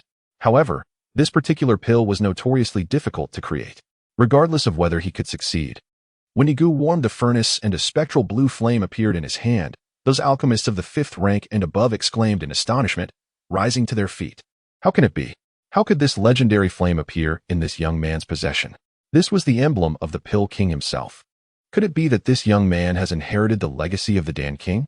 It certainly seems plausible. Otherwise, why would Elder He take him as a disciple? If that were the case, everything would fall into place. Even those esteemed individuals would swallow their pride and seek his tutelage. However, with Elder He having acted first, a sense of discomfort settled within them. Before they could ponder further, a collective gasp escaped their lips. For the azure flames in Yi Ji's hands danced like a multitude of dragons. Strands of ethereal blue fire wove together to form an intricate net, enveloping the now liquefied elixir of the spirit herb. The speed at which he progressed to the stage of forming the Dan was astonishing. Even for practitioners of the 6th rank, such swiftness in concocting this elixir was rare. Yet, the technique he employed was beyond their reach, not only rapid but remarkably refined. It felt as if he had practiced it countless times, leaving them bewildered that such prowess emanated from a youth of merely 16 years. In that moment, they were certain it was indeed the Dan King's alchemical method. There could be no doubt. How else could one discern the formula merely by hearing its name? Thoughts of seeking apprenticeship began to stir in their hearts, yet they refrained from action, respecting that Yi Gu was engrossed in his work.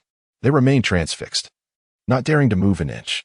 Observing their reactions, Li Mingfeng felt a weight settle in his chest. His hopes of seeing the others falter seemed futile. There was no semblance of challenge. After completing the final hand gesture, the azure flames extinguished simultaneously, as if they had never existed. The elixir was complete.